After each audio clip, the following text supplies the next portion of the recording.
Ch001 in Conan, there is an option system in the Brain-Chapter-1-60. Bite. Like dewdrops falling into a calm lake, the crisp mechanical sound ringing in Akikawa Sosoke's mind created ripples on his eyelids. As he gradually regained consciousness from his coma, the first thing that came into Akikawa Sosoke's head was a splitting headache like that after a drunken binge. My body felt as heavy as if it were injected with molten lead. The taste of rust spread in his mouth, which Akikawa Sosoke was very familiar with. It was the taste from the hemoglobin in the blood. The dizzying scene gradually stabilized. Next second, the scene before him made Akikawa Sosoke's eyes widen suddenly. A closed and locked van.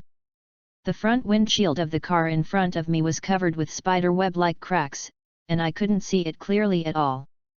And the source of the heaviness of his body, the woman who fell on top of him. Akikawa Sosoke wanted to push the woman away. He moved his fingers slightly, and a hard and sticky touch came into his hands. Only then did Akikawa Sosoke notice that he seemed to be holding something. When Akikawa Sosoke used all his strength to push the woman who was on top of him back to the driving seat on the right, he could see clearly the situation of the woman next to him. The woman next to me died in a very tragic way. The woman's neck, chest, and abdomen were covered with knife wounds.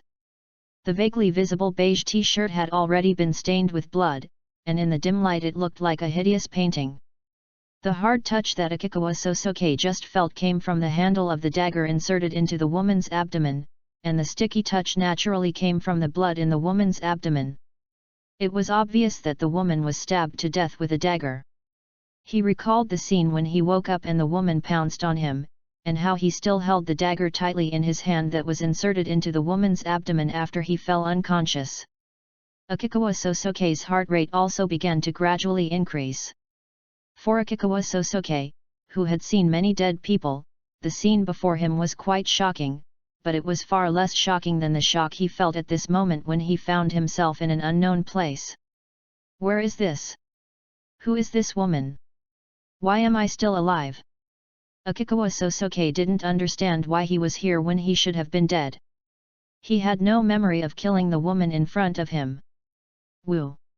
Suddenly, the sound of sirens coming from a distance awakened Akikawa Sosoke from his confusion. Akikawa Sosoke realized a problem. No matter how strange the scene in front of me is, if someone else saw this scene, they would probably think that I killed this woman. Akikawa Sosoke thought so in his heart. At this time, a translucent azure font appeared in front of my eyes along with a mechanical sound that sounded in my mind. Option system is bound. Newbie gift pack, Japanese, S, native level. The system will issue corresponding rewards based on the host's choice. A car that is like a closed room, a woman stabbed to death, sirens getting closer and closer. What choice will you make as a suspected murderer?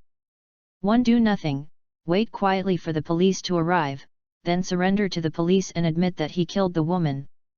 Reward, recovery card X1, can restore the host's injuries. 2. Do nothing, wait quietly for the police to arrive, but firmly deny that you killed the woman. Reward, trait card X1, permanently obtain a character's random traits. 3. Escape. Reward, Constitution +3. 4. Before the police arrive, try your best to cover up the evidence of your murder and escape responsibility. Reward, Skill card X1, permanently obtain a character's random skill. The splitting headache and dizziness he felt when he just woke up still lingered in Akikawa Sosoke's head. Although his ability to think had been severely deprived, the translucent azure font that suddenly appeared before his eyes and the mechanical sound that sounded in his mind still allowed Akikawa Sosoke to guess the current situation. Sure enough, I have traveled through time. This kind of thing actually happened. The newbie gift pack comes with Japanese, so this is Japan. Although Akikawa Sosoke still had many doubts about this so-called system, the current situation was obviously not one in which he could leisurely study the welfare of time travelers. He didn't know how long he could remain conscious. At first glance, there are 4 options, but option 3 is too outrageous. With this body, how can I escape? Just pushing the woman who fell on him back to the driving position had already consumed a considerable amount of effort on Akikawa Sosuke's part. He had no doubt that if he really did any strenuous exercise under such circumstances, his extremely weak body would immediately fall apart like a building block. The option of running away is ruled out, as for the two options of waiting quietly. Akikawa Sosuke did not have the memories of the original owner before he traveled through time. And even if there is no interest in taking responsibility for the mistakes made by the original owner. The risk of denying it is also very high, because at present, it seems highly likely that the original owner killed this woman. That leaves only one option. Akikawa Sosuke made a decision and turned to look at the woman sitting next to him in the driver's seat. The first case occurred on August 2nd, and a note with numbers was left next to the deceased. The second case occurred a week later on August 9th, and a note with numbers was also left next to the deceased. In a residential building near a national highway in Tokyo. A young girl with short black wavy hair said with a smile to the man who was being subdued and pinned to the floor by two detectives in front of her. Next to her stood an elementary school student wearing a red bow tie and large round-framed glasses. The third case happened a week ago. There was also a note with numbers next to the third victim. From that moment on, I was sure that this was a premeditated serial murder. After investigating the information of the three deceased persons, I found that they had no connection with each other. Then the note left at the scene was a trick designed by you guys to disguise unrelated cases as serial murders committed by the same person. When you think about it this way, the number on the note is easy to understand. The number minus the date is exactly the destination of this crime. You. The man who was pinned to the floor raised his head with all his strength, looking in shock at the handsome high school student in front of him whose gender was indeterminate. My name is Maesumi Sira, and I'm a detective.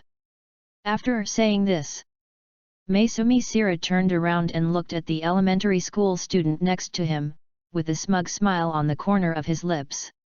Conan opened his mouth, looking speechlessly at the tomboy in front of him who not only stole the limelight but also stole his lines. In the end, he resisted the urge to complain. Thank you, Ms. Sira. This time, it's really all thanks to Miss Sira. The two detectives in the room thanked Sira Maesumi. It's okay. You just need to ask him about the criminals in the previous 3 cases. Maesumi Sira instructed the detectives on what to do next. Conan, who was standing beside her, was looking through the window of the room at the national highway across the street that was blocked by a soundproof wall.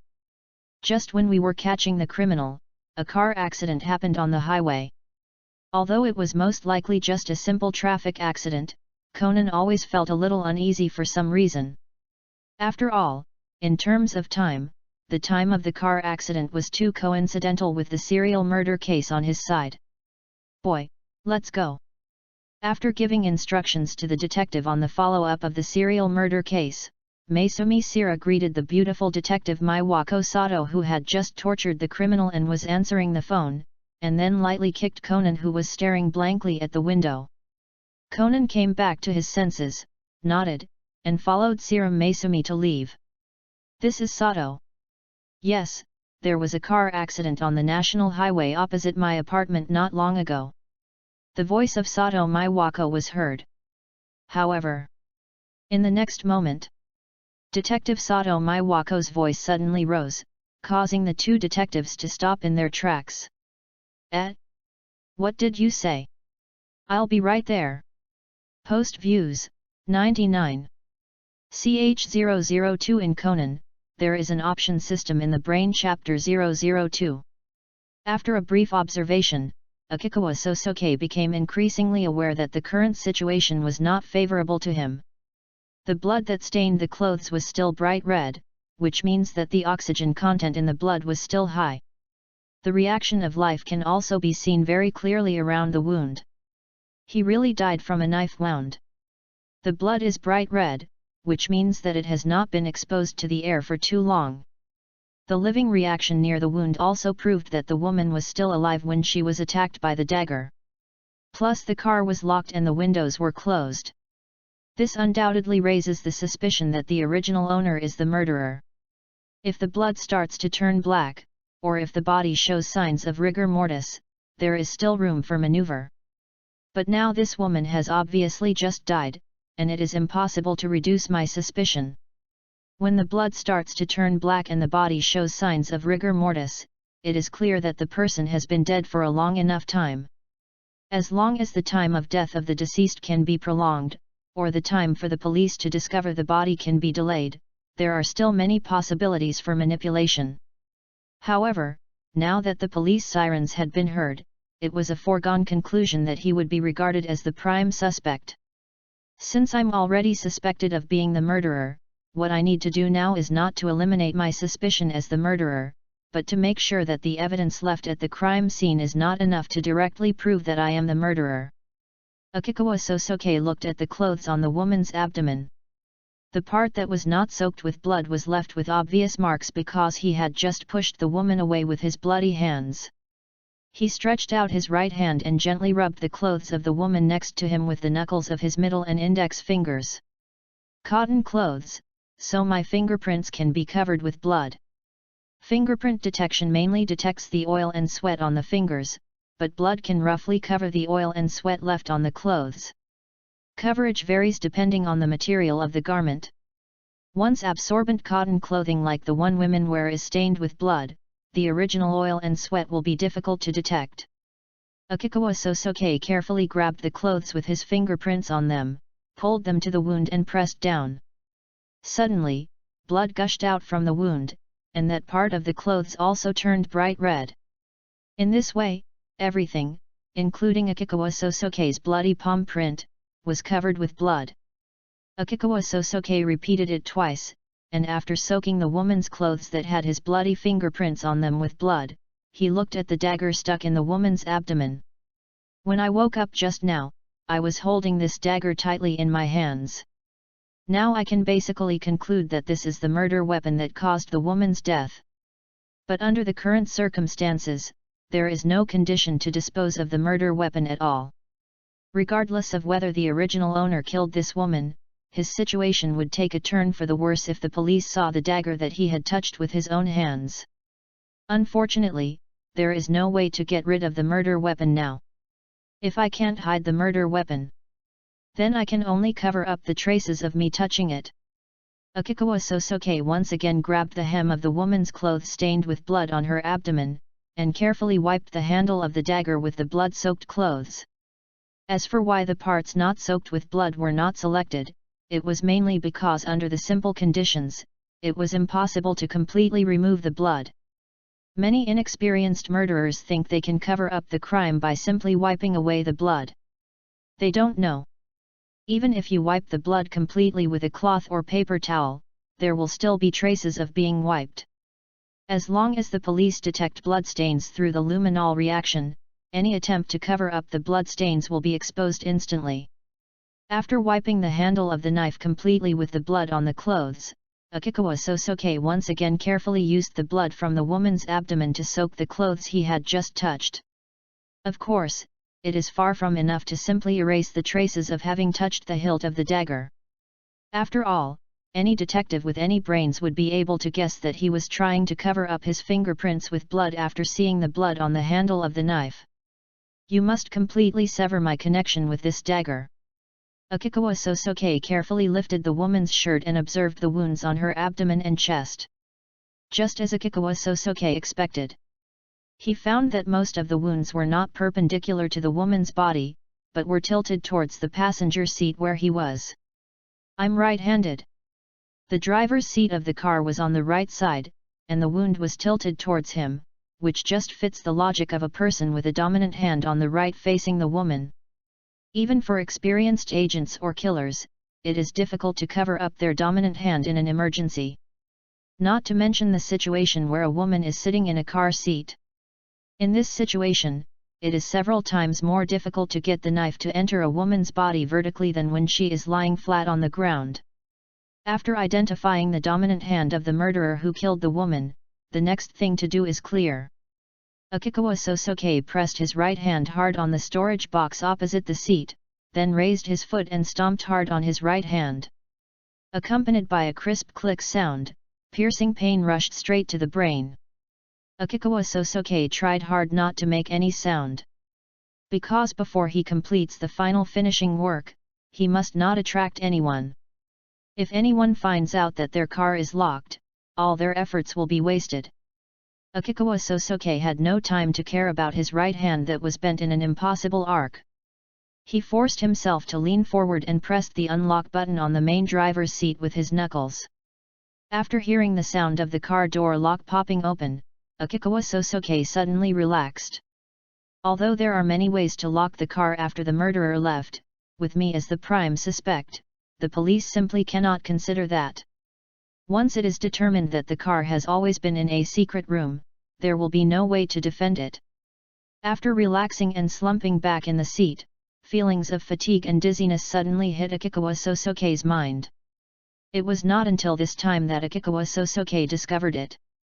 Even though his spirit was already exhausted to the extreme, his breathing frequency and heart rate were still so fast that it frightened him. The sound of the violent heartbeat was extremely piercing. Amid the thumping sound of the heartbeat, Akikawa Sosuke also caught the humming sound of the engine. I thought it was just dizziness caused by excessive blood loss, but it turned out to be carbon monoxide poisoning. Akikawa Sosuke was only concerned with dealing with the traces of the original owner's crime, but completely ignored another major threat that frequently occurred at the scene of the car accident. Carbon monoxide poisoning caused by incomplete combustion of gasoline due to engine damage. But when he noticed this, he had completely lost the ability to continue moving his body. However, this situation did not make Akikawa Sosuke feel panic at all. Before his consciousness fell into darkness, Akikawa Sosuke's lips moved slightly, and he uttered words in a voice as soft as a mosquito. God helps me. Post views, 68. Ch003 in Conan, there is an option system in the Brain-Chapter-1-60. Conan and Serum Maesumi followed Detective Sato Maiwako to the national highway opposite the apartment where they were originally staying. This is the scene of the car accident that happened when they were arresting the criminal just now. Yumi. Miwako, you came so quickly. A beautiful traffic policewoman named Yumi Miyamoto ran over here while greeting Maiwako Sato. And when she saw Conan and Serum Maesumi getting out of Sato Maiwako's police car, a very surprised expression appeared on Yumi Miyamoto's pretty face. This is little brother Conan, and Miss Sira. Hello, Officer Miyamoto. Conan greeted Yumi Miyamoto sweetly in his childish voice. And next to her, Maesumi Sira crossed her chest with one hand and stroked her chin with the other, looking at Yumi Miyamoto in front of her with interest. So this is Miss Miyamoto who has bewitched Hideyoshi-san so much. She is really beautiful. Yumi Miyamoto is the fiancé of Serum Maesumi's second brother, Haneda Hideyoshi, and Serum Maesumi only heard the news recently. Yumi Miyamoto felt a little frightened by the gaze of Maesumi Sira. She turned her gaze to Sato Maiwako, and her beautiful crescent eyebrows slightly frowned. Maiwako, have you already disclosed the situation to the detective? Unless there is a difficult case to solve, the Metropolitan Police Department generally will not allow outsiders to interfere in the investigation. As soon as Sato Maiwako heard that it was a murder case, she brought a detective over. If this were to get out, wouldn't it make the Metropolitan Police Department seem very incompetent, as they had to ask detectives for help first when anything happened? No, Officer Sato didn't tell us about the situation here. We asked Officer Sato to bring us here. Conan used his innocent voice to answer Miyamoto Yumi's question before Sato Maiwako. Hey! Yumi Miyamoto was stunned. She didn't understand, since Sato Maiwako didn't reveal any information about the case, why did they follow her? To outsiders, shouldn't this be just an ordinary traffic accident? Officer Sato is from the 1st Investigation Division, a criminal police officer specializing in homicide cases. Since Officer Sato is rushing here, there is a high probability that a murder has occurred. Conan saw Yumi Miyamoto's confusion and said with a smile. Could it be possible that she was simply called over because Miwako was nearby? If it was just a common incident, there would be no need to trouble a deputy inspector like Officer Sato to come all the way here. Miwako Sato, a policewoman in the Metropolitan Police Department, is a deputy inspector, and her rank is second only to Inspector Megure. If it is just an ordinary case, at most, an inspector general like Takagi Shigeru or Chiba Kazunobu would be sent over. Yumi Miyamoto moved closer to Conan with a suspicious look on her face. How can a primary school student like you know so much about the Metropolitan Police Department? This is what Sister Sira told me. Conan realized that he couldn't help but say something unnecessary, so he quickly put the blame on Maisumi Sira, who was standing beside him. Yumi Miyamoto had no doubts about this. After all, Maisumi Sira was also a well-known detective. Don't waste time. Yumi. What did you say about someone being stabbed to death? Sato Miwako interrupted those who had seriously strayed from the topic with a serious look on her face. Yumi Miyamoto also came to her senses and led everyone towards the scene of the car accident. The cause of the accident was that the K-car, light automobile, in the front suddenly braked, resulting in a chain collision of several vehicles. The culprit car at the front lost its balance after being rear-ended and hit the roadside guardrail, so the damage was quite serious. As Yumi Miyamoto spoke, she led everyone to the driver's seat of the car in the front. However, when I went over to check on the driver and passengers, I saw this scene. At this time, everyone who finally saw the situation inside the car clearly couldn't help but turn pale. The woman in the driving seat had her head tilted to one side, her body covered in blood. The woman's neck, chest, and abdomen were covered with wounds. There was even a dagger stuck in his abdomen. Dead. After reaching out to feel the pulse of the woman in the driving seat, Miwako Sato shook her head. Maisumi Sira came to the woman's side, put on the white gloves borrowed from Miwako Sato, carefully lifted the woman's clothes, and began to observe the woman's wound. Almost all of the wounds had signs of life around them, which means the woman did not die in a car accident, but from a knife wound. There is no doubt that this was murder. Just looking at the number of wounds and the force of the cuts, we can tell that the murderer must have a great hatred for the victim. If nothing unexpected happens, this should be a premeditated murder. Everyone had no objection to Serum Maisumi's reasoning. After all, there aren't that many people with road rage who would kill someone if an accident happened after they just picked up a new car. So the next step is to see if the deceased left any death message, and ask the car owners behind if they saw the murderer. Conan muttered to himself, and stood on tiptoe to take a look inside the car. However, this one glance made his eyes suddenly widen. He noticed that the interior of the car was covered in blood, but the passenger seat was the only area with minimal blood. Conan quickly looked at Miyamoto Yumi and asked loudly. Officer Miyamoto, did you see the passenger in the passenger seat? Ah, Conan, how do you know there's someone in the passenger seat? Yumi Miyamoto was puzzled. There was a young male passenger in the passenger seat. We thought he was dead, but after checking, we found he was not dead, but his condition was not good. So Miyoshi and I got him out of the car. Now he lies over there. Yumi Miyamoto turned her head to the side, and everyone looked in the direction she was looking, and sure enough, they saw a man covered in blood lying on the ground. Next to him, another traffic police officer, Mike Niko, was anxiously making a phone call. Conan, Sato Miwako, and Serum Maisumi were all surprised when they heard this. Serum Maisumi couldn't help but ask directly. Ms. Miyamoto, if it is determined that this is a murder case and not a simple accident, isn't it the most important thing to protect the crime scene? Now that it has been confirmed that there was someone in the passenger seat, the biggest suspect in the murder is self-evident. However, Yumi Miyamoto and Niko Mike took the suspect out of the car before the police arrived. So the crime scene was likely to be destroyed. Of course I know about this kind of thing. Then why? After Serum Maesumi blurted out the question, he also had some guesses in his mind. Although Yumi Miyamoto wanted to protect the scene, she still took the biggest suspect out of the car. That meant she had a reason to take the risk of ruining the scene and get the other person out of the car. Looking at the car's stopped engine, a guess arose in Serum Maesumi's mind.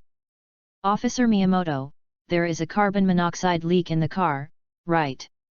Conan looked at Yumi Miyamoto and said in a deep voice. Post Views, 54. CH004 In Conan, there is an option system in the Brain-Chapter-1-60. That's right, Conan, you are awesome. Yumi Miyamoto looked at Conan in front of her in surprise. In traffic accidents, it is not uncommon for car engines to be damaged, leading to carbon monoxide leaks in the car, so we always carry a carbon monoxide detector with us. When Miyoshi and I discovered that the man in the passenger seat had passed out and the carbon monoxide concentration in the car was abnormally high, we immediately turned off the engine and carried the man out. It was indeed a very professional response. Conan frowned and nodded slightly. He looked at the unconscious man lying on the ground, with a complicated look in his eyes. At a time when the male passenger in the passenger seat was unconscious due to the high carbon monoxide concentration, his life would have been in danger if he had stayed in the car for one more second. No matter what the reason is, Conan treats all criminals with the same disgust. But he would never just stand by and watch someone die. Even if the other party is the murderer who just committed murder. When we came here just now, the car was already turned off. This cheap K car does not have the function of automatic engine start-stop. I should have thought of this earlier. After checking the situation inside the car, Maesumi Sira came to Conan's side, looked down at Akikawa Sosuke lying on the ground, and spoke softly. Even if they found him earlier, so what? Officer Miyamoto and the others had already moved him to the open space nearby. Conan was puzzled. If that were the case, I wouldn't have directly questioned Officer Miyamoto. There was a hint of loss in Serum Maesumi's tone. Originally, she wanted to have a good relationship with her second brother's fiancé, but she accidentally made an impolite remark questioning her professionalism. Then, Serum Maesumi changed the subject and continued. Come to think of it, the death of the victim this time is even more tragic than the victims of the serial murder cases in recent times. Of course, the serial murders are just disguised through exchange killings. In fact, the murderers have no hatred towards their victims, so they just want to end their lives as soon as possible, so naturally they won't do anything very cruel. The so-called exchange killing is a method in which two people who each have a target they want to kill exchange targets in order to conceal their motives for the murder and create an alibi. Yes, I just observed the victim's wounds. Almost every wound can feel the murderer's overflowing hatred for the victim. While speaking, Maesumi Sira kept staring at Akikawa Sosuke who was lying on the ground. Unlike Conan who doesn't like to listen to the criminal's confession of the motive for the murder, Serum Maesumi is curious.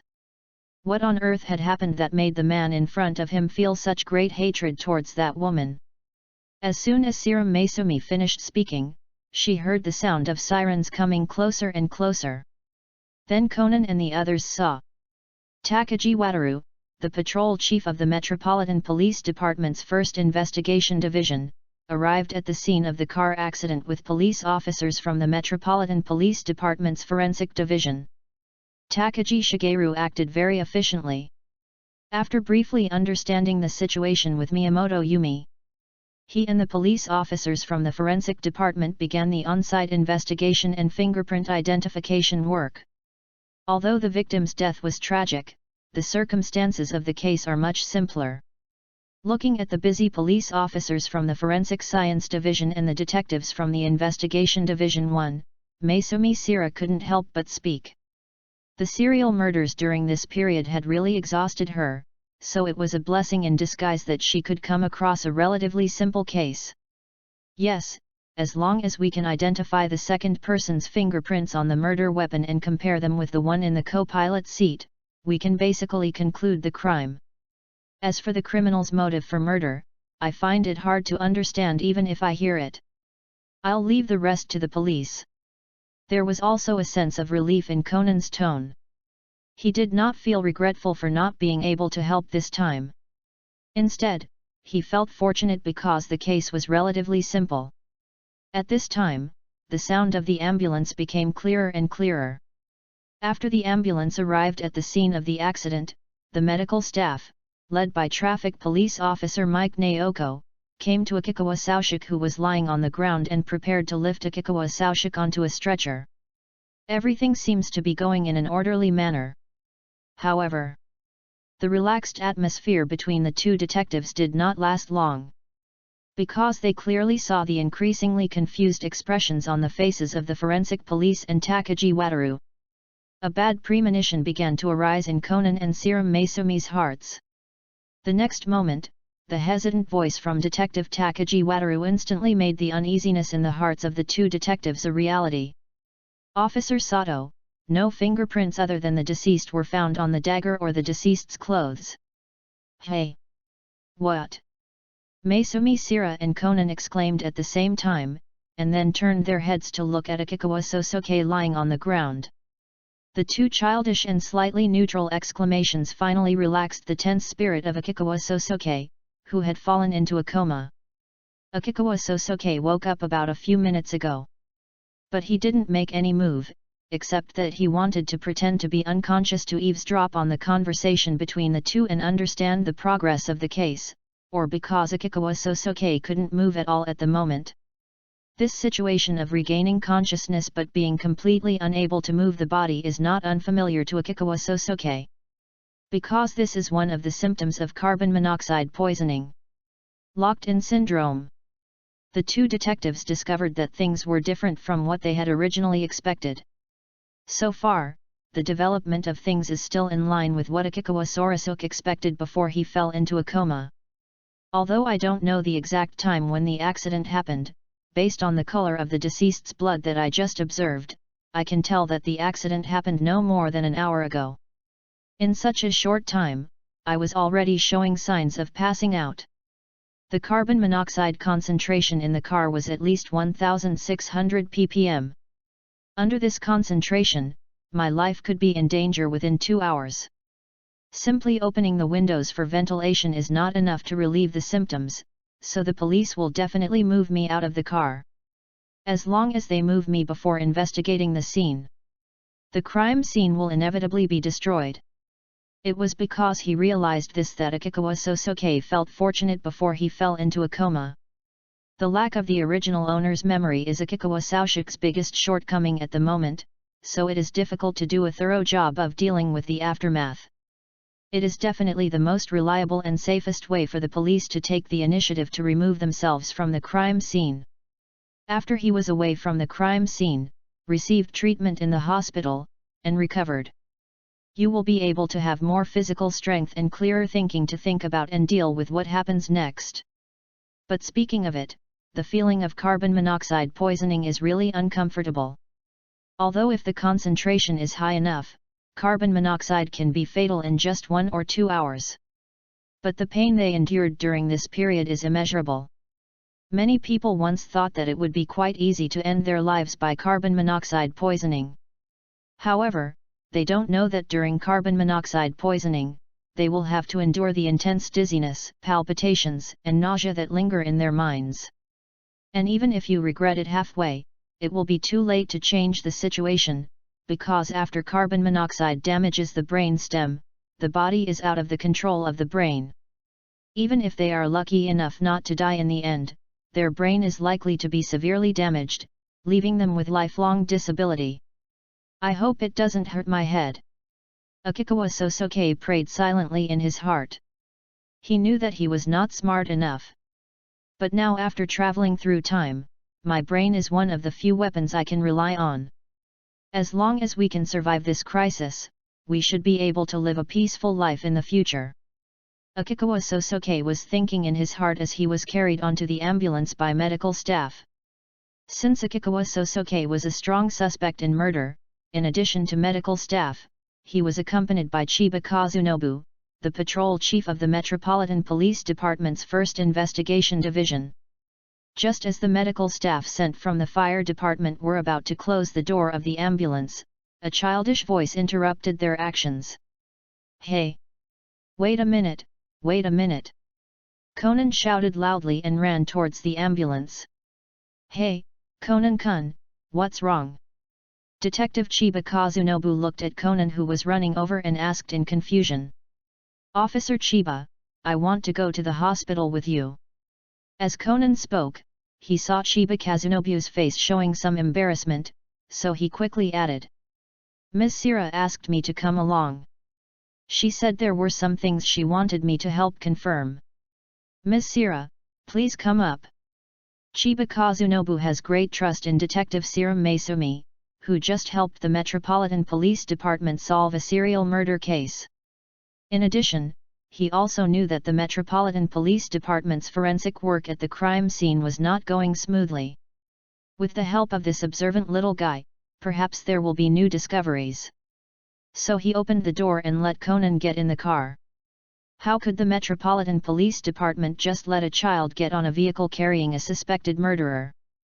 This scene left Akikawa Sosuke confused. He had just heard the conversation between the kid who claimed to have solved a serial murder case and another person who was suspected to be a detective. At that time, the child said in person that he would leave the rest of the matter to the police. This means that although they are not from the Metropolitan Police Department, they can participate in the Metropolitan Police Department's reconnaissance work. In this case, either they have a good background or their personal abilities are extremely outstanding. Are they the latter? It's strange enough that a child could be involved in the investigation of a murder case. It's just like that Death God Elementary School. Akikawa Sosuke couldn't help but complain in his heart, but his thoughts came to an abrupt end midway. Wait a minute, what did the detective named Chiba call the kid just now? Akikawa Sosuke's heart, which had just fallen back into his chest, rose again. And when he saw clearly the face of the child who walked next to him, he suddenly felt a deafening thunder exploding in his mind. Post Views, 57. CH005 in Conan, there is an option system in the Brain-Chapter-1-60. Access limited. Please complete verification to view this content. When Akikawa Sosuke woke up again, he found himself in the hospital ward. The feeling of headache and dizziness still lingered in my mind. Although my body was still weak, it was better than before. Akikawa Sosuke sat up with difficulty, leaned against the head of the bed, and sorted out the last of his memories in his mind. Eyes as blue as the sky, short black hair, and messy bangs on the forehead. He was wearing a dark blue suit uniform and light blue shorts, a pair of large black round frame glasses that took up nearly half of his face, and a red bow tie at his collar. This is a look that would be unfamiliar to anyone who lived in the era of Akikawa Sosuke's previous life. I remember now.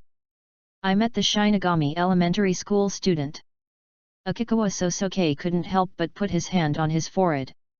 Originally, he thought he had simply traveled to Japan, but he never expected that he would travel to a Japan where there existed elementary school students who were gods of death.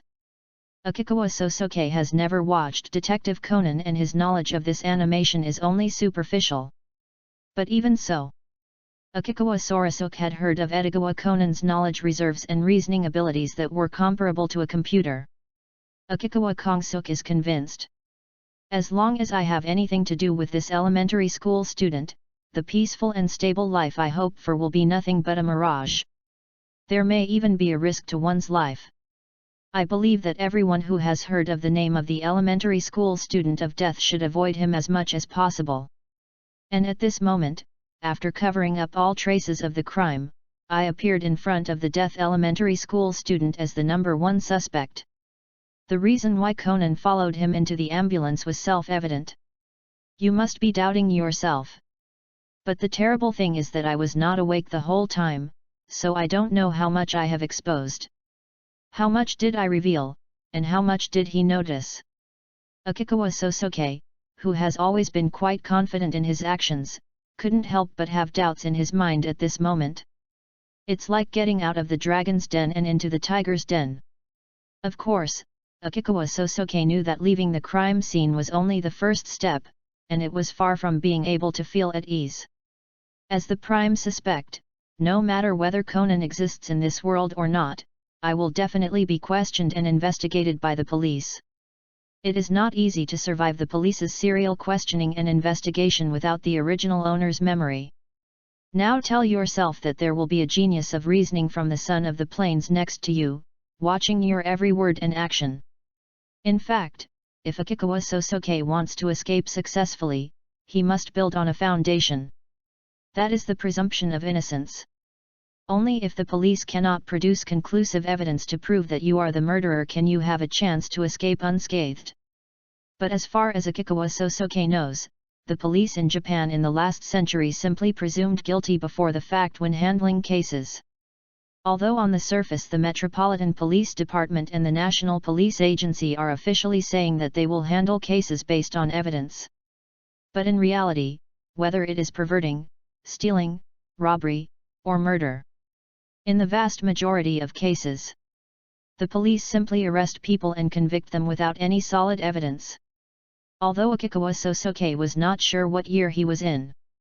However, just by looking at the surrounding environment and facilities, Akikawa Sosuke guessed that the era he was in at this moment should not be much different from his previous life. In this way, as long as there is no definite evidence to prove that they are the murderer, the police will have no way to convict themselves. Akikawa Sosuke had thought about pretending to have amnesia by taking advantage of his head injury before. But in modern medicine, neuroimaging tools such as magnetic resonance imaging, computed tomography, positron emission tomography, and functional magnetic resonance imaging can be used to determine whether a patient's brain areas related to memory formation and storage are damaged. So even if Akikawa Sosuke really didn't have the original owner's memories, it would still be difficult for him to escape the crime by pretending to have lost his memory. The biggest problem now is that I have too little information. Not only do I know very little about the case, I don't even know anything about my current situation. Akikawa Sosuke thought to himself, turned around and pressed the button to call the nurse. After a while, a nurse in a white nurse uniform came in. "Mr. Akikawa, you're awake." The nurse already knew Akikawa Sosuke's identity, but she still gave him a kind and gentle smile. It turns out that the original owner's surname is Kyuchuan. Akikawa Sosuke thought in his heart and said, "Excuse me, I need to go to the bathroom." "Bathroom, right? Okay, I'll find someone to take you there." The young nurse said this and turned and walked out the door. In a moment, he came in with a man who was also wearing a white nurse uniform. "Hello Mr. Akikawa, let me help you to the bathroom." "Thanks." Akikawa Sosuke thanked the other party softly, removed the electrodes on his body with the help of the female nurse, and with the support of the male nurse, pushed the infusion stand towards the bathroom. "I heard that the car Mr. Akikawa was riding in had a car accident and that he was poisoned by a carbon monoxide leak. That's really scary." On the way to the bathroom, Akikawa Sosuke heard the male nurse talking to him. The other person's tone was full of sympathy and sounded like he really cared about me. "Thanks." Akikawa Sosuke responded to the other party's concern in a flat tone. "As expected, I am being monitored by the detectives. She has a high level of professionalism and there are no flaws in her disguise as a nurse. But it's a pity that the decisive difference in temperament between a detective and an ordinary citizen still exposed your identity." Akikawa Sosuke complained in his heart. Detectives all have a certain aura that they themselves are never aware of. Criminals, or people like Akikawa Sosuke, can basically tell the other person's identity at a glance. The other party's purpose of getting close to me is obvious. Akikawa Sosuke would naturally not reveal any flaws. But it's better than anything else that Mr. Akikawa is safe and sound. Please take good care of yourself in the future. Akikawa Sosuke's cold response did not seem to reduce the other party's enthusiasm for continuing to talk to him. However, just a few simple words from the detective who was pretending to be a nurse made Akikawa Sosuke realize that something was wrong. "Take care of your body?" Is that something people would normally say to someone who's been in an accident?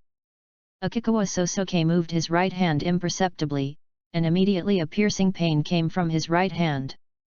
My right hand was clearly starting to swell, but I was not allowed to receive treatment, which means they probably didn't notice that my right hand was broken. So it's even more impossible for them to know that I broke my right hand on my own initiative. Akikawa Sosuke ruled out the possibility that the police were alluding to the fracture of his right hand. After a car accident, the engine was damaged and carbon monoxide leaked, which is difficult to do manually. Besides, I almost died from carbon monoxide poisoning. I was not the driver. The police should not suspect that I was the one who caused the carbon monoxide leak. The possibility that the detective was alluding to carbon monoxide poisoning was also ruled out. That is to say, Akikawa Sosuke lowered his head slightly, and his narrow eyes narrowed slightly. The police have determined that the original owner attempted suicide. Post views, 51. CH006 in Conan, there is an option system in the Brain-Chapter-1-60. Access limited. Please complete verification to view this content. Mr. Akikawa, let me accompany you inside. When they arrived at the bathroom door, the detective who was playing the nurse said this to Akikawa Sosuke. Thank you, I can do it myself. Okay, I'll wait for you at the door. Just call me if you need anything.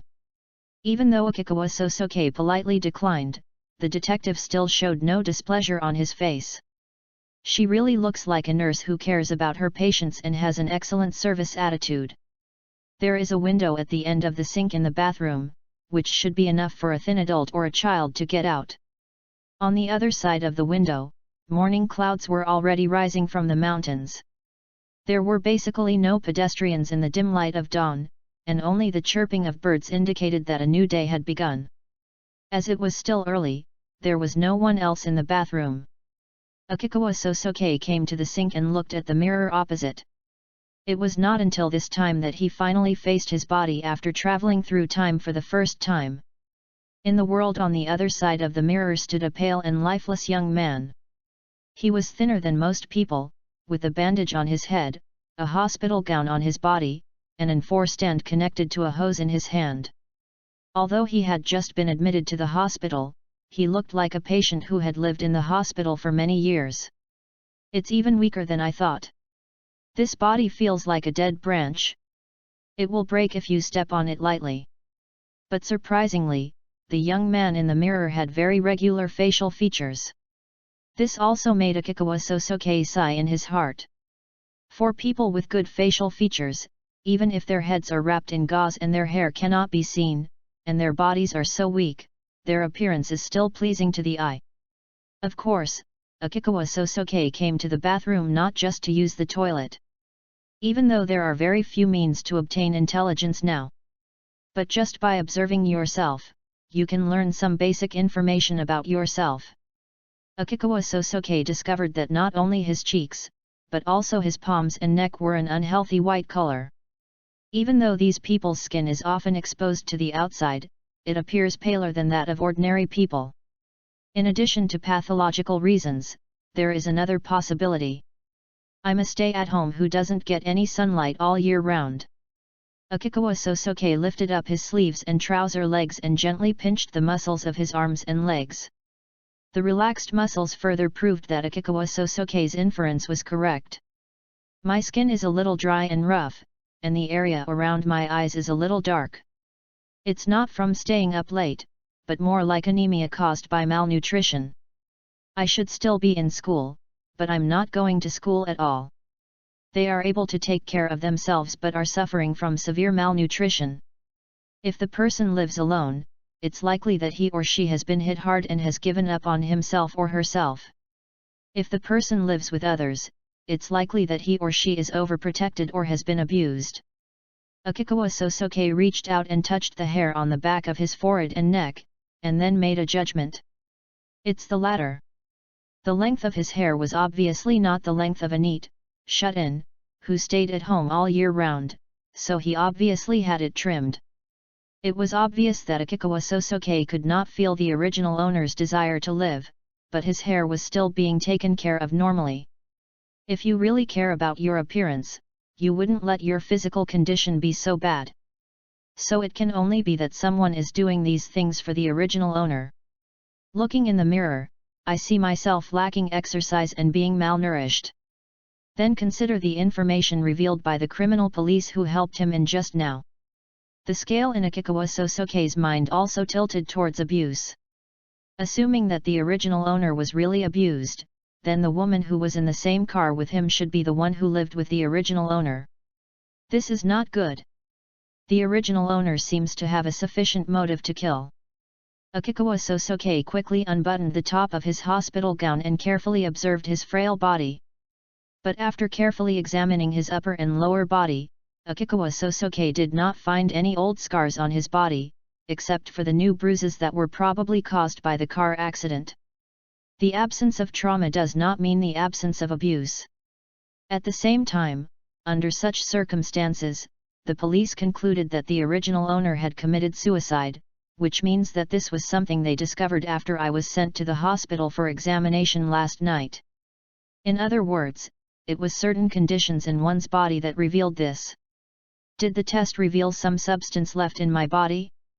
Poison? Sleeping pills? But no matter which one it is, it couldn't be a spur-of-the-moment decision. The original owner must have made preparations in advance. Then the question is, did the original owner commit suicide before the woman died or after she died?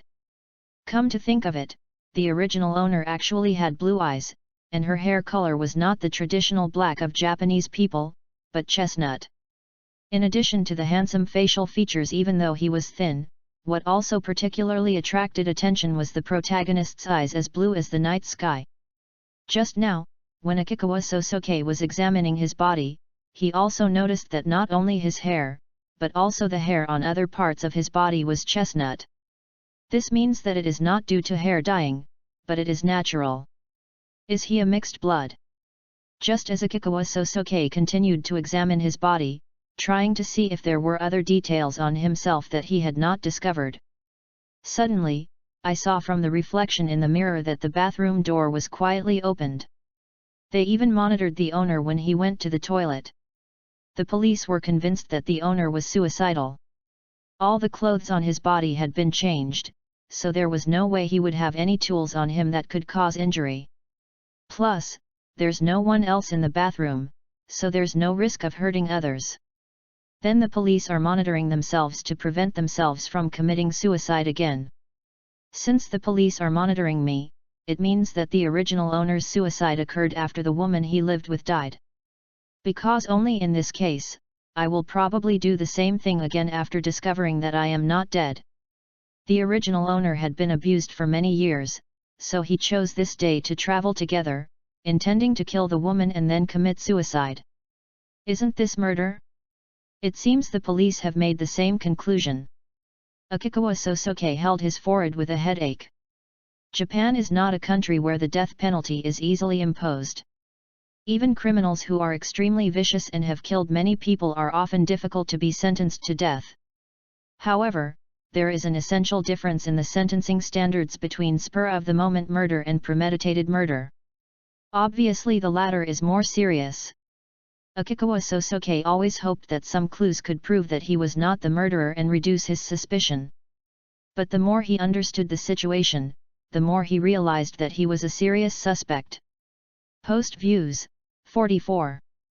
CH007 in Conan, there is an option system in the Brain-Chapter-1-60. Access limited. Please complete verification to view this content. On the way back to the ward from the bathroom, the detective pretending to be a nurse started talking to Akikawa Sosuke again. Even after Akikawa Sosuke returned to the ward and lay back on the bed, he was still chatting with Akikawa Sosuke. Although they were all unimportant questions, his words revealed his concern for Akikawa Sorasuke. He found that although Akikawa Sosuke had little desire to talk to him at first, he basically gave perfunctory answers to my questions. But as time went by, Akikawa Sorasuke's desire to talk to him gradually increased. Later on, it was even Akikawa Sosuke who was talking most of the time. Although they appear to be wary of strangers, they are actually more trusting than the average person and are more willing to talk to others. Their mental age is lower than their actual age. It really fits the image of a child who has been abused and psychologically traumatized during adolescence. The detective responded to Akikawa Sorajik's remarks from time to time, while thinking in his heart. That's what a detective is like. It's amazing that he can make such a judgment just by a description over the phone. The detective recalled what happened last night and couldn't help but sigh in his heart. His name is Takuto Nakajima, and he is the Chief Inspector of the Metropolitan Police Department's 1st Investigation Division. Last night, after receiving the order, Nakajima Takuto rushed to the hospital where Akikawa Sosuke, the suspect in the murder case on the National Highway, was staying. I met Chiba Kazunobu, who was 1 year older than me and was also in the Criminal Investigation Division 3 of the Investigation Division 1. And the elementary school student named Conan who often follows his idol, the great detective Mori Kogura. At this time, the suspect Akikawa Sosuke had been sent to the emergency room for treatment. Chiba Kazunobu asked the hospital to find an empty room for them. Here, something happened that Nakajima Takuto will probably never forget. This brother named Kaiuchuan must have been under house arrest by his mother for many years.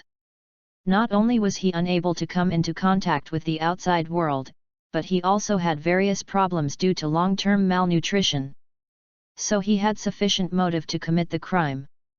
Just when Takuto Nakajima was still wondering why an elementary school student was brought here, the first words the elementary school student said surprised him and Chiba Kazunobu. In addition, the criminal's stabbing of the deceased Akikawa Ryoko with a dagger must have occurred after the car accident. All of this is too unbelievable, because Detective Takagi Wataru and policewoman Sato Maiwako are still investigating at the scene. The police have only just learned the identities of the victim and the suspect. This elementary school student in front of me has actually already figured out the suspect's motive for the crime? How is this possible? Takuto Nakajima immediately asked Conan how he knew these things. Then, he heard Conan explaining everything to them one by one. Judging from the skin color, the suspect has not been exposed to sunlight for many years. By using his muscles, he determined that the suspect had not been attending school normally for many years. Judging from the still soft tips of the middle and index fingers, the suspect was not studying. At first, Takuto Nakajima thought that the elementary school student was just talking nonsense, but after hearing the explanation, he gradually believed Conan's judgment in his heart. Of course, it was Conan's last words that played a decisive role. I'm just relaying what Sister Shiliang said. Takuto Nakajima had also heard of Sister Sira mentioned by Conan. Maisumi Sira is a high school detective who has recently gained considerable fame in Tokyo. The former genius high school detective Kudo Shinichi suddenly disappeared for some unknown reason. Maisumi Sira replaced Shinichi Kudo and gradually became a good helper of the Metropolitan Police Department. The Metropolitan Police Department acted very quickly. After obtaining the search warrant, it took only one night to confirm that Maisumi Sira's judgment was correct. The suspect, Akikawa Sosuke, dropped out of school before even finishing elementary school. I never went to school again after that. The Metropolitan Police Department has its own set of methods for approaching suspects with special experiences. Children who were abused by their parents when they were young should be very wary of outsiders. Although he is very wary of outsiders, that is just due to the way he was treated. As long as he can gradually show goodwill, he should be able to gain trust easily. I dropped out of school before I even finished primary school, and basically never had any contact with outsiders since then, so my mental age should be younger than my actual age. As long as we can get the suspect to confess himself, it will save a lot of trouble. What? You said it's against humanity? Do criminals have human rights? This was the advice that Takuto Nakajima received from his boss. Takuto Nakajima looked at Akikawa Soushiku who was talking non-stop.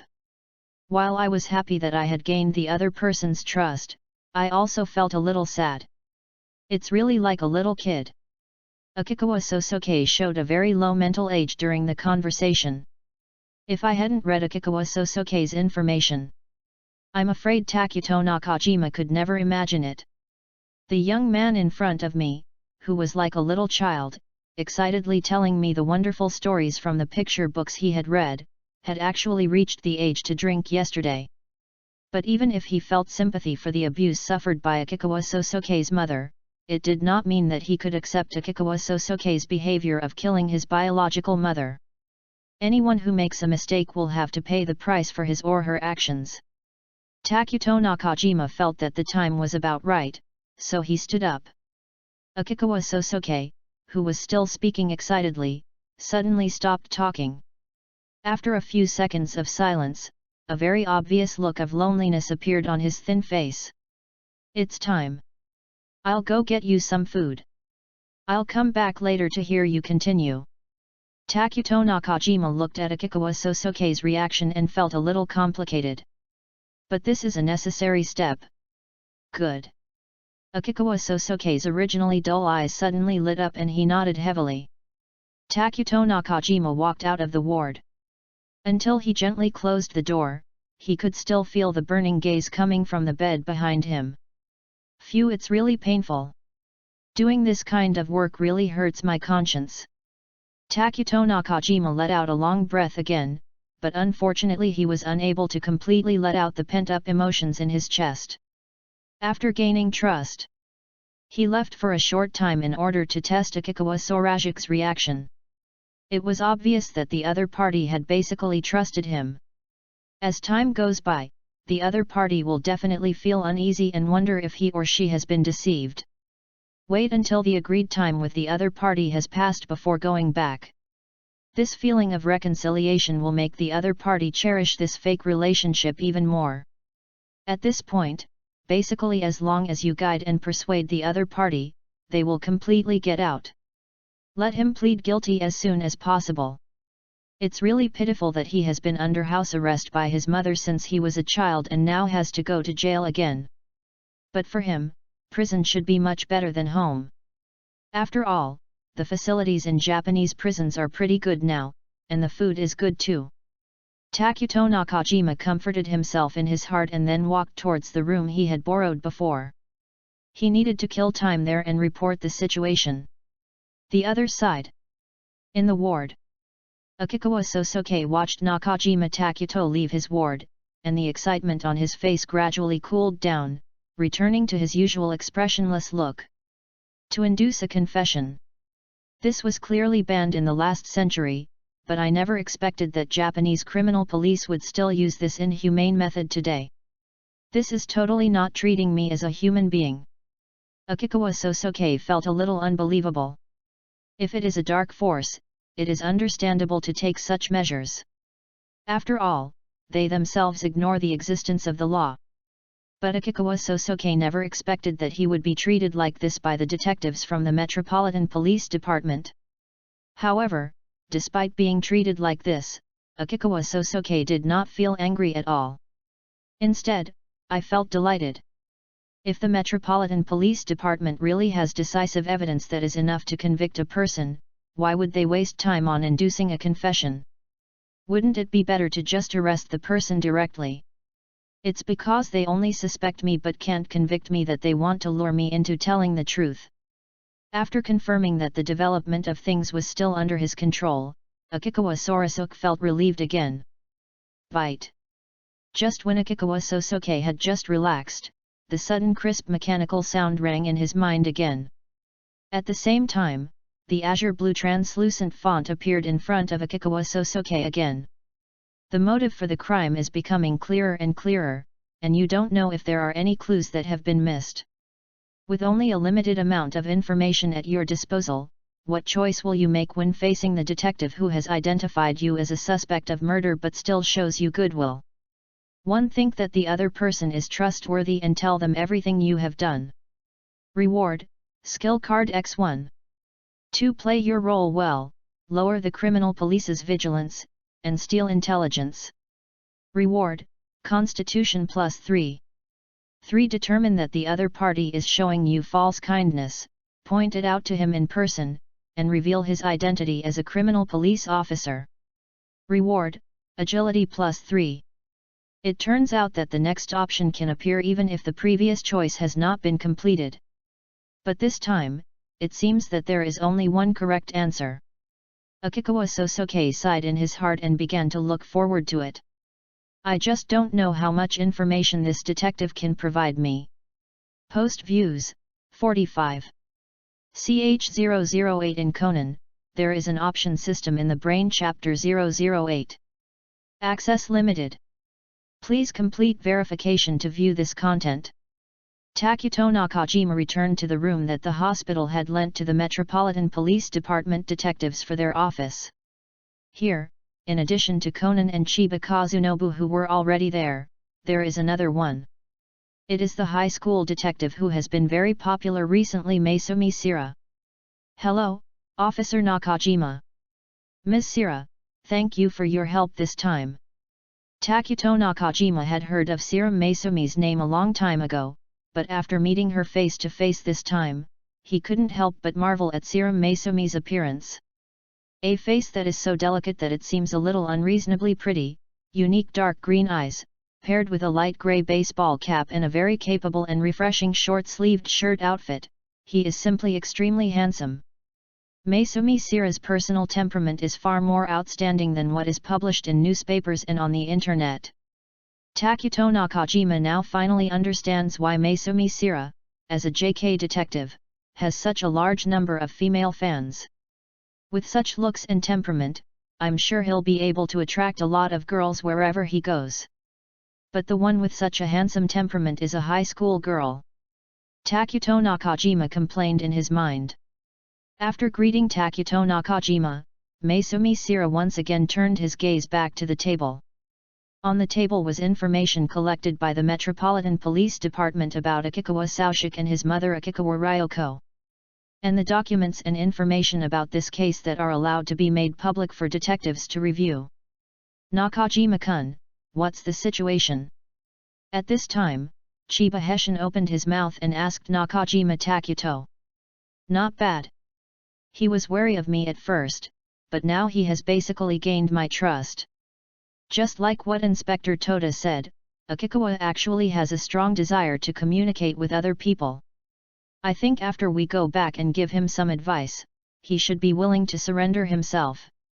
Hearing this, Sira Maisumi suddenly raised his head and looked fiercely at Nakajima Takuto. Excuse me, Officer Nakajima, are you trying to induce a confession? No, how could we possibly do such a thing? Takuto Nakajima was startled by the sudden sharp gaze from Maisumi Sira and quickly responded. I'm really sorry then. When Sira Maisumi heard him say this, he slowly withdrew his gaze and turned his eyes back to the table.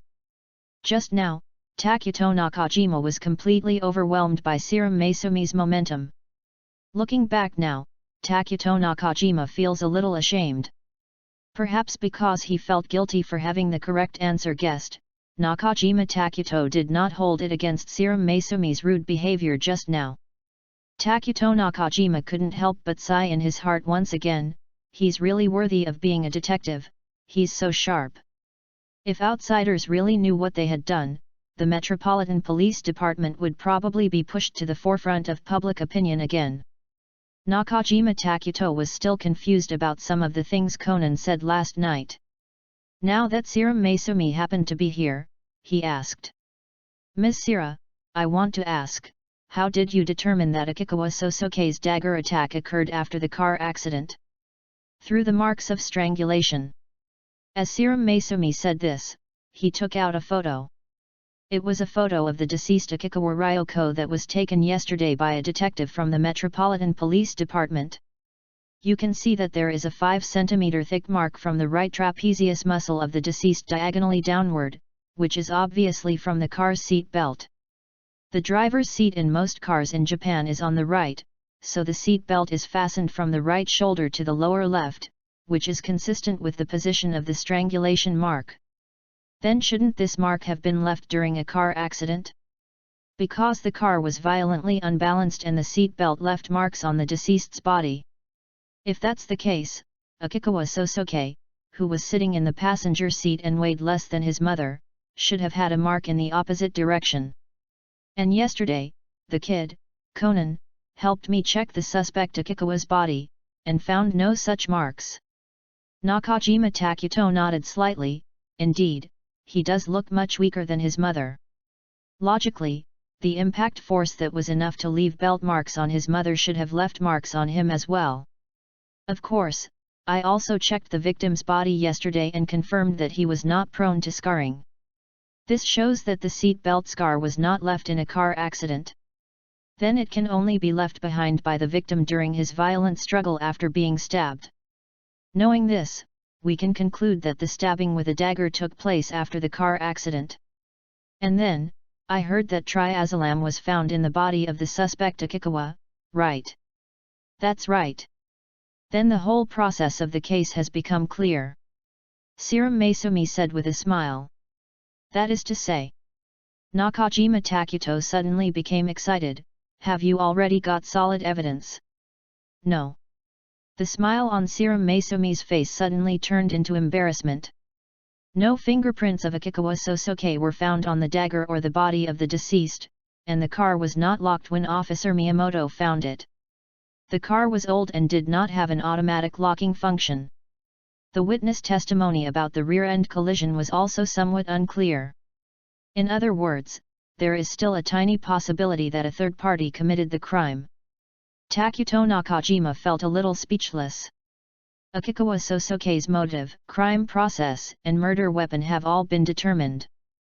There are no other suspects at the scene. That basically confirmed that the detective's judgment yesterday was not wrong, and it was indeed Akikawa Sosuke who killed someone. The only thing missing is evidence that Akikawa Sosuke is the murderer. This situation is not uncommon. The Metropolitan Police Department has always either interrogated the suspect or asked him to confess voluntarily. The former requires a lot of visits and investigations. Although the detectives have obtained a search warrant, it will take some time. It would be best if he could get Akikawa Sosuke to confess his guilt before that. It can not only save manpower and time, but also gain merit. It's almost time. I should go get him food. Nakajima Takuto stood up and left the room. Although it's a bit inappropriate to use this word to describe a murderer, I still think that Akikawa is not a bad person. After all, it was his mother who made the mistake first. He was locked up at home every day and he probably didn't have the basic legal literacy to do such a thing impulsively. If I go back and have a good talk with him this time, he will probably admit it on his own initiative. Takuto Nakajima thought to himself. And then walked towards the direction of the hospital where the meal was being prepared. Indeed, as Inspector Toda said, this is much easier than wasting manpower and time on investigations. Post Views, 43. CH009 in Conan, there is an option system in the Brain-Chapter-1-60. Access limited. Please complete verification to view this content.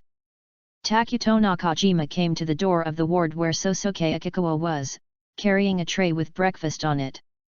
He raised his wrist to check the time. Nearly 50 minutes have passed since I left. This time has obviously exceeded the level of simply getting breakfast. If nothing unexpected happens, Akikawa Sosuke, who had been looking forward to my return to continue chatting with him, should have felt extremely uneasy during this period of time. You may wonder if you have been deceived. After knocking on the door gently, Takuto Nakajima pushed it open and walked in. Then he saw the man who was leaning against the bed with his head down. Akikawa Sosuke, who exuded a strong aura of loss, suddenly raised his head.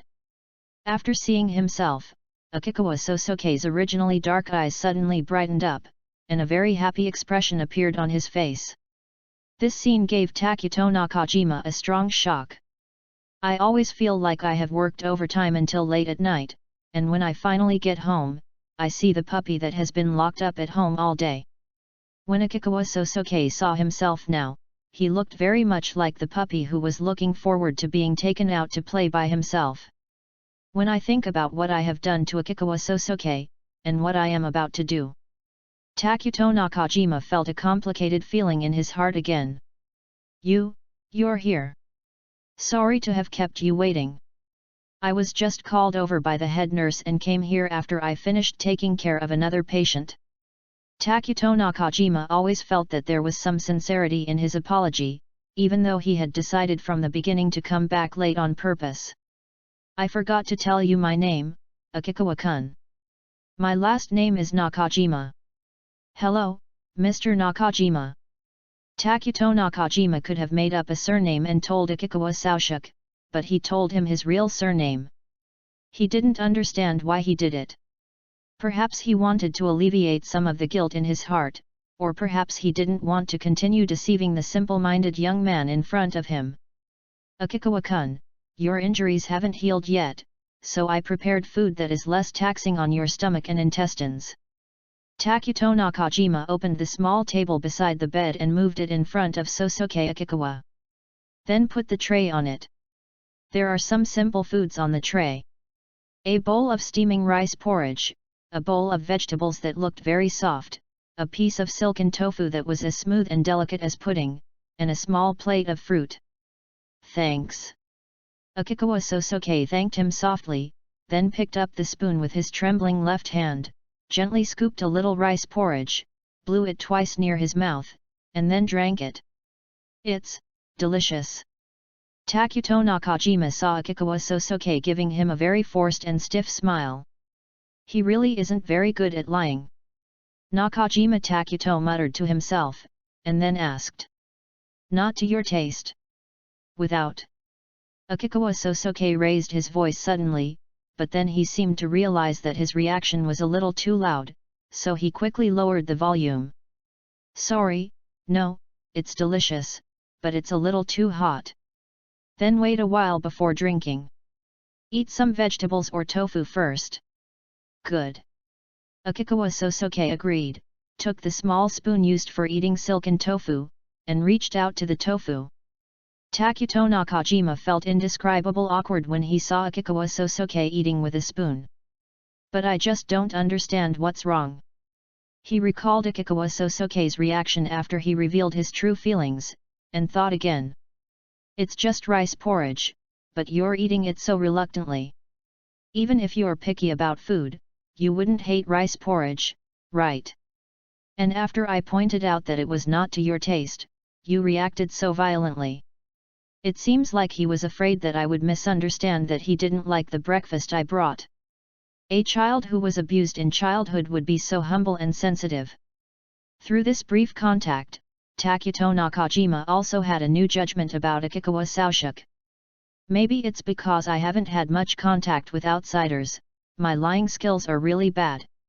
And he seemed to be afraid that I would feel unhappy. After making these two judgments, Nakajima Takuto felt that he could get down to business. So he teased Akikawa Sosuke, who was struggling to swallow a piece of broccoli. Come to think of it, looking at Akikawa-kun, he always seems like a little kid.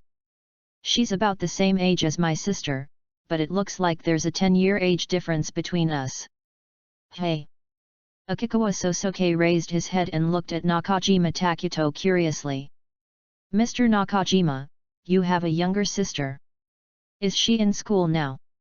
Yeah, it's my sophomore summer vacation now, and I'm basically either working part-time or hanging out with friends. That's great. Akikawa Sosuke immediately showed an envious look. It's nothing good. She and her friends often play until midnight and don't go home. She doesn't think about how dangerous it is. She sang karaoke with her classmates in Shinjuku until midnight, and when she came out, she was harassed by some thugs. If I hadn't been nearby, I don't know what would have happened. Mr. Nakajima, aren't you afraid of gangsters? Thugs? I'm a police officer, cough, I'm a second-degree kendo master, why would I be afraid of thugs? The first sound of the Japanese word end is similar, both are K. Nakajima Takuto, who almost let the cat out of the bag, quickly changed his words, and Akikawa Sosuke did not show any doubt. After chatting with Akikawa Sosuke for a while, and deepening Akikawa Sosuke's impression that he had a sister who was about the same age as him, Nakajima Takuto smiled at Akikawa Sosuke and said, "Don't just listen, eat more, or it will get cold. Akikawa-kun, you are very weak right now. If you don't take in more nutrients, you won't be able to recover." "Good." Akikawa Sosuke picked up the spoon again and struggled to put the small pieces of vegetables into his mouth. After taking a bite, he was about to put down the spoon. However, after he found that Takuto Nakajima was still staring at him, he had to pick up the spoon again and put a lot of food into his mouth. The more Takuto Nakajima watched, the more he felt that Akikawa Sorazuke's eating movements were very awkward. Fortunately, Akikawa Sosuke didn't seem to dare to resist his instructions, so Nakajima Takuto didn't care. After watching Akikawa Sosuke struggle to finish a whole bowl of vegetables and half a bowl of rice porridge, Nakajima Takuto nodded in satisfaction. He felt that the time was almost right, so he spoke unobtrusively. "Come to think of it, my sister has been suffering from insomnia recently. And she said that young people her age seem to be troubled by insomnia. I wonder if Akikawa-kun has this problem."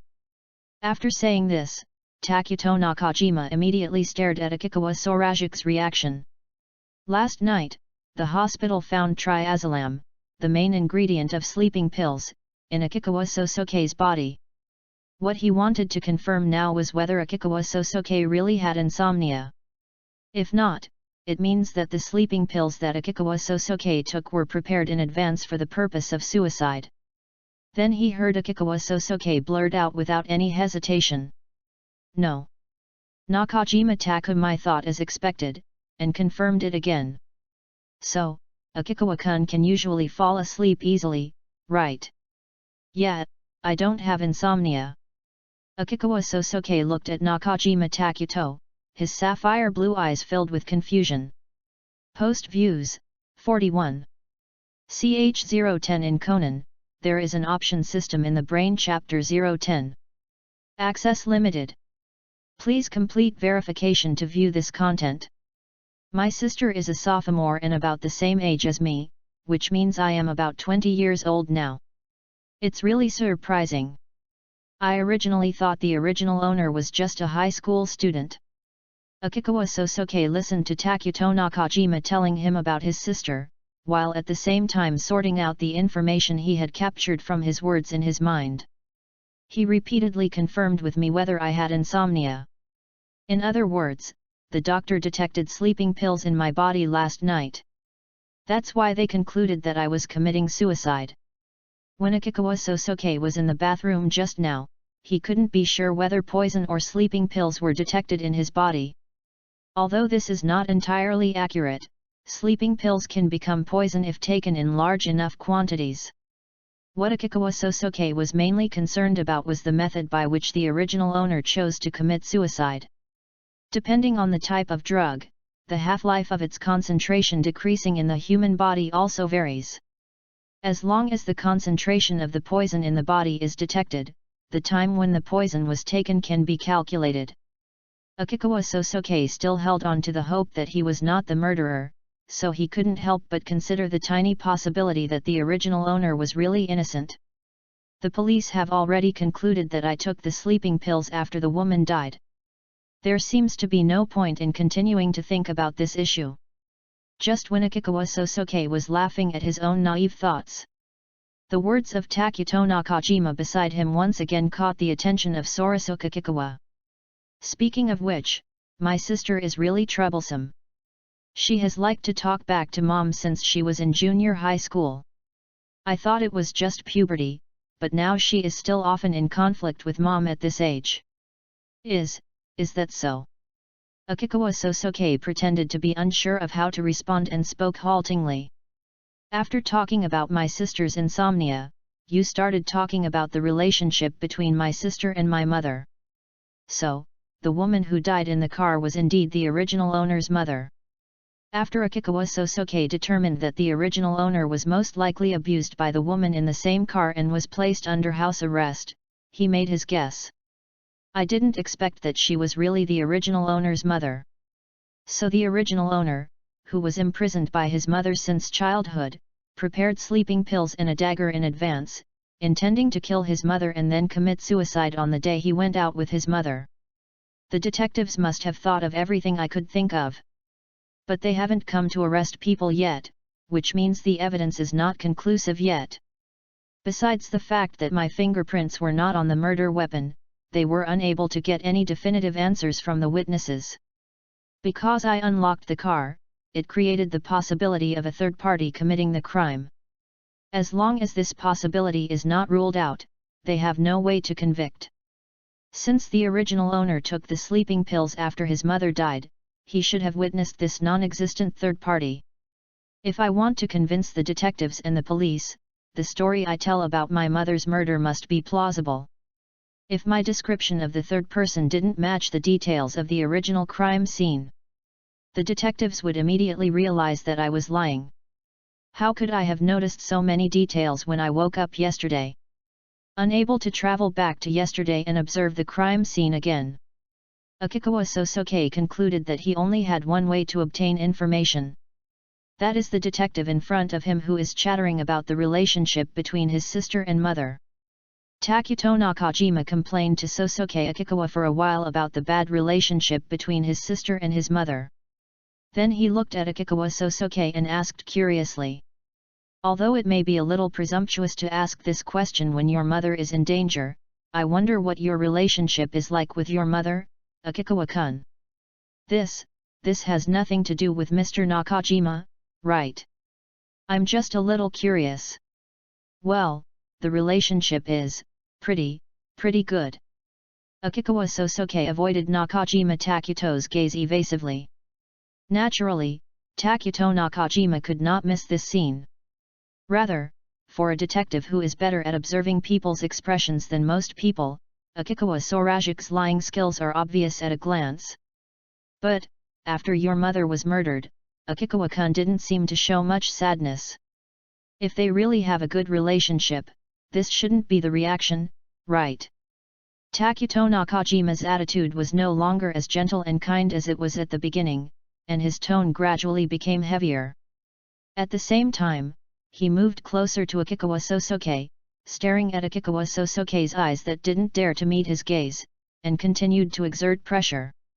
"No, it's a little too sudden, I don't know." Akikawa Sosuke's words gradually became incoherent. Takuto Nakajima could tell at a glance that Akikawa Sosuke was trying his best to find an excuse, but he was too nervous to form complete and fluent sentences. "Akikawa-kun, please stop lying. You are a really bad liar. It's just something not so good." Akikawa Sosuke said this in a low voice, then raised his eyes and secretly glanced at Nakajima Takuto, whose attitude suddenly became scary.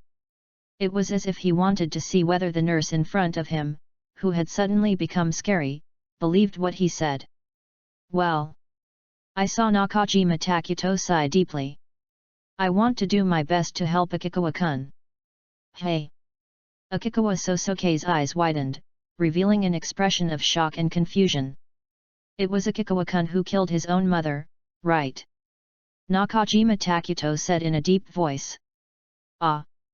As if someone had stabbed him in the lower back with a knife, Akikawa Sosuke screamed and shrank away from Nakajima Takuto. But how could Takuto Nakajima give Akikawa Sosuke a chance to catch his breath? He immediately stood up, stretched out his hands on the small table with the dinner plates, and leaned over to look at the pale-faced Akikawa Sosuke. "Answer my question." "No, I didn't, Mom.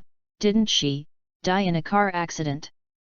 "Mom was driving, and accidentally hit the guardrail, so she was killed.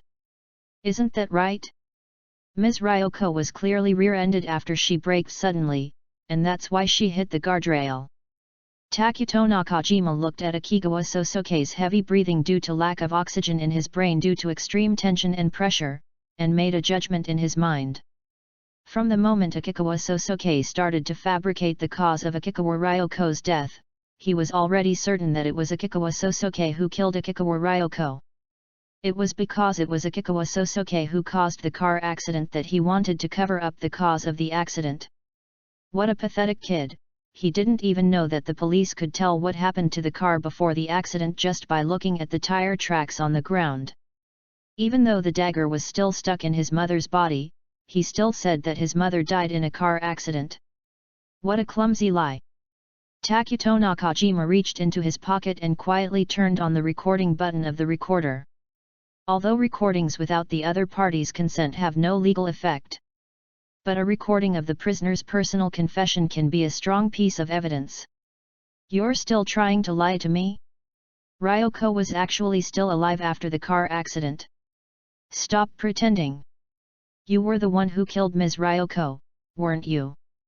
Takuto Nakajima once again emphasized his tone and repeated his question. In addition to continuing to put pressure on Akikawa Sosuke, who was on the verge of collapse, it was also to allow the recorder to clearly record his own problems. You need to provide evidence. I clearly saw my mother after the car accident. Nakajima Takuto looked at Akikawa Sosuke, whose eyes were red and he looked like he was about to break down and cry. Knowing that Akikawa Sosuke has reached his limit, he reached out and tore off the hospital gown on Akikawa Sosuke, revealing his thin shoulders with clear bones. Nakajima Takuto pointed at Akikawa Sosuke's shoulder, which had no scars at all, and sneered. You want evidence, right? Here's the evidence. Post views, 38. CH011 in Conan, there is an option system in the Brain-Chapter-1-60. Access limited. Please complete verification to view this content. The original owner's mother's name was Ryoko. Since he called the original owner's mother by her first name instead of her last name, it means that the original owner's mother has the same last name as the protagonist. So it's Akikawa Ryoko. Usually, Japanese women give up their old surname and take their husband's surname after getting married. So it is not surprising that the child has the same surname as the mother. It turns out that the cause of the accident was not the car crashing directly into the guardrail, but because the original owner's mother suddenly braked and was rear-ended by the car behind, causing her to lose balance and hit the guardrail. Akikawa Sosuke recalled what happened after he woke up. The car's body hit the guardrail on the left, and the front windshield was covered with spiderweb-like cracks. No wonder the police didn't get any definite eyewitness information. It seems the rear window was also shattered when it was rear-ended, obstructing the view. Also, the car hit the left guardrail at an angle tilted to the left, which means the right rear was hit, or the original owner's mother was steering to the left at the time. In this way, the direction of the driver's seat will be blocked by the car body, and the vehicles behind will not be able to see the person in the driver's seat. This can be used to create a situation where a third person committed the crime. Akikawa Sosuke plays the role of a naive child who makes a serious mistake and is discovered. As for why he had to act as panicked as if he had killed someone, instead of denying Takuto Nakajima without blushing or beating his heart. That's because police, no, it should be said that all human beings are of the same moral character. Once you find yourself in an advantageous position, you can't help but start to press on. Once you start to get carried away, your judgment will decline and it will be easy to reveal your flaws. Just imagine this. At this moment, Takuto Nakajima is convinced that he is a child who does not know how to lie, has a low mental age, and is fully trusted. Suddenly I realized that the child in front of me denied killing his mother without any emotion. At that time, Nakajima Takuto will definitely doubt whether all his previous actions were acting. After all, for today's police officers, Akikawa Sosuke has basically been equated with a murderer. Only by making Takuto Nakajima sure that his judgment was correct, and that his psychological defenses had been broken by him, could he realize that he had lost all hope. Only then will he continue to pursue with the attitude of a winner. If you ask him directly, he will definitely not answer honestly. But if a wrong point is put forward, people will often subconsciously refute it. This is why, even though Akikawa Sosuke knew that the original owner's mother died of a knife wound, he still said that she died by driving her car into a guardrail. As expected, Takuto Nakajima, who thought he had the upper hand, immediately refuted himself. Before that, Akikawa Sosuke still knew nothing about the car accident. Now in his mind, he has pieced together a clear and complete scene of the car accident on the national highway. You're still trying to lie to me? Ms. Ryoko wasn't killed after the car accident. Stop pretending. It was you who killed Ms. Ryoko. Right. Listening to Nakajima Takuto's question, Akikawa Sosuke noticed that the other party suddenly raised his voice. I've asked this before, and now I'm repeating it again. It's too obvious. Akikawa Sosuke noticed that Nakajima Takuto repeated the words "Stop pretending, it was you who killed Ms. Ryoko, right?" Combined with the other party's sudden heavier tone, the purpose was obvious. Start recording. Akikawa Sosuke thought in his heart. Then, I have to be careful with what I say next. Otherwise, if someone records your voice and uses it as evidence just to fish for fish, it would be a waste of time. By the way, he was so confident in what he said just now. How did the police know that the original owner's mother was still alive after the car accident? Akikawa Sosuke didn't know when the original owner's mother was assassinated. According to what Takuto Nakajima said, the original owner's mother suddenly braked on the highway.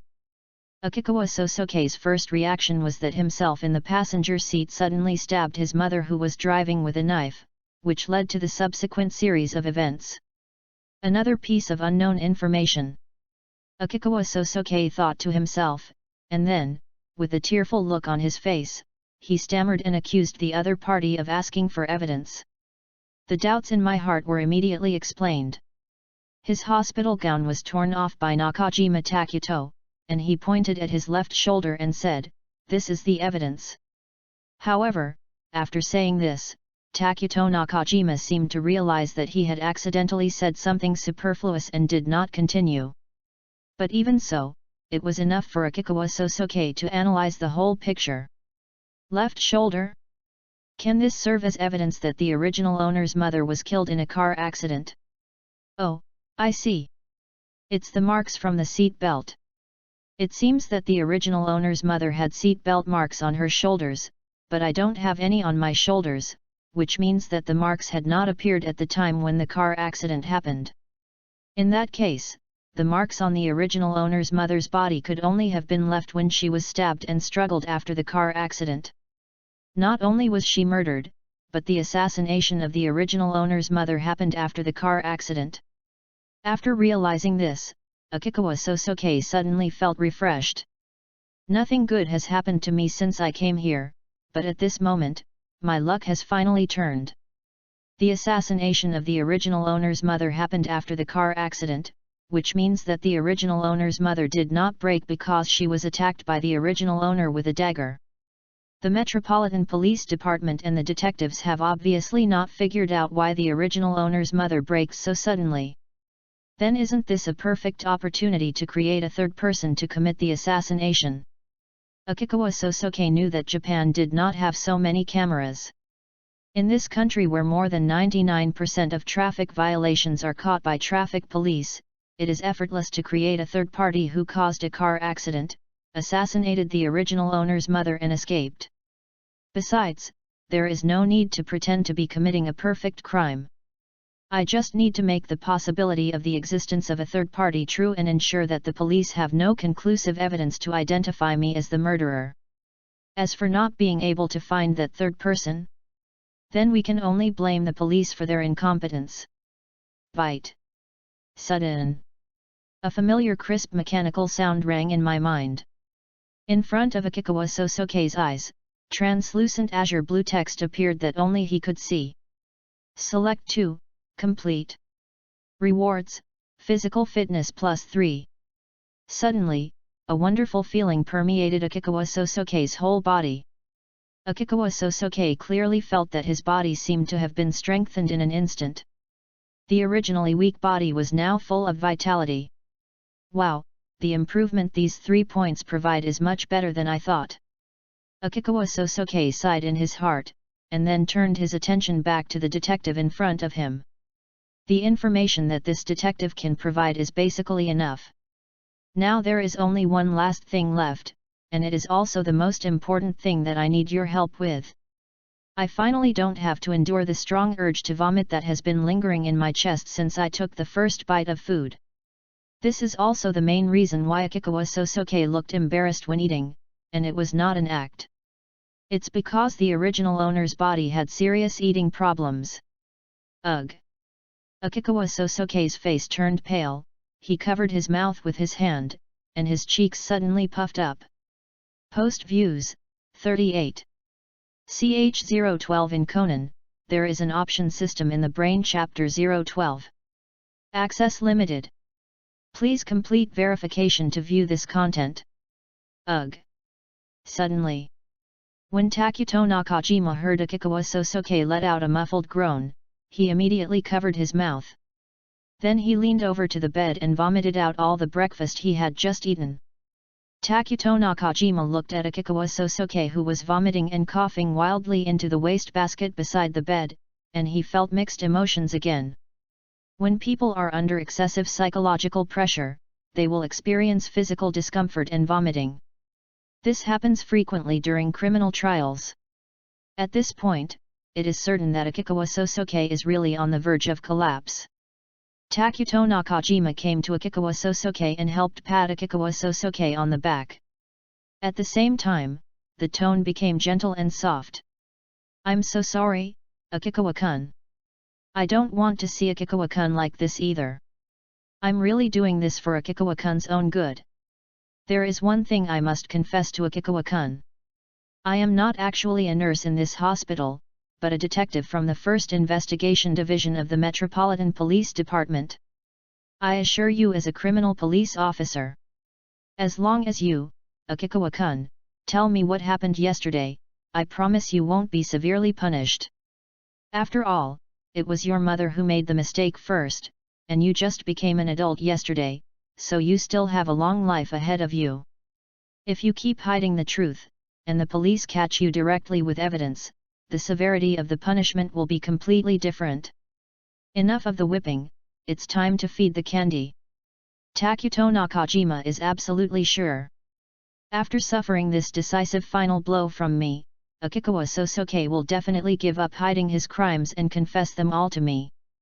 As expected, Nakajima Takuto discovered that Akikawa Sosuke's back, which was still shaking from the violent coughing.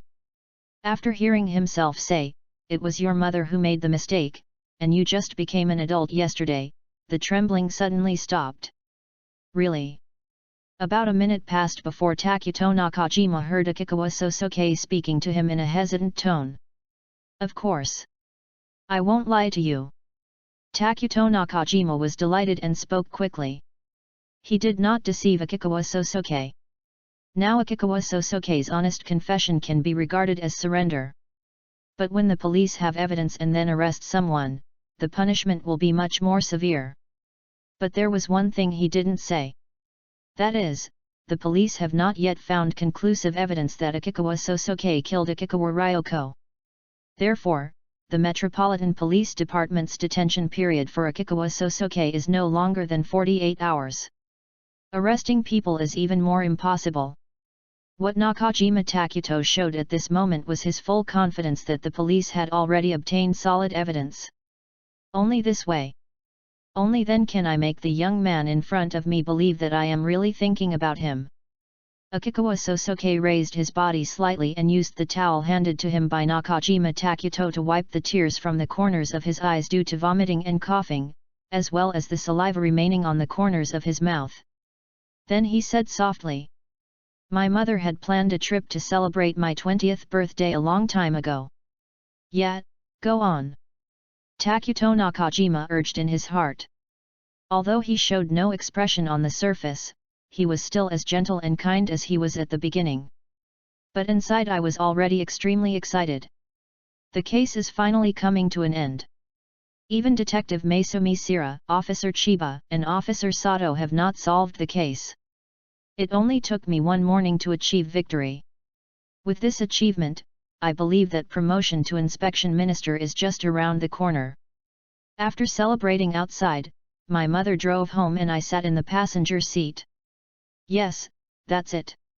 Takuto Nakajima became more and more excited, and he tried hard not to smile. Akikawa Sosoke's confession will be completely recorded in the recorder, and this recording will become the biggest evidence instead of the murder weapon.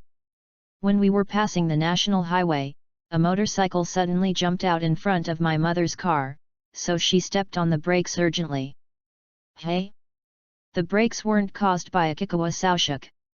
Takuto Nakajima was confused, thinking that his judgment on this point seemed to be slightly biased. But it's not a big problem.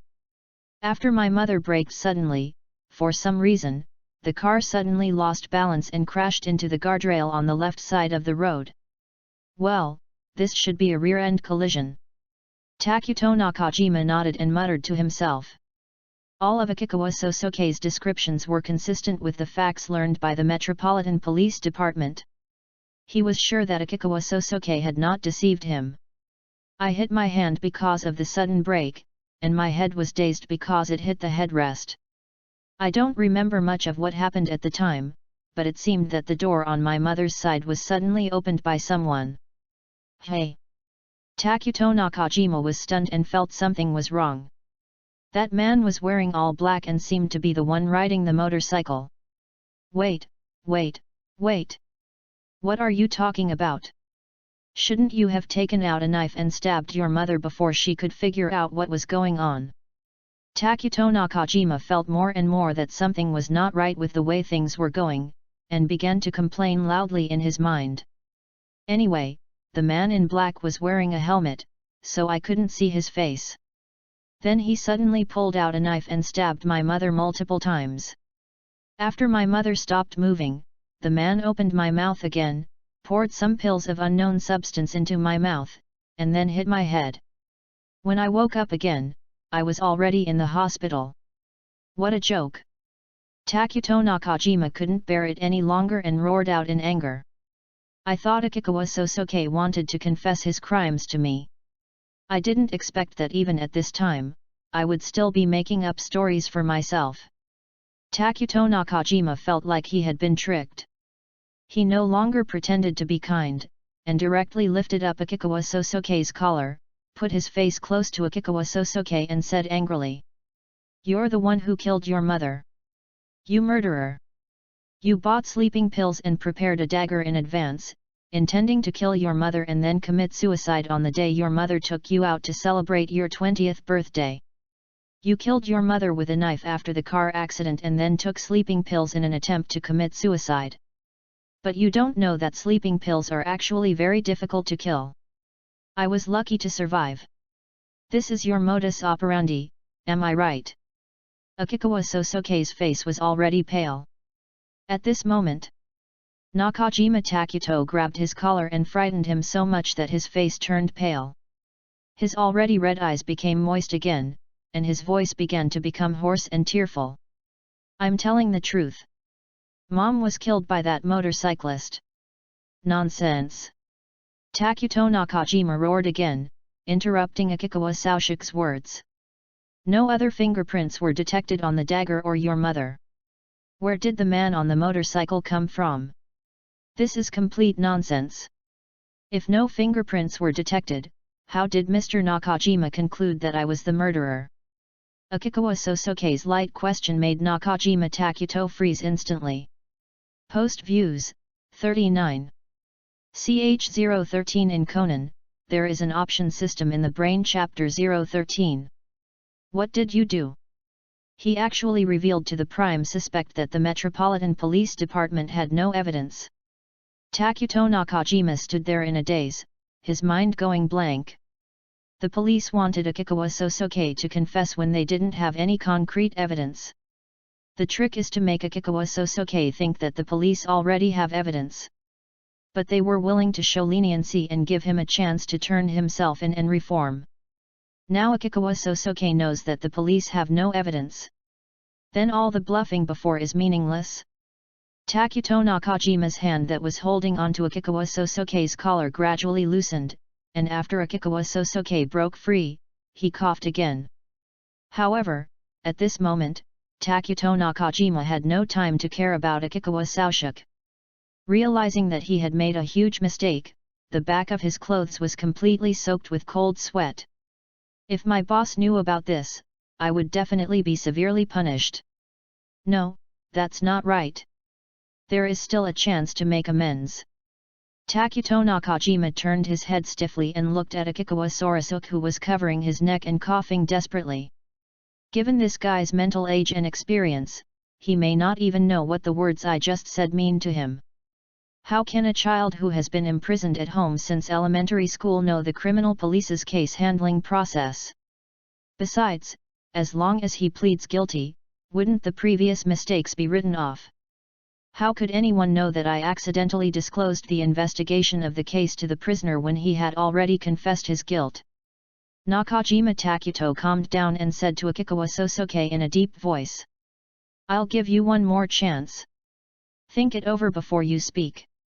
You have to remember, I'm giving you a chance. You are an adult and the Protection Act stopped applying to you 2 years ago. You are now confessing honestly, which can be regarded as surrendering yourself, and you will be given a lighter punishment. But if you get caught, the result won't be like this. Takuto Nakajima no longer had the energy to pretend to be kind and gentle in front of Sosuke Akikawa. He just said it directly, so the other party should understand it, right? Akikawa Sosuke considered for a moment, then said cautiously. Now I remember that the man on the motorbike seemed to be wearing gloves when he killed my mother. Nakajima Takuto.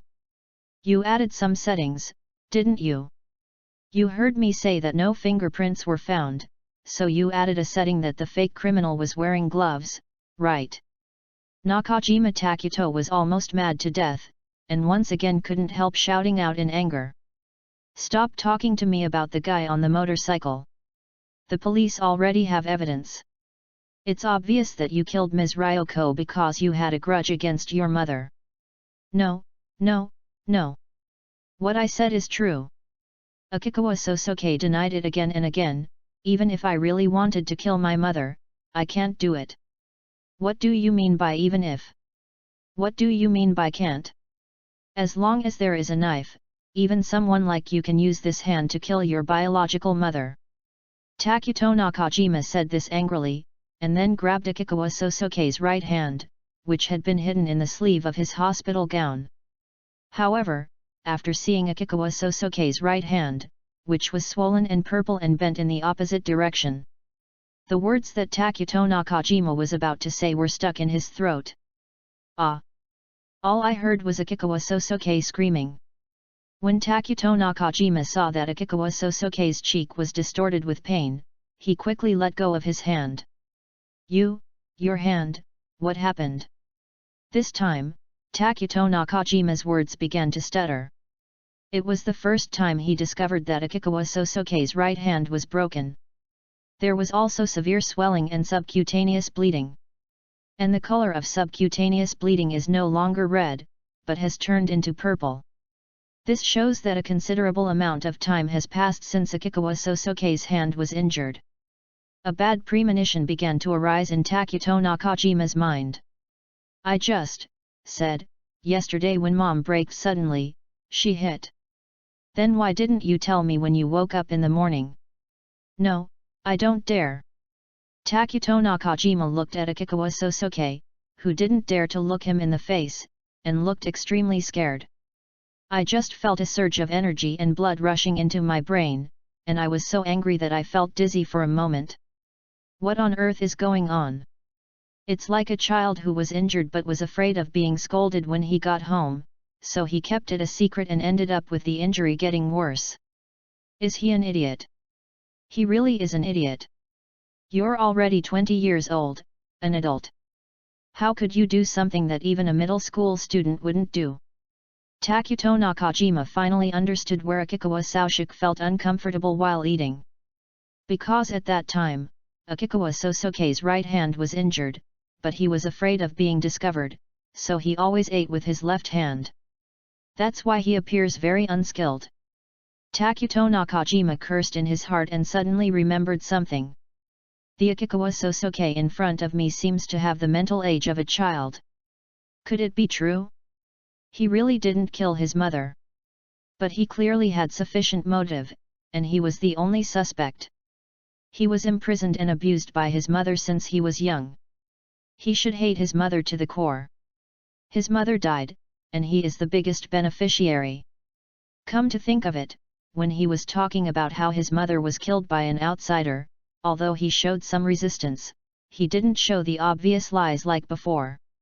Or did he deliberately pretend that he couldn't lie before, just to conceal the truth when he fabricated the incident? Takuto Nakajima was horrified to find that even he himself began to believe that the criminal was not Akikawa Sosoke. But emotionally he couldn't accept this kind of thing at all. Because if these things are true, what I did to Akikawa Sosoke today would have extremely bad and serious consequences. Induce confession. Forced confession. Any one of these is enough to cause the Metropolitan Police Department's trust in the public to plummet to rock bottom. Although this is how the Metropolitan Police Department has always handled cases. But I used these methods on the wrong people. They will definitely suffer unimaginable severe punishment. No, it must be you. You don't have your right hand, but you still have your left hand, right? As long as you have a knife, you can still kill your mother. You wiped off the fingerprints afterwards. Yes, that's it. You deliberately pretended to be a child just to make me let my guard down.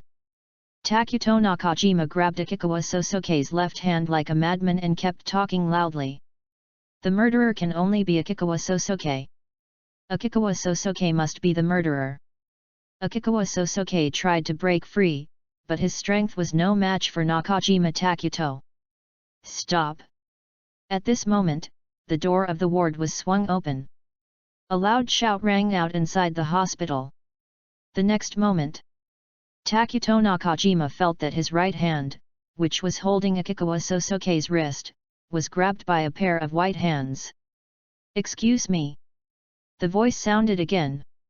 As soon as he finished speaking, Takuto Nakajima felt a huge pain coming from his wrist.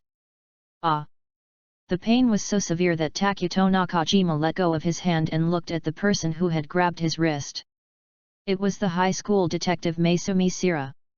How dare a high school student dare to challenge the Metropolitan Police Department's criminal? Just now, when Shiliang Zhenchun asked him whether he was inducing a confession, his attitude was quite bad. Now he actually dares to attack me directly. Nakajima Takuto felt that the high school detective in front of him, who was so proud of himself, seemed to not take the Metropolitan Police Department's detectives seriously at all. She must be made to know the consequences of underestimating the Metropolitan Police Department detectives.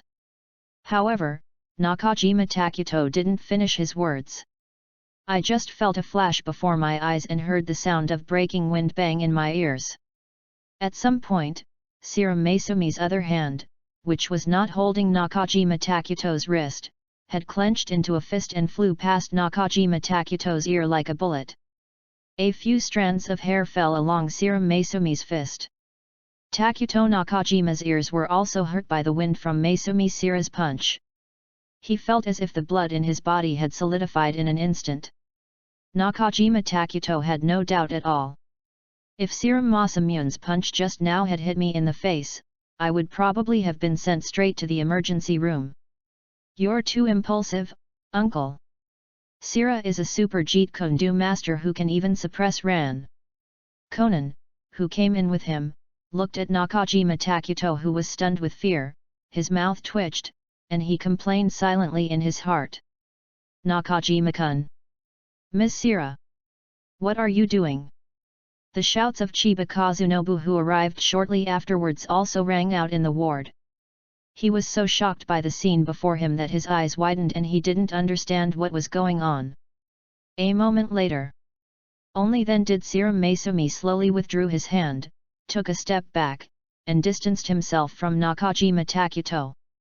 She gently wiped her fist, which had the crushed body of a mosquito on it.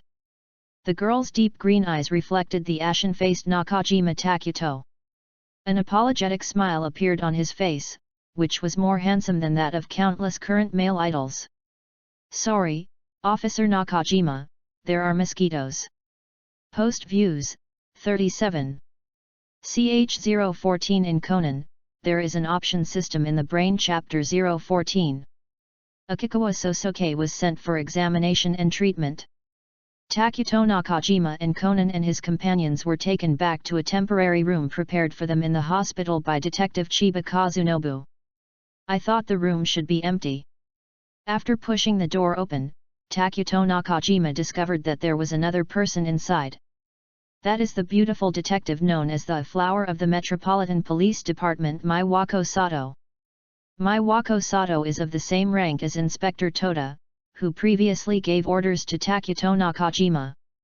He is the second in command of the Metropolitan Police Department's 1st Investigation Division's Criminal Investigation Section 3. Therefore, he is the boss that Takuto Nakajima would never dare to disobey. Originally, the beautiful police officer was holding her fist against her upper lip, thinking as she looked at the documents on the table. After hearing the sound of the door opening, he turned his gaze over here. After seeing Nakajima Takuto's uneasy expression, as if he had done something wrong, a pair of beautiful dark eyebrows also frowned. "Chiba-kun, what happened?" Maiwako Sato did not ask Takuto Nakajima directly, but asked Chiba Kazunobu, who was 1 grade younger than her. So Chiba Kazunobu roughly told Sato Maiwako what he had learned on the way back. "Thank you, Ms. Sira, for helping me stop Nakajima-kun." Sato Maiwako thanked Serum Maisumi softly. "Excuse me, could Miss Sira and little brother Conan please step aside for a moment?" Maisumi Sira and Conan both nodded and left the room. "Officer Nakajima will probably be scolded by Officer Sato," said Serum Maisumi. "I heard from Officer Takagi before that Officer Sato is very scary when he is angry." "No, Officer Sato is no match for you," Conan complained in his mind. He clearly remembered. In a previous case, Kaido Kid was almost kicked to death by Serum Maisumi because he provoked Serum Maisumi. "By the way, Miss Sira, aren't you a little too impulsive? Officer Nakajima is a criminal police officer, and if you attack him, it might be considered assaulting a police officer. Assault the police if you will. Do you want me to sit back and watch Officer Nakajima torture you into a confession? No, I want you to use a gentler approach." "So I didn't hit him in the face with that punch." Conan was silent for a few seconds, then slowly said. Since he was able to force Officer Nakajima, who seemed to have a good temper, into that state, it means that Akikawa has not admitted that he is the murderer. But I am curious about what happened in the ward during the time Officer Nakajima was away. Serum Maisumi guessed in his heart, and a smile appeared on the corner of his mouth. But this smile did not stay on her pretty face for long. Just a few seconds later, Serum Maisumi's expression turned cold again. He clearly had very little information about the victim and the suspect, but he was eager for quick success and attempted to induce and force the suspect to confess his crime. Besides, he clearly said that he would not induce a confession. Maisumi Sira doesn't like people who don't keep their promises. What's more, Takuto Nakajima, who is a policeman, did something that is prohibited by law, which made Maisumi Sira extremely disgusted. Although neither Serum Maisumi nor Conan knew what was discussed between Nakajima Takuto and Akikawa Saoshuk. But just by looking at Takuto Nakajima's frustrated look at the end, one could guess that the attempt to induce a confession had failed. "Conan-kun, Ms. Sira, you can come in now." After a moment, Chiba Kazushin poked his head out and called Conan and Serum Maisumi back. After they returned, they found that Sato Maiwako's expression was no different from before. But Takuto Nakajima stood aside with his head down, as if he had done something wrong. "It seems that the scolding is more severe than I thought," Conan complained in his heart. "I came here this time to share the intelligence that the Metropolitan Police Department has found about this case." Maiwako Sato spoke softly, and at the same time glanced at Takuto Nakajima, who was standing there. Police from the Metropolitan Police Department visited the neighbors of the victim and the suspect and learned that Akikawa and his son moved into their current apartment 3 years ago. Unfortunately, most people say they have not had much contact with Akikawa and his son. But there is one thing that the answers from the people interviewed were quite consistent. That is, they all believed that the suspect Akikawa Sosuke was abused by his mother Akikawa Ryoko. The evidence is that the victim, Akikawa Ryoko, occasionally went out to work, but they rarely saw the suspect Akikawa Sosuke go out. And in their impression, Akikawa Sosuke always seemed to be malnourished and very weak. This is consistent with Ms. Sira's speculation. Has the police received any reports about this? Asked Maesumi Sira. No. Maiwako Sato replied. The police interviewed the neighbors of Akikawa and his son, and most of them said they did not want to get involved. Because they didn't hear any screams or anything like that from Akikawa's house, nor did they receive any help from Akikawa Sosuke. Actually, this situation is understandable. If Akikawa Sosuke has been under house arrest by his mother since elementary school, more than 10 years have passed by now, and he should have lost the will to resist. Maesumi Sira put his finger on his chin and analyzed in a deep voice. Plus, the neighbors said that although they had almost no dealings with Akikawa mother and son, they had occasionally seen Akikawa Sosuke's malnourished and weak appearance, which means that Akikawa Sosuke's freedom is not completely restricted by his mother now. This also proves that Akikawa Ryoko is sure that Akikawa Sosuke will not run away or ask for help from others. It indirectly proves that Akikawa Sosuke has lost the will to resist. But if he lost the will to resist, how could he possibly kill his mother? Chiba Kazunobu was puzzled. It's possible that Akikawa Sosuke just doesn't have any hope for his neighbors. For example, when he was a child, he tried to ask for help from his neighbors, but it was ineffective. After all, Officer Sato also said that Akikawa and his son moved to their current apartment 3 years ago. Akikawa Sosuke is not in school and does not go out. And Akikawa Ryoko does not have a formal job, she is just doing odd jobs. In this case, there is absolutely no need to move. So what I can think of is that once Akikawa Ryoko noticed that her abuse of Akikawa Sosuke was discovered by others, she would move away immediately. After a few times, Akikawa Sosuke naturally lost the will to resist. Sato Maiwako, Chiba Kazunobu, and even Nakajima Takuto, who was standing aside, all nodded repeatedly after hearing Serum Maesumi's analysis. I couldn't help but sigh in my heart again. He is truly a detective, always noticing details that the police have not noticed. And with this tiny detail, we can infer the whole picture of the matter. But I still have some doubts. Would such a child really do something like killing his mother? Chiba and Shin still found it difficult to accept. Takagi-kun and his team, who were originally in charge of the investigation, also had the same doubts. But after they searched the apartment where the victim and the suspect lived, they found this. As Sato Maiwako spoke, she placed 3 pieces of information in front of everyone. The policyholder is Akikawa Ryoko, and the beneficiary is Akikawa Sosuke. Including compulsory liability insurance, there are insurance contracts from 3 different companies with a total death compensation of more than 100 million yen. Post views, 38. CH015 in Conan, there is an option system in the Brain-Chapter-1-60. Sato Maiwako's words made Nakajima Takuto, who was leaning against the wall with his head down, suddenly raise his head. Then, along with everyone else, he looked towards the 3 documents. On the table were a compulsory liability insurance policy and 2 life insurance contracts. The so-called compulsory liability insurance is equivalent to Japan's compulsory traffic insurance.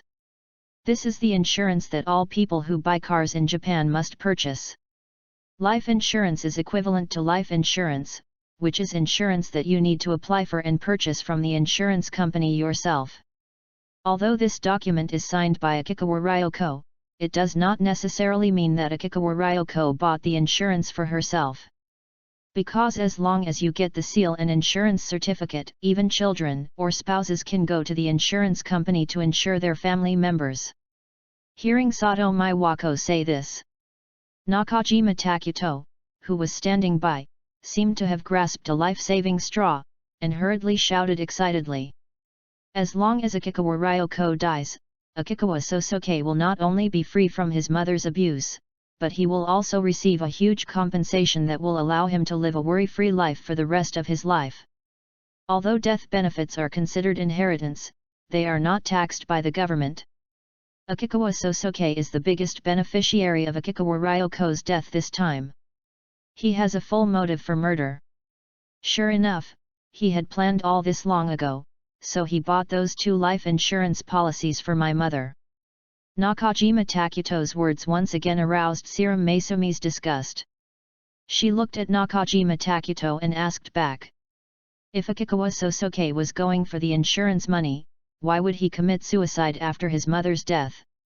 But in terms of the ending, he didn't die, did he? He must have known that no matter how many sleeping pills he took, it would be fine. He did this to conceal the fact that he killed someone for the insurance money. No, Nakajima-kun, you are wrong about this. Chiba Kazunobu's sudden words made Nakajima Takuto stunned for a moment. The doctor found that the concentration of triazolam in Akikawa's body last night was seriously exceeded, so he concluded that the amount of sleeping pills Akikawa Sosuke took was enough to cause death. Rather, the fact that Akikawa is still alive is strange in itself. If you really want the insurance money, you would never swallow a lethal dose of sleeping pills. That is. Takuto Nakajima was choked by Chiba Kazunobu's words. After thinking for a moment, he said quickly. The insurance was purchased by Akikawa Ryoko for herself. It has nothing to do with Akikawa Soushook. And Akikawa Soushook's goal from the beginning was to kill his mother and then commit suicide. Just when Sato Maiwako was about to speak, there was a knock on the door. Come in. Sato Maiwako shouted, and then a young nurse walked in. Have you discovered anything? Chiba Kazunobu asked. Mr. Akikawa is currently receiving treatment for a broken bone. The young nurse showed some fear when facing the criminal police. Oh, I see. Thank you very much. Sato Maiwako thanked the nurse and asked softly. Excuse me, is there anything else? It's okay, just tell me directly. As a detective, Maiwako Sato has a very sharp intuition. She noticed that the little nurse seemed to be afraid of something, so she asked softly. The doctor asked me to ask. Why do you let patients eat so much? Hey? What do you mean? Sato Maiwako was a little confused. Mr. Akikawa has liver failure. He should not eat too much. And even if you have to eat, you should take it with liver protectants and anti-nausea drugs such as ondansetron or domperidone. But Mr. Akikawa ate more food than usual without taking any medicine. The doctor felt it was strange, so he wanted me to ask. While the young nurse was explaining, she kept stealing glances at Takuto Nakajima over there. She knew that it was this detective who provided breakfast to Akikawa Sorasuke instead of the nurse. Although the nurse said it politely. But Sato Maiwako immediately realized that Akikawa Sosuke's physical condition must have deteriorated because he ate too much. She raised her eyebrows, looked at Nakajima Takuto, and asked in a cold voice. Nakajima-kun, you were the one who went to get breakfast for Akikawa, right? What's going on? I don't know. I haven't heard that he has liver failure. Takuto Nakajima was shocked. Why are there more and more negative buffs on Akikawa Soushook? It's not easy to live to the age of 20 with so many health problems. But he really didn't know about this. Wait a minute, Mr. Akikawa's liver failure symptoms are not caused by taking too much triazolam, right? I remember that taking too much sleeping pills can affect liver and kidney function. Conan asked, looking at the young nurse. In that case, Mr. Nakajima probably doesn't know about this matter. No. The doctor said this is probably an old problem the patient has had for a long time. And the patient should have shown a strong resistance when eating. He should also know that he can't eat without taking medicine. That's why the doctor thought it was strange that he ate so much. The young nurse's words once again drew everyone's attention in the room toward Takuto Nakajima. Takuto Nakajima's expression turned ugly again. He remembered. When I first asked Akikawa Sosuke to drink rice porridge, Akikawa Sosuke showed a very resistant expression. Later, under his own repeated questioning, Akikawa Sosuke also vomited violently. He originally thought it was caused by excessive stress. Now it seems that it was caused by liver failure and overeating without taking medicine. As for the reason why Akikawa Sosuke overate, it is self-evident. At that time, Akikawa Sosuke was only thinking about chatting with himself. So I worry that refusing my own food will make me unhappy. I had to hide my inability to eat and forced myself to eat excessive amounts of food. Obviously, for me who had no idea that Akikawa Sosuke was suffering from liver failure, this was at most a mistake. But just now, someone saw him forcing Akikawa Sosuke to confess in the ward. I'm afraid no one will believe my explanation now. Anyone would think that I must have forced Akikawa Sosuke to eat too much food. After realizing this, Nakajima Takuto felt the rage boiling in his chest. I really want to beat to death that idiot who is obviously an adult but still has the mentality of a child. You can't eat. You have liver failure. Why didn't you tell me? Why do you have to force yourself to eat it and then spit it out? How can there be such stupid people in this world? Takuto Nakajima cursed Akikawa Sosuke in his heart. But when he came to his senses, he found that everyone in the room, except the young nurse, was looking at him angrily. For Takuto Nakajima, the glares from others were fine. But only Sato Maiwako's angry gaze made him feel cold. The young nurse saw that something was not right and quickly left the room. Maiwako Sato slapped the table, and a bang sound suddenly came from the small room. Nakajima Takuto. As a detective, don't you know that you need evidence to solve a case? This time, Sato Maiwako directly called out Nakajima Takuto's full name, and it was obvious that she was extremely angry. It has not even been 24 hours since the incident, and the Metropolitan Police Department's investigation has just begun.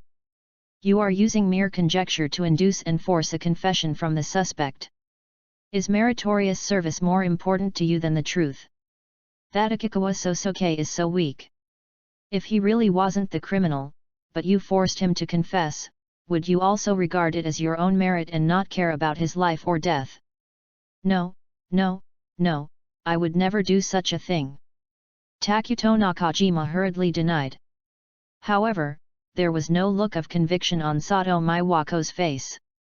Let me ask you, what else are you hiding from me? It's gone. It's really gone. Takuto Nakajima was so frightened by Sato Maiwako's furious look that his face turned pale, and he hurriedly spoke. Well, if I find out that you're hiding something or doing something that's not in line with the rules again, you won't have to be a detective anymore. No, Officer Sato. I was wrong, really wrong. I shouldn't have acted so arbitrarily. When Takuto Nakajima heard what Maiwako Sato said, he quickly apologized. Your involvement in this case is no longer needed. Go back and report this incident to Officer Toda. Maiwako Sato finally gave Takuto Nakajima a chance. If she were to report it herself, then Nakajima Takuto's identity as a detective would be in jeopardy. Yes. Takuto Nakajima felt as if he had been pardoned. He bowed quickly and left the room. Takuto Nakajima discovered. Even after leaving the hospital, my hands still couldn't stop shaking. And now in his right pocket. His trembling right hand was tightly holding the recorder he was using to record conversations in Akikawa Sosuke's ward. Originally, Nakajima Takuto heard that Akikawa Sosuke would receive more than 100 million yen in compensation for Akikawa Ryoko's death. He was just about to hand over the recorder. Because the recorder clearly recorded the lies that Akikawa Sorosuk told him, about the third person on a motorcycle who stabbed his mother. And after hearing what I said, the police did not find anyone else's fingerprints on the dagger. The setting of the non-existent killer wearing gloves added by Akikawa Sosuke on the spot. However, this recorder contains the part about Akikawa Sosuke. There was also a clear recording of himself getting furious and cursing at Akikawa Sosuke for playing tricks on him, and forcing Akikawa Sosuke to confess. Besides, there was also a recording in which he leaked to Akikawa Sosuke the absolutely confidential information that there were no other people's fingerprints on the murder weapon. Just now, Nakajima Takuto was still thinking. Even if he was punished, as long as he could get Akikawa Sosuke to confess his guilt, he would be able to make amends. Now, after experiencing Sato Maiwako's anger just now, this idea has been completely dispelled by Nakajima Takuto. How can I possibly hand it over? If Officer Sato and Officer Toda knew about this, I would definitely lose my status as a detective. Takuto Nakajima felt a little scared. He knows. After he subconsciously denied Sato Maiwako's question just now, he no longer had the opportunity to hand over the recorder. I don't care. I'll let you ask the rest yourself. Takuto Nakajima thought to himself, took out his recorder, and deleted the recording that could affect his career as a detective. Post views, 41. CH016 in Conan, there is an option system in the Brain-Chapter-1-60. Access limited. Please complete verification to view this content. During the period when Akikawa Sosuke was receiving treatment, the Metropolitan Police Department has also concluded its investigation. Afterwards, Takagi Wataru from the Metropolitan Police Department's 1st Investigation Division's Assault Investigation Section 3 came to the hospital with relevant documents from the Metropolitan Police Department. Investigations into previous cases always took quite a long time, but this time it was unexpectedly simple. Because the interpersonal relationships of both the victim and the victim are not complicated. Takagi Wataru said to everyone in the room. Akikawa Ryoko divorced a long time ago, and her ex-husband died in an accident many years ago. In addition to Akikawa Sosuke, Akikawa Ryoko also has a daughter who followed her father when her parents divorced. After the police contacted Akikawa Ryoko's daughter, she was shocked by her mother's death. However, since the daughter and her mother have had no contact since their parents divorced, the daughter is not aware of her mother's interpersonal relationships. In addition, we also found Akikawa Ryoko's medical records in Akikawa Sosuke's home, which showed that Akikawa Ryoko was diagnosed with schizophrenia. Although Conan and others were slightly surprised to hear the news, they were not too surprised. Because a mother who is capable of imprisoning her child is likely to have mental problems. By the way, Officer Takagi. Conan raised his head and looked at Takagi Wataru. May I ask if the victim was diagnosed with schizophrenia before the divorce? Or after the divorce? Before the divorce. Takagi Shigeru compared the information in his hand and gave a positive reply. Then why can a patient with schizophrenia get custody of a child? He got sick before the divorce. Could it be something like domestic violence? No, there seems to be no point in dwelling on this. My ex-husband has passed away, and we divorced a long time ago.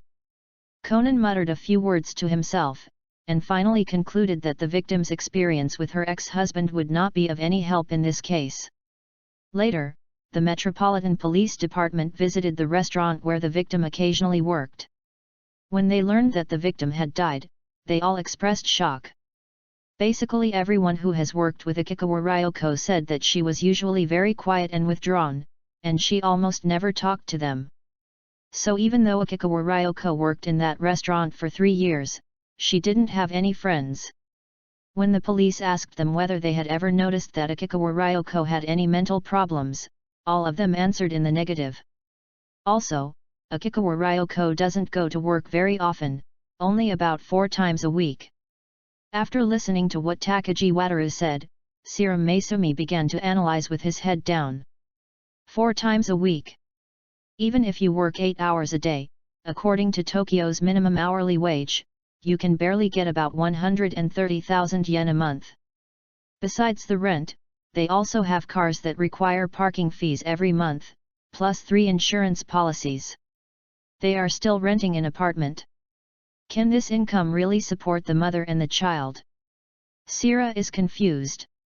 Although the income is not high, it is still possible to survive. After all, Akikawa Sorasuke does not need a lot of money for food. Maiwako Sato said. Hey?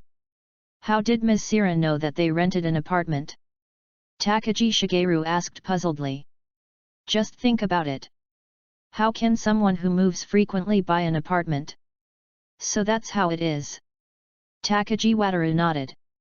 As for the suspect Akikawa Sosuke, the police contacted the elementary school he attended, and the investigation results showed that no one had any contact with him. Combined with our previous conclusion that Akikawa Sosuke was under house arrest by his mother, he should have no interpersonal relationships at all. The above is the information related to the case that the Metropolitan Police Department has learned. That's all. Everyone in the room frowned when they heard this. Having almost no personal connections means that there are unlikely to be any enemies. Add to that their poor and difficult life, and it's hard to imagine that anyone would have such great hatred for Akikawa Ryoko. Vengeance from outsiders can basically be ruled out. So the only person who can satisfy the hatred towards Akikawa Ryoko and benefit from her death is Akikawa Sosuke. Conan analyzed in a low voice. But this statement is inconsistent with the confession of the suspect Akikawa Sosuke himself, because he said that his mother was killed by a man on a motorcycle. Maiwako Sato added. She had heard Takuto Nakajima's report and also learned that Akikawa Sorasuke had said that the perpetrator was someone else. It seems that Akikawa Sosuke is most likely lying.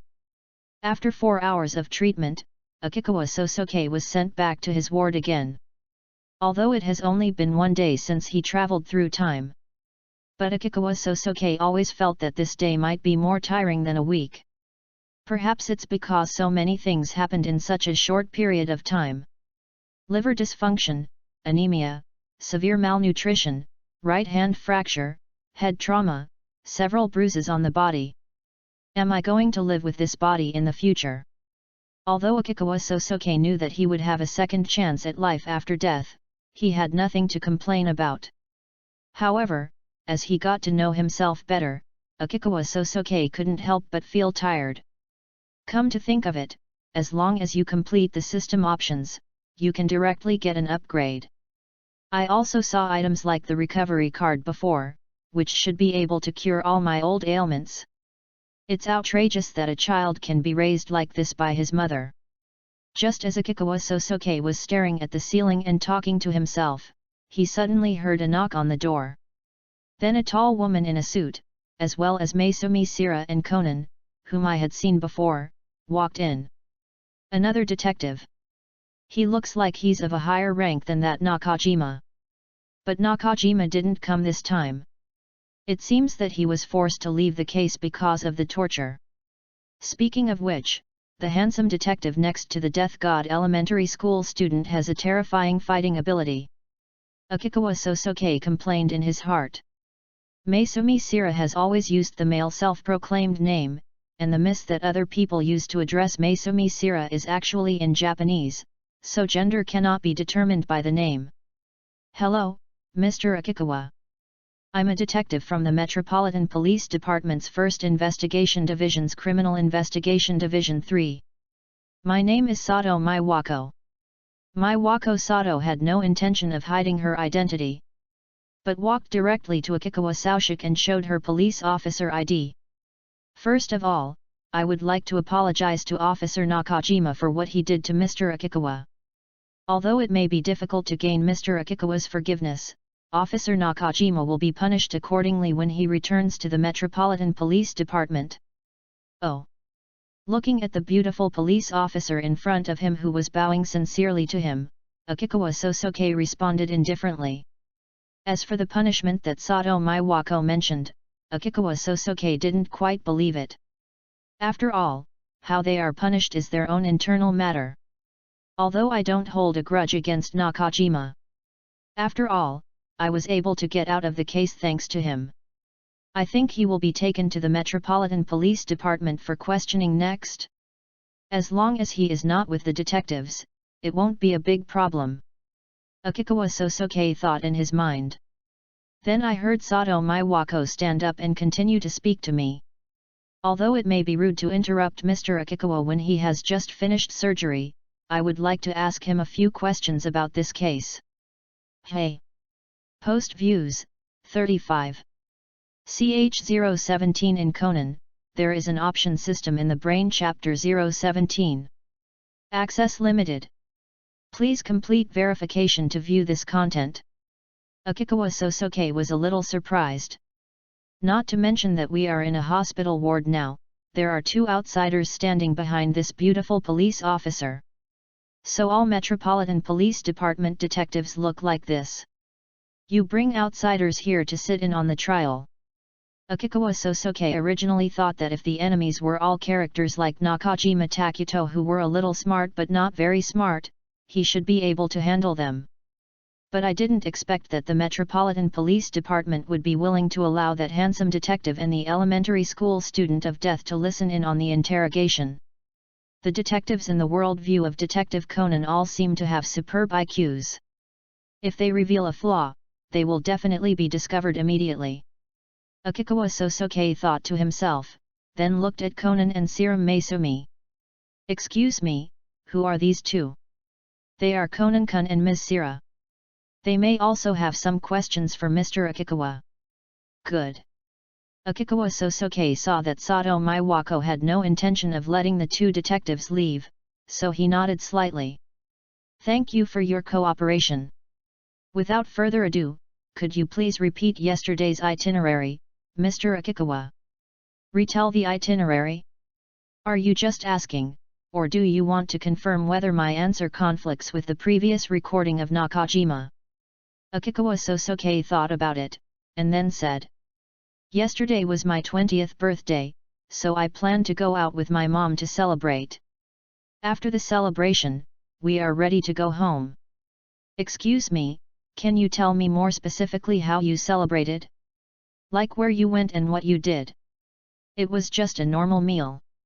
Of course Akikawa Sosuke didn't know what the original owner did with his mother yesterday. However, considering the original owner's physical condition, he probably can't do most activities. Moreover, he had not felt hungry until this morning, and the car accident happened at around 9 o'clock in the evening, so the original owner and his mother must have eaten out. May I ask which restaurant did you go to? What did you eat? Sorry, I don't remember. Oh my, how could most people forget what they ate last night? And wasn't last night Big Brother's birthday? How could you forget like this? Suddenly, a childish and artificial voice sounded. Conan blinked his confused eyes and looked at Akikawa Sorusuke with confusion in his eyes. Yesterday was his birthday, how could he forget what he ate? Since he wants to hide the fact that he had dinner, that means if they find out the restaurant where he and his mother dined, it's very likely that something will be exposed. Like, putting sleeping pills in his mother's food. Conan keenly noticed Akikawa Sosuke's intention. The corners of his mouth curled up and he gently pinched his collar. He prepared the miniature microphone on his collar and told Takagi Wataru, who was recording outside, about this matter. However, what Akikawa Sosuke said next made Conan stop. For me, eating is painful, so it doesn't matter what I eat. No food is good for me. Every time I eat, I have to take a bunch of pills with me to barely swallow them, but if I take a little more, I will spit it out. Even if I had sushi last night, I don't think I would have had any impression of it. Listening to the words spoken by Akikawa Sosuke with his head lowered and his eyes lonely, Conan's expression suddenly froze on his face. I actually forgot. Most people will not forget what they ate yesterday, but this Akikawa Sosuke is not an ordinary person. As a patient with long-term liver failure, he had long lost the ability to enjoy food. Conan suddenly felt embarrassed when he realized this. I originally wanted to play the role of an ignorant child and point out the unreasonable parts in Akikawa Sorajik's words. Unexpectedly, he turned out to be a naughty child who talked nonsense and hurt people's pain points. Even if I ate sushi last night, I wouldn't have any impression of it. Maesumi Sira repeated Akikawa Sorajik's words in a low voice. Is sushi the best thing for him?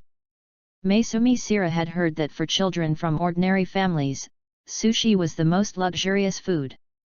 At this moment, when she heard Akikawa Sosuke trying his best to imagine and could only say food like sushi, she suddenly felt inexplicably that Akikawa Sosuke was a little pitiful. I'm so sorry, Mr. Akikawa, please continue, said Sato Maiwako. Well, when we were walking back, a motorcycle suddenly appeared in front of us, and my mother also stepped on the brakes at this time. What kind of motorcycle is it? Black. Can you be more specific? Sorry, I don't know much about motorcycles. Then what? Afterwards, Akikawa Sorajik did as he had said to Nakajima Takuto before. He braked but was rear-ended, the car hit the guardrail, he hit his head and hands, and then he recounted the entire incident of his mother being killed by the motorcyclist. But there are some differences. Almost every time Akikawa Sosuke retold the story, Sato Maiwako asked him about the details. Excuse me, I want to ask something. At this moment, the voice of Maesumi Sira, who had been silent all this time, rang out. Mr. Akikawa, you said you hit your head and you were a little confused at the time, but you should have noticed the order in which the murderer stabbed Ms. Ryoko, right? The murderer should have stabbed Ms. Ryoko's neck first, right? Ryoko Akikawa was injured in the neck, chest, and abdomen. Finally, the knife was inserted into the abdomen. Since there were marks of strangulation on Akikawa Ryoko's body, it means that Akikawa Ryoko struggled violently when she was stabbed. The knife wound on Akikawa Ryoko's neck was in the throat area.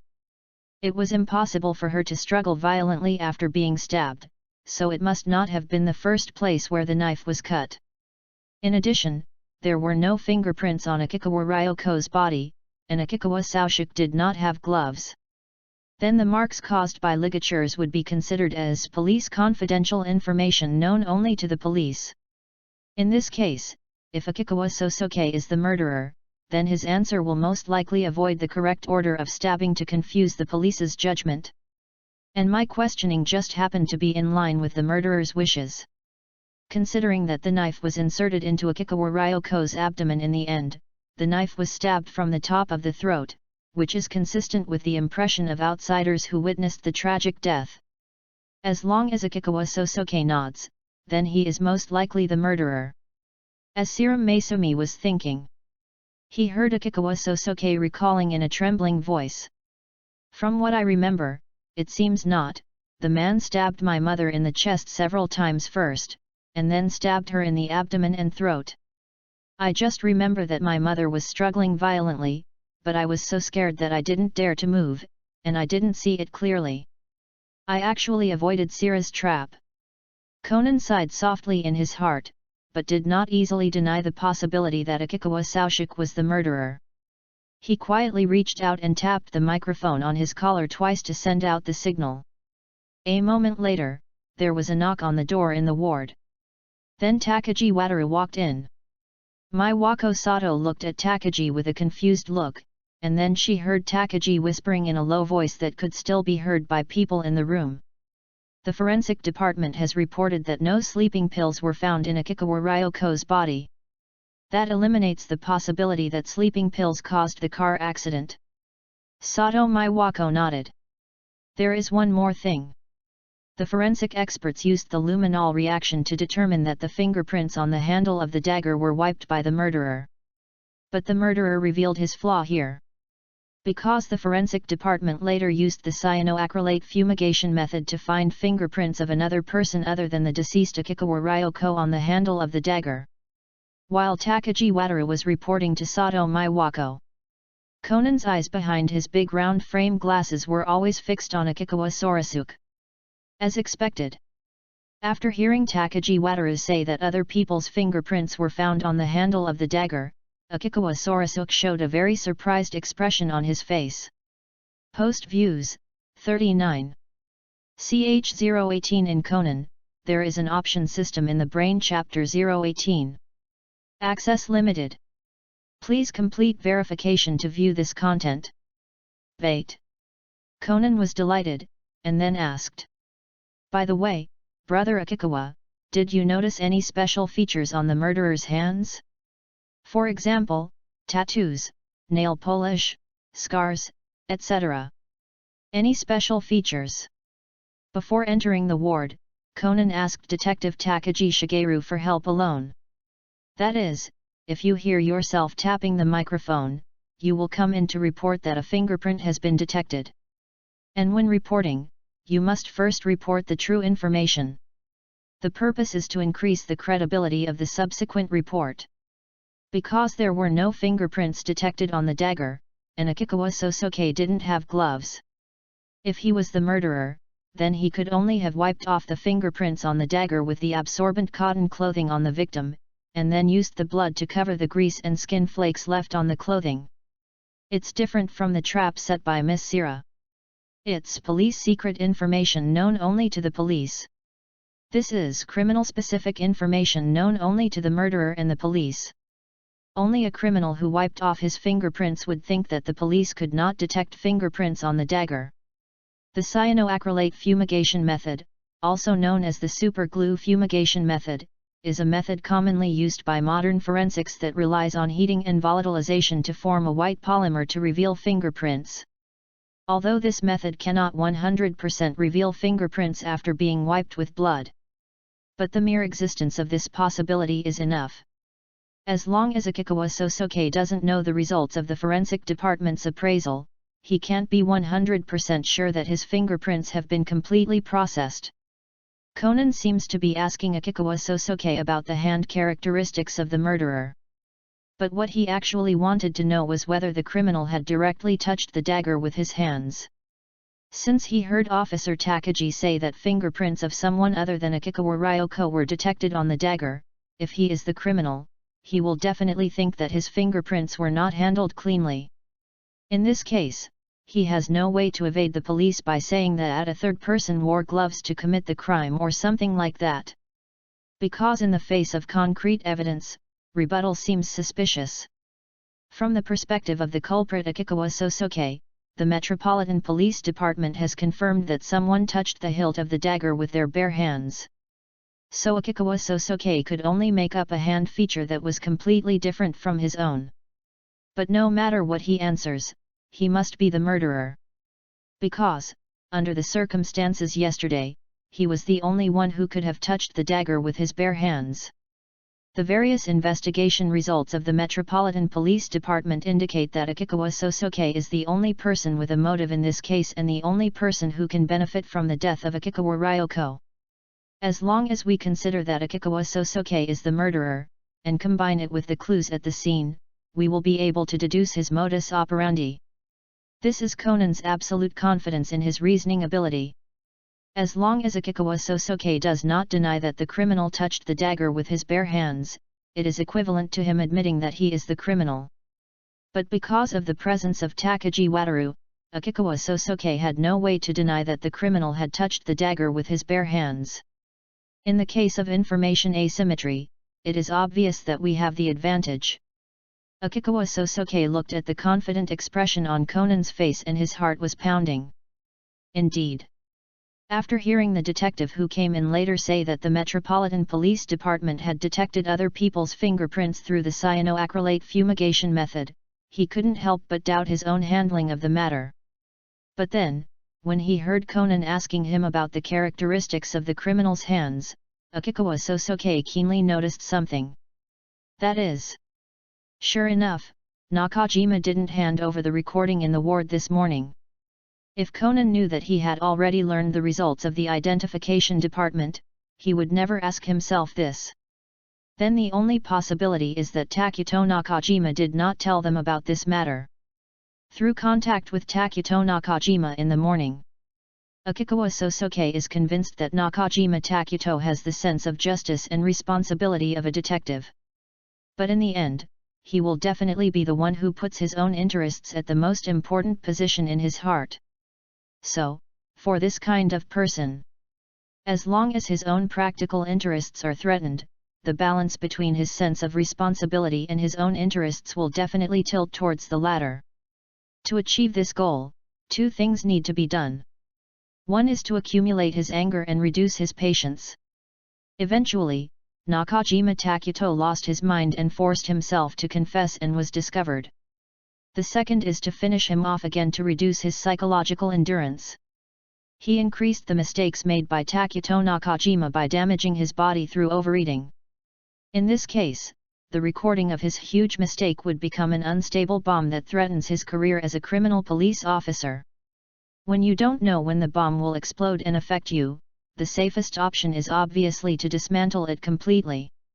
As expected, Takuto Nakajima did not dare to hand over the recording. At least, everyone present did not know that they had already known the results of the forensic examination.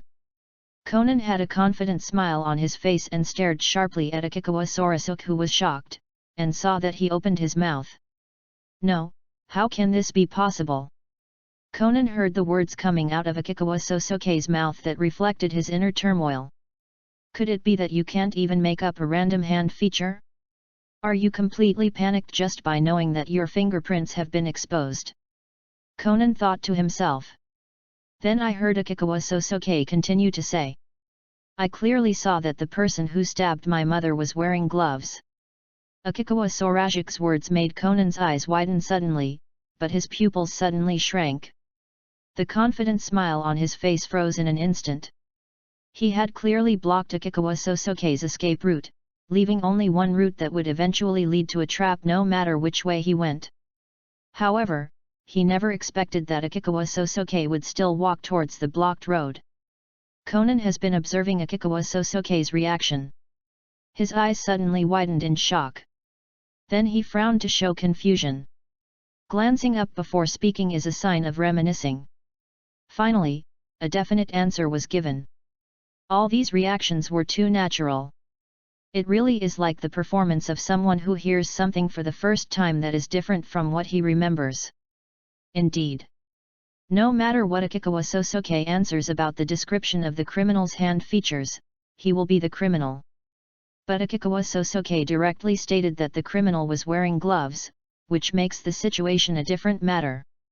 Could it be that he is really not the criminal? Is there really a person who rode a motorcycle, caused a car accident, killed Akikawa Ryoko, and ran away? Maesumi Sira noticed that Conan was temporarily shocked because things did not develop as expected. So he hurriedly guided Sato Maiwako to continue asking Akikawa Sorasuke. The interrogation is not over yet. As long as Kaiuchuan says anything that is inconsistent with the facts, he will still not be able to get rid of suspicion. However, until the questioning is completed, Akikawa Sosuke didn't say anything that made them realize that it was inconsistent with the facts or that there was a problem with the logic. Maesumi Sira looked at the detailed records that Takagi Shigeru had taken word for word and nodded. Then she looked at Akikawa Sosuke and said with a smile, "Excuse me, Mr. Akikawa, could you please repeat what you just said in reverse?" Post Views, 37. CH019 in Conan, there is an option system in the Brain-Chapter-1-60. Access limited. Please complete verification to view this content. When it is impossible to determine whether the suspect's confession is true. By asking the suspect to repeat his confession in reverse order, we can often reach a conclusion. Many prisoners will make up a story to deal with the interrogation when they are interrogated by criminal police. When the police ask normal questions, you can naturally answer fluently. But if he is asked to repeat what he just said in reverse, the fabricated content will usually reveal its flaws at this time. Since Maiwako Sato, Maesumi Sira, and others already knew about it, Akikawa Sosuke already had a story to tell when he was questioned by Takuto Nakajima. So Maesumi Sira asked Maiwako Sato to ask as many details as possible when questioning Akikawa Sosuke. if Akikawa Sosoke's statement was a false one prepared in advance to deal with the police. So when Sato Maiwako asked him about the details, he could only make it up on the spot. If Akikawa Sosoke took too long to think when asked about the details, it would seem unnatural. However, it is difficult for content fabricated in a short period of time to be reasonable and logical. When Akikawa Sosoke finished his story, then suddenly ask him to repeat it backwards. At this time, a lot of new content had been added to the original story that Akikawa Sosoke had fabricated because of Sato Maiwako's constant questioning. If the confession did not match the facts, it would be difficult for Akikawa Sosoke to tell everything he said in full and in reverse order. The reason why Detective Takagi Wataru was asked to take notes outside the door at the beginning was to let Akikawa Sorasuke relax his vigilance. If he had known in advance that everything he said would be recorded, he would definitely have been more vigilant. Maesumi Sira was sure. If Akikawa Sosoke was making up facts, he would definitely be exposed here. Say it backwards, what does that mean? Akikawa Sosoke seemed not to understand what Sira Maesumi meant, and a look of confusion appeared on his pale face. Just start from the moment Mr. Akikawa was knocked unconscious, and repeat everything from the end to the beginning. What's the point? Just to be on the safe side, to confirm whether Mr. Akikawa is lying. Maesumi Sira had no intention of hiding his purpose, so he said it directly. After she said that, she gave Sato Maiwako another look. Sato Maiwako understood and nodded slightly. Akikawa Sosoke opened his mouth slightly, with an expression of disbelief on his face. It seemed as if he couldn't believe that the police didn't believe his confession. After a moment, he spoke slowly.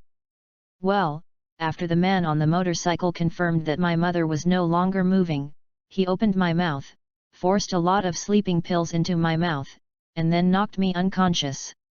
How did Mr. Akikawa know that it was a sleeping pill? It was Officer Nakajima who said he thought I was going to commit suicide by taking sleeping pills after killing my mother. So I guess the person fed me sleeping pills. That guy Nakajima. The corner of Sato Maiwako's eyes twitched, and she once again suppressed the anger in her heart. Excuse me, could you please describe again where he took the pills from? And what kind of pills they looked like? It looks like a white round pill in a black bottle. How much did you eat? A lot of. That's all. Under the continuous questioning of Sato Maiwako and the confirmation of Serum Maesumi, Akikawa Sosoke repeated what he had said from the beginning to the end. When Akikawa Sosoke just started to retell the story, Serum Maesumi was still full of confidence. However, as Akikawa Sosoke repeated more and more, her confident heart began to waver. That's not right. I remember it too clearly. Although there are slight differences in the content, the details and the general process are basically the same. If these were false, how could he remember them so clearly? It is difficult for ordinary people to repeat a lie backwards. Akikawa Sosoke actually repeated the entire story without any errors, adding a lot of details. Unless Chu Chuan has an incredibly good brain, how could he remember so many details?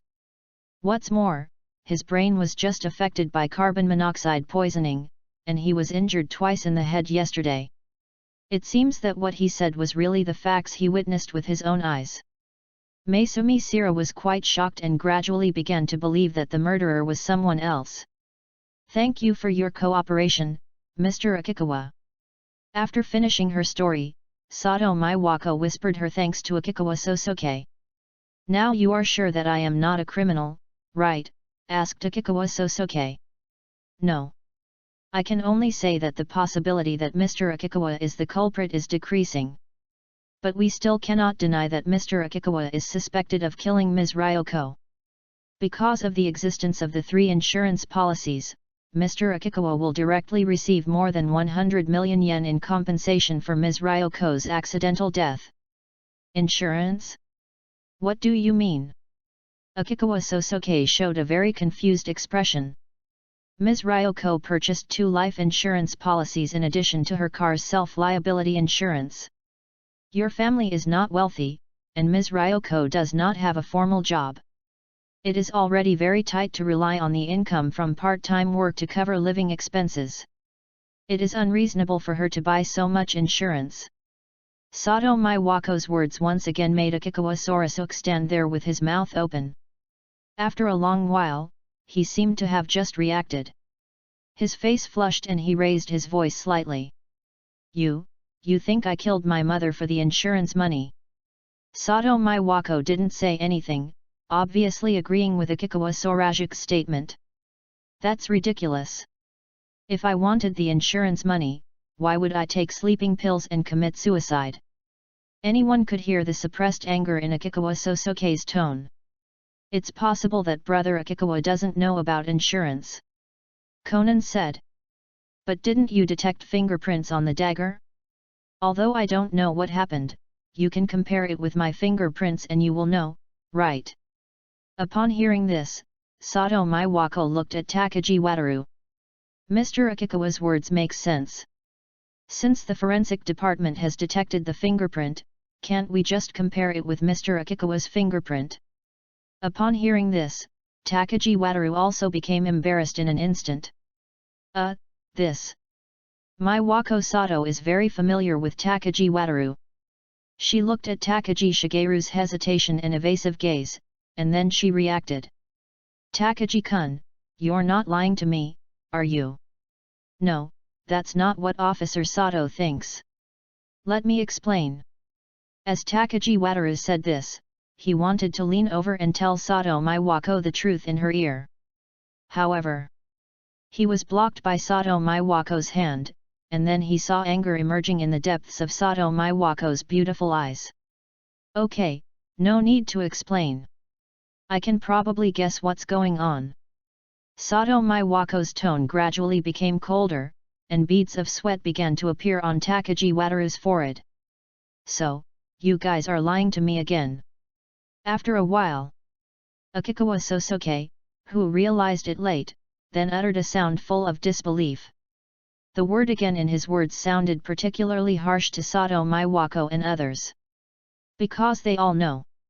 The Akikawa Sosuke in front of him had just been deceived by another detective in the morning. You didn't detect any fingerprints. Then why are you still doubting me? I don't even have gloves or anything like that. Akikawa Sosuke looked at Sato Maiwako and others and asked loudly. The absence of fingerprints does not mean that you are not a suspect. After all, there are many ways to remove fingerprints. Conan whispered. You first said I was going to kill my mother and then commit suicide, and then you said I killed my mother for the insurance money. I asked you why I would commit suicide if that was the case, and you said I wasn't doing it for the insurance money. Now you can't detect fingerprints, and you say I removed them. Then let me ask you again, if I was planning to kill my mother and then commit suicide from the beginning, why would I deliberately remove the fingerprints? Or are you trying to force a crime on me and force me to confess, just like Officer Nakajima did this morning? Akikawa Sosuke's angry words made everyone in the room's pupils shrink instantly. Post Views, 38. CH020 in Conan, there is an option system in the Brain-Chapter 020. Access limited. Please complete verification to view this content. Akikawa Sosuke's voice wasn't very loud. However, this questioning voice gave great pressure to everyone present. In criminal cases, it is normal to interrogate suspects who have sufficient suspicion. However, their actions were summarized by Akikawa Sosuke, the person involved. But it sounds like you are being unreasonable and deliberately harsh.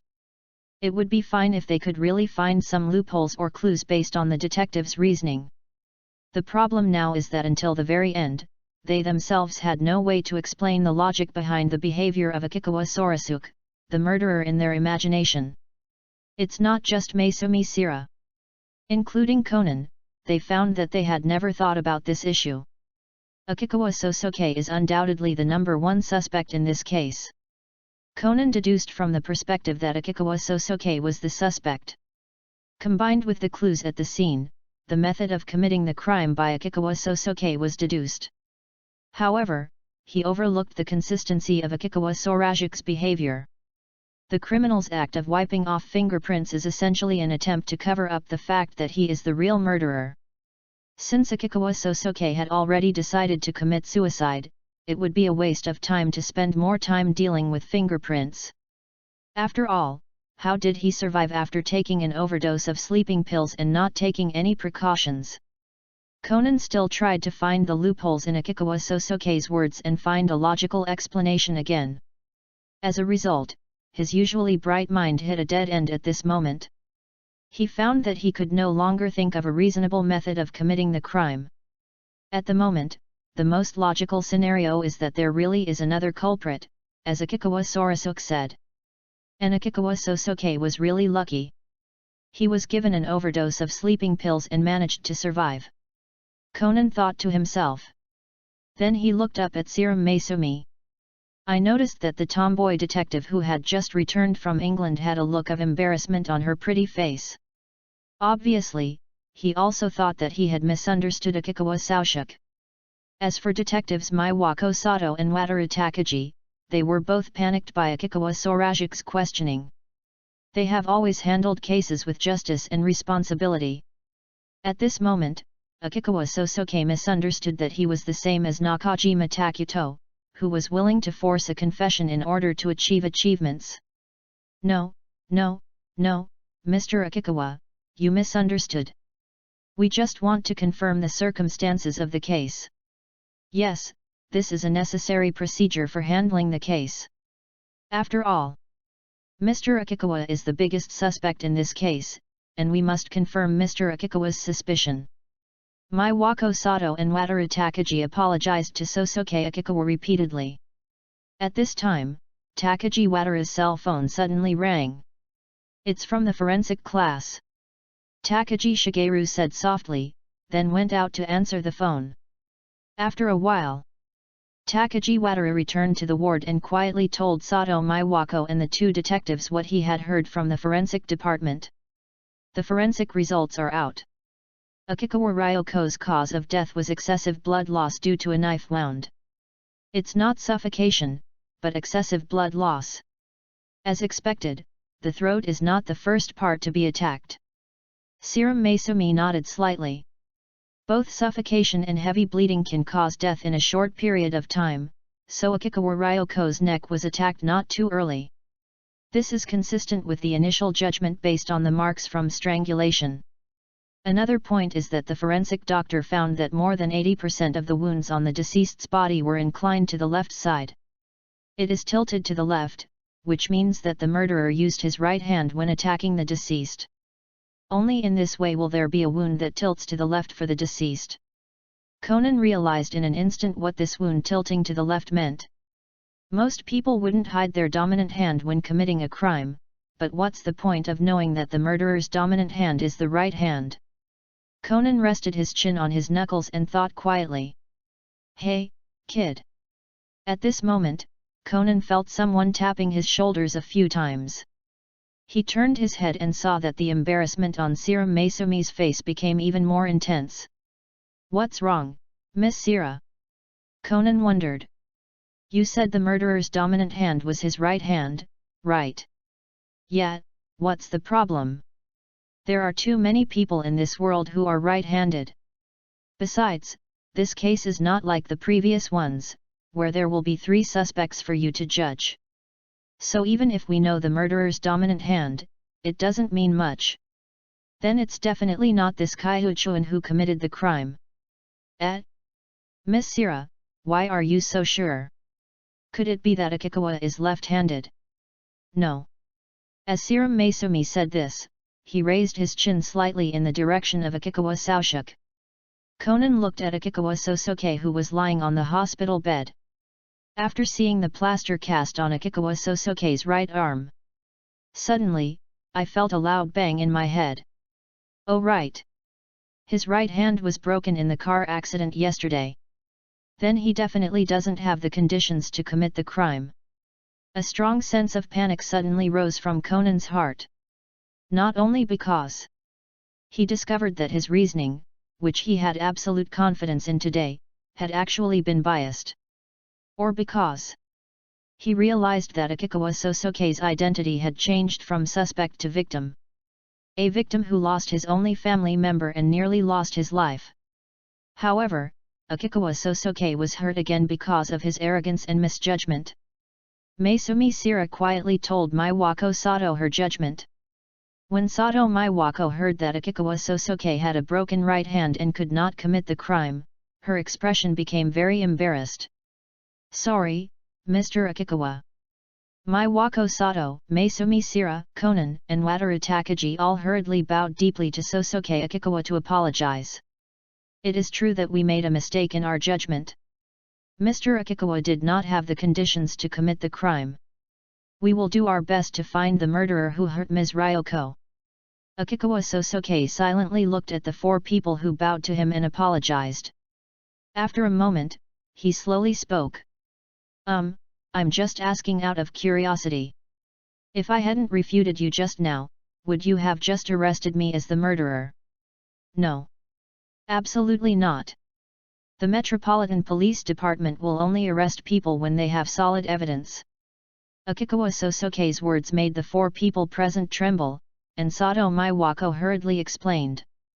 As a criminal police officer with a strong sense of justice, Maiwako Sato has always handled cases fairly and impartially. The fact that she was able to become an inspector of the 1st Investigation Division at such a young age is enough to prove that Maiwako Sato is very capable. She was never afraid of criminals or murderers. But he is afraid that his qualities as a criminal policeman and his image in the eyes of others will be questioned.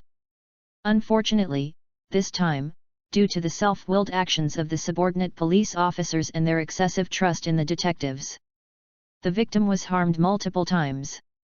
Maiwako Sato apologized sincerely, hoping to restore the impression of the Metropolitan Police Department in Akikawa Sorajik's mind. However, she did not see any expression of trust on Akikawa Sosoke's face. Instead, he saw Akikawa Sosoke hesitate to speak, avoiding his sight and whispering, "I want to rest." Obviously, Akikawa Sosoke didn't trust himself at all. "And because of what happened today, I don't even dare to express my true thoughts." Maiwako Sato really wanted to explain that they would never force a confession or defame someone's innocence. But she also understood that without any action, it is really difficult to repair the trust gap in Akikawa Sorajik's heart towards the detective with just words. "Sorry, you should take a good rest," Sato Maiwako said in a low voice with some disappointment, then turned and left the ward. "Sorry, Mr. Akikawa." Maisumi Sira and the others apologized to Sosoke Akikawa again and slowly left the room. During this period, Akikawa Sosoke said nothing and kept his eyes downcast. Until the last person leaves the room. The corners of his mouth, which had always been drooping, finally showed a change. Post Views, 39. CH021 in Conan, there is an option system in the Brain-Chapter 021. Access limited. Please complete verification to view this content. After leaving Akikawa Sosoke's ward, Detectives Takagi Wataru, Conan, and Serum Maisumi were severely reprimanded by Sato Maiwako. Conan and Maisumi Sira also truly experienced the horror of Sato Maiwako, the flower of the Metropolitan Police Department. Later, when Maisumi Sira and Conan asked to help find the whereabouts of the motorcycle killer, but she was rejected by Maiwako Sato. "You two have been of great help in analyzing the clues. Let the Metropolitan Police Department handle the rest of the work." Maiwako Sato used tactful words to kick Maisumi Sira and Conan out of this case. Only Takagi Wataru and Chiba Kazunobu were left in the room. Looking at Officer Takagi's ugly face, one could tell that an even more terrifying scolding was waiting for him. This time it's really messed up. After leaving the hospital, Serum Maisumi clasped his hands behind his head and spoke slowly. "Yes." Conan was a little depressed and replied calmly. "I always feel that something is wrong with this case. Before we questioned Akikawa, we didn't find any clues that someone else committed the crime.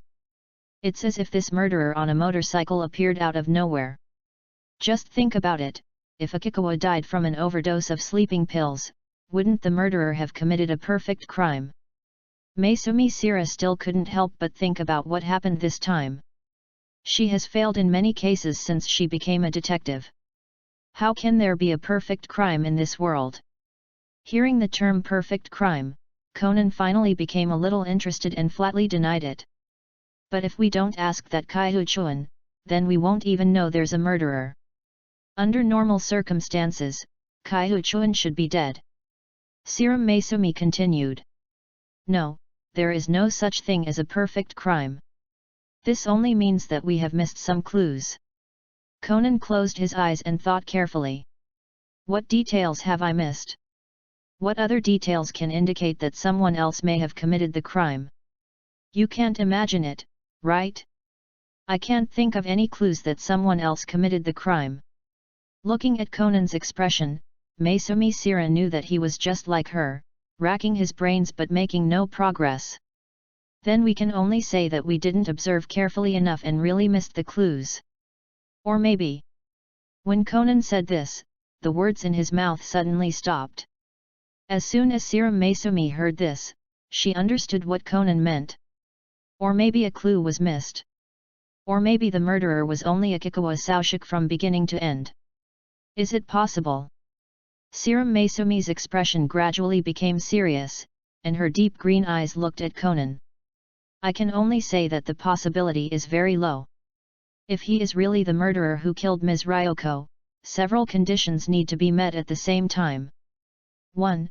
It caused a car accident. 2.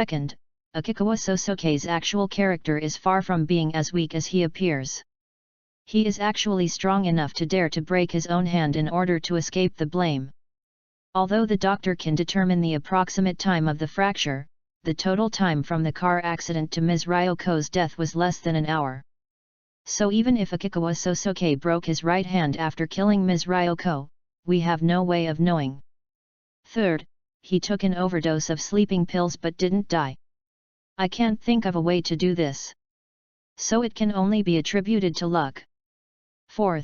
He knew the identification results of the dagger in advance, and his observation skills are extremely sharp.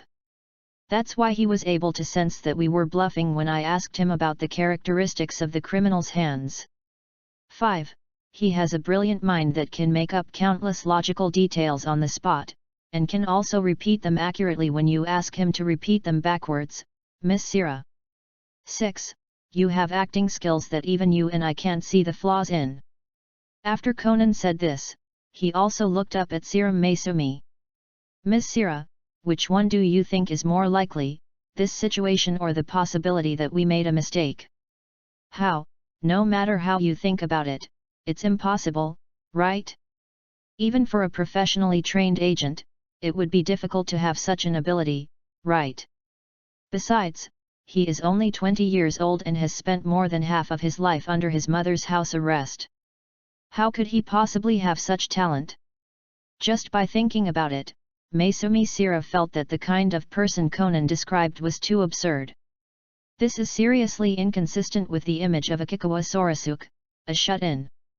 So, I said that we too made a mistake. Conan spread his hands. Maisumi Sira sensed that there was an underlying sense of loss that was difficult to conceal behind Conan's indifferent tone.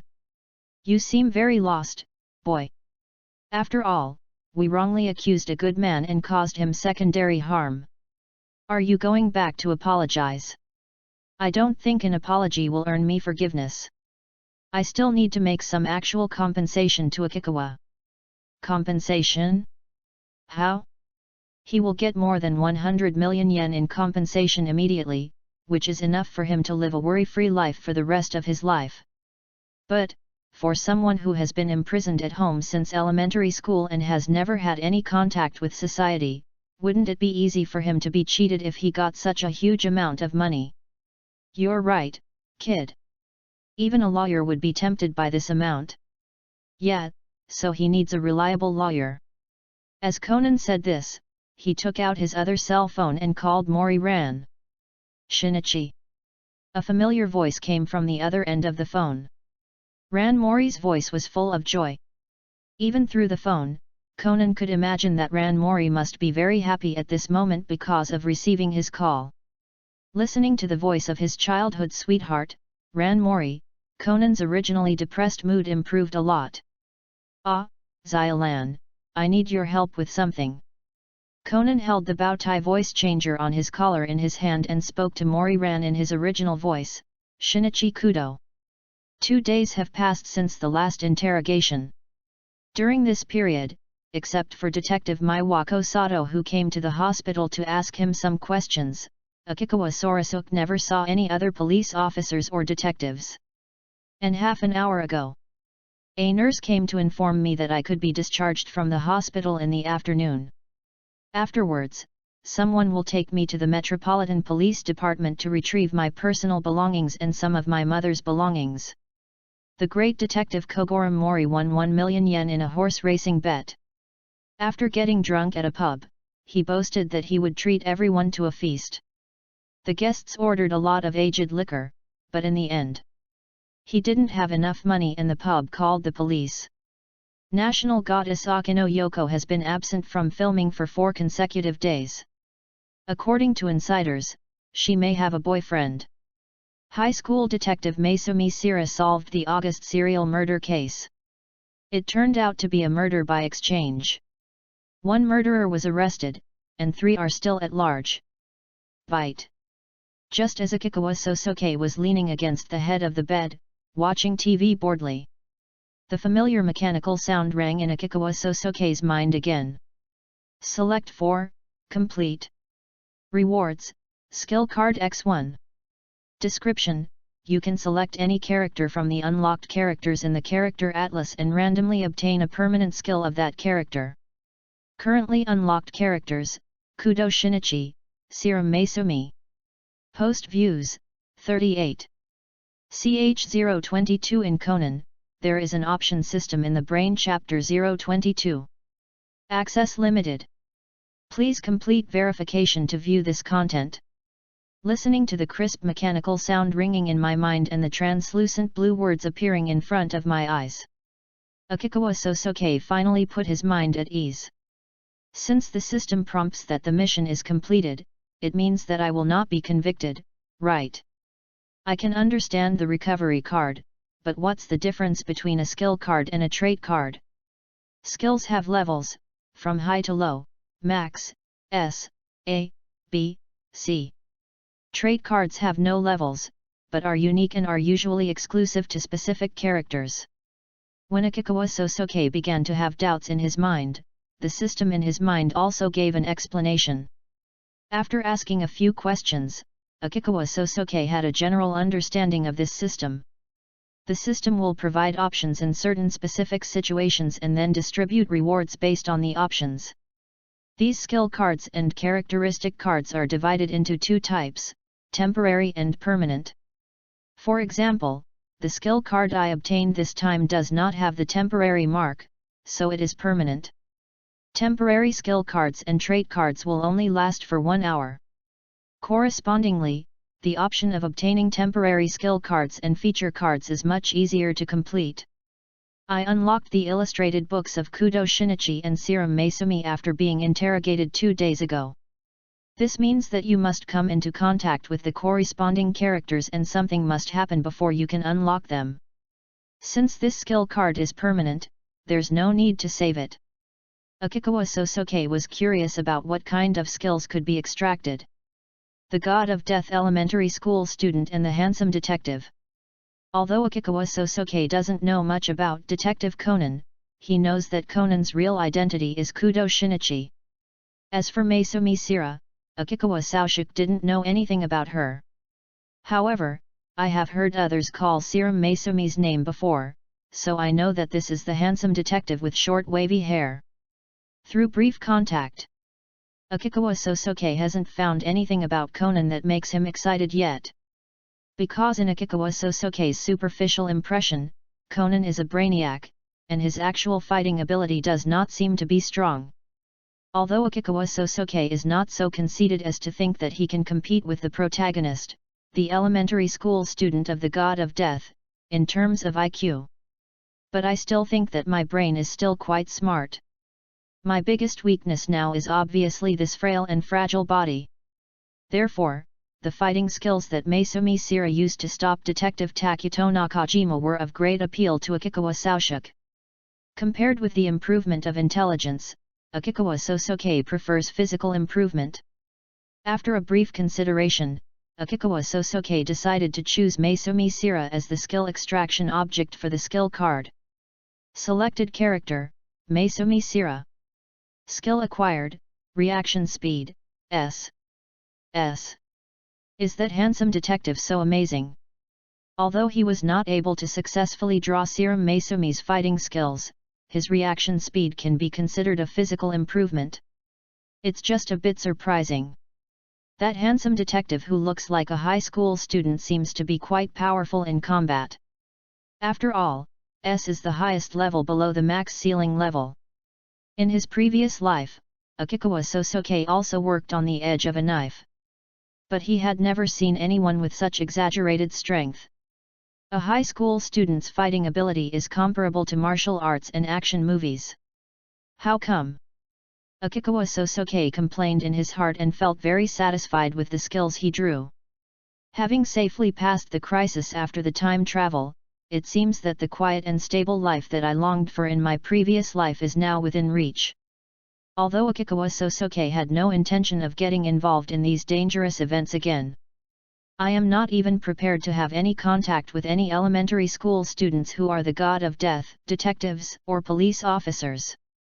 But it's always good to acquire some self-protection skills. Just when Akikawa Sosuke was happily thinking about what to do after he recovered, there was a gentle knock on the door. "Excuse me, is this Mr. Akikawa's ward?" Then a strange female voice came from behind the door. "Not a doctor or nurse, but someone who will take me to the Metropolitan Police Department to pick up my things, right?" Akikawa Sosuke guessed the other party's identity based on the other party's knocking on the door and the questions asked after knocking on the door. The doctors and nurses in this hospital usually push the door open after knocking. I won't ask myself like the person outside the door is asking now. Of course, some media reporters who are interested in this car accident may want to interview me. However, reporters often do not give interviewees the opportunity to refuse, let alone use this method as an opening statement. "Yes, come in." After hearing Akikawa Sosuke's reply, a woman who looked to be around 25 years old, wearing a cyan suit and carrying a briefcase, walked in from outside the door. It's already late August, but she's still wearing formal clothes, even a coat. If you're wearing high heels, that means you're not driving. She was wearing a suit jacket in such hot weather, but there were no signs of sweat on her shirt or neck. It doesn't look like he came in wearing a shirt and then put on a coat before entering the house. "Did you just take a taxi here?" He was dressed very formally and simply. He was wearing a suit when he met me, which means he was working. He took a taxi when he went out, so he must be a very lucrative profession. He can't be a policeman. So he must be a lawyer. Akikawa Sosuke glanced at the woman who came in and made a judgment in his mind. After walking in, the other party immediately introduced himself and stated his purpose. As it turned out, Akikawa Sosuke was not wrong. "Hello, Mr. Akikawa. Nice to meet you. I am a lawyer at the Heim law firm. My name is Midori Kuriyama. This time, I was entrusted with taking Mr. Akikawa to retrieve his personal belongings from the Metropolitan Police Department. Also, Mr. Akikawa can ask me to help with issues such as your mother's inheritance and insurance compensation." Akikawa Sosuke was originally wondering why it was necessary to trouble a lawyer to accompany him just to retrieve his personal belongings. But after hearing that the other party actually knew about his own situation, he realized that the other party should be a lawyer cooperating with the police, or an acquaintance of Conan and Serum Maesumi. The former is not a big problem, but the latter may imply surveillance of oneself. "Is that so? Then I'll trouble you, Miss Kuriyama." Akikawa Sosuke showed a grateful expression on his face and thanked Kuriyama Midori. "Then without further ado, let's go and get discharged from the hospital now, shall we? Post views, 40. CH023 in Conan, there is an option system in the Brain-Chapter 023. Access limited. Please complete verification to view this content. Akikawa Sosuke and this lawyer named Kuriyama Midori. We took a taxi together to the Metropolitan Police Department headquarters in Chiyoda Ward. Retrieve your personal belongings. And some relics of the original owner's mother, Akikawa Ryoko. Since some of Akikawa Ryoko's belongings will be used as evidence in the subsequent investigation. Therefore, it can only be returned to Akikawa Sosuke after the case is completely closed. However, for Akikawa Sosuke, who knew the truth, he understood that there was a high probability that he would not be able to get the remaining things back. So they're just personal belongings, but they're just my ID, keys, and pills. Money, less than 4,000 yen in total. And the original owner didn't even have a cell phone. Akikawa Sosuke looked at his somewhat childish shoulder bag and couldn't help but complain in his heart. However, it seems that people who are ready to die don't need to carry too many things when they go out. After taking his personal belongings, Midori Kuriyama turned and looked at Sosuke Akikawa. Mr. Kaiuchuan, it's still early. If you don't mind, you can come to our law firm to discuss matters concerning the inheritance and insurance money. Of course, you don't have to force yourself. Or you can choose a time that is convenient for Mr. Akikawa later. Kuriyama Midori knew that Akikawa Sosuke still had his right hand in a cast, and that he was weak after just being discharged from the hospital. So I suggested choosing a better day. Today, please. Akikawa Sosuke wanted to finish these troublesome things quickly, so he said. Okay. Kuriyama Midori nodded slightly, and then prepared to hail a taxi on the roadside. Hey, do you want to take a taxi again?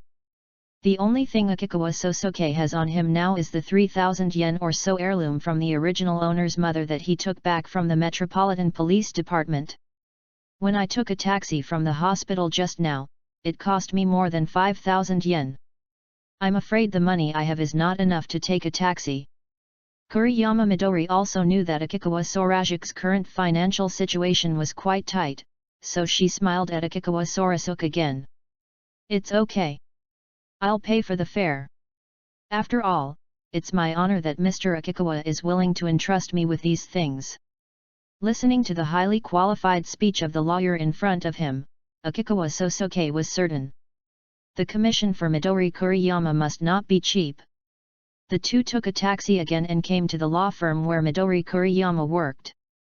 Akikawa Sosuke originally thought that with Kuriyama Midori's extremely high professional qualities, she should be working for a fairly large law firm.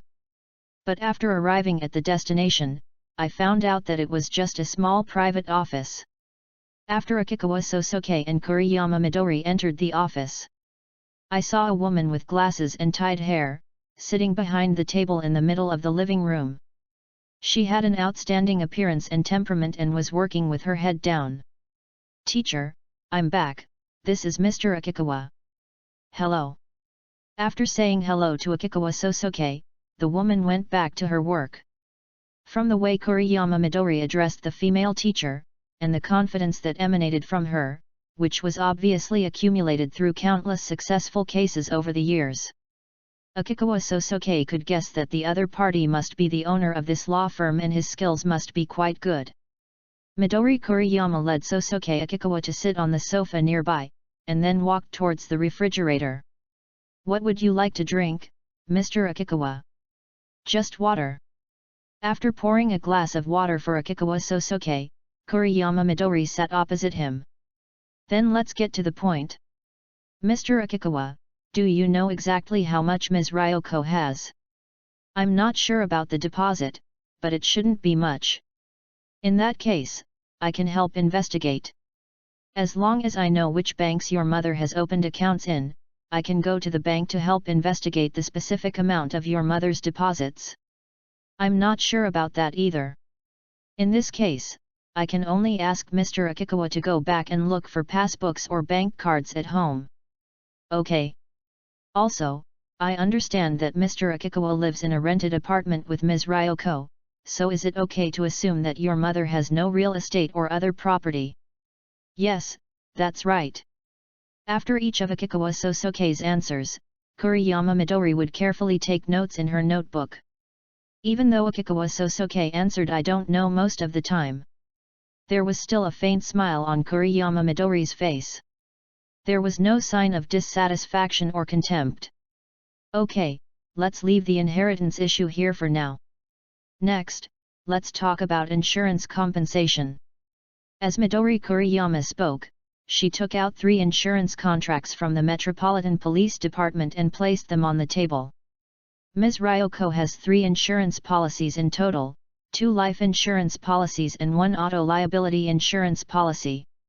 The death claim amount of the self-indemnity insurance is about 30 million yen, and the death claims of the other 2 life insurance policies are 40 million yen and 45 million yen respectively.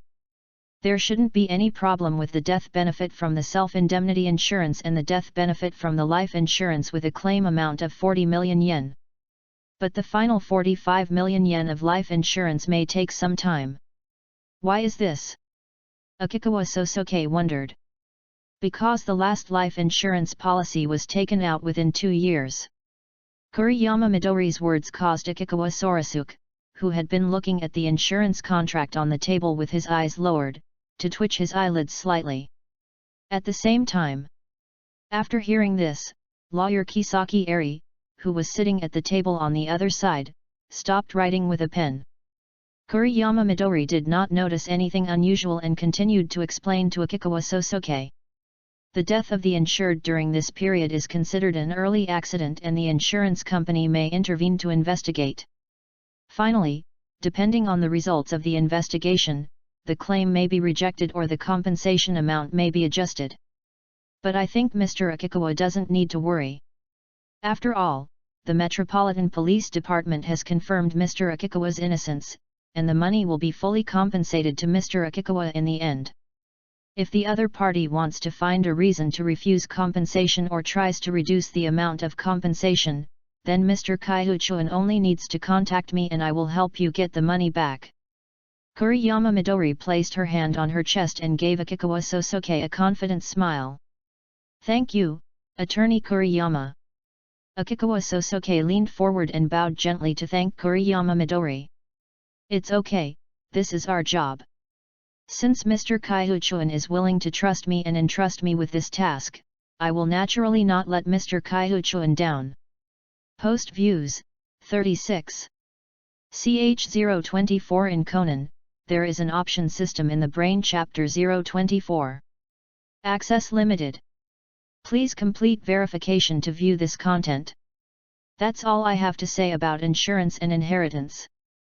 Mr. Akikawa, do you have any other questions?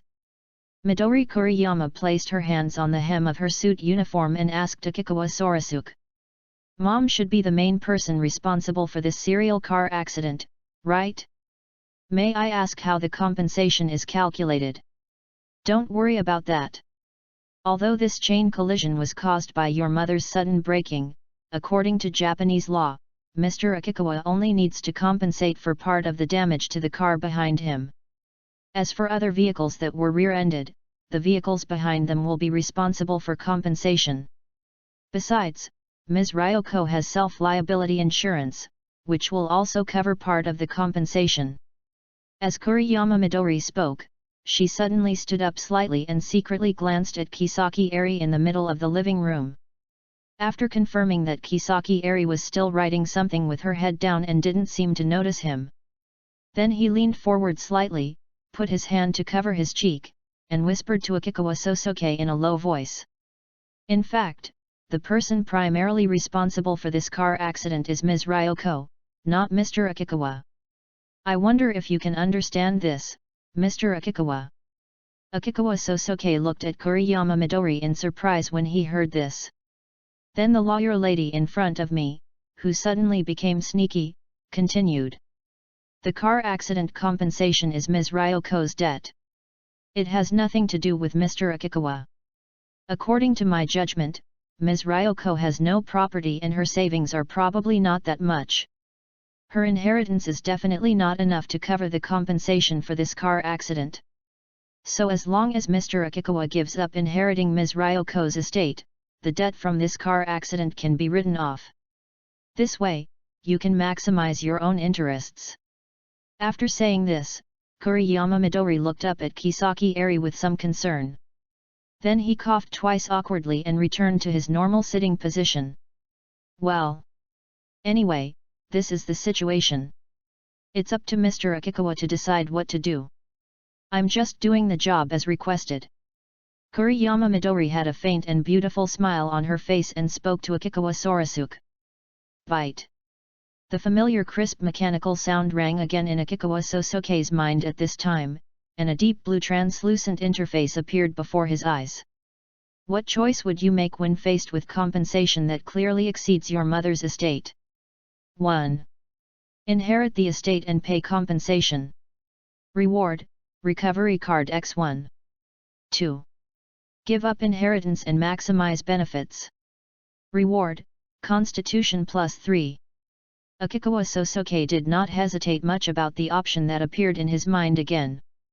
According to lawyer Midori Kuriyama, the compensation she needs to pay this time is only part of the cost of rear-ending the car behind her. After deducting the insurance compensation, the remaining compensation will not be much. For me, who is about to receive a huge insurance money, it will not have any impact. And the recovery card obtained by the option is exactly what he needs now. So Akikawa Sosuke immediately responded. Thank you, Ms. Kuriyama. I have decided to inherit my mother's estate. Okay. Kuriyama Midori nodded slightly. At the same time, I thought in my heart. Mr. Akikawa is a kind person. Akikawa Sosuke thanked Kuriyama Midori and prepared to leave after taking Kuriyama Midori's business card. Midori Kuriyama printed out the bus route map and the map from the nearest station back to Akikawa Sosuke's apartment, and put them together in a folder that she gave to Akikawa Sosuke.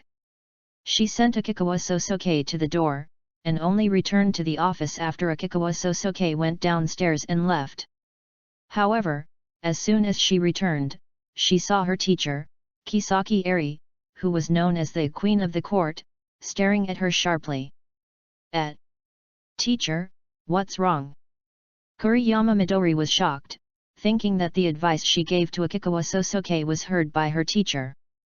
What I heard was the serious voice of Eri Kisaki. Xiaolu, where did you receive this commission? After Kisaki Eri finished speaking, before Kuriyama Midori could answer, she began muttering to herself. You were just cleared of suspicion at the Metropolitan Police Department?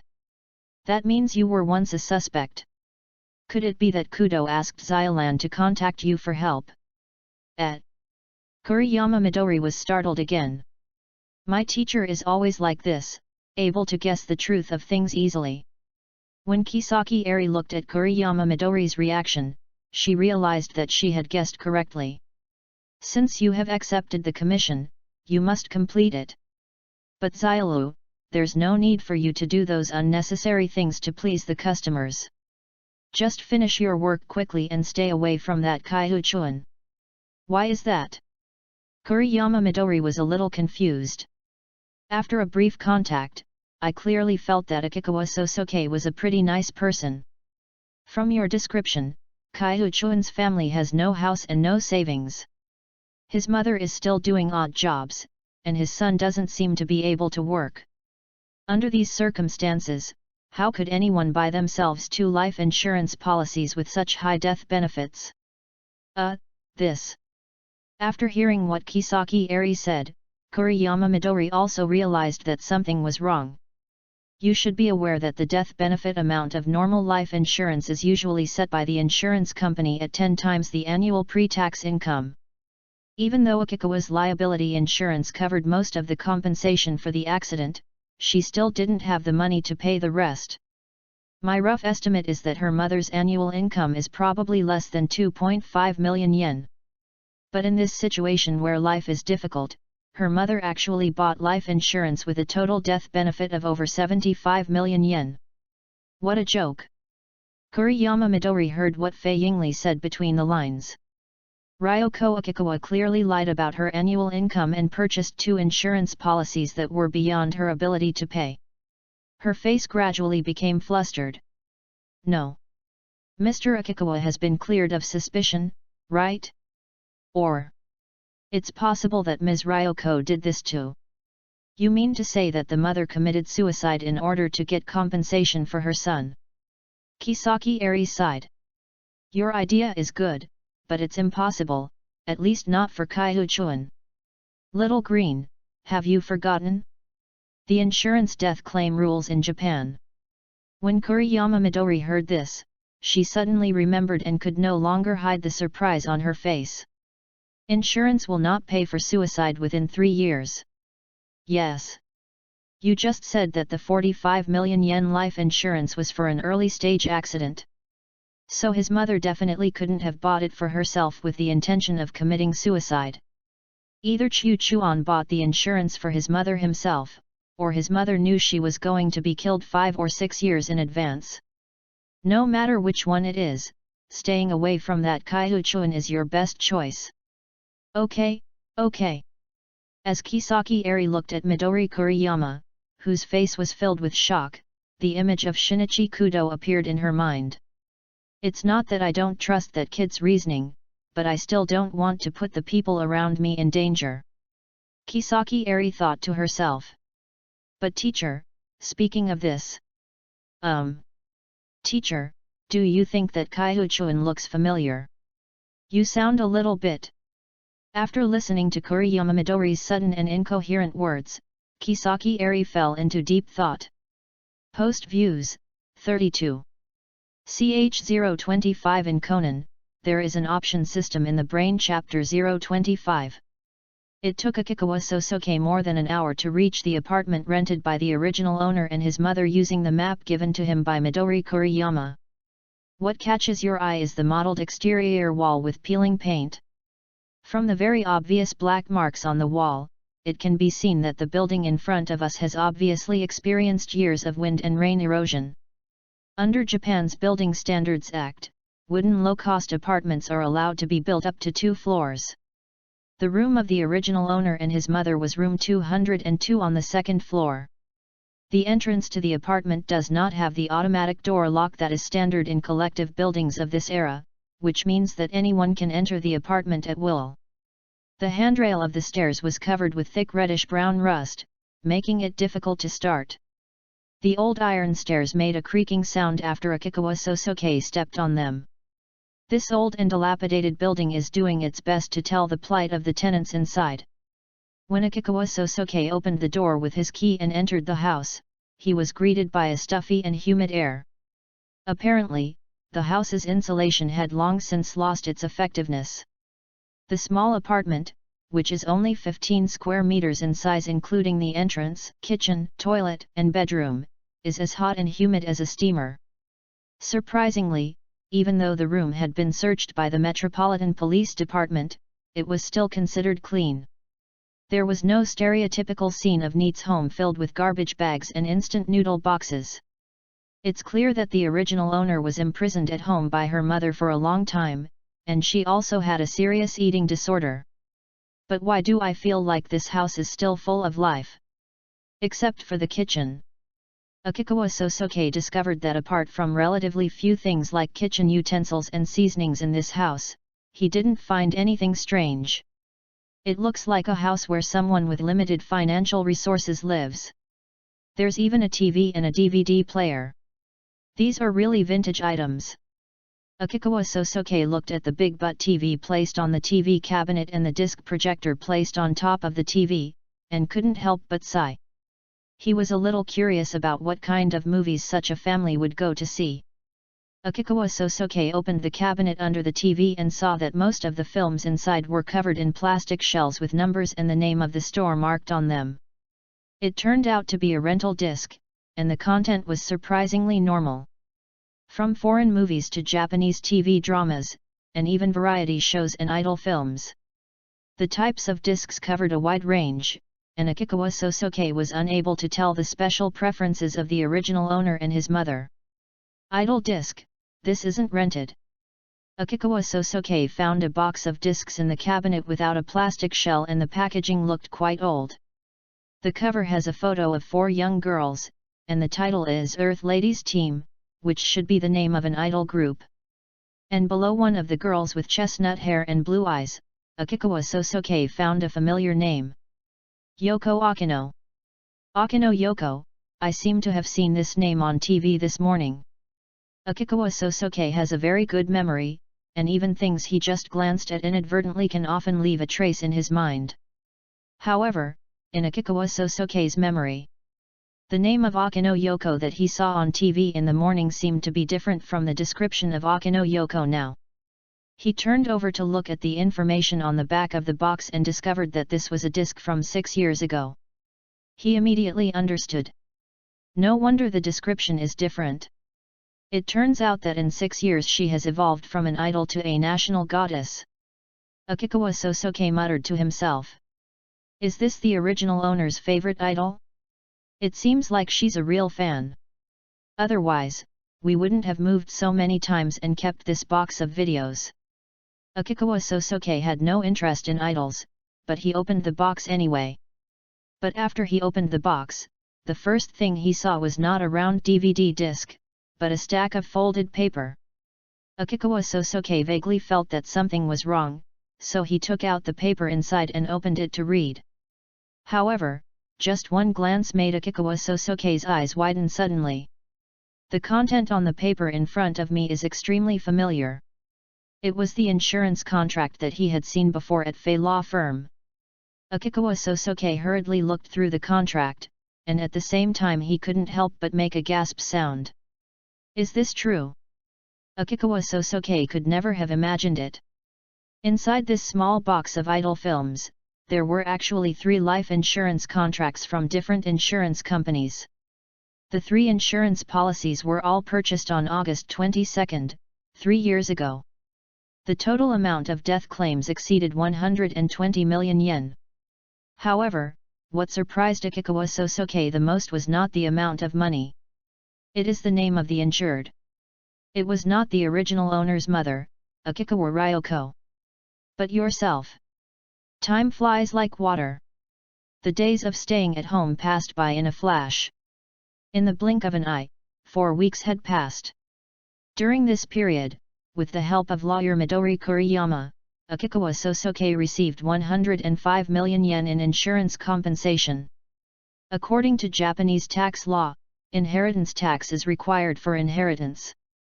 However, the tax bureau often turns a blind eye to death benefits. After paying off the debts that increased from inheriting his mother's estate and the commission from lawyer Midori Kuriyama, Akikawa Sosuke still had 96 million yen left. After completing the system's tasks, Akikawa Sosuke obtained a recovery card that can recover from any injuries, illnesses, or poisoning. And he used the recovery card to cure the liver dysfunction problem, which was the biggest threat to him at the moment. Finally, Akikawa Sosuke spent 900,000 yen to buy a plot of land in a public cemetery near his rented apartment, where he planned to bury the ashes of the original owner's mother. Today is the day that Akikawa Sosuke will place the ashes of the original owner's mother. After the arrangements were completed, Akikawa Sosuke placed the offerings and lit the incense sticks. Then close your eyes and clasp your hands in front of the tombstone. A month ago, when Akikawa Sosuke returned to his apartment for the first time, he found 3 high-value insurance policies with himself as the insured in the DVD box on the TV cabinet. This suddenly made the case from a month ago become confusing. But I'm sorry, although the true cause of your death seems to be still under discussion. I'm not a detective and I have no intention of continuing to explore the truth of your death. The story of Akikawa Sosuke and Akikawa Ryoko can come to an end today. Akikawa Sosuke bowed gently towards the tombstone. Then I placed the bouquet of flowers I bought in front of the tombstone. Just as he was about to turn around and leave, he suddenly realized someone was staring at him. Akikawa Sosuke looked in the direction the gaze was coming from and saw a man wearing a baseball cap, sunglasses, and a mask staring at him not far away. It's only late September now, and the weather is still hot. The other party's attire was obviously extremely suspicious. However, it must be said that it is indeed useful. In this case, it is basically impossible to determine the other person's identity and physical characteristics. Akikawa Sosuke showed a puzzled expression, took a step towards the man, stretched out his hand and greeted him. "Excuse me, may I ask?" But before Akikawa Sosuke could finish his words, the man turned around and left. However, it was this action of hers that made Akikawa Sosuke realize something was wrong. "I'm not a police officer, but I'm also worried about being approached by the protagonist. If it was just general surveillance, we could just pretend to be someone else visiting the graves and get away with it. After all, running away would arouse more suspicion. Not only was this person worried about me getting close, but he also didn't say a word from beginning to end, and his hands were in his pockets the whole time. A hat, a mask, sunglasses, a sweatshirt, long pants. This kind of outfit would look suspicious no matter where you put it in late September. But there is probably only one reason why the other party still chooses to dress like this." Akikawa Sosuke narrowed his eyes only after confirming that the other party had disappeared from his sight. "Do you think that if you reveal any of these things, I might recognize your identity?"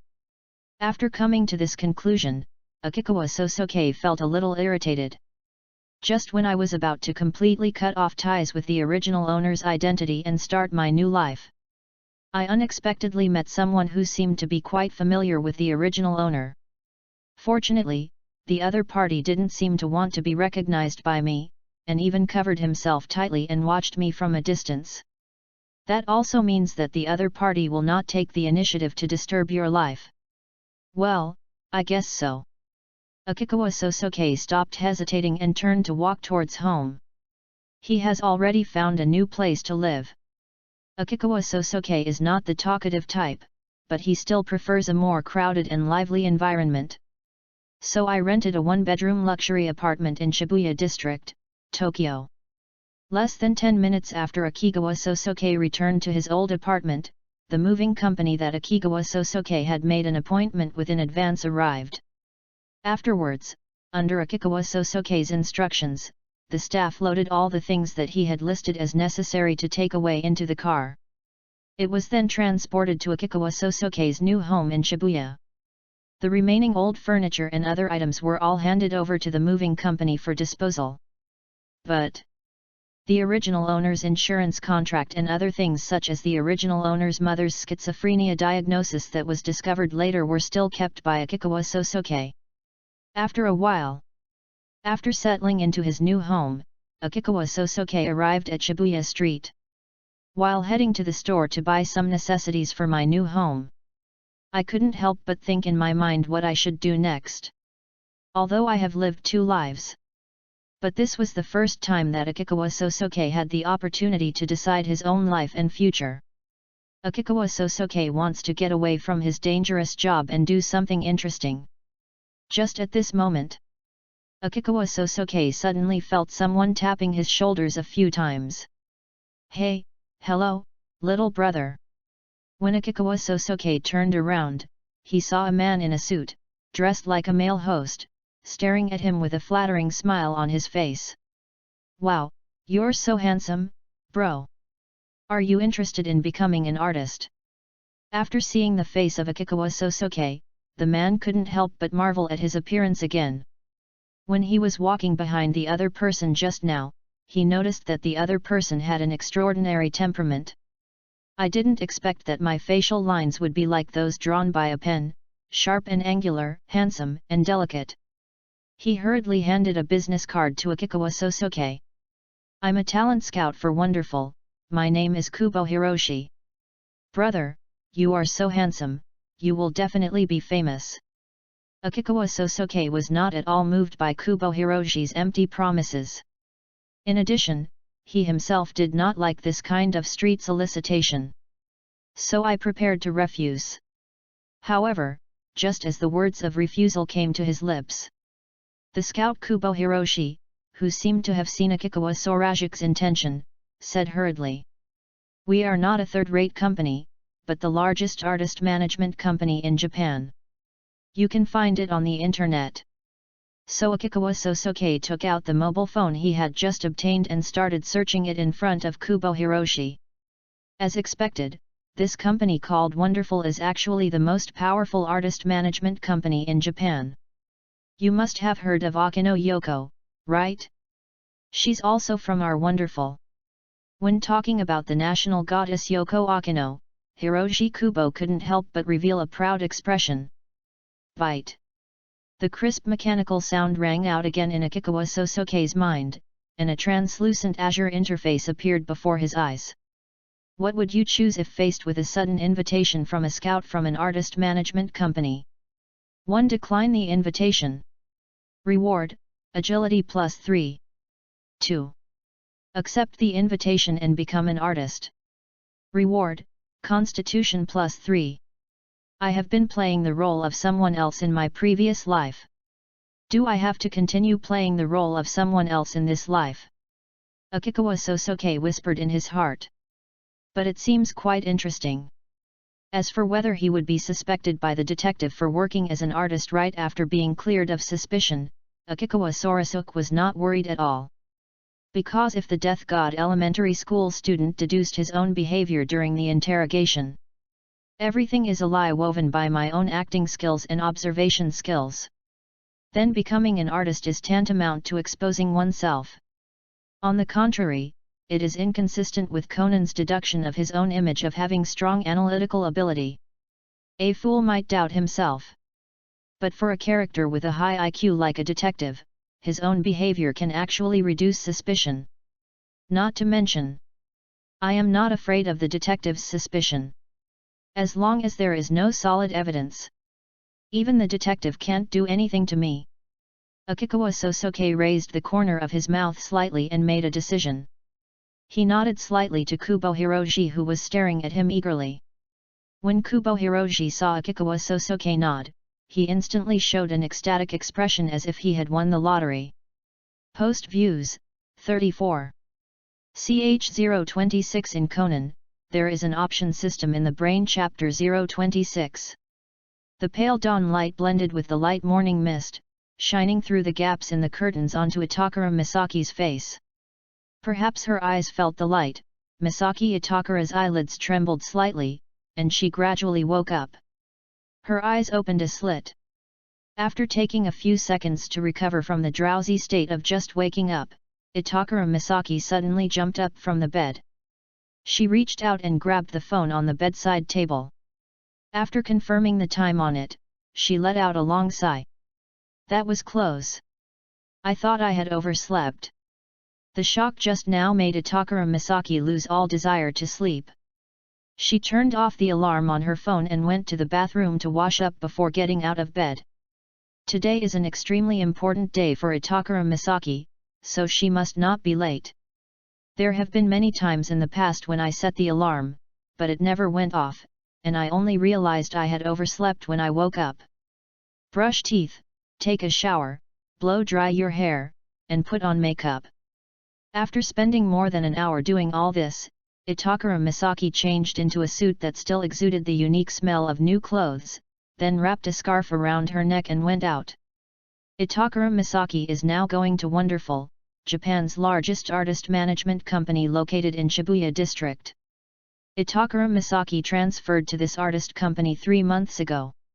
After 3 months of training, I finally passed the assessment last Friday and became a new agent. However, compared to colleagues who joined in April, I had a few months less training time. Therefore, Itakura Misaki's final test result was very barely satisfactory.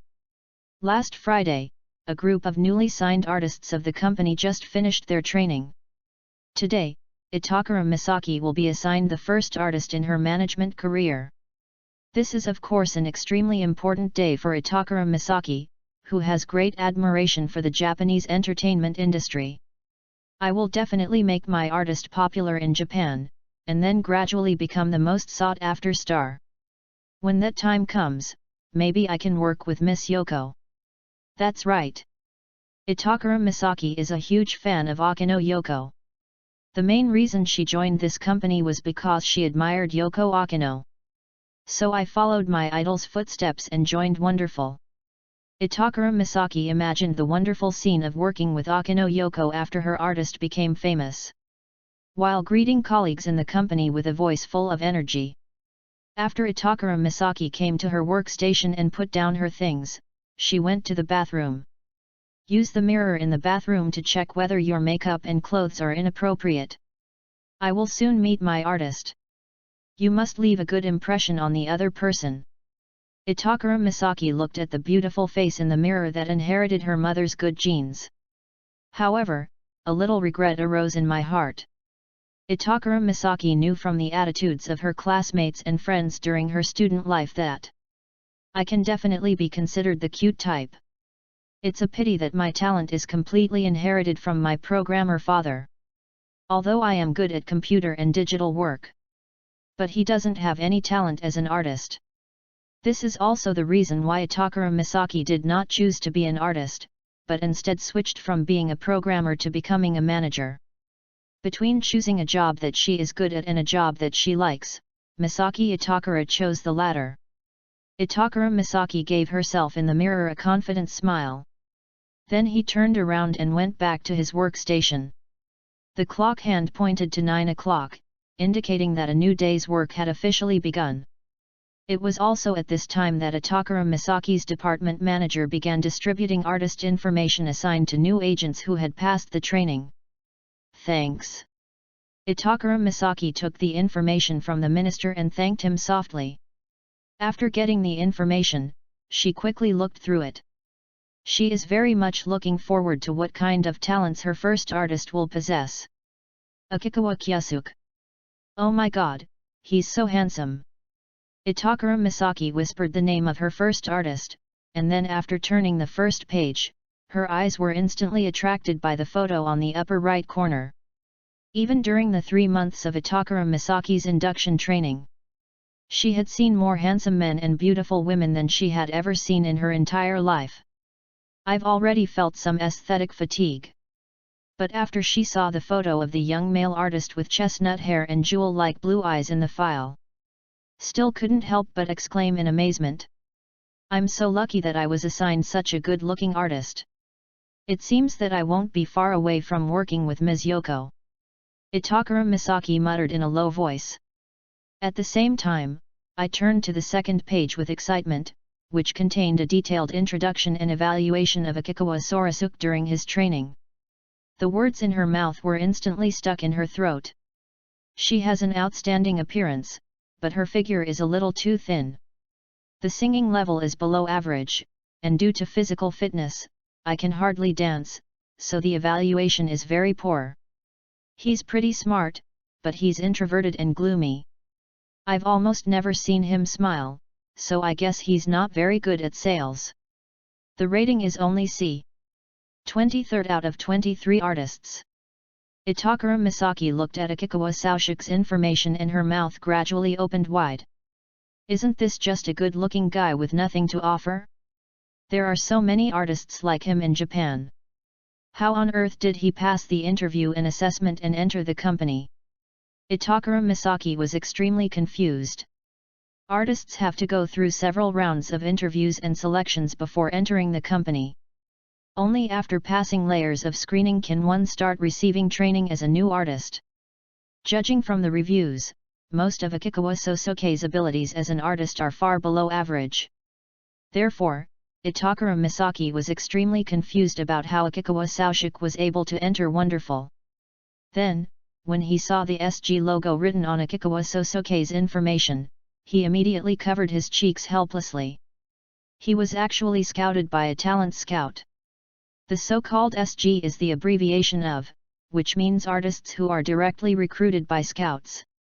This type of artist does not need to go through screening and assessment to directly sign a contract with a company to become an artist and receive training. The vast majority of artists are called Ode to the Group, or OG for short, and are artists who have passed multiple rounds of selection and have signed contracts. Needless to say, the quality. The latter is definitely stronger. Just when Itakura Misaki was thinking in her heart that her career as a manager might have ended before it even began. Suddenly, I heard a somewhat gloomy voice next to me. "Is this Miss Itakura? Nice to meet you. I'm Akikawa Saoshik. Post views, 34. CH027 in Conan, there is an option system in the Brain-Chapter 027. Hearing the voice, Itakura Misaki turned around abruptly. "Hello, nice to meet you. I'm Itakura Misaki." Itakura Misaki quickly stood up, bowed and greeted Akikawa Saoshik. She originally thought that since Akikawa Sosuke was able to be recruited by Wonderful Scout, that means he must have some outstanding qualities. However, after taking a close look at Akikawa Sosuke, he felt even more disappointed. The Akikawa Sosuke in front of him indeed had the same handsome face as the man in the photo in the information on his desk. However, Akikawa Sosuke's eyes were usually not wide open, and his voice was a little gloomy. It gave Itakura Misaki a feeling that Akikawa Saoshik was in front of her, and the overall atmosphere was quite gloomy. There is no need to say much about the audience of male artists. Naturally, the audience is female. However, people like Akikawa Sosuke seem to have a rather negative attitude towards being an artist. But it's hard to attract people. Of course, it cannot be denied that there are still a group of women in this world who like yin corner artists like Akikawa Sorasuke. But in this way, Akikawa Sosuke's audience is destined to be limited. Becoming a popular and sought-after artist is even more difficult than ascending to heaven. Wow! Look, look! It's the real person. She's so beautiful in person. Just when Itakura Misaki was about to communicate with Akikawa Saoshik and deepen their understanding of each other, suddenly, I felt the atmosphere around me become agitated. Hearing those excited voices, Itakura Misaki raised her head. Then, in an instant, a bright light burst out from her eyes, which had been dimmed by disappointment. "Oh my God! It's Miss Yoko!" Itakura Misaki, and the destination where countless burning gazes converged. She is a young woman wearing a white top and a black cardigan, with a perfect profile that looks like it was carved bit by bit by the most skilled craftsman in the world with a chisel. This is the most popular star in Japan today and Wonderful's signature artist Akino Yoko. At this time, Yoko Akino seemed to be chatting about some interesting topic with her agent Sae Nakata beside her. Itakura Misaki looked at the smile that bloomed like a hibiscus on Akino Yoko's delicate face. For a moment, I couldn't help but stare in amazement. "Ms. Akino, even if you smile casually in real life, it's as bright as a movie scene." Itakura Misaki couldn't help but sigh in her heart. She knew it wasn't just her. I'm afraid that everyone on this floor held their breath unconsciously because of the smile that Yoko Akino showed at this moment. This is the charm of Japan's top artist Yoko Akino. Even as a woman myself, I couldn't help but feel my heart beating faster.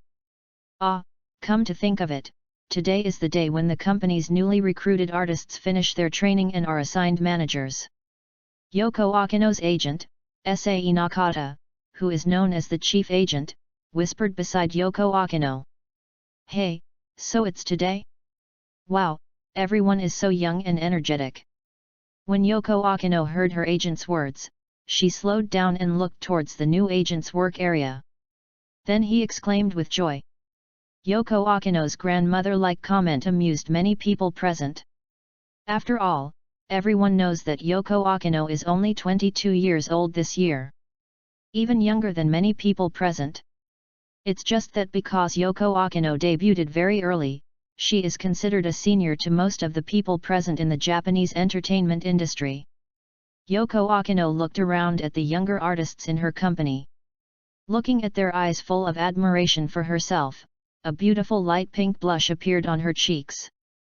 Although Yoko Akino has long been accustomed to this kind of gaze from fans, but being looked at with such admiration and passion by his juniors, she still couldn't help but feel her cheeks getting hot. Only, Yoko Akino's smile did not stay on her face for long.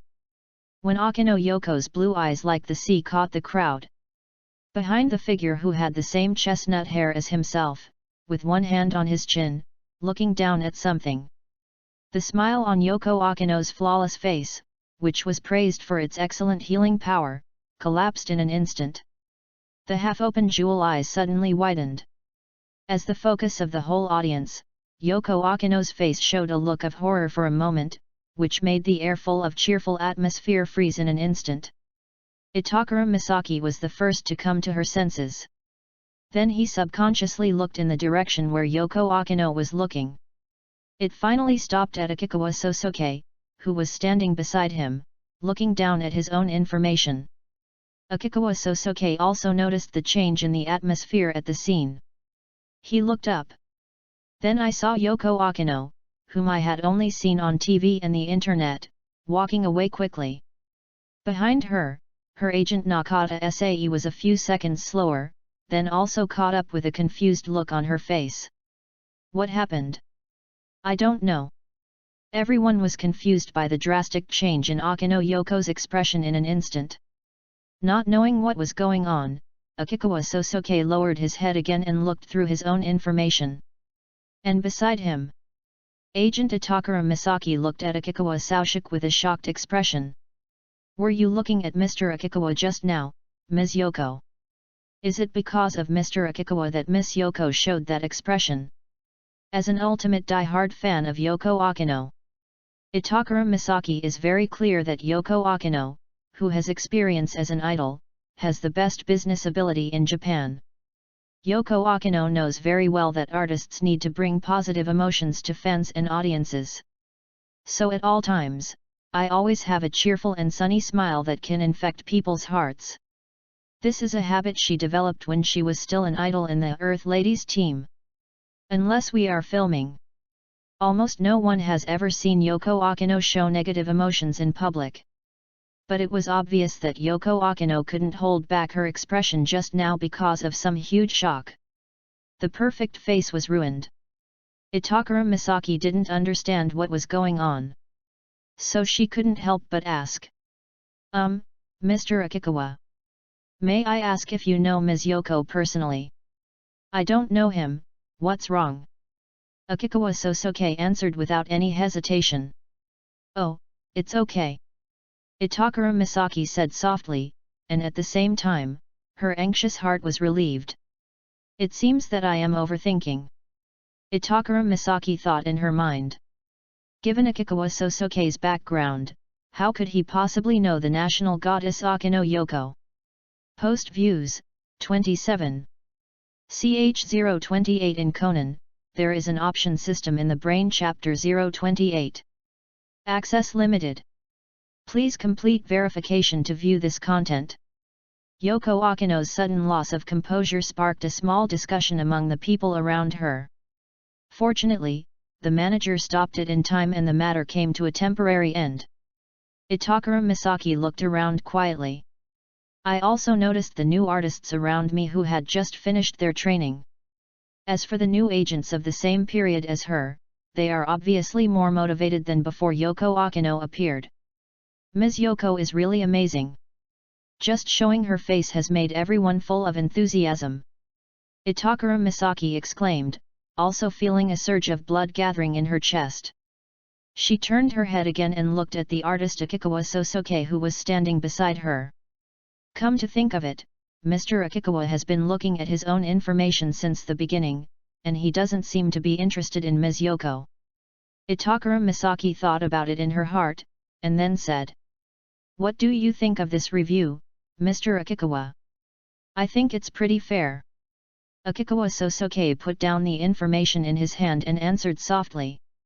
According to his original imagination, after becoming an artist, he should be able to make movies or TV series. But I never thought that I would have to undergo 3 months of artist training first. Moreover, the content of the training was completely different from what Akikawa Sosuke had imagined. There is no training in acting at all, basically all training is singing and dancing. The only ones that are somewhat useful are the courses related to the business skills of an artist.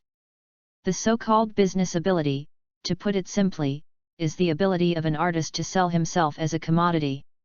However, Akikawa Sosuke was not happy with the fake smile he put on all day. Doing estrogen-filled actions with a group of men every day. There is really no interest in male idols trying to please female audiences.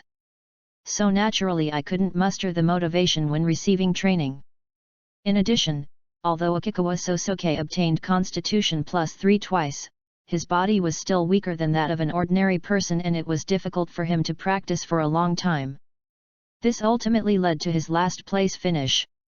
Itakura Misaki thought Akikawa Sosuke would be like the other students who learned their test results.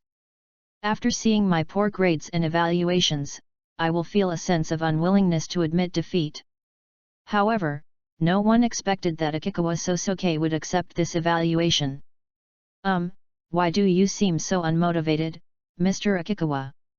Mr. Akikawa, when you first chose to be an artist, you must have had a goal in mind, right? It's like he became an artist manager with the goal of working with Yoko Akino. Itakura Misaki believes that Akikawa Sosuke must also have some kind of goal. I don't have any goals, I just think being an artist might be fun. But I'm not interested in singing or dancing, so I don't have much motivation. However, she heard Akikawa Sosuke's answer. If Mr. Akikawa thinks that he can easily attract girls just because he is good looking, he is wrong. Nowadays, Japan has no shortage of handsome idols with high looks, but what it lacks is outstanding abilities. No, I don't want to please girls either. Hey! Itakura Misaki was stunned for 10 seconds by Akikawa Sosuke's words. Her eyes widened. I was shocked to see Akikawa Sosuke speaking negatively as if nothing had happened on the first day of training. For a moment I didn't know what to say. If Akikawa Sosuke just had poor abilities, then that wouldn't be a big problem. Akikawa Sosuke's good looks alone are enough to attract the attention of girls. Then create a hard-working persona. Giving fans the feeling of watching their idols grow should have a pretty good audience. However, people like Akikawa Sosuke have neither the ability nor the willingness to work hard. Itakura Misaki really didn't know what to do. I joined this company in order to become an excellent artist manager. Unexpectedly, I met such a responsible artist right at the beginning. If Akikawa Sosuke fails to achieve results, it is conceivable that it will be difficult for me to obtain good resources in the future. It's simply a negative closed loop. Well, let me ask you, what exactly do you want to do, Mr. Akikawa? Or rather, what are you good at, Mr. Akikawa? Itakura Misaki suppressed her inner dissatisfaction and asked Akikawa Sosuke in a tone as calm as possible. Let's act. Hey! Akikawa Sosuke's answer once again caught Itakura Misaki off guard. Excuse me, Mr. Akikawa, do you have any acting experience? Acting usually requires years of practice to be able to do it. Generally, inexperienced artists start out as idols, and then slowly transition to singers and actors. Like Ms. Yoko, didn't she start out as an idol, then became a host, a singer, and then gradually became an actress? Misaki Itakura once again brought up Yoko Akino as an example. I have some acting experience, I guess. What do you mean by sort of?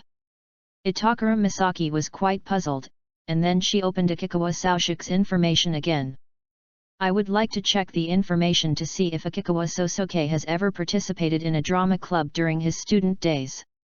The result was discovery. This Akikawa Sosuke hasn't even attended junior high school. Primary school dropout. Are there still people who drop out of elementary school these days? No wonder he doesn't speak politely at all and is so irritating. It turns out he really has never been to school. By the way, can he recognize all the commonly used Chinese characters? Does he need to be given kana before he can read them? Itakura Misaki suddenly felt a strong sense of dizziness in her head. I really didn't expect that Akikawa Sosuke's bottom line is still getting lower. Mr. Akikawa, you haven't even finished junior high school, so where do you get your acting experience from? Itakura Misaki felt more and more desperate, and said to Akikawa Sosuke with tears in her eyes. Acting is only part of it, but what is more important than acting is to be able to understand the director's intentions. Only in this way can you perform to the director's satisfaction. I'm actually pretty good at guessing people's thoughts and ideas. Akikawa Sosuke spoke softly to Atakara Misaki. No, no, no. Mr. Akikawa, don't be ridiculous. How could you possibly understand this? After all, that is only possible with an extremely sharp mind. This is a skill that only people with superhuman analytical abilities can master. Itakura Misaki does not discriminate based on academic qualifications. But someone like Akikawa Sosuke didn't even finish his junior high school education. And those who can easily cause high blood pressure with just a few words. It is really absurd that he actually said that he could understand the thoughts and intentions of a film director. If you, Mr. Kaiuchuan, could really understand other people's thoughts, you wouldn't say these words that make me angry. No, that's just because I judged that there is no need to deliberately please Miss Itakura. It doesn't mean that I can't do it. Akikawa Soushi's words made Itakura Misaki's anger suddenly rise to her head. However, the real reason why she was angry was not because Akikawa Sosuke said that she was not worthy of his favor. But it was Akikawa Sosuke's attitude that was a bit too arrogant. He is incompetent, arrogant, and unwilling to work hard. This is almost a collection of all the annoying points about Itakura Misaki. How could such an artist become famous? Itakura Misaki decided not to be tactful anymore and stared angrily into Akikawa Soraji's eyes with her almond-shaped eyes. Okay, then if Mr. Akikawa can prove to me that you really have this ability, then I will help you find a suitable job. Okay. Akikawa Sosuke agreed. I'll help you find a video of the audition now, and you can tell me the director's intentions. Itakura Misaki said as she woke up the computer, then quickly entered a long string of passwords and entered the desktop. However, before she could open the shared folder within the company, she was interrupted by Akikawa Sosuke. No need to go to all that trouble, just treat Ms. Itakura as the screenwriter and director. Hey? What does this mean?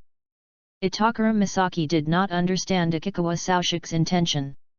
However, Akikawa Sosuke did not explain to Itakura Misaki, but spoke directly. I guess what Ms. Itakura wants to shoot is a story about a woman who wants to work with the idol she admires and becomes an artist manager. As the heroine of the story, she gave up her suitable job as a programmer, followed the footsteps of her idol Yoko Akino, and resolutely changed her job to become the agent of Yoko Akino's company. She knew that she was cute, but because she had no talent as an artist, she placed her hopes of working with idols on the artists she was in charge of. Who would have known that our heroine would be assigned the worst performing artist in her batch as her first artist? She doesn't see any of the characteristics of this guy that are consistent with the current male artists who are so popular. And in the conversation with this artist, our heroine discovered that he was not only incompetent and poorly educated, but also very conceited and arrogant. Maybe her judgment is correct. But she didn't realize that she was too obsessed with common sense and too obsessed with replicating the path to fame of her idol Yoko Akino, which affected her own judgment. Oh, by the way, our heroine is currently single, living alone, and is trying to lose weight. She feels pain in her waist and cervical spine from time to time. And the reason why she can't find a boyfriend even though she looks pretty cute is probably because she is so devoted and persistent in chasing stars that people find her a little hard to approach. Akikawa Sosuke leaned forward slightly. Putting his cheek close to the white face in front of him, a blush began to appear on it at a speed visible to the naked eye. Itakura Misaki opened her mouth wide, staring at her with a pair of almond-shaped eyes as if she had seen a ghost, and teased softly. I wonder if I have figured out the director of this movie star girl's intentions, Ms. Itakura. Post views, 23. Ch029 in Conan, there is an option system in the Brain-Chapter-1-60. Access limited. Please complete verification to view this content. Itakura Misaki looked at Akikawa Sosuke's amusement-filled deep blue eyes in front of her, and her heart was filled with turmoil. When she heard Akikawa Sosuke say that he considered herself the director, she didn't understand what Akikawa Sosuke was up to. As a result, after hearing the first words spoken by Akikawa Sosuke, Itakura Misaki, the whole person was stunned for a moment. Turned out to be the man in front of him, Akikawa Sosuke, who had only met him for more than 10 minutes, was actually trying to guess at him. This is different from Itakura Misaki, who got Akikawa Sosuke's information from the minister. Wonderful is trying to prevent new artists from being dissatisfied with their managers. The agent's information will not be disclosed to new artists. Therefore, before meeting me today, Akikawa Sosuke must have been completely unaware of my information. In addition, the communication between me and Akikawa Sosuke just now was completely a one-sided inquiry for his information. I haven't revealed any information other than my name. In this situation, it was quite good that Akikawa Sosuke was able to guess 1 or 2 points. Never thought about it. Akikawa Sosuke actually made himself feel that he had been in the company from before he started working until just now. What I have done, my goals for joining the company, and my inner thoughts were all completely guessed. This is beyond description. Itakura Misaki was already scared silly. Listening to the man I met for the first time. Constantly speaking out what's on my mind, including things that even my mother doesn't know. Itakura Misaki first felt ashamed and shocked, and then an indescribable feeling of weirdness and horror arose all over her body. It was as if his every move was being monitored by Akikawa Sosuke in front of him. And Itakura Misaki's chest heaved violently, and she was trying her best to suppress her uneasy heart. Follow. Akikawa Sosuke was puzzled. You're definitely a stalker. Itakura Misaki said to Akikawa Sosuke with a look of horror. No wonder Miss Yoko showed such a shocked expression when she saw you just now. You must have followed Miss Yoko too. I'm calling the police. Hey, was Akino Yoko shocked to see me? Akikawa Sosuke was also a little surprised when he heard this. He was just looking at his own information and didn't pay attention to Yoko Akino. Just when Akikawa Sosuke was wondering why Akino Yoko looked shocked after seeing him. I saw the agent, Itakura Misaki, in front of me, took out her cell phone. Then, with trembling fingers, he pressed 110 on the screen. Hey, are you really calling the police?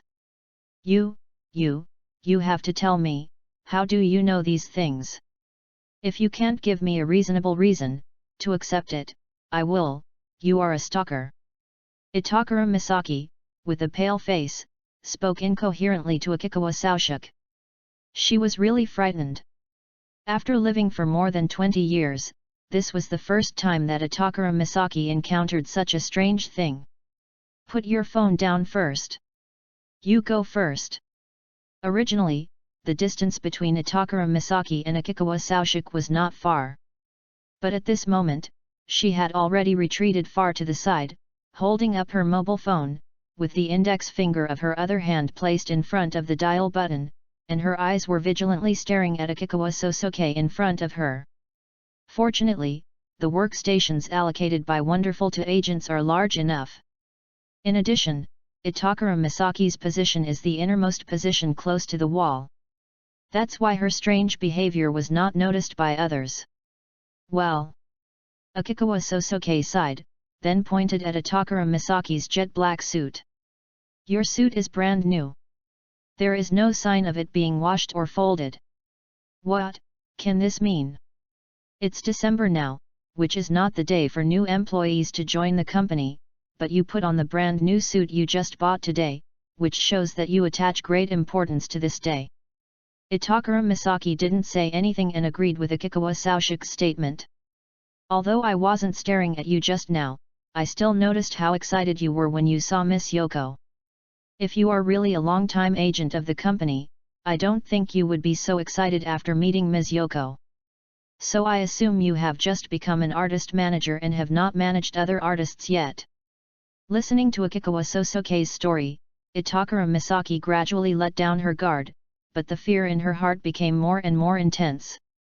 Then how do you know that I followed in Ms. Yoko's footsteps and became an artist manager in order to work with Ms. Yoko? Because we've only been together for about 10 minutes, and you've mentioned Ms. Yoko no less than 3 times. Well. Itakura Misaki suddenly felt embarrassed. There is a sense of shame that the idol that I secretly support has been opened. Combined with your excited look when you saw Ms. Yoko, it's easy to guess your purpose for joining the company. Then how do you know I came here as a transfer? The new agent who works at the same time as Itakura Misaki will also take over an artist for the first time starting today. But Akikawa Sosuke was able to guess that he was transferred here, and he even knew that his previous job was a programmer. This is too scary. Because I found that Ms. Itakura has a deep understanding of the Japanese entertainment industry, and she also has a strong drive and enthusiasm, and she is also quite smart. Itakura Misaki felt a little embarrassed when she heard Akikawa Sosuke suddenly praising her. Then she heard Akikawa Sosuke change the subject. Ms. Itakura should have received a good evaluation, but she was assigned to a last place position like me.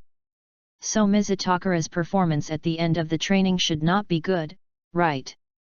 Well. Itakura Misaki suddenly felt like her pain point had been hit. So I guess Ms. Itakura must have transferred to this company midway through her career. Because her training time was shorter than that of other agents of the same period, her performance was not outstanding. Then how do you know what I did in my previous job? I don't have the stereotypical programmer temperament. After all, Itakura Misaki is still very young, so she is quite concerned about this matter. That's not the case, but Ms. Itakura still has traces of her former job as a programmer. Akikawa Sosuke explained softly. Just like the tips of the index and middle fingers of a student who is busy with his studies will become hard and have calluses when holding a pen, the joints of the index and thumb of a programmer will also have slight deformations and pressure marks. Upon hearing this, Itakura Misaki quickly stretched out her hand, and found that her index finger and thumb had slight deformations that she had never noticed before. Oh my god! He even noticed this? I didn't know.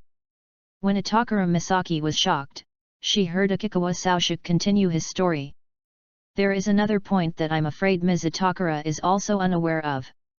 Ms. Itakura normally sits very straight when she's talking to me, but when you were trying to search for the audition video on the computer just now, you subconsciously leaned forward to look at the computer.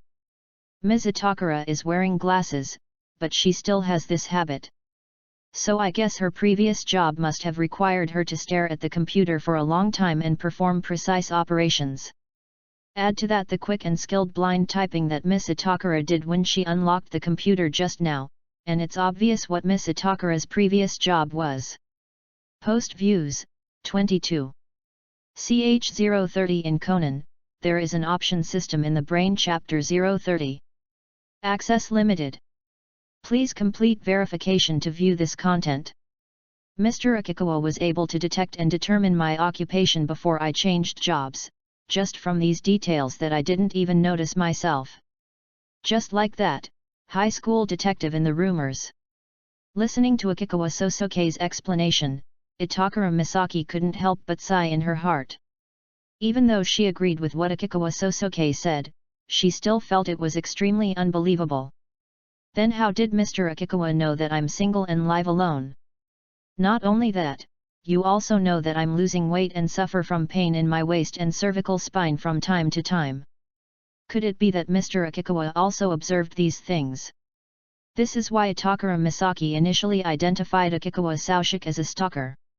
If he wasn't spying on me, how could he know these things? That's even simpler. If Ms. Itakura didn't live alone, she wouldn't have noticed that the tag on her shirt hadn't been removed. Hey! Itakura Misaki was startled and quickly reached out to touch the back of her neck. Sure enough, I touched a pair of hard paper tags. Not only was the tag not removed, it was also exposed outside the suit jacket. Maybe it was because it was hanging on my back from the collar, so I didn't notice it at all when I looked in the mirror. Is this how I got all the way from home to the company? Itakura Misaki awkwardly stuffed the tag back into her clothes, preparing to take it off when she went to the bathroom. Single? You can't tell that I'm single just because I live alone, right? Maybe I'm going to meet my boyfriend after get off work. Itakura Misaki is still confident about her appearance. Now that Akikawa Sorasuke can tell that I'm single, I always feel a little embarrassed. It's as if he's saying that he's not attractive. This, in addition to Ms. Itakura's overly enthusiastic idol fandom that I mentioned before, is also due to her makeup. Wonderful doesn't restrict agents from dressing up. But Ms. Hankura's makeup and hairstyle are relatively simple. I think she chose such a natural and simple makeup to make it easier to take care of in the morning. If it's true as Ms. Itakura said, that she's going to date her boyfriend after get off work, I think she would spend more time dressing up.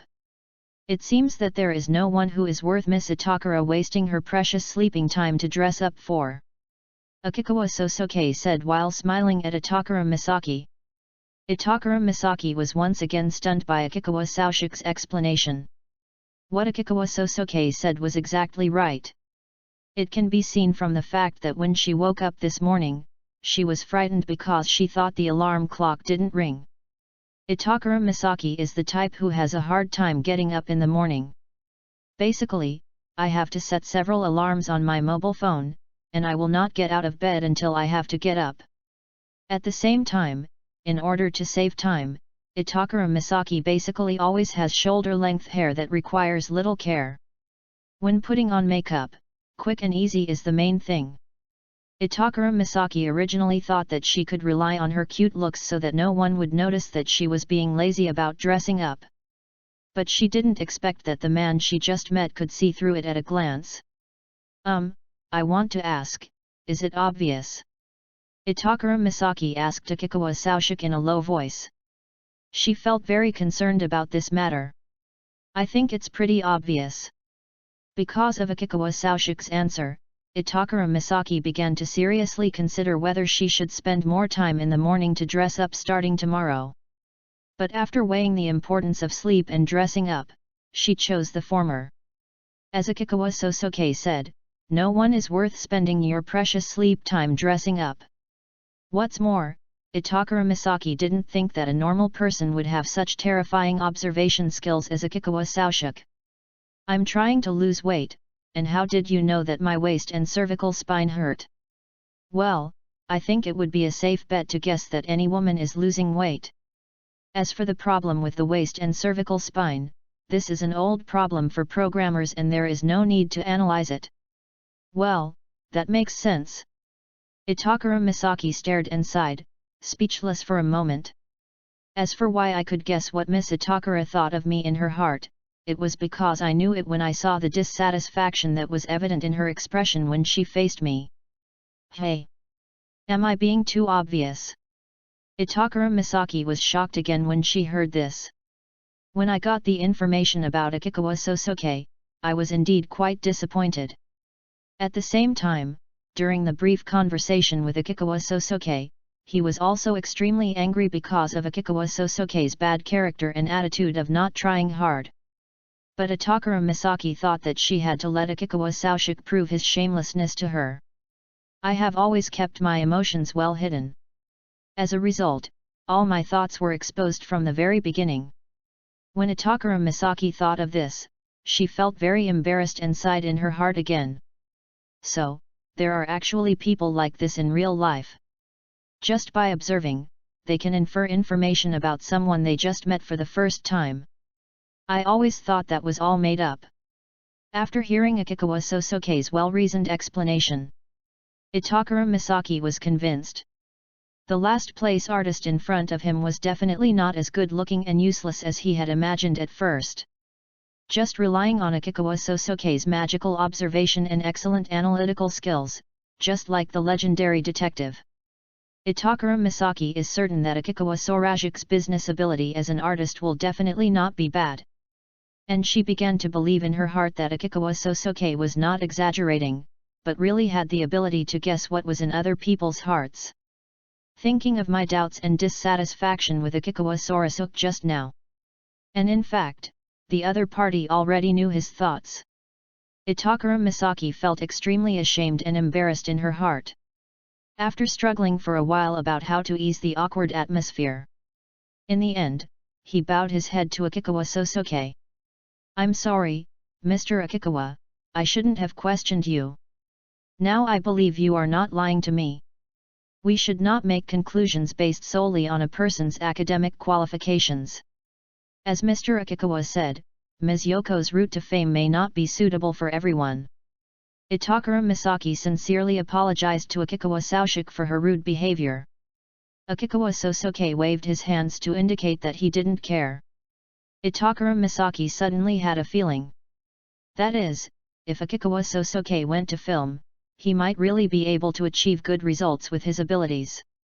It is undoubtedly much more difficult to debut as an actor than as an idol. For other artists who are not ordinary, copying Ms. Yoko's path to fame is undoubtedly the safest way. But Mr. Akikawa said, "Maybe I can really make a name for myself in the entertainment industry. Just like Miss Yukiko, whose popularity was even surpassed by Miss Yoko." Itakura Misaki thought in her heart. "The extinguished flame in my heart was rekindled with hope." Post views, 24. Ch031 in Conan, there is an option system in the Brain-Chapter-1-60. Access limited.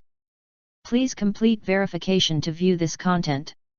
Akikawa Sosuke's analysis of Itakura Misaki as a screenwriter and director. This completely changed Itakura Misaki's opinion of him. Itakura Misaki was pleasantly surprised to find that her artist might have talents and potential that other regular artists did not have. And she also realized that making her debut directly in the entertainment industry was the fastest way to get closer to her idol, Yoko Akino. After all, Yoko Akino spends most of her time filming now. Itakura Misaki opened the company's file-sharing server with great enthusiasm and began to look for suitable audition information on it, while also explaining it to Akikawa Sosuke. There are usually 3 ways for artists to get audition opportunities. The first is a direct invitation from the production company or the director. This is an exclusive opportunity for artists who have already achieved good results or have been famous for a long time, so pass, skip. The second way is to rely on the agent's connections and resources to get audition opportunities. We don't have this either, so pass. Akikawa Kyasuke. The last option is to choose a role that suits you from the existing open audition information. We at Wonderful have a very high status in the industry, so there are also many casting companies, also known as casting companies, and directors in the industry who send us audition requests. It's just like campus recruitment in college.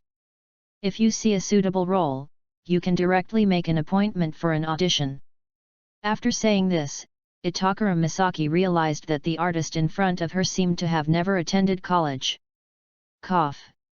She coughed awkwardly. In short, for us who have no popularity and no connections, this is the only way to get an audition opportunity.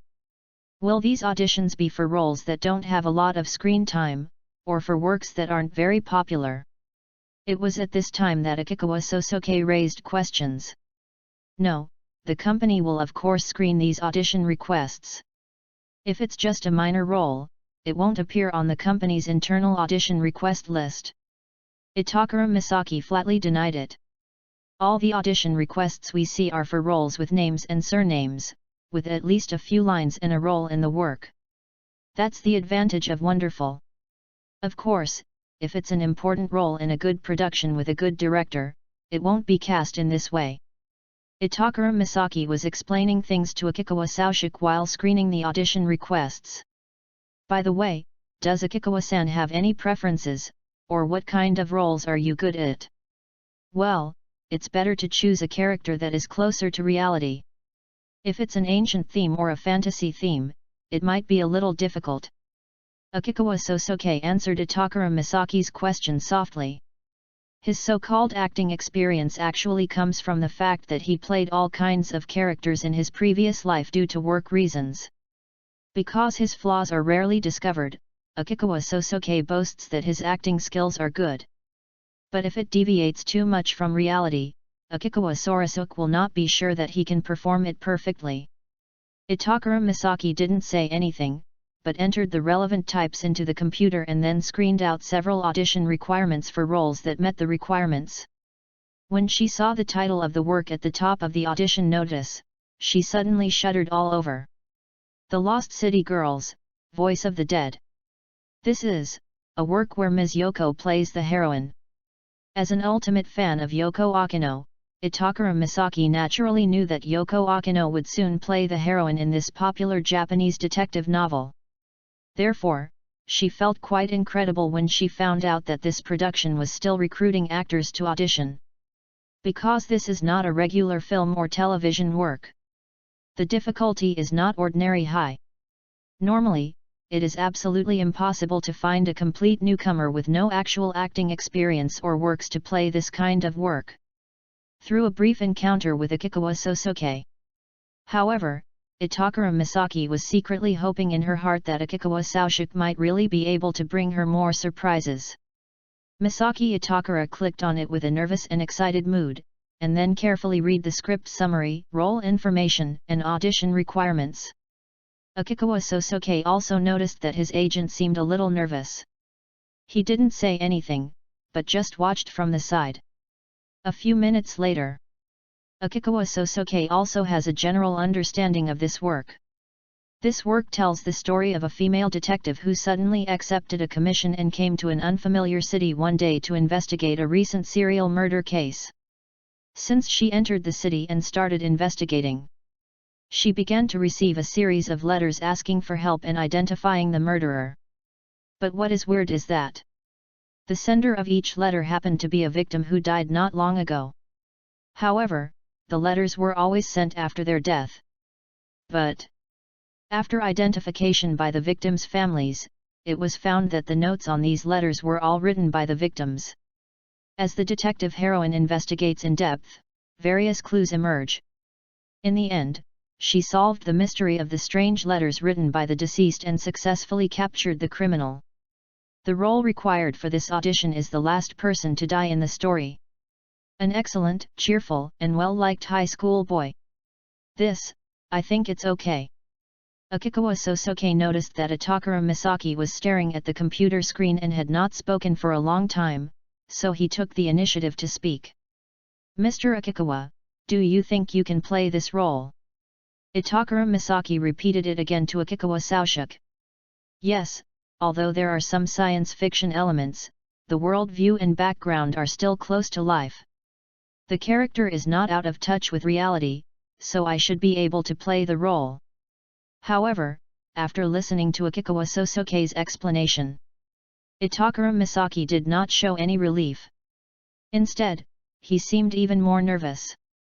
He looked like a heavily indebted gambler who had bet all his remaining property on a racehorse. Although I know deep down that the chances of it standing out are slim, I still have great expectations. Excuse me, Mr. Akikawa. This is not a regular movie or TV series. It's a stage play. Itakura Misaki said in a deep voice. A stage play? Well, a stage play is like a drama, which requires actors to perform on the stage. Itakura Misaki began to explain to Akikawa Sosuke in a deep voice. The biggest difference between stage plays and movies and TV series is that actors need to perform directly in front of the audience. And it requires a coherent and complete performance of the entire script. Besides, stage plays are not like filming. There is no chance to reshoot if something goes wrong. So if something goes wrong during the performance, it could implicate other actors and ruin the entire work. Also, unlike what can be captured by high-definition cameras, the actors' subtle changes in expression when shooting a film. The performances in stage plays are usually more exaggerated and vivid. Because the actors need to ensure that the audience sitting far away can also see and feel their emotions and movements. This means that the actors' body language and facial expressions will be more obvious and exaggerated. In short, for people who have no acting experience, stage plays are more difficult than movies and TV series.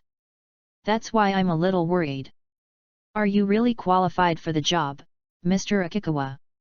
Itakura Misaki said with some difficulty.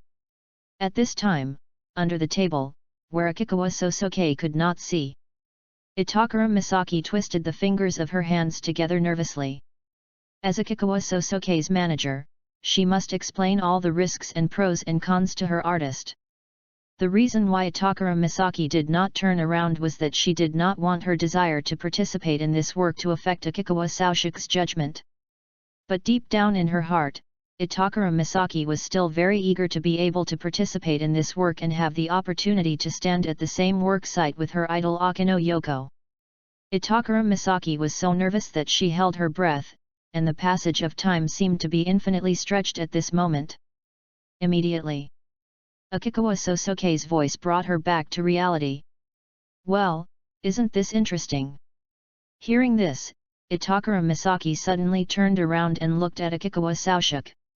She did not see any hesitation or doubt on Akikawa Sosuke's face. Instead, there was an expression of interest. Post views, 20. Ch032 in Conan, there is an option system in the Brain-Chapter-1-60. Access limited. Please complete verification to view this content. OK, send. Itakura Misaki raised her slender index finger in the air and lowered it, and the mouse in her hand made a click sound. At the same time, the computer screen in front of her displayed the words "email sent successfully." Hey! She let out a long breath, then turned to look at Akikawa Sosuke beside her and said with a smile. I always feel more nervous than when I was taking the college entrance exam and handing in the paper. 2 hours ago, Itakura Misaki and Akikawa Sosuke have decided on the work they will audition for. So Itakura Misaki began to create an artist resume for Akikawa Sosuke and prepare registration materials. Although the registration materials and application forms are cumbersome, they are not complicated. The biggest challenge for Itakura Misaki is: the question is how to beautify Akikawa Sosuke's ugly resume without violating the facts. For example, her dancing skills are very poor was changed by Itakura Misaki to she has great potential for development in dancing. Gloomy personality was replaced by quiet and introverted. This kind of thing is easy for Itakura Misaki. But the academic qualifications have been a headache for Itakura Misaki for a long time. Although artists don't pay much attention to academic qualifications compared to other professions. But the academic qualifications of someone like Akikawa Sosuke, who dropped out of elementary school, are really too ugly. I believe that no matter how it is beautified, people who see it for the first time will probably frown. Then you will have a preconceived impression that Akikawa Sosuke has poor manners. Finally, that is just now. Misaki Itakura prepared all the materials and sent them to the official review email address of the stage play The Lost City Girls, Voice of the Dead via email. All the registration materials have been sent via email. Once you pass the preliminary review, you can participate in the audition. Since Wonderful is the official partner of The Lost City, Voice of the Dead, if our artists can pass the preliminary review, they can skip the preliminary audition and directly enter the final comprehensive audition. If you pass the final audition, you can get the role smoothly. I hope I won't be eliminated in the initial review, replied Akikawa Sosuke. He also knows that his artist resume is not good. It is very normal if you fail the initial review. Akikawa Sosuke did not take this matter particularly seriously. On the other hand, his agent, Itakura Misaki, seemed even more nervous than Akikawa Sosuke himself. It seems that Ms. Itakura chose this stage play for a special reason. Akikawa Sosuke made a silent judgment in his heart. Mr. Kaihuchuan, let's go without further delay. Itakura Misaki suddenly stood up. Where are you going? To buy books, of course. Itakura Misaki said. Because we registered too late, we didn't have much time to prepare. If you pass the initial screening, there will be a live audition next week. So you should take this opportunity to buy the novel The Lost City Detective, The Voice of the Dead and thoroughly understand the role you are about to audition for, Mr. Akikawa. Okay. Akikawa Sosuke nodded. Half an hour later, Itakura Misaki and Akikawa Sosuke came out of the bookstore and walked back to the company. At this time, in the bag in Itakura Misaki's hand, there were 2 paperback books of The Lost City Detective, Voices of the Dead. This book was already very popular, and it's now selling like hotcakes again because it's being adapted into a stage play. As expected of Mr. Yusaku, you are amazing.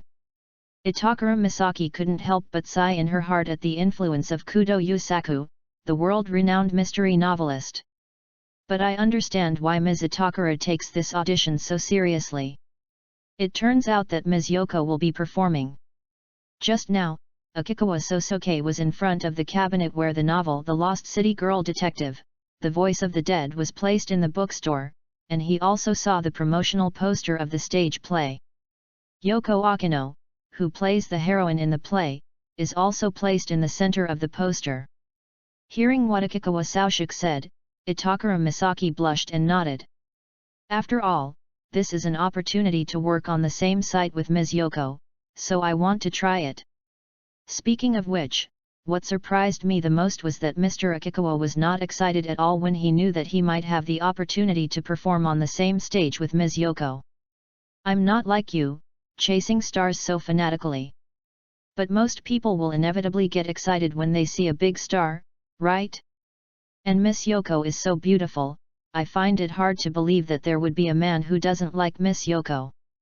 Upon hearing this, Akikawa Sosuke recalled the scene 4 months ago when he first returned to the original owner's home after escaping from the matricide case.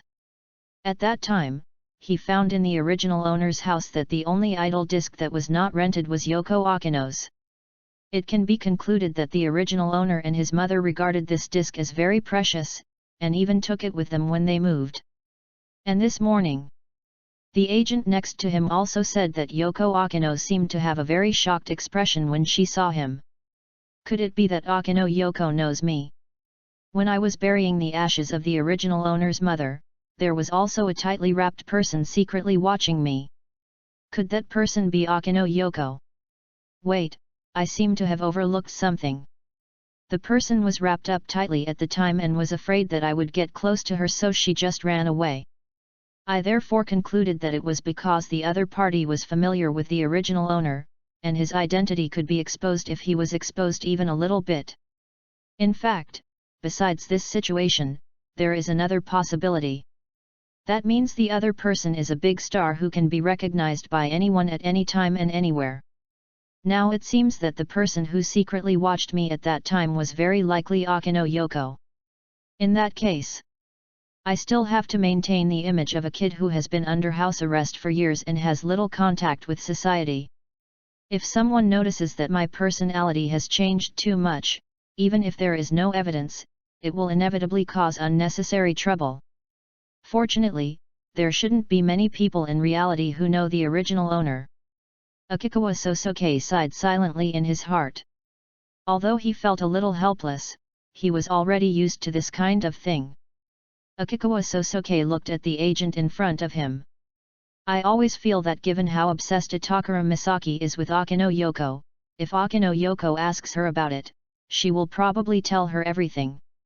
However, the observation skills he had demonstrated in front of Itakura Misaki that morning were obviously somewhat inconsistent with the original image of Akikawa Sosuke. We still have to start planting seeds with the people around us.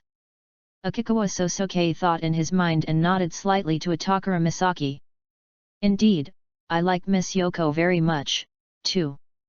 Upon hearing this, Itakura Misaki looked at Akikawa Sosuke with a look that said, "See, I knew it," and felt very satisfied. After the two returned to the company, Itakura Misaki took out the book she had just purchased. Okay. Let's start reading now. Make sure you fully understand the characters and the plot today. Ms. Itakura, I have a request. Leave it to me. What is it? Itakura Misaki patted her chest and said proudly. Could you please help me write the kana on the kanji in the book? Ha! Post views, 23. Ch033 in Conan, there is an option system in the Brain-Chapter 033. Access limited. Please complete verification to view this content. Inside the exclusive office of top artist Yoko Akino, Chief Agent Nakata Sae knocked on the door and walked in. Then he looked at Akino Yoko, who was leaning back on the sofa and staring at the ceiling in a daze, with a worried look on his face. Sae Nakata walked up to Yoko Akino and waved in front of her somewhat dazed eyes. After the pair of blue eyes stared at him, he asked, "Yoko, what's wrong with you?" As the agent who has been with Yoko Akino for the longest time, Sae Nakata discovered that Yoko Akino has been in a daze from time to time recently. "It's okay, I'm just a little tired." "You're lying. If you were just tired, Yoko, you wouldn't have made such an awkward expression outside." Sae Nakata didn't believe what Yoko Akino said at all. Yoko Akino's quality as an artist can be said to be quite high. Previously, Yoko Akino sprained her ankle due to a mistake during a performance. However, the more than 10,000 spectators and over 100 staff members at the scene did not realize that Yoko Akino was injured until the end of the performance. When Yoko Akino returned to the backstage and took off her shoes, when she showed everyone her swollen and red ankle with a smile on her face, everyone realized that Yoko Akino was so seriously injured. There is no doubt that Yoko Akino has top-notch ability to control her emotions. And it was this kind of Yoko Akino who showed such an inappropriate expression just now. It was obvious that he was deeply shocked. The uneasiness that had disappeared in Nakata Sae's heart for a long time rose again. Actually, it started in late August of this year. She noticed that something was wrong with Yoko Akino's mood. Not only was he absent from filming for several days without any reason. "And when I'm resting, I often stare at the ceiling in a daze like I did today." This is unimaginable for Yoko Akino, who is known as a model worker in the industry. There were even rumors that Yoko Akino had a boyfriend. The key is, Yoko Akino, who always talked to me about everything, kept silent when I asked her about this matter. So Sae Nakata didn't know what exactly happened to Yoko Akino. A few months passed. Nakata Sae found that Akino Yoko's days was gradually decreasing. There were no more innocent absences from filming, so I didn't care about it anymore. However, today, she saw an expression of shock on Akino Yoko's face that she had never seen before. Sae Nakata always felt that Yoko Akino was hiding something very important from her. "Yoko, what happened? Can't even I tell you? If you feel you can't solve it yourself, we can still ask the great detective Mr. Maori to investigate." "No, don't look for Mr. Maori." Yoko Akino suddenly raised her voice and directly rejected Sae Nakata's proposal. Then he leaned back on the sofa again, staring at the ceiling in a daze. "If you keep hiding this, Yoko, it's very likely that things will get worse."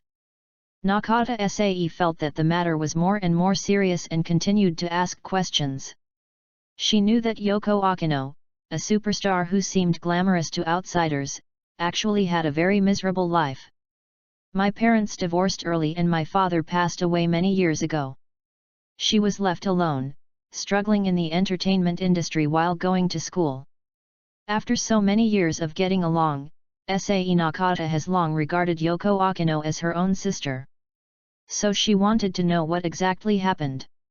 "Sister Sae, among this batch of new artists, there is an artist named Akikawa Sosuke. Help me look up his information." "Kusuke Kikawa? Okay." When Sae Nakata saw that Yoko Akino finally spoke, she felt a lot more relieved. She took the tablet, connected to the company's internal network, and began to look up the artist's information. Found it. Akikawa Sosuke, 20 years old, recruited by Kubo-kun in Shibuya 3 months ago. 3 months ago, wouldn't it be September 26th? "Oh, that's true." "Yoko, how did you know?" Nakata Sae was very surprised. Yoko Akino did not answer. Nakata Sae then continued her talk. It also says that Akikawa Sosuke was originally very resistant to this, but he agreed after hearing that it was wonderful where you, Yoko, were. Well. Hearing this, Yoko Akino let out a long sigh. Then he raised his arms and covered his eyes. But Akikawa Sosuke received very bad reviews during training. Apart from his good looks, he wasn't very good in other aspects. Of course. Nakata Sae heard this and looked at Akino Yoko, who was covering her face with her arms, and asked, "Why, Yoko, do you know this Akikawa?" Akino Yoko did not answer, but continued. "Sister Shawai, I have a request." "You say. Can he leave the company?" "Hey." Nakata Sae was originally thinking. "If you are someone close to Akino Yoko, please take care of her. Or it wouldn't be a problem to provide more resources and support." Unexpectedly, the plan was to let Akikawa Sosuke leave. "Is there a reason?" "I just simply feel that he is not suitable to be an artist, so I hope the company can ask him to leave in a gentle manner." This. Nakata Sae hesitated. "Yoko, you know that it costs a lot of money for the company to train these artists. The company has only trained Chu Chuan for 3 months. If he leaves before he makes any money, it will be a big loss for the company." "I will compensate for the loss," said Yoko Akino. "No, it's not just about the loss. We can't lay off employees without reason. If this gets out, it will be bad for the company's reputation. But, if that person had harassed you, Yoko, that would be a different matter." Sae Nakata covered her face and whispered into Yoko Akino's ear. She was hinting at Yoko Akino. If Akikawa Sosuke was charged with the crime of being a stalker, then the company would have reason to fire him. "No." Yoko Akino sat up suddenly and looked at Sae Nakata with a serious and earnest tone. "If you can't do it, forget it. Don't wrongly accuse others." "Okay." When Sae Nakata looked at Yoko Akino's serious expression, she felt even more confused. "Forget it, Sister Shawai, just pretend I didn't say anything just now. Don't tell anyone about what happened today." As Akino Yoko spoke, she leaned back on the sofa for the 3rd time, covering her cheeks with her arms, making it impossible to see her expression. "I see." Looking at Yoko Akino's appearance, Sae Nakata really didn't understand what Yoko Akino was thinking. "I want that Akikawa Sorasuke to leave. But the means must be gentle, as if afraid of hurting the other person." At the same time, outside Yoko Akino's office, a handsome and elegant male artist lowered his clenched fist that was about to knock on the door. "Repeat softly in your mouth. Akikawa Sorasuke, hey." Post views, 17. Ch034 in Conan, there is an option system in the Brain-Chapter 034. Access limited. Please complete verification to view this content. January 5. The Tokyo Metro Ginza line is filled with a strong atmosphere of post-holiday fatigue. Countless office workers in suits and carrying briefcases were shoulder to shoulder, taking the subway with numb expressions to the companies where they work. Today is the 2nd day after the New Year holiday in Japan. But apart from the New Year promotional advertisements that have not yet been removed, there is no trace of the New Year's atmosphere in the subway. Among these office workers rushing to work during the morning rush hour, there was a figure that seemed somewhat out of place. He was a man who looked a little thin. At this moment, he was holding the pull ring of the subway with one hand, browsing his mobile phone through his chestnut bangs that almost covered his eyes. Next to him, also wearing a suit, has perfectly blended in with the surrounding office workers. The young woman with shoulder-length hair and thick-framed glasses had a pale face and was breathing heavily. Before the New Year holiday, Akikawa Sosuke and Itakura Misaki successfully received notification that they had passed the preliminary review. So today, we went to the Imperial Theatre in Chiyoda-ku for the final comprehensive audition. After arriving at Ginza Station, Akikawa Sosuke and Itakura Misaki got off the subway and walked towards exit A9 near the Imperial Theatre. Ms. Itakura seems very nervous, what's wrong? Akikawa Sosuke looked at Itakura Misaki's pale face and rapid breathing, and asked with concern. Don't you think about who did it? Itakura Misaki glared at Akikawa Sosuke and spoke loudly. They received the notification of passing the preliminary review the day before the year-end holiday, and the formal audition was on the second day after the year-end holiday. So Akikawa Sosuke and Itakura Misaki didn't have much time to prepare. Originally, Itakura Misaki wanted to invite Akikawa Sosuke to rent a place outside to practice the audition during the holidays, but Akikawa Sosuke refused on the grounds that he wanted to study novels and directing. As a result, until today, Itakura Misaki has never even seen Akikawa Sosuke act. It's okay, don't worry. You didn't even know what a stage play was before you signed up. Mr. Akikawa, what you said is totally unconvincing. Although Akikawa Sosuke promised that he would study the role well during the holidays. However, Itakura Misaki didn't believe that Akikawa Sosuke would practice without anyone supervising him. When we arrived at the Empire Theatre, there were already quite a few artists waiting for auditions. There are so many people. Itakura Misaki looked around and saw that there were at least 10 artists waiting here. There is still half an hour before the audition starts. Itakura Misaki estimates that in the end there will probably be more than 20 artists participating in the audition. I thought it was just the role of a high school student and not many people would be interested in it. In the end, Itakura Misaki found that she had still underestimated Kudo Yusaku's ability. At least half of these 20 people were selected through 2 rounds of interviews, and the rest are all contracted artists from well-known artist companies. This is extremely difficult. Itakura Misaki thought in her mind. She found that each of the artists looked sparkling and full of energy before the audition. Then looking back at the artist next to him who exudes a gloomy and lazy vibe and can't even recognize all the Chinese characters on the paperback books. Itakura Misaki felt anxious again. It's like taking the test without preparation. Just when Itakura Misaki was feeling panicky alone, she suddenly heard the surroundings becoming noisy. Nishihara Koichi. He actually came to participate in this audition. Is this true? Isn't he filming a TV series? When will he act in a stage play? Itakura Misaki followed the gaze of the artists and managers present. Then the pair of dark eyes suddenly widened. This artist is known to Itakura Misaki.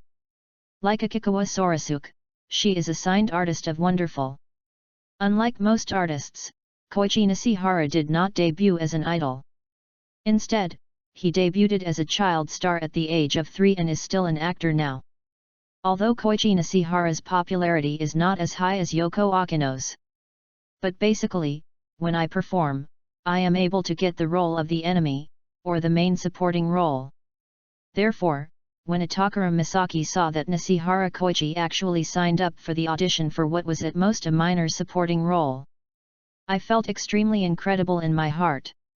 When we signed up, it didn't show any other wonderful artists signing up, so did Mr. Nishihara sign up after us. Itakura Misaki's heart, which had already begun to cool down, cooled even more at this moment.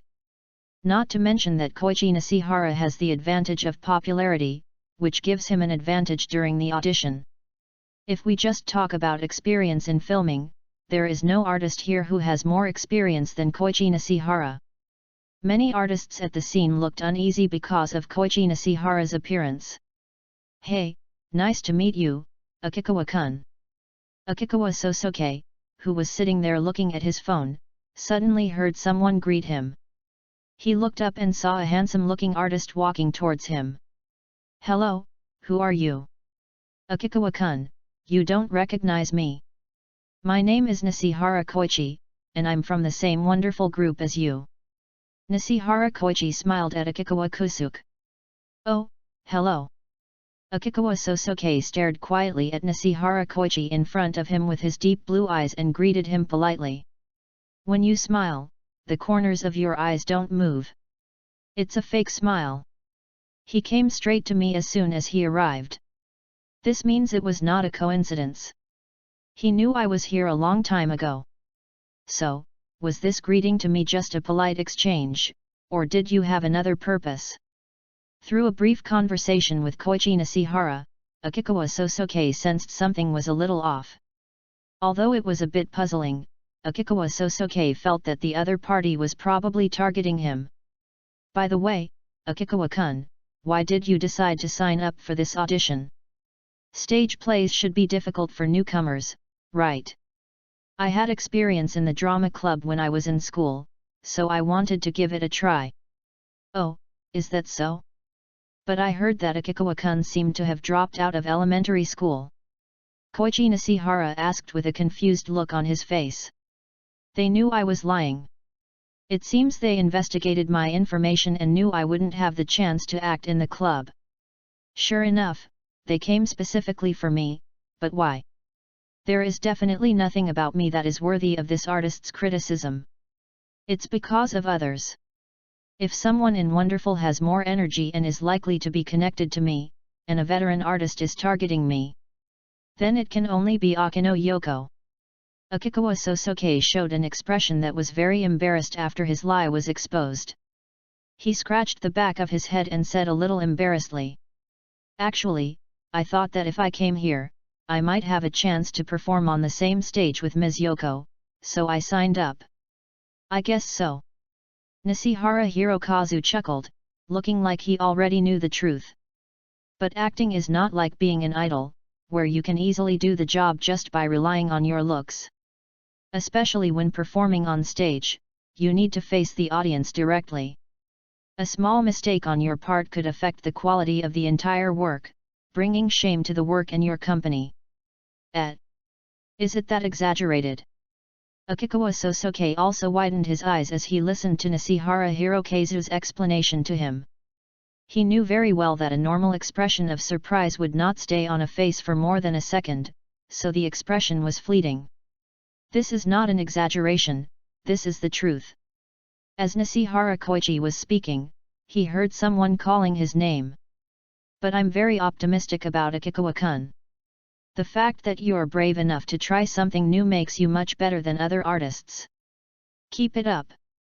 Koichi Nishihara patted Akikawa Sosuke on the shoulder and walked towards the audition room. Jealous. Akikawa Sosuke stared at Nishihara Koichi's back and thought in his heart. Does Mr. Akikawa know Mr. Nishihara? At this time, the agent Miss Itakura Misaki came over with a very curious expression. I don't know him, but Senior Ziwan told me a lot of things. He seems to be a nice person. What a great guy. He's so famous, and he knows we've signed up for this audition, but he still wants to sign up. It's just abominable. Itakura Misaki said angrily. Ms. Itakura seems very dissatisfied. Of course. If we have him competing with us, we won't have the chance to perform on the same stage with Miss Yoko. That's not necessarily true. I just heard someone say that he doesn't seem to have much experience in stage plays. Wow, sometimes I really envy your optimistic attitude, Mr. Akikawa. At this point, Itakura Misaki was too lazy to argue with Akikawa Sosuke. No matter how little experience Koichi Nishihara has in stage performances, he still has far more experience in acting than Sosuke Akikawa. What's more, Akikawa Sosuke's gloomy temperament is far from the image of a popular high school student. Plus, Akikawa Sosuke never went to high school. No matter how you think about it, there's little hope. Itakura Misaki has basically determined in her mind that Akikawa Sosuke will not get the role this time. If it wasn't too embarrassing to leave immediately, she really didn't want to stay here any longer. After a while, Koichi Nishihara, who had finished the audition, came out with a smile on his face.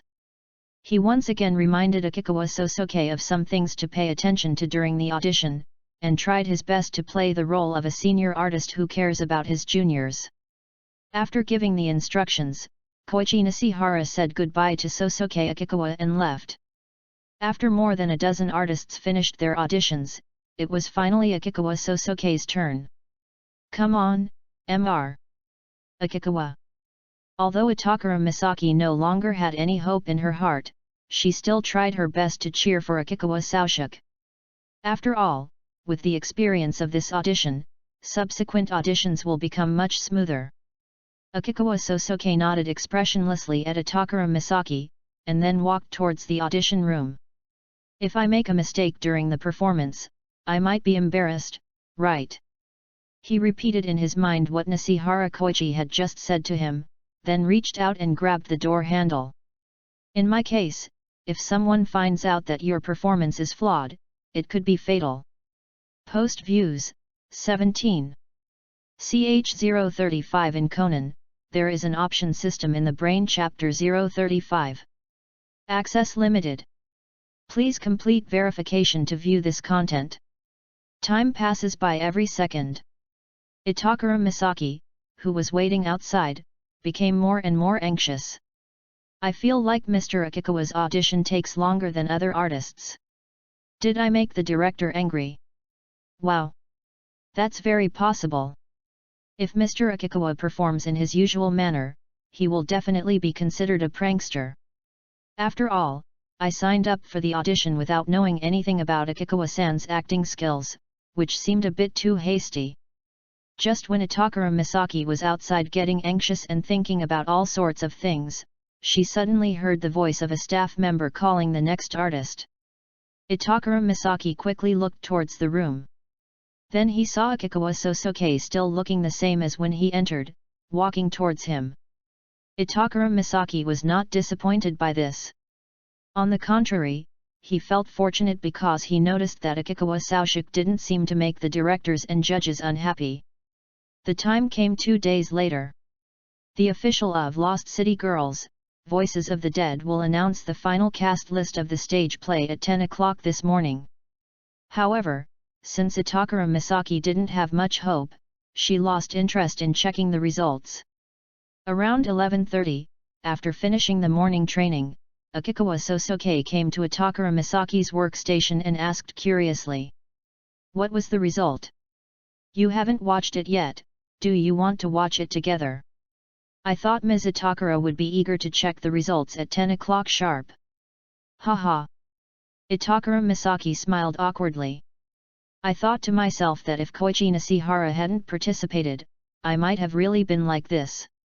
She picked up the mouse and opened the web page. At this moment, she was not curious about the result of the audition. What she was more worried about was that Akikawa Sosuke would be devastated by his first failure. The name of Koichi Nishihara flashed before her eyes. Misaki Itakura had expected this and was not overly surprised.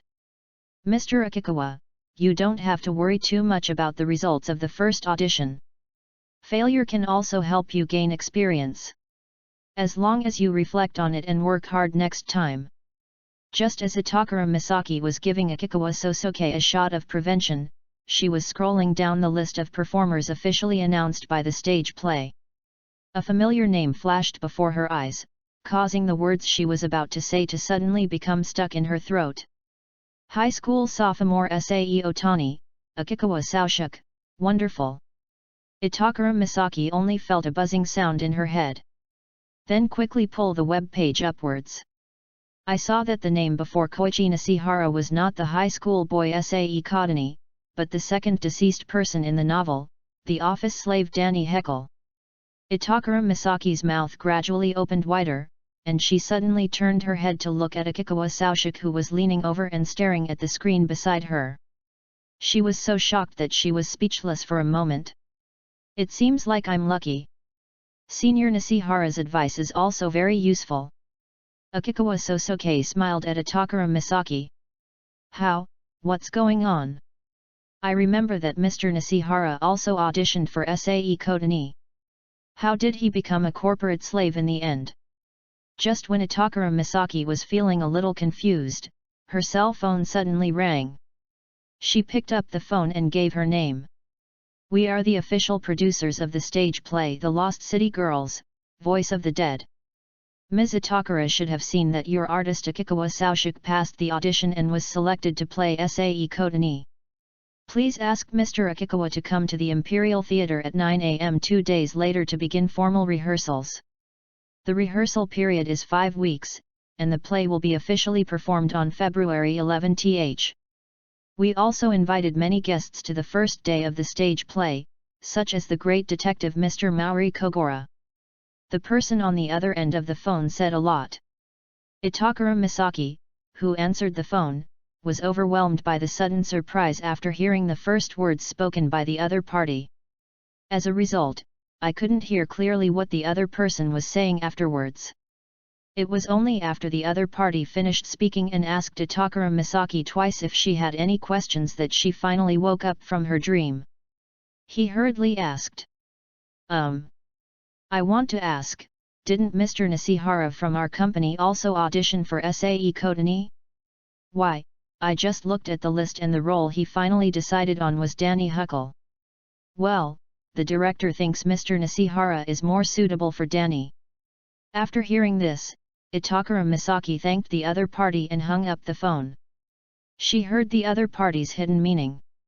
The director thought that Akikawa Sosuke was more suitable to play Kotani Sae than Nishihara Koichi, so the director asked Nishihara Koichi to change the role. Mr. Kaihokia Kaihuchuan. You are so amazing.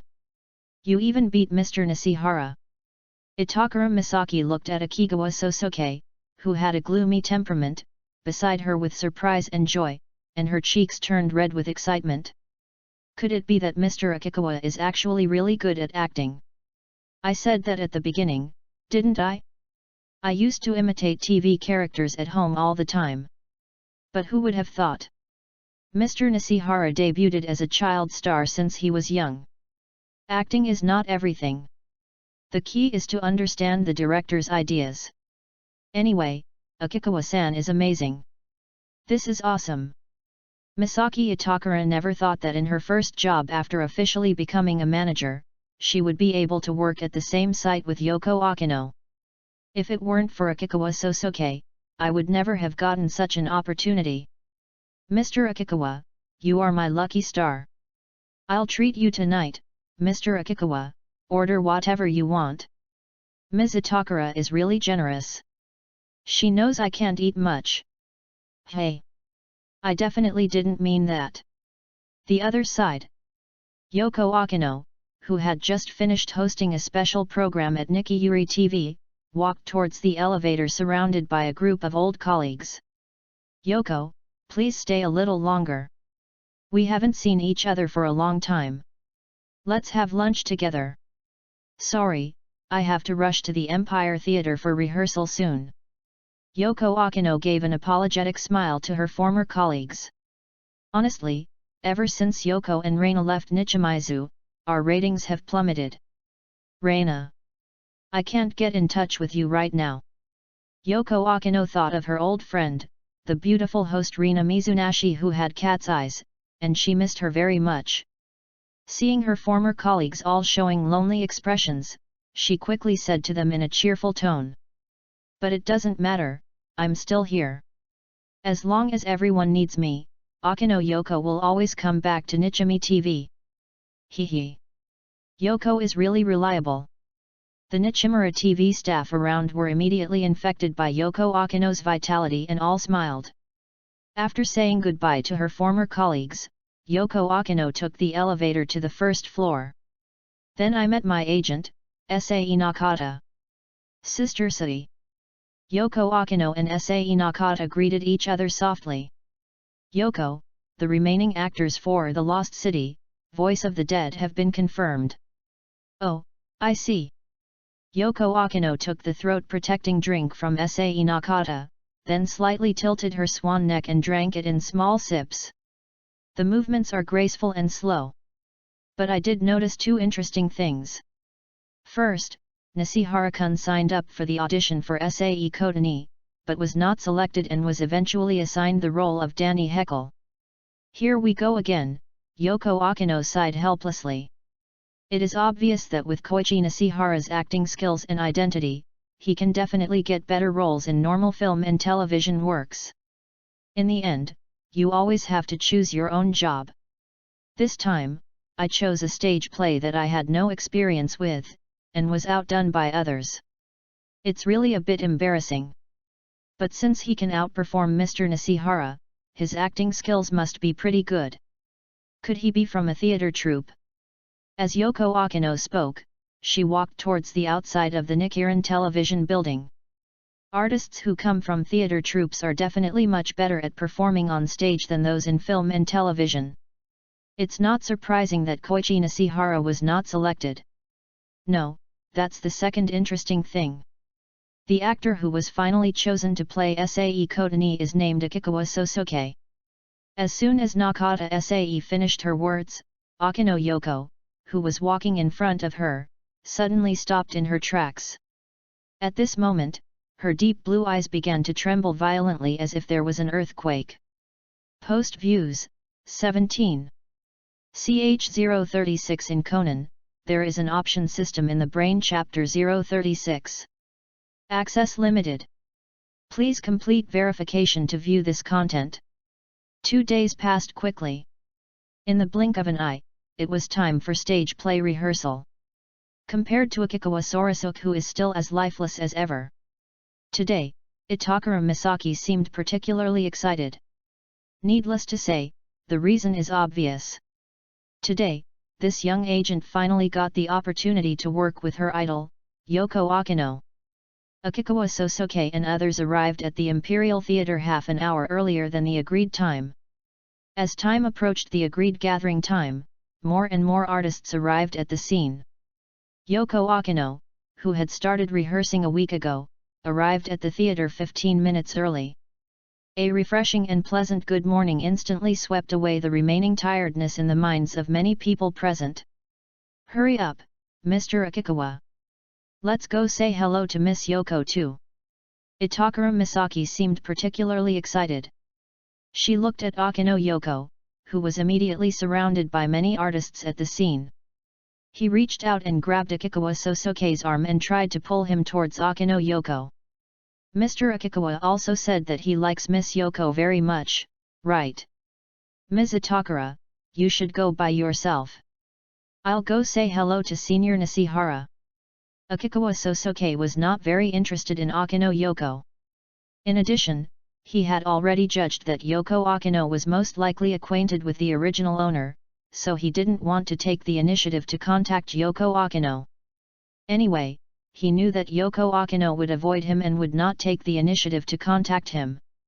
Hey, Mr. Akikawa can actually be shy.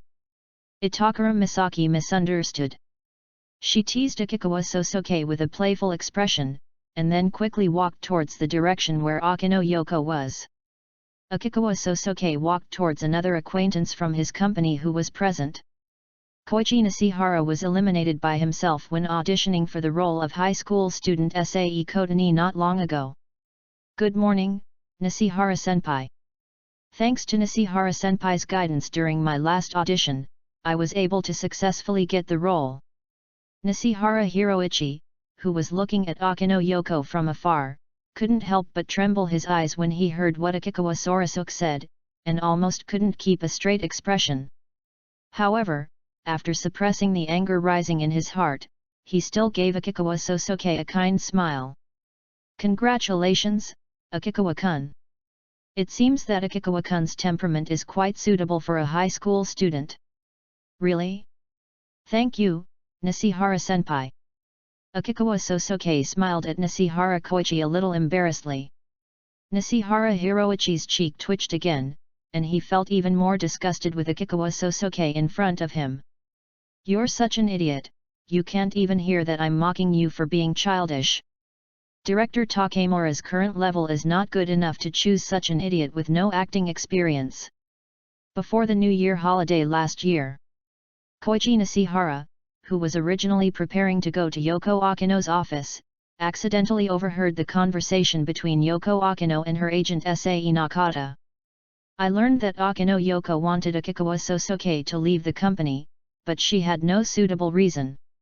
Later, Koichi Nishihara investigated Akikawa Sosuke's information and found out that he had signed up for the same stage play audition as Yoko Akino.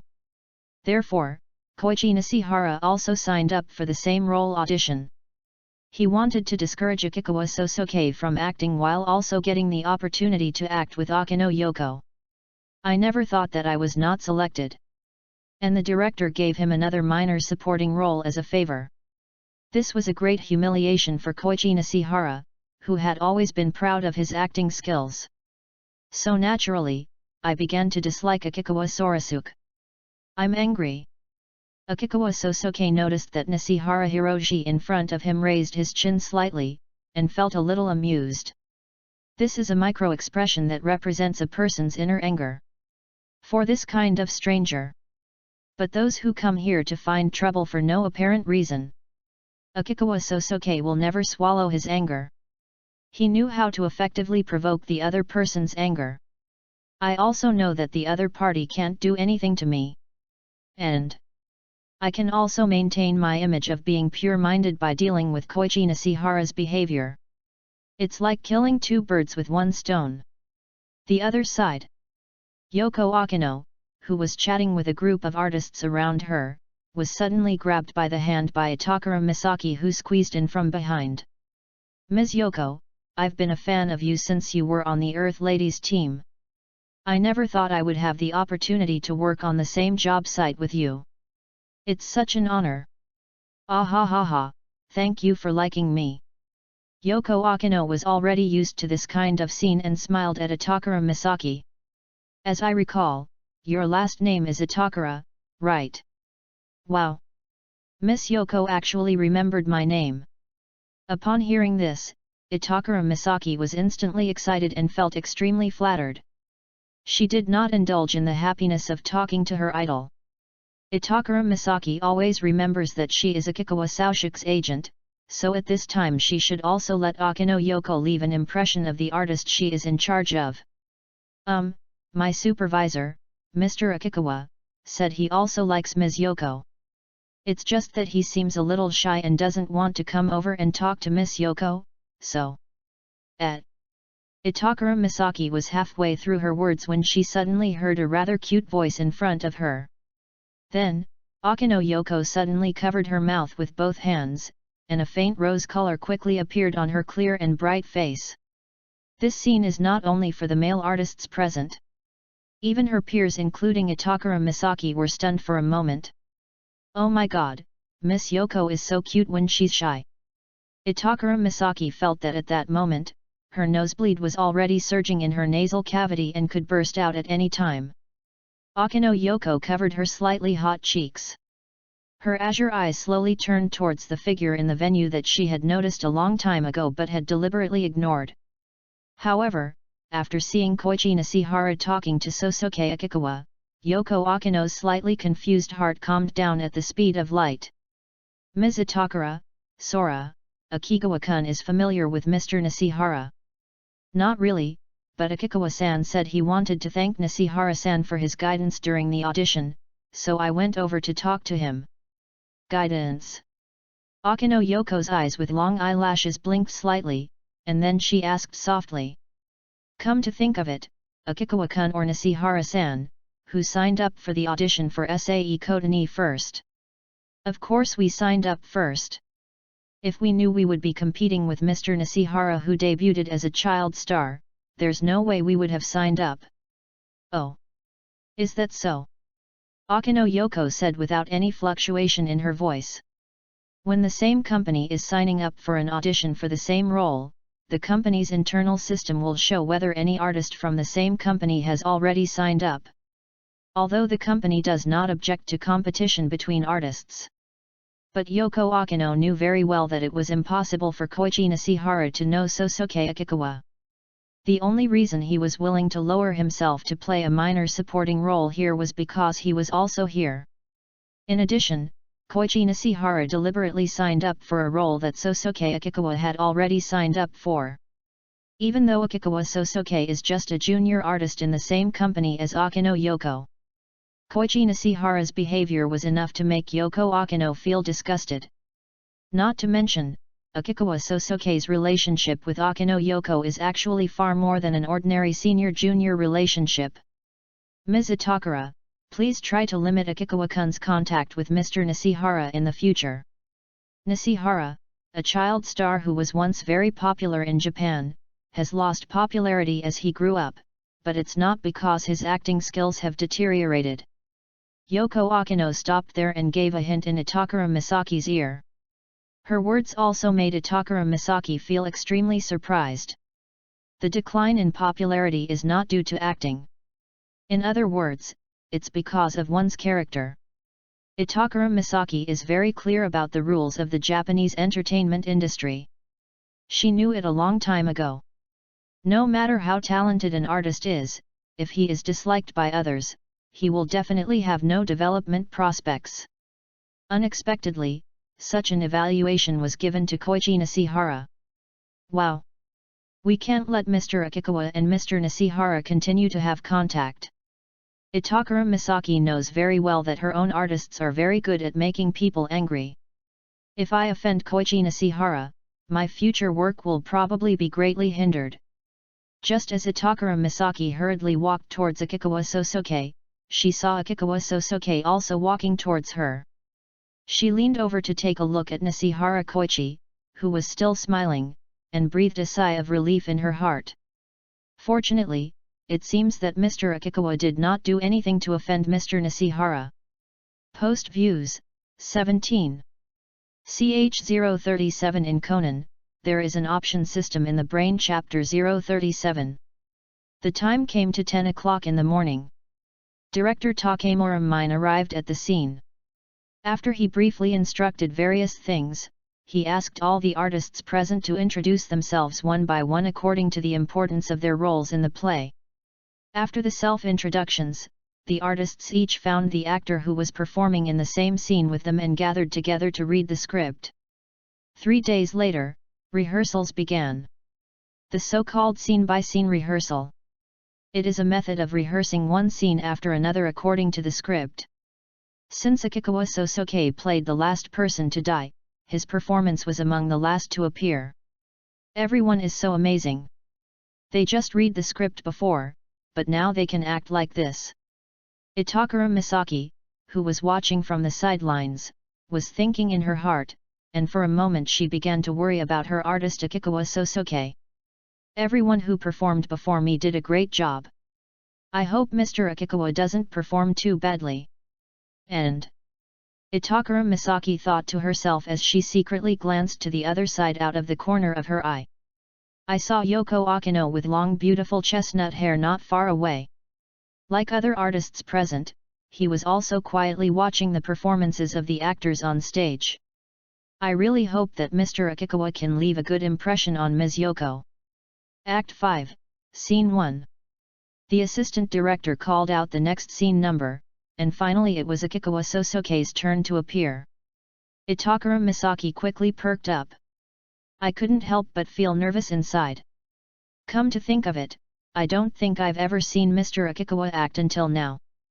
Itakura Misaki felt panic, but also a little bit of anticipation. While worrying that Akikawa Sosuke would not perform well, he was also secretly expecting Akikawa Sosuke to bring him more surprises.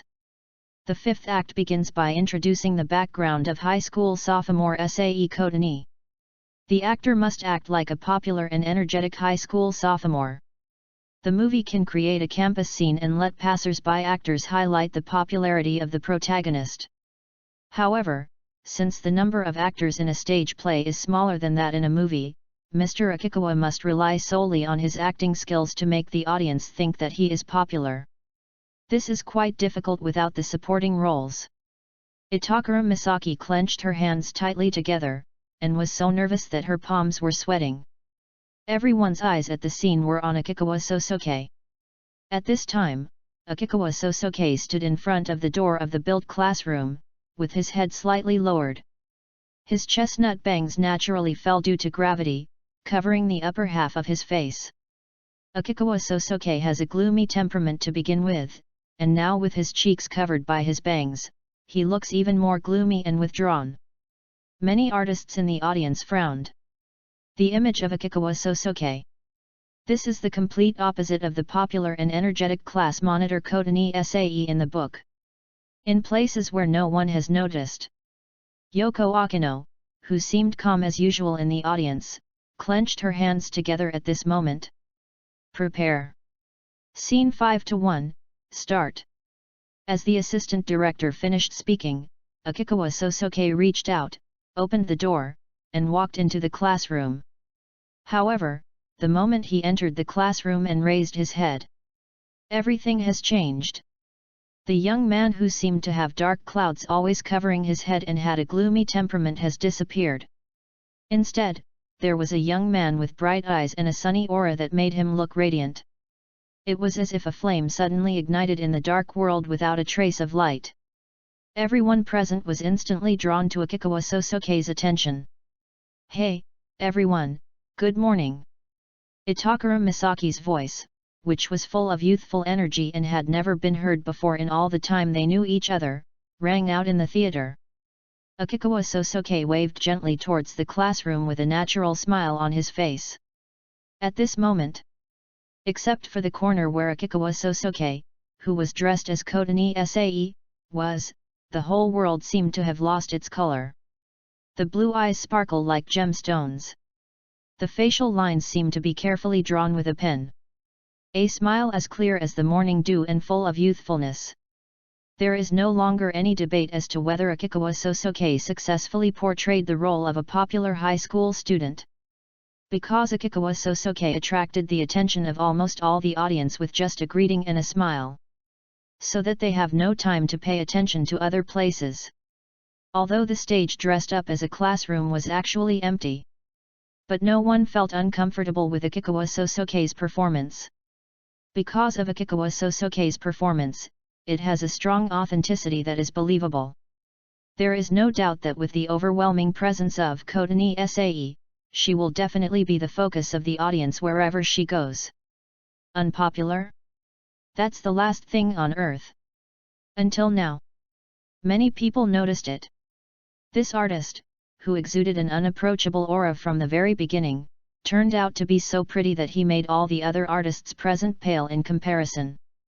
Even in the entertainment industry where there are so many handsome men, Akikawa Sosuke's appearance is still outstanding. Itakura Misaki's stunned expression lasted almost from the beginning of Akikawa Sosuke's performance until the end. The figure on the stage, which attracted everyone's attention, was reflected in her black eyes, and her heart was filled with turbulent waves. It's just like in a game, where you press a button and instantly switch roles. Is this really the Mr. Akikawa I know? If she hadn't seen with her own eyes the scene of Akikawa Sosuke walking onto the stage and pushing the door open, I'm afraid she would be shocked when she saw the shining high school student Sae Kotani on the stage.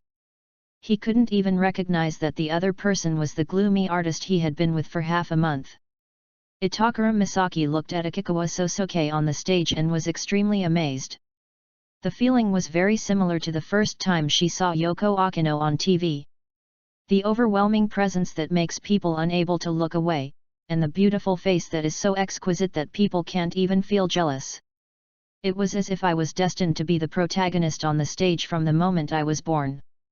Originally, Itakura Misaki was expecting Akikawa Sosuke to bring her some surprises. But at this moment, she was a little dizzy and at a loss because of the bombshell dropped by Akikawa Sosuke. The other side.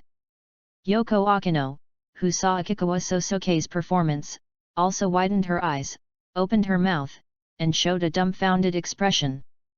But she was different from Itakura Misaki, who was filled with surprises.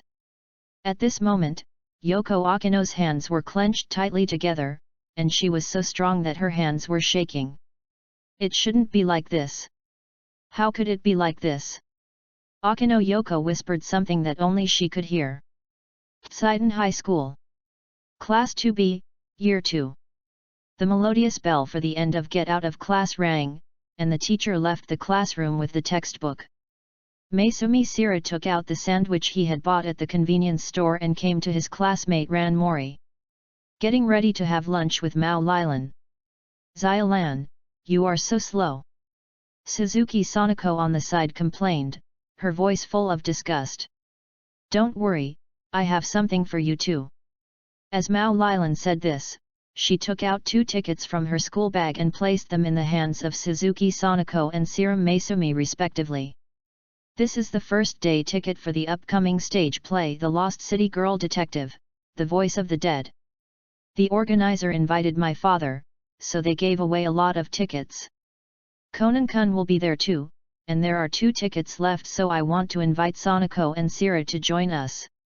Hey uncle is also interested in stage plays. Maisumi Sira took the ticket and said with interest. In her impression, Kogoro Mori, who is usually lazy and carefree, doesn't seem like someone who can quietly enjoy a stage play. Because the lead actress is Ms. Yoko. Mao Lilan sighed and said helplessly.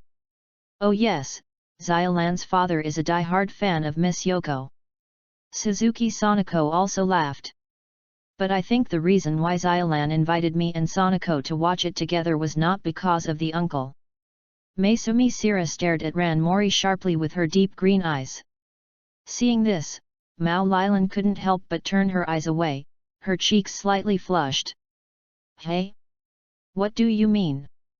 Suzuki Sanako was puzzled. Because the author of this stage play is Kudo Shinichi's father. Post views, 16.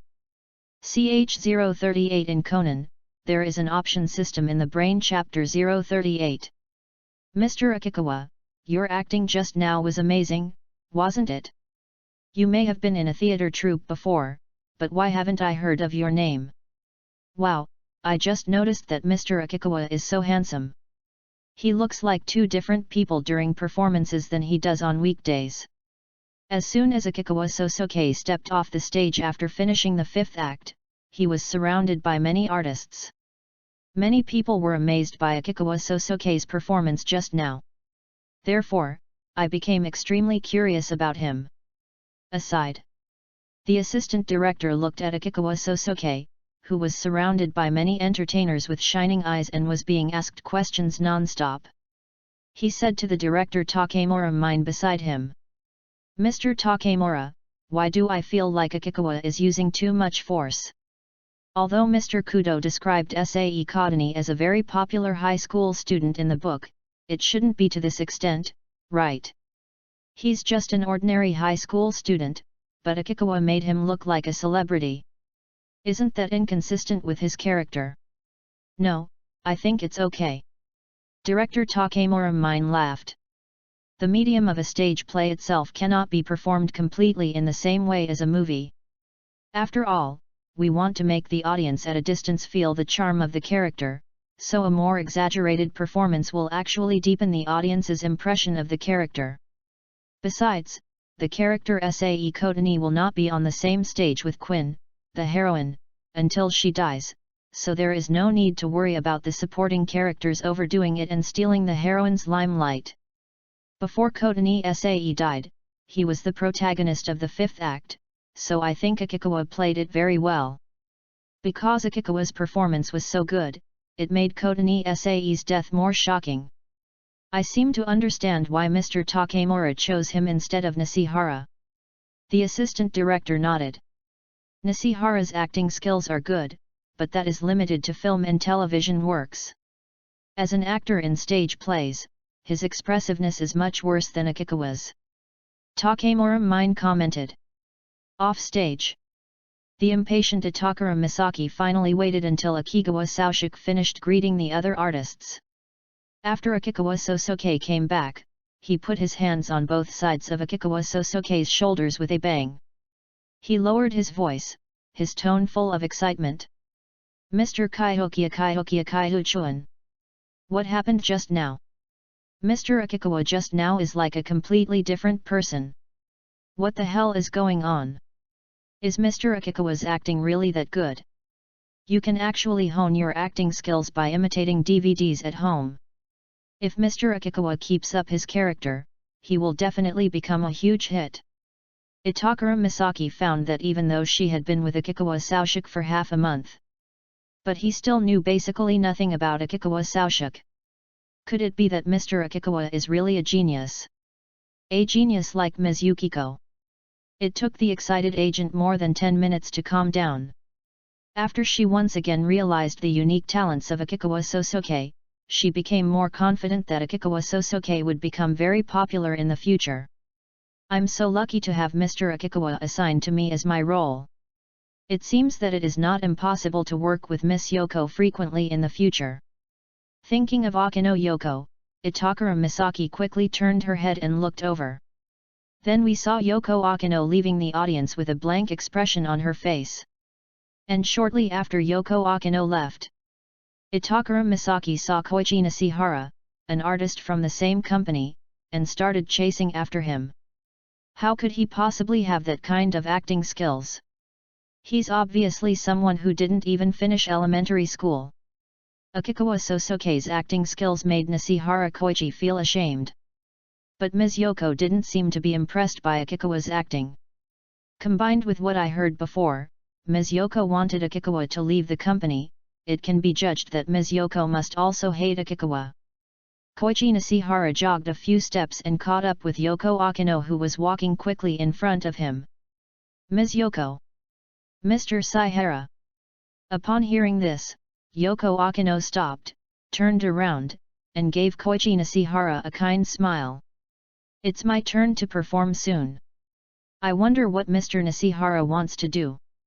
Ms. Yoko actually knows Akikawa-kun, right? When Yoko Akino heard this, the smile on her face did not change and she nodded slightly. We know each other, I guess. How did Mr. Nishihara know about this? Because I just noticed that you, Ms. Yoko, seemed very shaken when you saw Akikawa-kun's performance.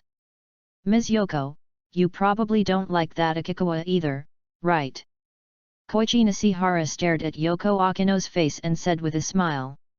He was quite sure that Yoko Akino, like himself, disliked the acting skills displayed by Sosuke Akikawa. Therefore, Koichi Nishihara wanted to use the fact that he and Yoko Akino had the same ideas to bring them closer. He thought that when Yoko Akino heard what he said, she would look frightened or shocked. After all, in everyone's eyes, Yoko Akino rarely shows negative emotions. But now she saw it herself, and she showed a look of dissatisfaction towards the younger artist who had just signed the contract. Unexpectedly, Yoko Akino still maintained that kind smile. No, it's even more touching than at the beginning. As expected, Mr. Nishihara eavesdropped on my conversation with Sister Sae. Yoko Akino's unexpected reply directly shocked Koichi Nishihara. That was half a month ago. I didn't expect that Yoko Akino would guess it at this time just because of my 2 sentences. Is this a woman's sixth sense? Nishihara Koichi thought to himself and quickly waved his hand to explain. No, I just happened to see Miss Yoko's expression, so I guessed. And by chance you signed up for the same audition as Akikawa-kun. That's because I wanted to be a part of this work. Koichi Nishihara was very surprised that Yoko Akino even knew about such a thing. Doesn't that mean that Yoko Akino also knows that he was outshined by Sosuke Akikawa? I see. Akino Yoko did not continue to ask questions, but smiled and said to Nishihara Hirokazu. Mr. Nishihara, you should not contact Akikawa-kun again. My affairs with Akikawa-kun have nothing to do with you. Sorry, I have to go on stage. Akino Yoko bowed slightly towards Nishihara Koichi. Then he left Nishihara Koichi with an embarrassed look on his face and turned to walk backstage. At the same time, Itakura Misaki looked at Nishihara Koichi, who came back from the backstage with an ugly face, and remembered the reminder that Akino Yoko gave her during the first rehearsal. Ms. Itakura, please limit Akikawa-kun's contact with Mr. Nishihara in the future. Nishihara, a child star who was once very popular in Japan, has lost popularity as he grew up, but it's not because his acting skills have deteriorated. Itakura Misaki was a little curious about what specific moral problems Koichi Nishihara had. So she took out her cell phone and searched for keywords such as Koichi Nishihara, child star, and misconduct. After spending more than 10 minutes, she finally found several reports from more than 10 years ago. Oh my god! How can such a person still stay in the Japanese entertainment industry? Itakura Misaki widened her eyes and was very surprised. The contents of the reports that came out of the search were very similar. These were 2 violent assaults committed by Koichi Nishihara when he was in junior high school and high school. Post views, 21. CH039 in Conan, there is an option system in the Brain-Chapter-1-60. In the blink of an eye, it was February 11th, the day when the stage play The Lost City Girl Detective, The Voice of the Dead was performed to the public for the first time. The famous detective Mauri Kogora, with his daughter Mauri Ran, and Conan Edogawa, who was staying at his house, took a taxi to the Imperial Theatre in Chiyoda Ward. After the three of them met up with two of Mori Ran's classmates, Serum Maesumi and Suzuki Sanako, they walked towards the Imperial Theatre together. Arrived at the ticket checkpoint, Kogora Mauri took a look at the huge queue at the door and couldn't help but show impatience on his face. "I told you, we should have come earlier. It will take at least 10 minutes to queue up for ticket inspection, right? Dad, even if you came earlier, you wouldn't be able to see Miss Yoko." Mao Lilan ruthlessly guessed her father's thoughts. "Who said that? Yoko-chan really admires me," the famous detective Mauri Kogora. "Besides, it was the organizer who took the initiative to invite me this time. It's easy for me to meet Yoko-chan," Kogora Mauri said loudly with great pride. Conan, who was standing aside with his hands in his pockets, felt a little embarrassed when he heard this. On the day that Kogora Mauri received the invitation, he went home and boasted about how famous he was all night long. Even through his excellent reasoning ability, "I figured out that it must be Yoko Akino who wanted to invite me to watch, but because I was embarrassed. That's why I asked the organizer to invite me on their behalf. And today is the first day of the stage play's public performance." As expected, Kogora Mauri found the right opportunity and showed off in front of his daughter's two classmates again. "Boy, are you looking forward to it? Seeing your dad's novel being adapted into a stage play, and starring a famous actress." Maesumi Sira came to Conan, leaned down and teased in his ear. "It's actually okay. After all, I've already seen the ending. But I think this novel is still very interesting. Although I don't know how the stage play will do yet, I think the tricks in this novel should also allow Miss Sira to fully enjoy the fun of reasoning. She can compete with Miss Quinn to see who can find the truth faster. Quinn is the heroine of the Lost City series and the detective in the novel. Since you said so, kid, I'm looking forward to it. After all, there aren't many opportunities to enjoy pure reasoning." Upon hearing this, Maesumi Sira also became interested. "While waiting in line for ticket checking, I turned around and looked at the promotional poster of the stage play. The Lost City Girls, Voices of the Dead is a best-selling book worldwide." Maesumi Sira had heard of it a long time ago, but had never seen it. Suddenly, Serum Maesumi's deep green eyes moved, and then he gently kicked Conan beside him. "Hey, kid, look at that poster, what's wrong?" Conan was puzzled. "Look at the actor who plays the high school student Sae Kotani." Upon hearing this, Conan looked towards the poster and saw a familiar name. Akikawa Kongsuk. Although nearly half a year has passed, Conan still remembers this name clearly. After all, this was one of the few cases in which he failed to find the real murderer and wrongly accused an innocent person. If it were anyone else, Conan might not care. However, Akikawa Sosoke's extremely special experience seems quite inconsistent with the profession of an artist. Is it really possible for a person who has been under house arrest for more than half of his life to become an artist after his mother died? Serum Maesumi said softly. "It's not impossible. After all, Kaihu Chuan is quite good-looking. With his lack of social experience, if he were spotted by a scout on the street and fooled around a bit, he would most likely be signed to an artist company. After all, the greatest quality of an artist is being very popular, which should be of great appeal to Akikawa, who has always been eager to communicate with people." Conan said. "If it's just being an artist, I can understand." Serum Maesumi frowned. "But Kaihu Chuan is covered in injuries.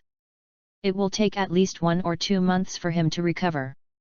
Is he really capable of getting a role in a stage play in such a short time? It's your father's role in a stage play adapted from a global bestseller. And I saw that the character's introduction above is a sophomore boy, and that Akikawa hasn't even been to junior high school, so how did he play the role? Just because you haven't been to high school doesn't mean you can play a high school student. After all, Officer Takagi also said that Akikawa's family has a lot of rented DVDs. He can probably imagine what high school students are like by watching movies. As for what you said, Sira, whether Akikawa can get a role in the short term depends entirely on personal talent. Maybe he is a genius at acting. Conan's words were not groundless, because her mother, Kudo Yukiko, was such a person. However, Conan's words failed to completely convince Serum Maesumi. You and I have both seen what Chu Chuan looked like in the ward before. Not to mention his acting skills, he was just like a little child. Any emotion in my heart is almost instantly revealed on my face. If you say that Kaihu Chuan can be considered to have excellent acting talent, I cannot accept it. Serum Maesumi retorted. So, Ms. Sira, what you're trying to say is that Akikawa is actually a very good actor.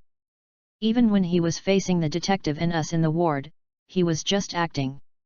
Conan glanced sideways at Serum Maesumi. Then I saw Serum Maesumi nodded solemnly. The real culprit of the car accident half a year ago has not been found yet. And you also said at the time, kid, that besides the real murderer being someone else, there is another possibility. In fact, Kaihu Chuan is the murderer. Everything that happened in the ward was acted out by him.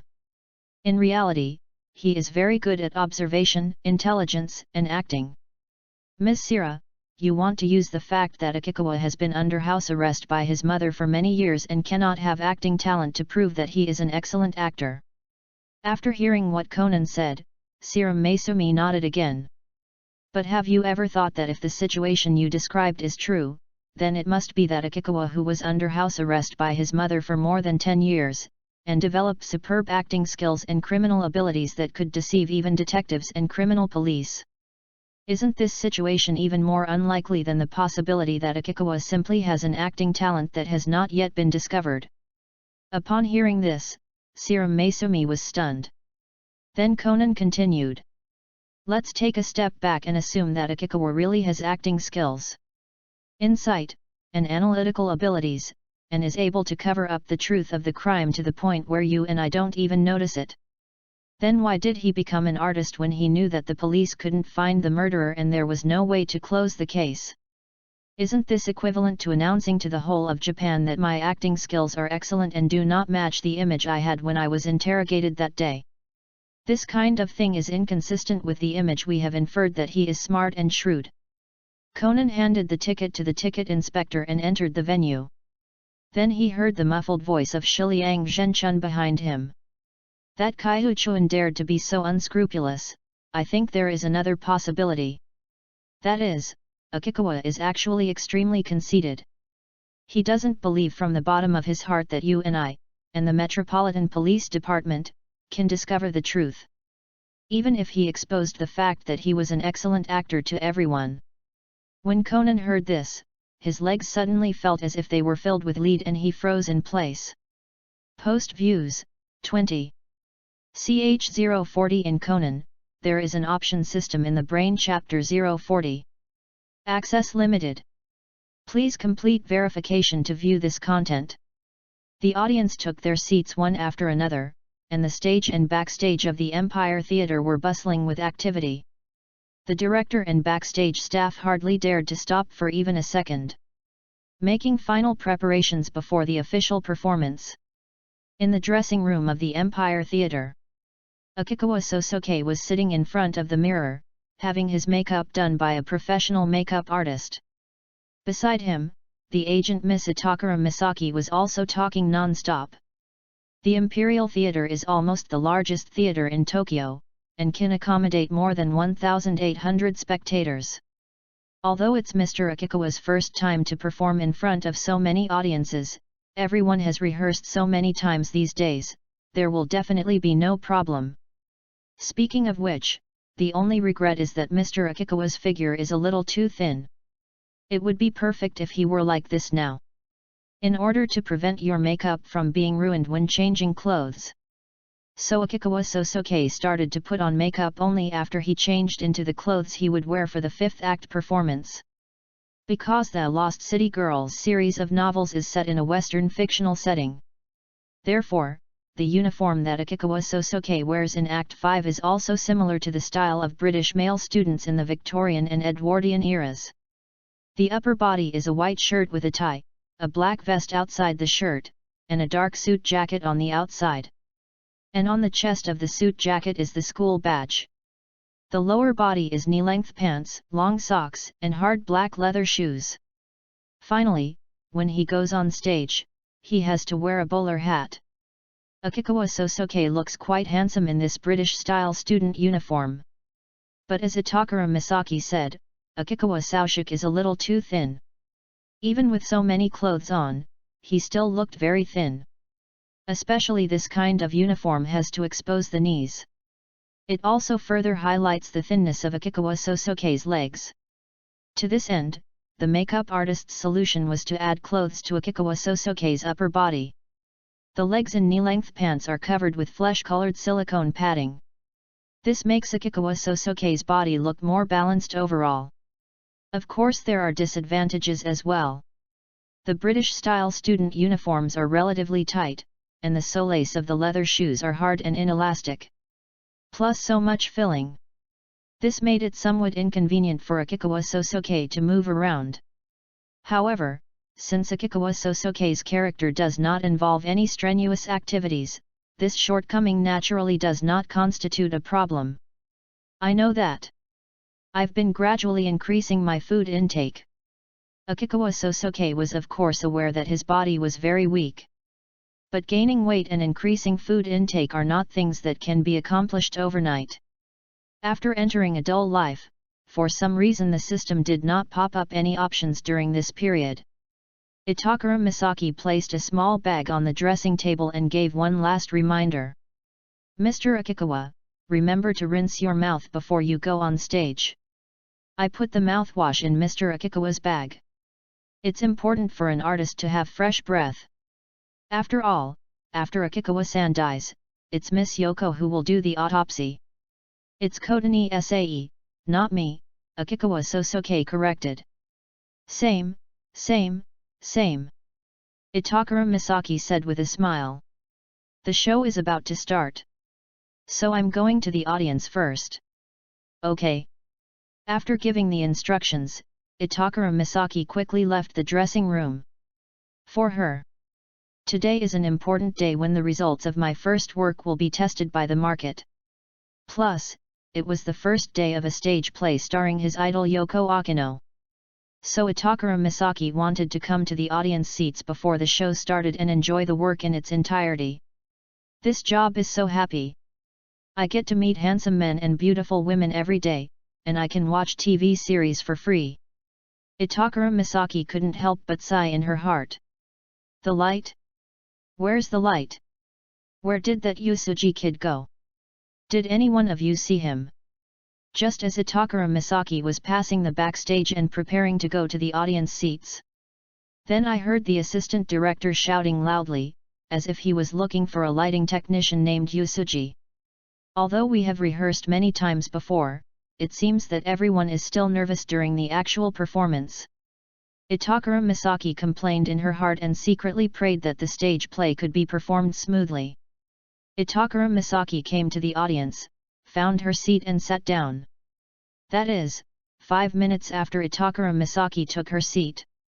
The announcement came that the performance was about to begin, and the lights in the theater dimmed. This process is called lights out. It is to direct the audience's attention to the stage and create an atmosphere suitable for the performance.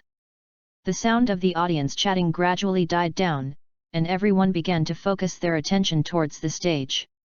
As the curtain gradually opened, the streets of Britain in the late 19th and early 20th centuries were presented to all the audience. Immediately, the audience's attention was attracted by Yoko Akino, who had eye-catching blonde hair and was wearing a beige windbreaker in the center of the stage. At this moment, Yoko Akino no longer had her usual sunny and energetic appearance. Instead, it was replaced by the serious atmosphere emanating from his entire body. This is the image of Detective Quinn, the heroine in the Lost City series of books. The story begins with Detective Quinn solving a vicious murder case. The police had been investigating for several days but were unable to identify the method of committing the crime. But within just a few minutes of Detective Quinn's arrival, it was completely deduced. By the way, Detective Quinn also profiled the murderer's personality and image through the murderer's methods of committing the crime. Eventually the murderer was successfully arrested. After closing this case, Detective Quinn was successfully praised by local police and many local residents. At the same time, a letter from the police department in another city was delivered to Detective Quinn. The above records a strange case that happened locally. The local police suddenly received a strange letter, and the sender was the person who died mysteriously 2 days ago. How could a dead person write a letter? After a long period of unsuccessful investigation, the police finally decided to seek help from the famous Detective Quinn. Detective Quinn was also successfully attracted by this case and prepared to go to that city. Here, the story of the first act officially ends. The curtain slowly closed and the lights dimmed, as the staff quickly entered the stage to change the scenery and props. Ran Mori and Sanako Suzuki, who were sitting in the front row, also started talking in a low voice. "Oh my god! This is the first time I see Miss Yoko in a detective image. She is so handsome." Mao Lilan sighed. Yes. I suddenly feel like I'm in love with Miss Yoko. The dashing Detective Quinn, I really can." Suzuki Sanako looked like a fangirl, recalling the detective image of Akino Yoko that she had just seen in her mind. "Do you think that Yoko-chan's detective image matches someone's image?" On the side, Kogoro Mori's deep voice was heard. Suzuki Sanako, who already knew what he wanted to say, pretended to be puzzled and asked curiously. "Who, then, is that man?" When Maori Kogoro heard Suzuki Sanako's question, his blood boiled instantly and he said loudly. "Of course it's me, the famous detective, Maori Kogoro." Puff! Suzuki Sanako and Serum Maisumi burst into laughter upon hearing this.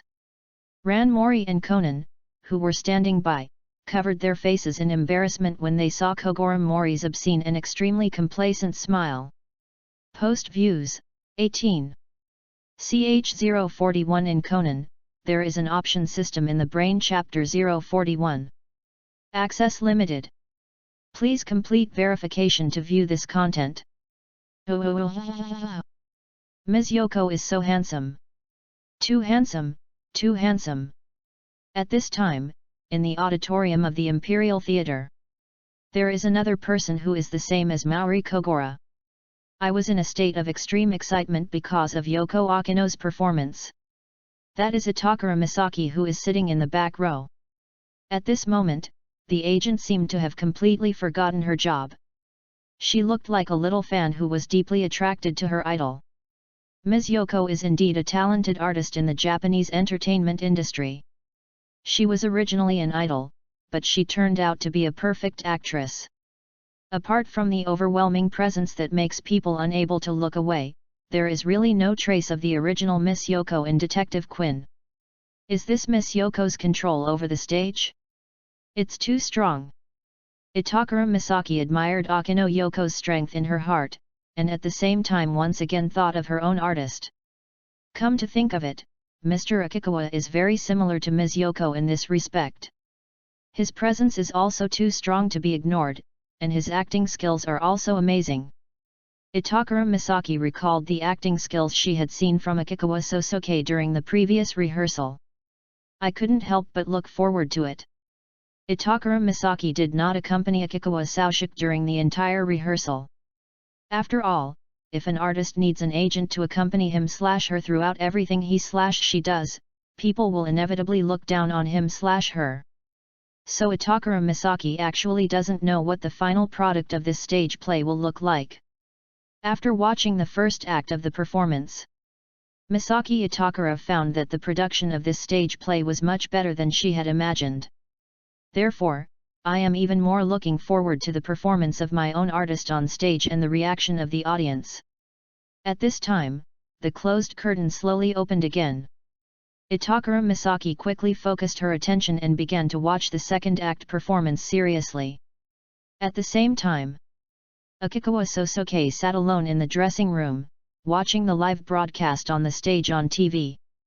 In his previous life, in order to have enough topics to talk about when communicating with people from the upper class, I have seen quite a lot of traditional and modern stage performances. But like today, I can quietly watch a movie that is not based on art.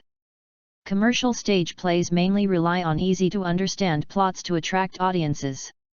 This is the first time for Akikawa Sosuke. Although the training for artists when they are first signed is very boring, but the current job is interesting enough for Akikawa Sosuke.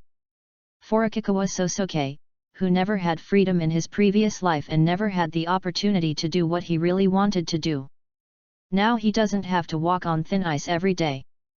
Being able to sleep peacefully and live makes him feel satisfied enough.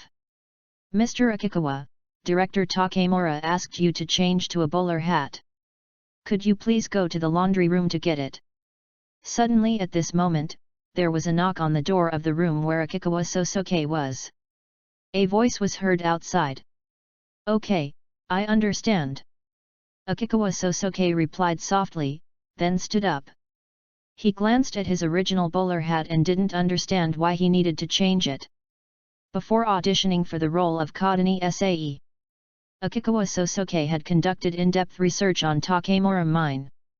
I know that this is a director whose obsession with details is a little hard to understand. Plus the time we spent together. Takemura Mine's many strange obsessions also made the rehearsing artists complain. Akikawa Sosuke picked up his bag, stood up and left the dressing room. There was no one outside the door who was supposed to deliver the message for him. Akikawa Sosuke knew that the stage play was currently being performed and everyone was very busy. Therefore, after the other party had conveyed the matter to me, there was really no need for him to stay here. The laundry room at the Empire Theatre is quite a distance from the backstage. In addition, Akikawa Sosuke's clothes were tight and heavy, and his leather shoes were hard and uncomfortable. As a result, it took him quite a long time to reach the laundry room. Even though the laundry room door is closed at this moment, but Akikawa Sosuke could still hear the roar of the washing machine and the sound of the dryer coming from inside. Akikawa Sosuke grabbed the door handle and opened the door. Without the door blocking the way, the sounds of the washing machine and dryer were amplified several times in Akikawa Sosuke's ears in an instant. Akikawa Sosuke walked in. Just as he was about to press the light switch on the wall, suddenly, from the noisy roar, a sound of breaking wind was heard. With a strong premonition of crisis, Akikawa Sosuke subconsciously dodged in the opposite direction. Then I saw a chair whizzing past just in front of me. Thanks to the reaction power, that he had previously drawn from Serum Maesumi, Akikawa Sosuke successfully dodged the attack. The light that shines through the open door. Akikawa Sosuke saw clearly that the person standing in front of him was a person wearing heavy medical protective clothing, gloves, and a motorcycle helmet with a black mask. He wants to kill me. The other party's attire made it almost impossible for Akikawa Sosuke to obtain any information about the other party through observation. But there is one thing he is very clear about. Since the other party had been waiting here in advance, it was likely that he knew that I would come here. I deliberately chose a noisy place like the laundry room. It must be to cover up the sound of the crime. In other words, it was not that he accidentally broke into the suspect's hiding place, but that the other party attacked him in order to avoid exposing his identity. But the other party's target from the very beginning was himself. Wait, don't attack me. If you need anything, just tell me, I will definitely agree to it. Akikawa Sosuke acted extremely panicked. While retreating, he looked around to see if there was anything that could be used as a weapon or shield. Although he had a small bag brought by Itakura Misaki, but it was too small, and there was nothing inside. It is simply impossible to use it to defend against an attack from an adult's chair. Maybe the other party had already prepared for it.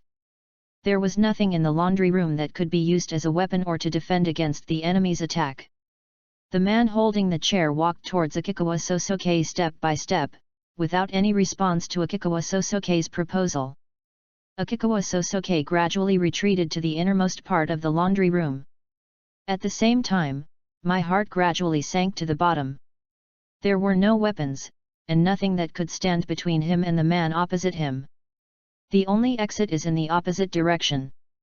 However, the laundry room was not very big, and Akikawa Sosoke couldn't avoid the other person and run to the door. It can be said that there are no means to resolve the current crisis. This body is too weak. Even if I can dodge a blow, I'm afraid it will be difficult to cause harm to the opponent without a weapon. Try to dodge one more blow, then attack the lower yin. Akikawa Sosoke was thinking of trying his luck and betting that the opponent lacked combat experience. Then he saw the man opposite him picked up the chair again and smashed it towards his head. Akikawa Sosoke suddenly wanted to squat down. However, the clothes he wore were too heavy and his legs were filled with a lot of padding, which slowed down Akikawa Sosoke's movements a lot. No matter how fast your reaction is, it will be meaningless if you have difficulty in physical movement. Intense pain, accompanied by a dull bang sound, exploded in Akikawa Sosoke's head. Akikawa Sosoke was hit hard on the forehead by the other party with a chair. Consciousness also fell into darkness in an instant. Inside the theater, nearly 1,900 spectators were watching the fourth act performance on the stage attentively. Suddenly, without warning, the lights in the theater suddenly switched on. The audience and actors at the scene were all in shock. The show is cancelled. The broadcast was transmitted through the speakers to the ears of everyone present. This immediately confused the audience. Something is wrong. Maisumi Sira whispered in Conan's ear. The next moment, they saw some staff running towards them. Excuse me, is this Detective Maori-san? Yeah, what's going on? The stage play was interrupted halfway through, and Kogoro Mori seemed a little unhappy, so he asked in a somewhat unpleasant tone. The body of a young man was found in the laundry room of the Empire Theatre. Post Views, 17. CH042 in Conan, there is an option system in the Brain-Chapter-1-60. Access limited. Please complete verification to view this content. The roar of the machine poured into his head like a torrent, and Akikawa Sosoke slowly opened his eyes. The image you see is like a constantly moving camera screen, dragging with delays and overlapping images. Not dead. Akikawa Sosoke remembered that he was hit on the head with a chair. He thought he would die, but was surprised to find that he did not seem to be dead. Akikawa Sosoke bit down fiercely on the tip of his tongue. If you want to regain consciousness from a confused state, relying on pain stimulation is not the best way. But it is the most effective means in the short term. Accompanied by severe pain and the taste of rust gradually spreading in the mouth. The delayed picture in front of Akikawa Sosoke's eyes finally froze, and the blurry picture became clear. However, the scene he saw after waking up was completely different from the one before his memory was interrupted. Akikawa Sosoke saw that there was a man lying under him. An inexplicable fishy smell entered his nasal cavity, stimulating Akikawa Sosoke's olfactory nerves. At the same time, only then did Akikawa Sosoke realize that he was holding a piece of two-strand hemp rope in his hand. The middle section of the hemp rope was pressed under the neck of the man underneath. Akikawa Sosoke had a premonition, and he used the back of his hands and legs to flip the man under him over. After seeing the man's front face, Akikawa Sosoke laughed out loud. This is not because it is interesting. Instead, after Akikawa Sosoke understood the current situation, he laughed out of anger because of the extreme helplessness that arose in his heart. No pulse. The man is dead. There were obvious marks of strangulation on the neck, and there were also very obvious bleeding and bruises in the subcutaneous tissue near the marks. There was also congestion on the face and neck, as well as conjunctival hemorrhage, and the tongue was sticking out. It's obvious that this man was strangled. Akikawa Sosoke determined the cause of death with just a glance. The mere presence of strangulation marks on the neck is not sufficient to prove that the deceased died of strangulation. But the state of the deceased's face, neck, and conjunctiva. There is a phenomenon of obstruction of blood return. Therefore, Akikawa Sosoke could be sure that the deceased died by having his neck strangled. The fishy smell that filled the laundry room at this moment must have come from the incontinence of the deceased when he was strangled. Identified this point, combined with the fact that I was attacked but did not die, and the rope in his hand was still in a strangulation position, Akikawa Sosoke was certain that he was being framed. This scene is so similar to what I saw when I woke up after traveling through time half a year ago. Only, this time the situation is even more vulgar and absurd. Akikawa Sosoke turned his head and looked at the dryer in the middle of the room, which showed the words 42 minutes and 14 seconds. When I came into the laundry room just now, there were 64 minutes left, which means I was only unconscious for 22 minutes. I was clearly attacked on the head, but I woke up in such a short time. This means that the person who attacked me was deliberately controlling the strength and only wanted to frame me from the beginning. Moreover, the other party was able to forge a crime scene in such a short time, which shows that they came prepared. He prepared the victim and the murder weapon in advance, selected the location and called me over. As for who the real murderer is, this is also very obvious. Since the other party is so familiar with the structure of the Imperial Theatre, it means that he must have stayed in the Imperial Theatre for a long time. Akikawa Sosoke recalled the attire of the man who attacked him. He deliberately wore a protective suit that could conceal his entire body features, as well as a motorcycle helmet and gloves, which means that he could probably be identified as long as he was seen wearing them. If they are theatre staff, they can prepare a set of clothes in advance. The only reason he didn't do that is that he can't change his clothes at will. In the Imperial Theatre right now, there is only one type of person who cannot change their costumes. Akikawa Sosoke thought to himself and looked down at the clothes he was wearing. That's the actor who has put on makeup in advance and is ready to perform on stage. In addition, when I was attacked by that person just now, I said that I could meet all his demands, but he didn't even respond. If they go so far as to cover up even the characteristics of their voice, then it's most likely a character with lines to speak. The fact that they were wearing a motorcycle helmet instead of a face mask suggests that they had to protect their facial makeup. Then they can only be actors who appear in the third act and later scenes. At this point, the identity of the murderer is self-evident. Excluding the actors who appeared in the first and second scenes, there was only one actor who I had a conflict with. Koichi Nishihara. Akikawa Sosoke narrowed his eyes and made a judgment. Although the identity of the murderer was identified, Akikawa Sosoke was still confused. But if we say it's a conflict, it's just jealousy towards Yoko Hino and the two disgusting words I said to him in person before. Is there really someone who would decide to kill someone and frame them just because of this kind of friction? Is there something wrong with their brain? Or did he originally have a grudge against the deceased, and he was upset with me so he wanted to frame me? On this point, Akikawa Sosoke is more inclined to the former. Because from the murderer's perspective, he will definitely consider the issue of suspicion after committing the crime. If the deceased really had a deep grudge with Koichi Nishihara, then even if he was the prime suspect, he would definitely be suspected. If it seems that Nishihara Koichi's only purpose is to put the blame on himself, the deceased had nothing to do with him, which actually reduced his suspicion.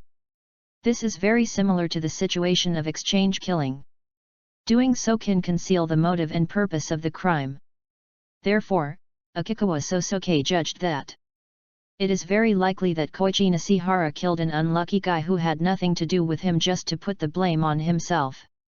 There was no obvious dispute between the two of us in the theater, so it is impossible that he spared my life because he was worried about being suspected. It can only be that he feels that simply killing me is not enough to satisfy his anger. He must beat me into a murderer and disgrace me to satisfy him. After realizing this, Akikawa Sosuke couldn't help but curse idiot in his heart.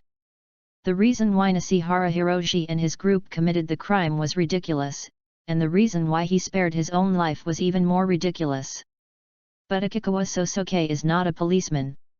He didn't care about Nishihara Koichi's purpose of killing or the reason why he spared his life. All Akikawa Sosuke cared about was that Nishihara Koichi attacked him and tried to put the blame on him. Bite. A clear mechanical sound that had not been heard for a long time rang in Akikawa Sosuke's mind. The translucent azure blue font appeared before my eyes again. The dead man was strangled, the murder weapon was in his hand, and you have identified the real murderer. What choice will you make? 1. Admit that you are the murderer. Reward, feature card X1. 2. Tell the police everything and bring the real culprit to justice. Reward, skill card X1. I heard before that the great detective Maori Kogoro will come to watch the stage play today. That means there's a high chance that the Shinigami Elementary School student is also here. Then I just need to tell the truth about my situation and play the role of an innocent victim, and the death god will naturally find the real culprit. Akikawa Sosuke thought as he looked down at the dead young man beneath him. He reached out his hand and moved the dead man's head through his clean sleeve, checking the marks of strangulation. It was noticed that the strangulation marks on the victim were located higher on the neck and the angle of the strangulation marks was vertical. In other words, the deceased was not strangled to death while lying on the ground. Instead, he was strangled from behind while he was standing or sitting. This is inconsistent with the fake crime scene that he is currently experiencing. It's such a crude way of framing others. It could have been done more perfectly. Akikawa Sosuke commented in a low voice. Akikawa Sorusuke believed that with the ability of a Shinigami Elementary School student, he could also see clearly that the real murderer was not himself, as he could tell the truth at a glance. All you have to do is tell the whole story, and the real murderer will naturally be punished. But, it's not fun. That's how you get caught by the police. Akikawa Sosuke knew it. It is very difficult to get the death penalty for killing someone in Japan. What's more, he also judged that the deceased was most likely someone Koichi Nishihara didn't know. This will further affect the outcome of the judgment. Once Koichi Nishihara is arrested, as long as he insists that he acted on impulse, Japanese law will protect him. Even his act of blaming himself could be said to be a sign of his repentance. In order to break his protection, the murder case must be bad enough. To thank Mr. Nishihara for his gift, I will give Mr. Nishihara a gift in return in the same way. Reciprocity is a traditional virtue. Akikawa Sosuke thought to himself, looking at the third option that appeared in front of him, and at the same time, the corners of his mouth began to rise involuntarily.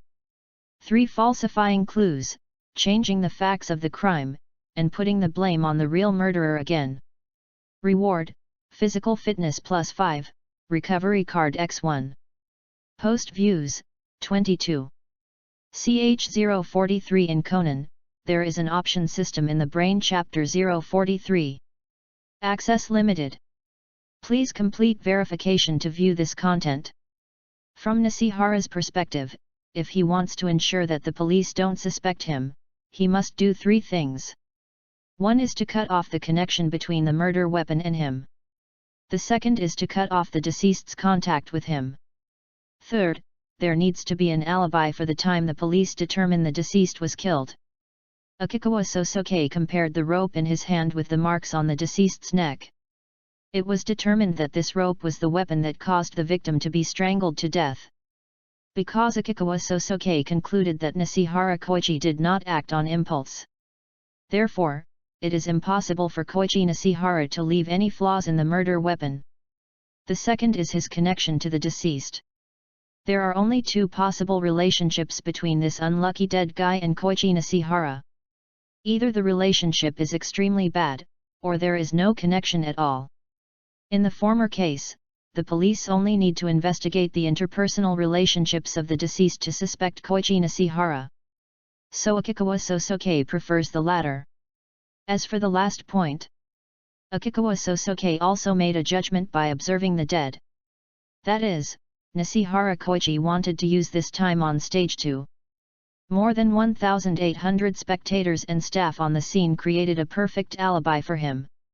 After finding out Koichi Nishihara's method of shifting the blame, what I have to do next is to overthrow them one by one.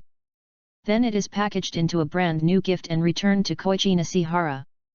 Akikawa Sosuke discovered. There was no rigor mortis on the body of the deceased, not even livor mortis.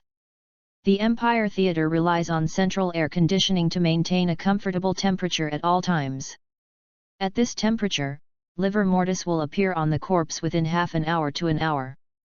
Therefore, the time of death of the deceased must be within half an hour. Akikawa Sosuke also discovered that there were new swellings and cracks on the deceased's head. In addition, although the deceased was clearly strangled, there were no scratches on his 10 fingers. Akikawa Sosuke therefore concluded that the deceased was probably also unconscious due to a severe blow to the head. Afterwards, after Nishihara Koichi knocked himself unconscious, he was strangled to death with a hemp rope while in a coma. Nishihara appeared on stage in the 4th act, and I was called to the laundry room halfway through the 2nd act. Considering that Nishihara will start to run into the on-site staff midway through the 3rd act. That means that about half an hour from now, Nishihara will have an alibi. At this point, he would definitely make up a reason to send people to the laundry room to find the dead person. On the other hand, I was safe until he took the stage. In Akikawa Sosuke's opinion, Koichi Nishihara's method of committing crimes was quite crude. In addition, the marks left by strangulation did not match the posture he had planned for the crime. Another thing is that he was worried that he would be beaten too hard and would not wake up until he was found by the police. Therefore, he didn't control the strength of his attack very well. This caused me to wake up very early. This also gives me enough time to do the next thing. Akikawa Sosuke took out the small bag that Atakara Misaki had given him earlier. The bag contains things like mouthwash, wet wipes, and scripts. Akikawa Sosuke carefully wiped off the remaining hemp rope fibers from the marks on the victim's neck with a wet wipe. He also stuffed the hemp rope that was used as the murder weapon into his clothes. As for why Akikawa Sosuke was not worried about the blood on the hemp rope getting on his clothes. That's because when Akikawa Sosuke woke up, his clothes were already stained with the blood of the deceased. Needless to say, this is naturally the work of Koichi Nishihara. The clothes stained with the blood of the deceased were no different from the murder weapon. The key point was that he was the only one in the entire Imperial Theatre who knew how to wear this student uniform. Koichi Nishihara must have considered this from the beginning, so he deliberately let his clothes be stained with the blood of the deceased. Anyway, they would have to deal with it together later, so Akikawa Sosuke didn't care about the blood on the hemp rope. Akikawa Sosuke took out the script of the stage play from his bag. Using the pages of the script, the tips of the 10 fingers of the deceased were cut.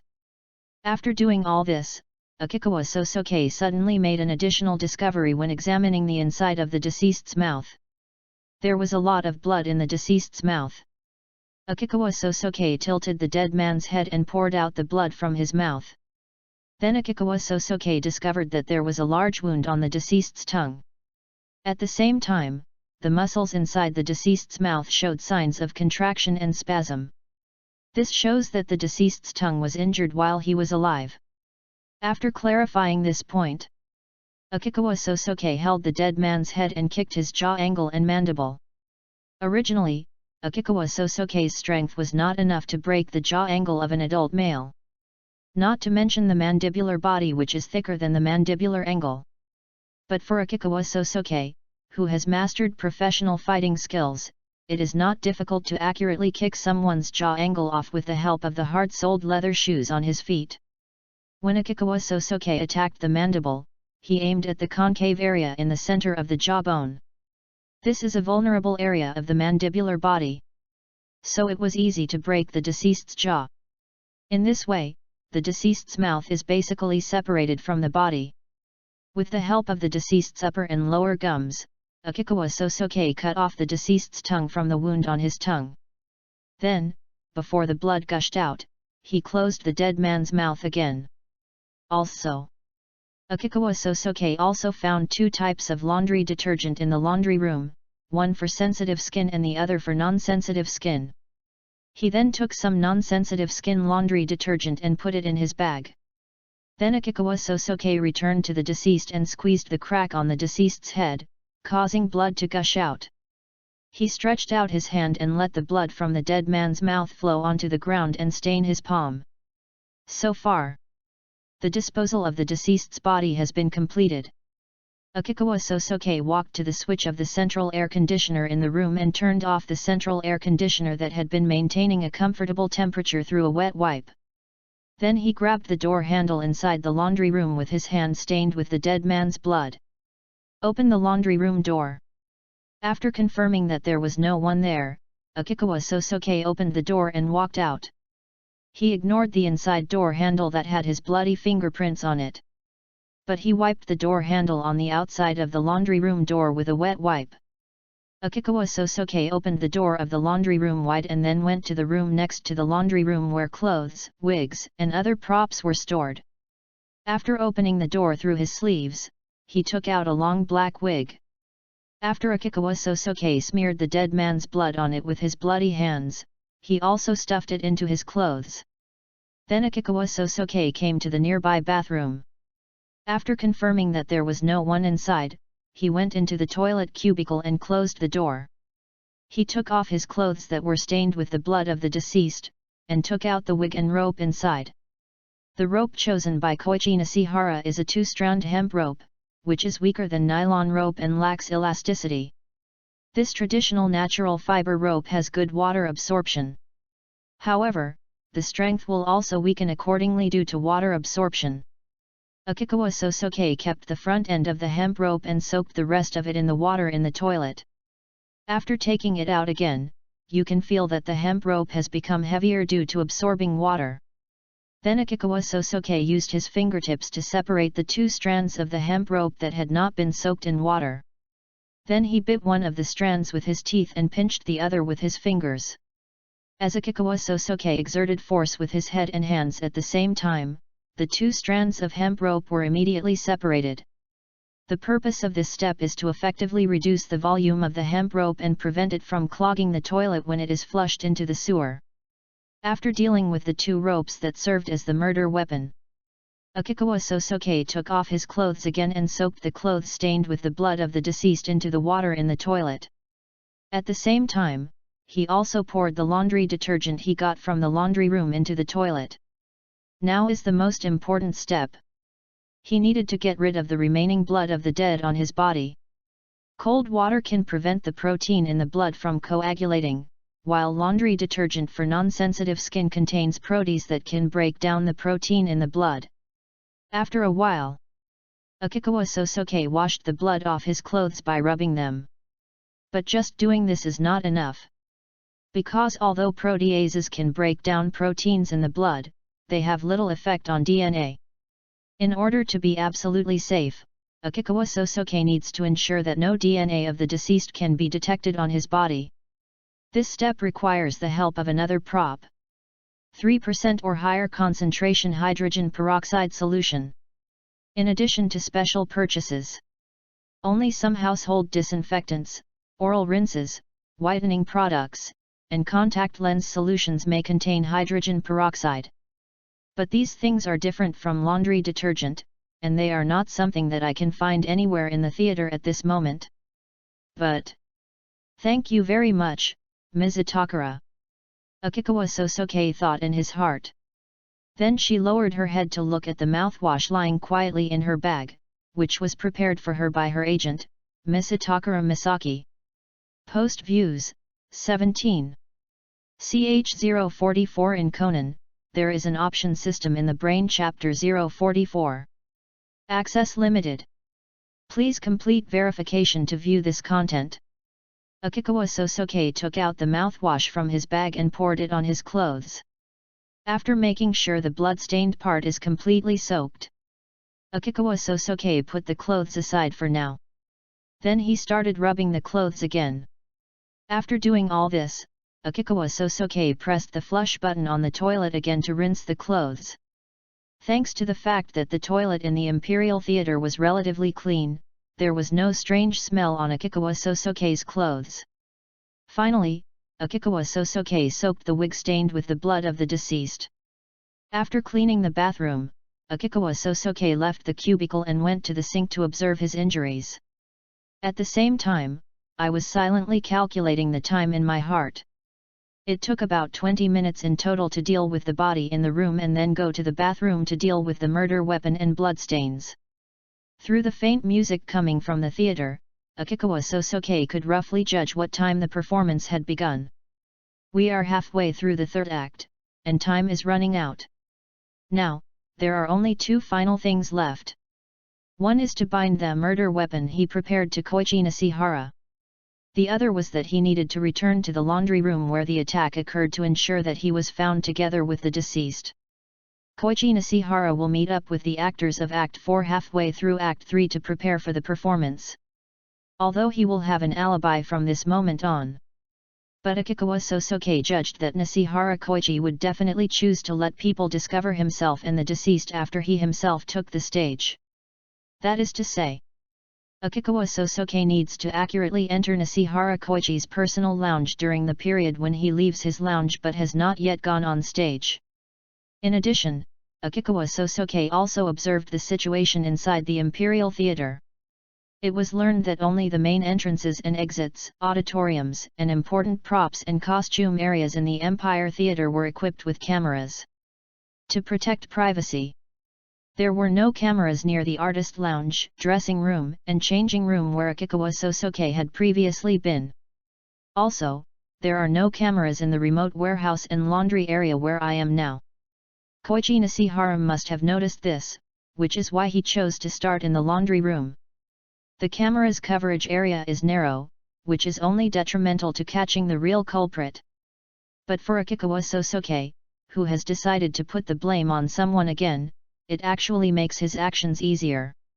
After confirming that the third act was almost over, Akikawa Sosuke headed for the artist lounge area.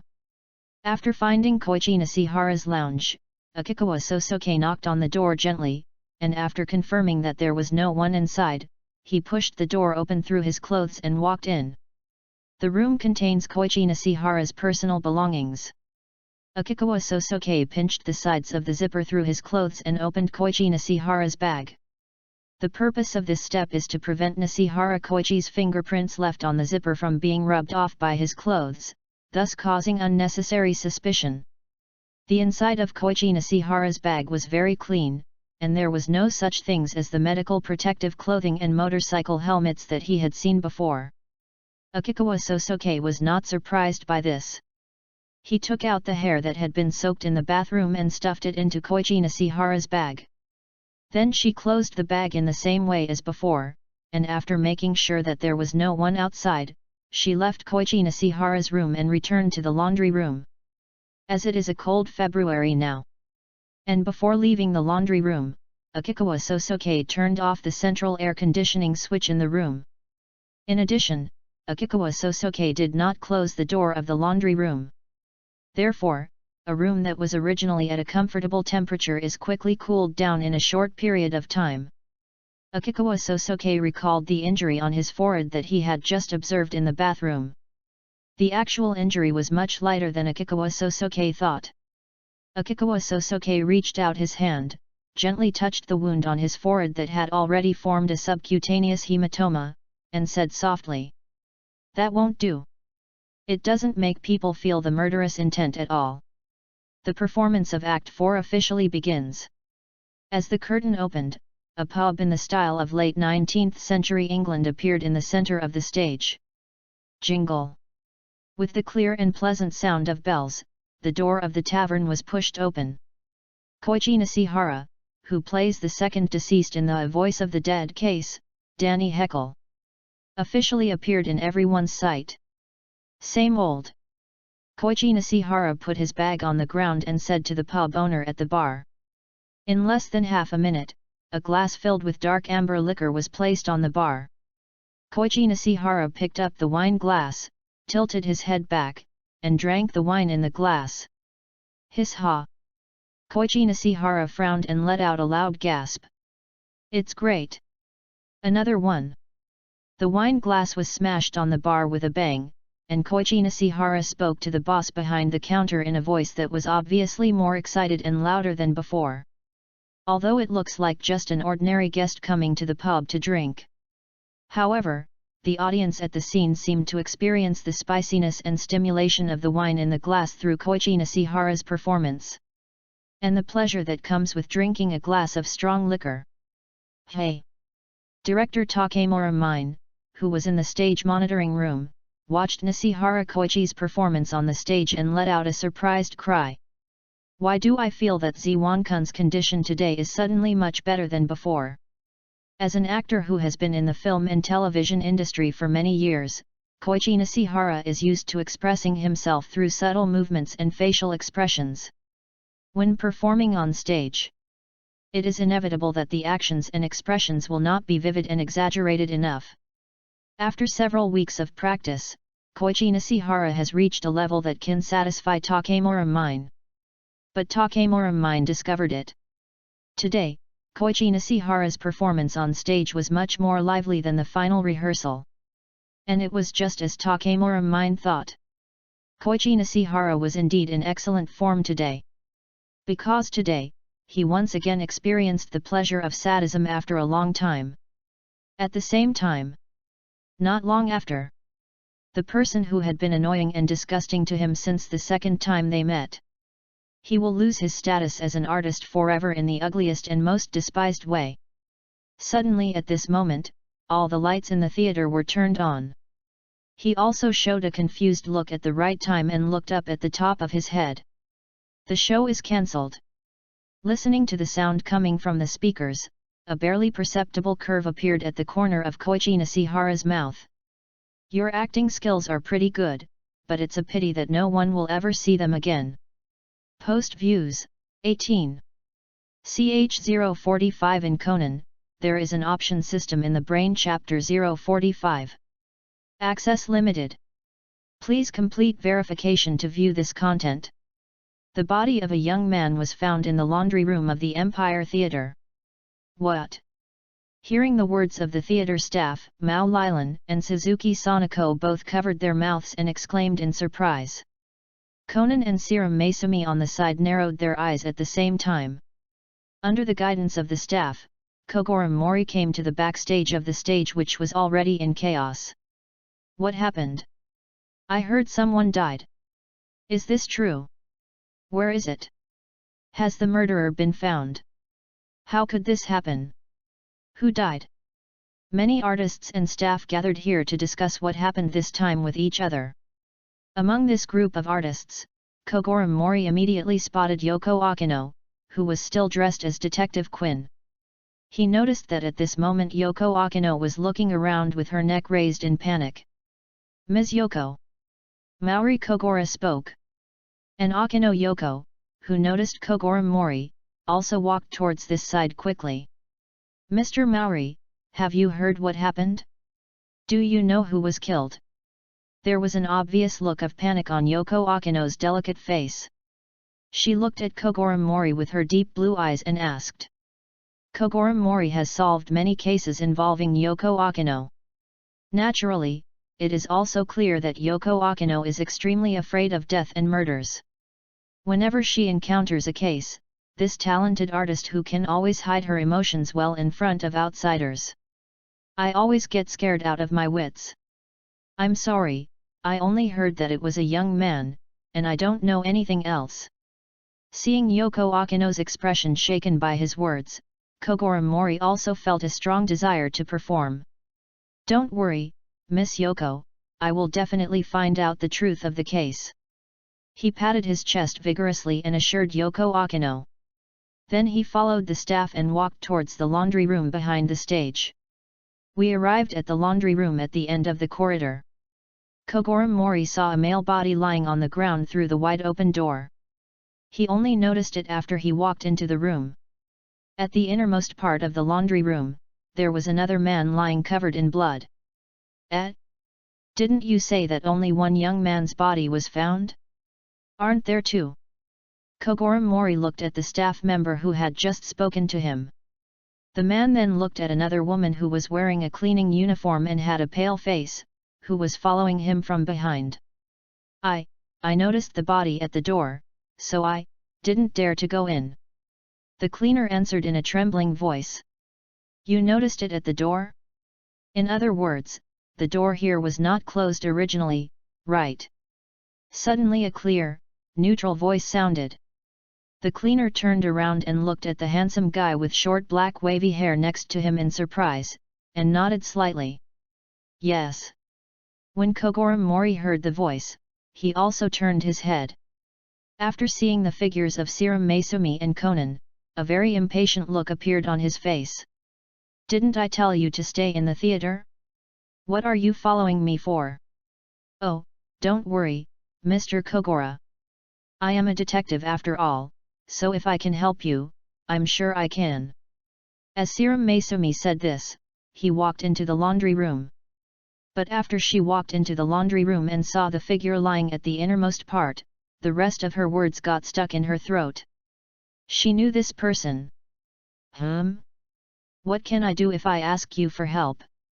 I, a great detective, still need the help of a little kid like you.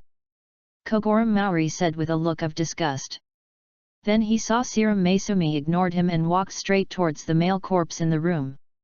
Just when Kogoro Mori was feeling dissatisfied with Maesumi Sira for ignoring him, suddenly, Serum Maesumi turned around and shouted towards him. There's still a pulse, he's still alive. Oh. Kogoro Mori was stunned for 5 full seconds before he understood what Maesumi Serum meant. He hurried to the body of the young man in the middle of the room and checked his pulse and breathing. He's dead. Kogoro Mori shook his head and said regretfully. The glimmer of hope that had finally risen was ultimately shattered.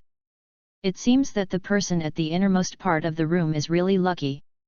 Conan came to Serum Maesumi's side and lowered his voice. Ms. Sira, this. Yes, that Akikawa. Serum Maesumi turned around and gave Conan a very serious look. This case is so similar to the matricide case half a year ago. There are 2 victims in each case. And in both cases, Akikawa Sosuke miraculously survived. Even Conan, who had previously denied Maesumi Sira's speculation about Akikawa Sosuke.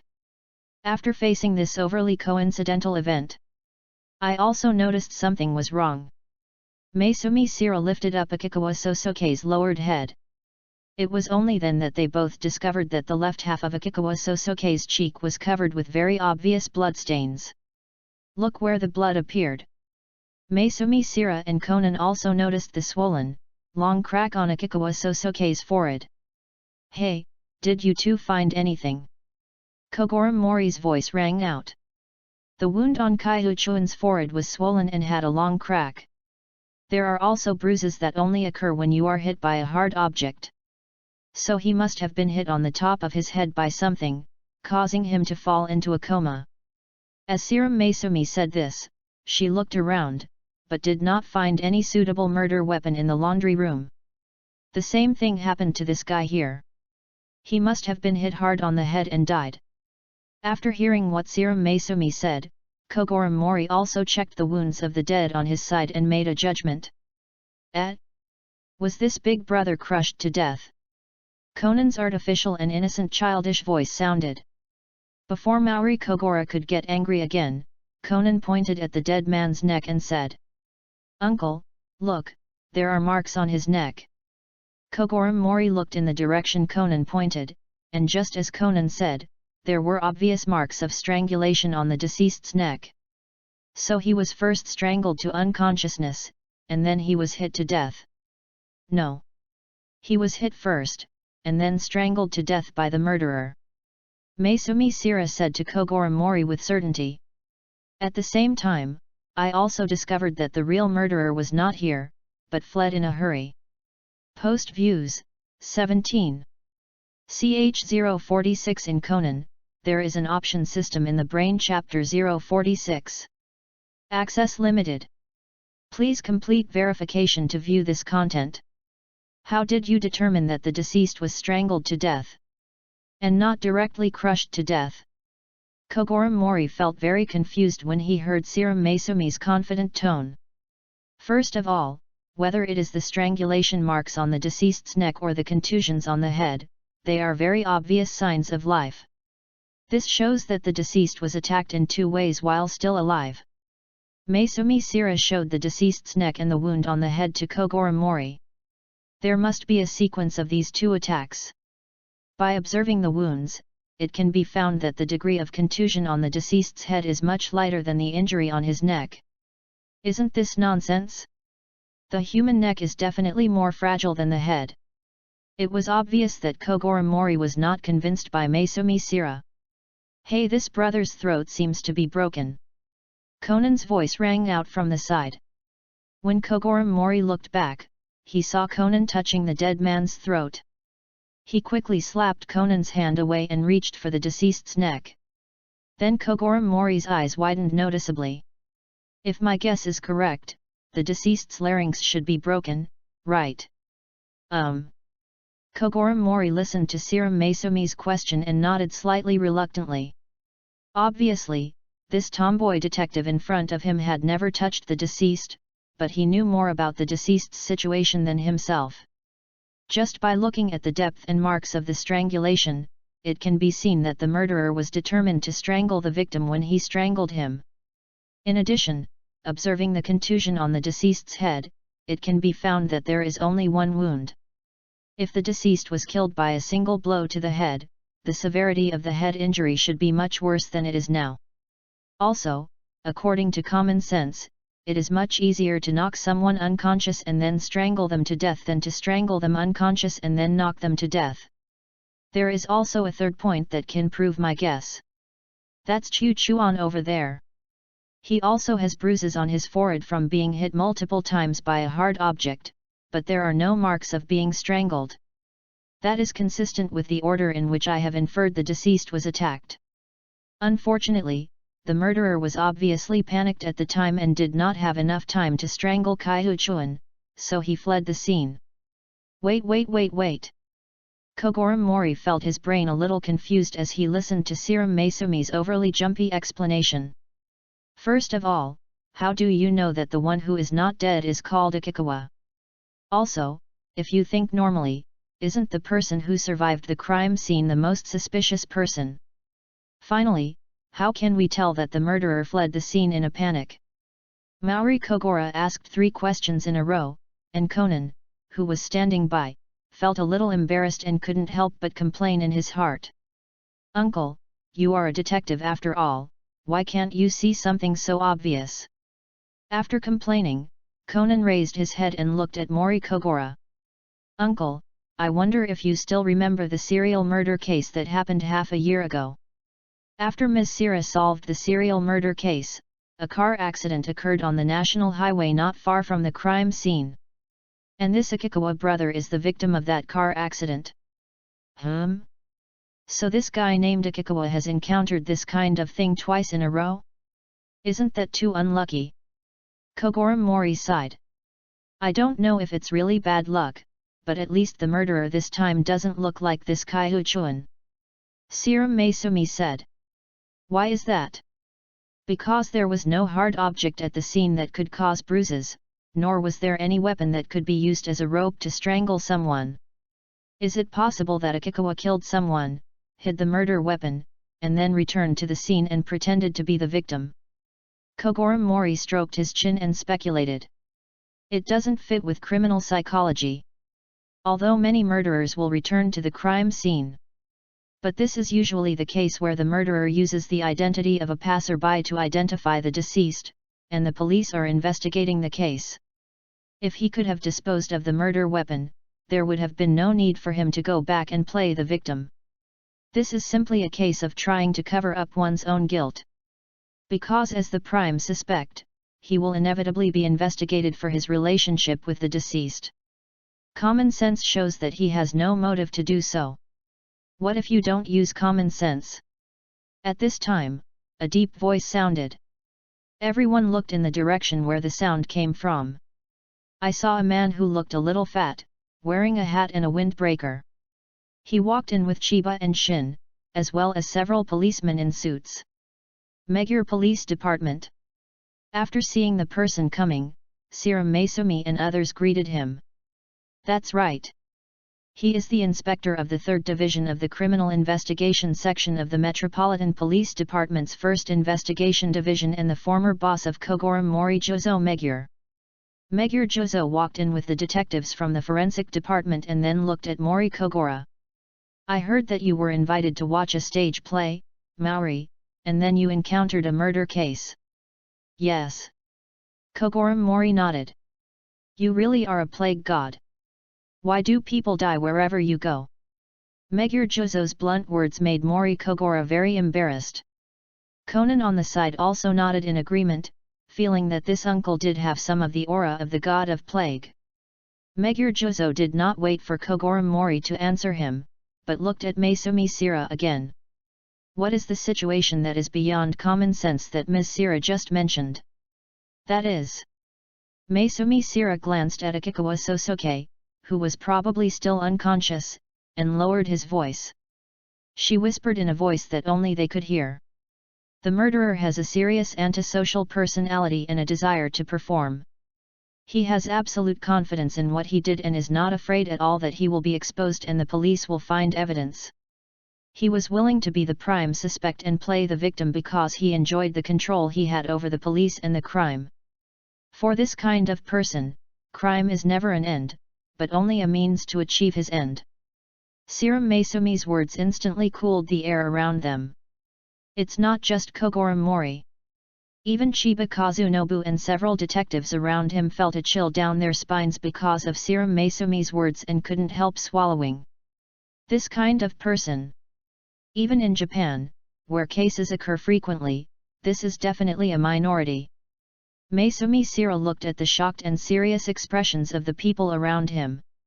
And a warm smile instantly appeared on his handsome face.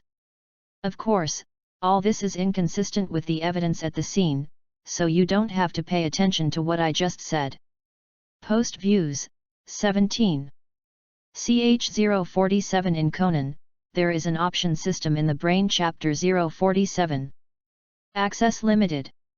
Please complete verification to view this content.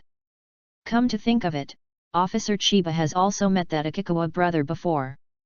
When Detective Chiba Kazunobu heard Conan's words, he looked towards Akikawa Sorasuke who was at the innermost part of the house. Then a look of surprise appeared on his face. Isn't this Akikawa Sosuke, the victim of the previous highway accident? If it was him, based on his experience, it is indeed impossible for the situation that Miss Sira just described. In order to protect Akikawa Sosuke's privacy, Chiba Kazunobu did not tell him what happened before in person. However, the words of this chief of the Metropolitan Police Department's patrol department were convincing enough. About what I just said, the evidence at the scene. Everyone, please look. As Serum Maesumi said this, he came to the door of the laundry room. On the door handle here, there is a very obvious bloody palm print. Inspector Megure, could you please ask the officers from the forensic department to investigate the fingerprints on both sides of the door? Inspector Megure nodded, then looked at a detective behind him and slightly raised his fat chin. The detective in the forensic department understood what he meant. He put on white gloves, took out the powder used for powder development to detect fingerprints, and the luminol reagent for revealing bloodstains, and walked to the door. After a while, the detective from the forensic department said, although there were palm prints on the inside door handle, no fingerprints were found. In addition, probably because the force when grabbing the door handle was too strong, the blood covered the palm print and no obvious palm print was left. The outside door handle was wiped, but no fingerprints were found, and it also did not react to the luminol reagent. The detective's answer made Kogoro Mori, Kazunobu Chiba and others look regretful. However, there was no change in Conan and Serum Maesumi's expressions. Excuse me, are there any traces of smearing on the palm print on the inside of the door handle? No, the palm lines are not blurred. It should have been scratched only once. There are no signs of multiple scratches or deliberate smearing. Sure enough, as expected. As Serum Maesumi said this, he looked at the cleaning staff who was the first person to discover the crime scene. You just said that when you found the body, you found the laundry room door open, right? That's right. The cleaner nodded. I was too scared to go in. So what exactly do you want to say? Kogoro Mori became a little impatient and hurriedly urged. However, his urging was met with a cold stare from Megure Juzan. You are a famous detective, but you are outdone by a child of your daughter's age. Don't you feel ashamed? I'm doing this to give newcomers a chance to perform. Kogoro Mori said awkwardly. The outside door handle was not stained with blood, but it had been wiped. But there were obvious blood stains on the inner door handle, which had not been wiped off. That means the murderer had enough time to deal with traces when he first entered the laundry room. He may have touched the door handle directly with his hand, or the victim may have touched the outside door handle. In either case, he must have made the decision to kill in advance, and in order to leave no evidence. He wiped the marks on the door handle when he entered the house. In other words, this was not a spur-of-the-moment act, but a premeditated murder. Maesumi Sira narrowed her unique dark green eyes. According to the first eyewitness, she could see the body directly inside from outside the door. In this case, wouldn't it be unreasonable not to lock the door? It would be better if the body is discovered as late as possible, but he still didn't close the door. There is only one possibility. Something unexpected happened at that time, causing the murderer to flee the scene in a hurry. At the same time, the bloody palm print on the inner door handle also proves this. There was clearly no blood on the outer door handle, but it was wiped by the murderer. There was an obvious bloody palm print on the inner door handle, but it had not been wiped off. This can only mean that the murderer was in a panic when he left and had no time to deal with the palm prints at all. After listening to Serum Maesumi's reasoning, the people around him suddenly realized. I see. No wonder you were asking, Miss Sira, whether the palm print on the inner door handle had been smeared. The outer door handle was not stained with blood, but the murderer still wiped it, which shows that the murderer is a very cautious person. He grabbed the inner door handle once with his bloody hand, but he did not deal with the palm prints on the inner door handle. This can only mean that the murderer panicked at the time. Chiba Kazunobu finally understood. He looked at Serum Maesumi and felt great admiration in his heart. The high school detective in front of me. But all of this had already been deduced before the detective from the forensic department verified the palm prints and fingerprints. Let's go back to the topic at the beginning. By observing the wounds on the deceased and Akikawa's head, we can see that Akikawa's wound is much more recent than the deceased's. In this way, it becomes clear why the murderer fled the scene in a hurry. That is, after he killed the deceased, Kaiuchuan happened to see him. So he hit Akikawa with the weapon in a panic, and fled the scene without confirming whether he had killed Akikawa. This indirectly reflects that the force he used on Kaiuchuan at that time should be the force he thought could kill Kaiuchuan. Under such urgent circumstances, he absolutely had no way to properly dispose of the murder weapon, and the murderer must still be inside the theater. As long as we find the murder weapon and then check one by one with the people who don't have an alibi during the period of the deceased's death, we can identify the murderer. Serum Maesumi's words instantly gave everyone present great confidence. Everyone looked at Serum Maesumi with admiration. In comparison, the great detective Sleeping Kogoro seems a little overshadowed. You are indeed a detective, you are really smart.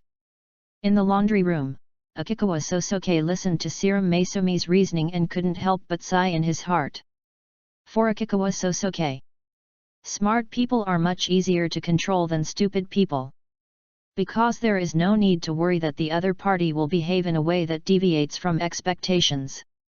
As long as you give the test question, the other party will definitely be able to give the only correct answer.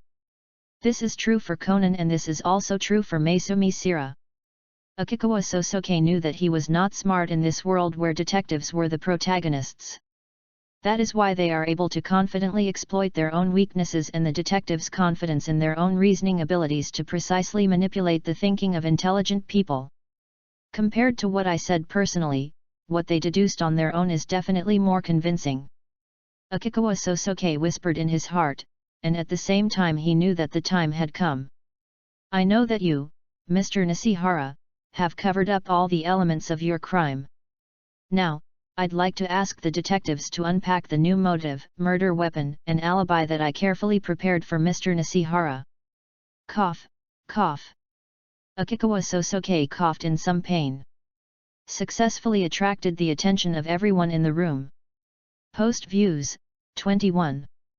CH048 in Conan, there is an option system in the Brain-Chapter-1-60. Access limited. Please complete verification to view this content. Cough, cough.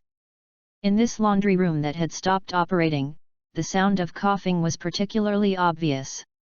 The police and detectives in the room all turned their heads sharply towards the direction where the sound came from. Then I saw Akikawa Sosuke, who had originally fainted, was now covering his chest and coughing in pain. Woke up. Everyone present was shocked. Chiba Kazunobu hurried to Akikawa Sosuke's side and held him up with his hand. Be careful, don't move too much, and try to relax your body. Chiba Kazunobu said to Akikawa Sosuke, while looking anxiously at the door of the laundry room. Just at this moment, the policeman who went to look for the medical kit came back. When the other party saw that Akikawa Sosuke had woken up, he said nothing. The cold compress pack that had been prepared long ago was handed to Chiba Kazunobu.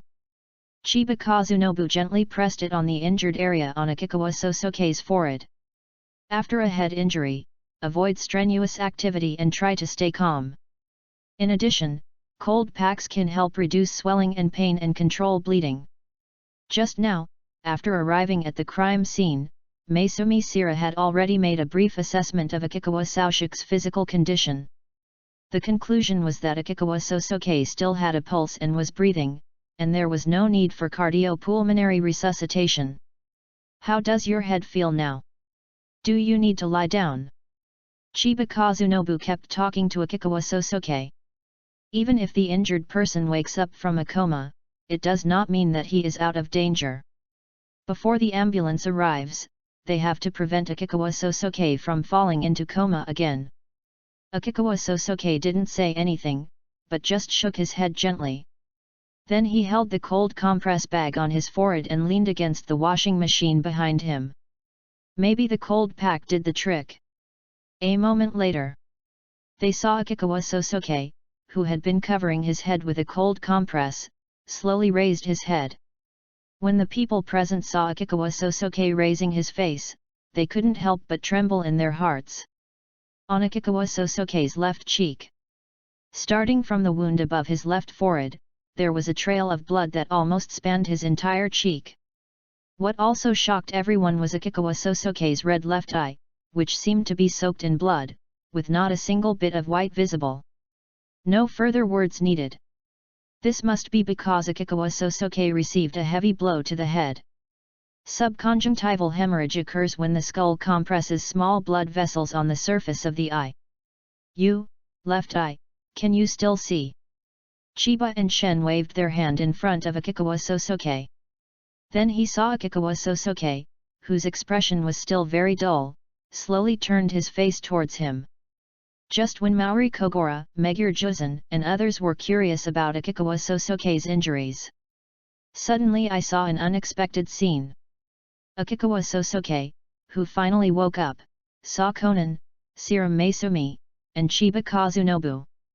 A look of fear suddenly appeared on his face. He shrank directly to a corner away from the three people. As the person who had been working as a criminal detective for the longest time among all the people present, Megure Juzo immediately realized that something was wrong after seeing Akikawa Sosuke's reaction. He had also heard Sato Maiwako's report before and had a general understanding of Akikawa Sosuke's situation. Megure Juzo knew that Akikawa Sosuke might be wary of strangers because of his mother's long-term house arrest.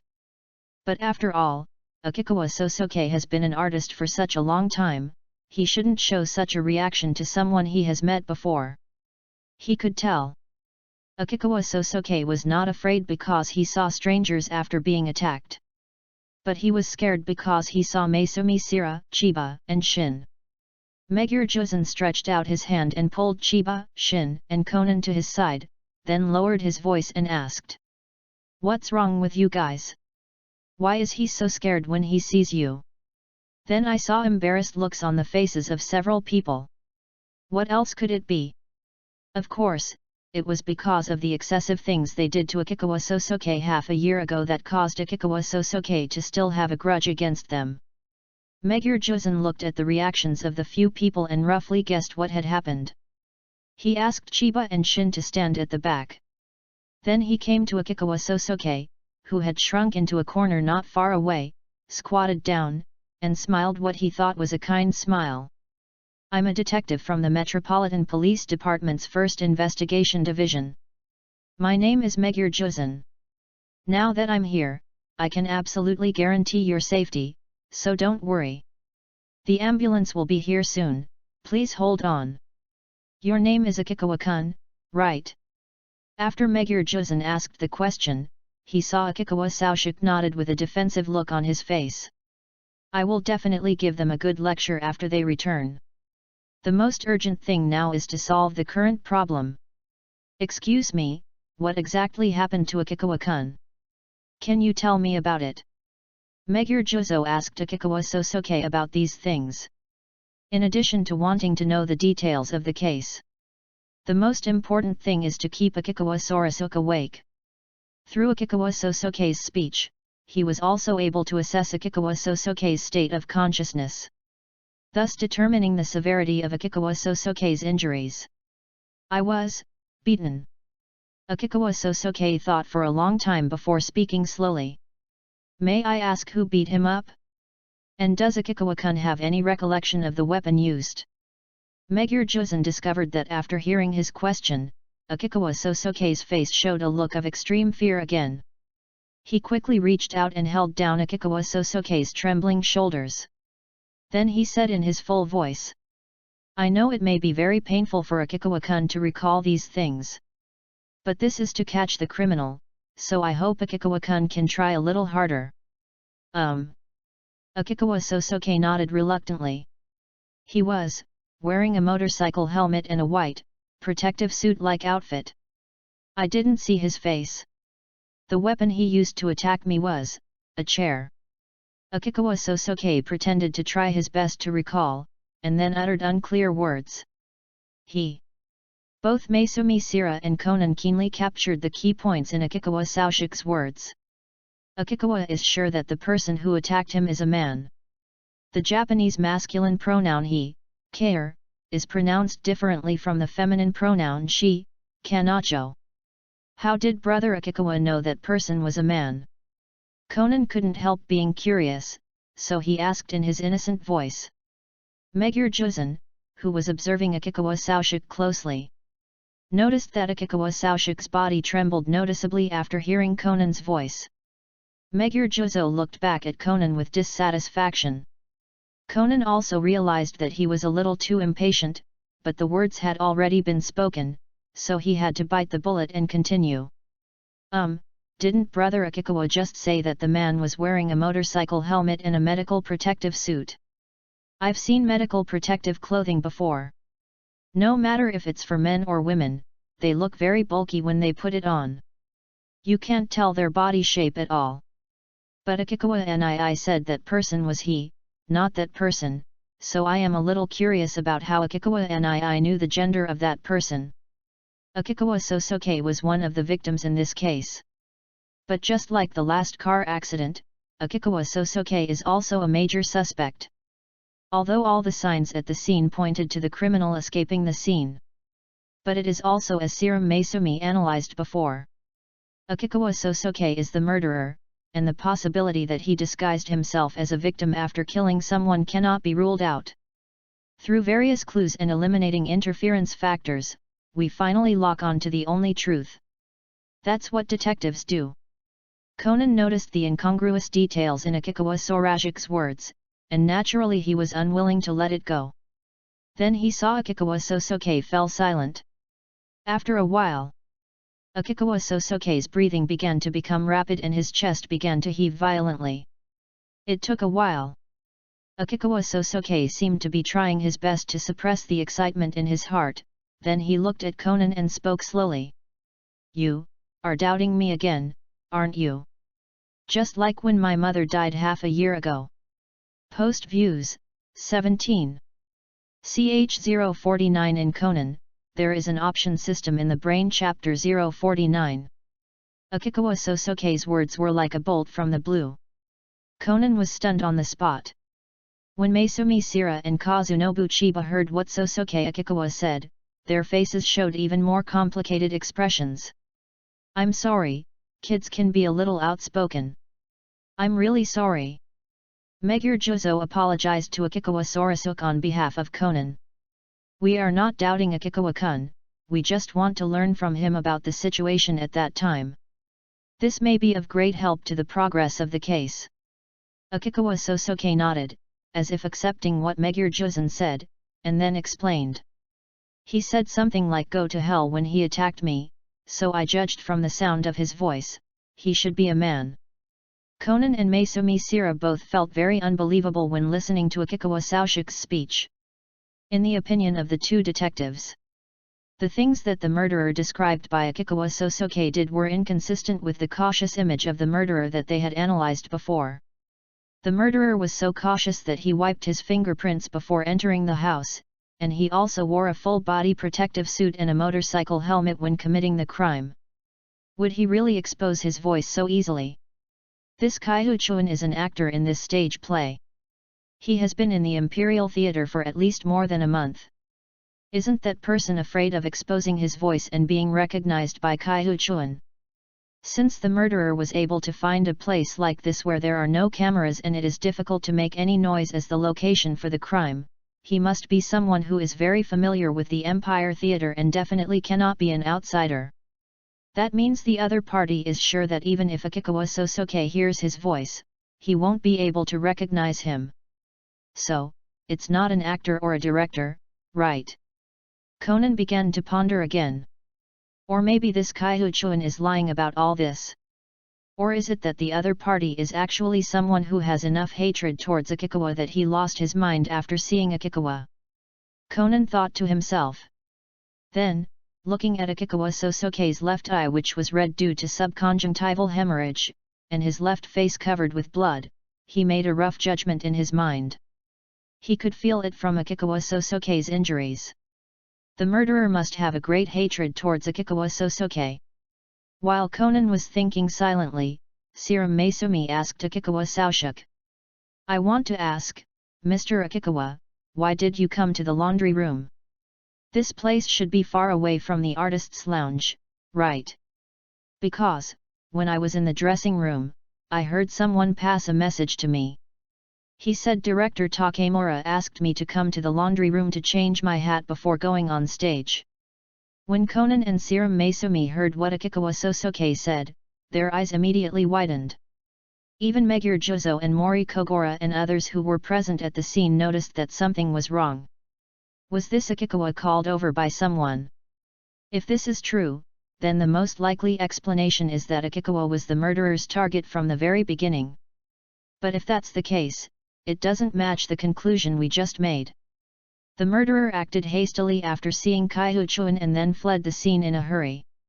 The more Conan heard Akikawa Sosoke's explanation, the more strange this case seemed to him. Since the murderer was planning to kill Akikawa from the beginning, then the murderer did not panic because of Akikawa's appearance, but because of other reasons. Conan felt that as long as he could figure out the reason why the murderer left the crime scene in a hurry. "You can identify the murderer yourself." After thinking for a while, Conan suddenly felt an idea flash in his mind. He asked quickly. "Akikawa-san, when were you told to get your hat?" "I was watching the second act of the show." "After being told to fetch your hat, did you set out immediately?" "No. I didn't want to miss the show, so." I waited until the second act was over before getting up and going to the laundry room.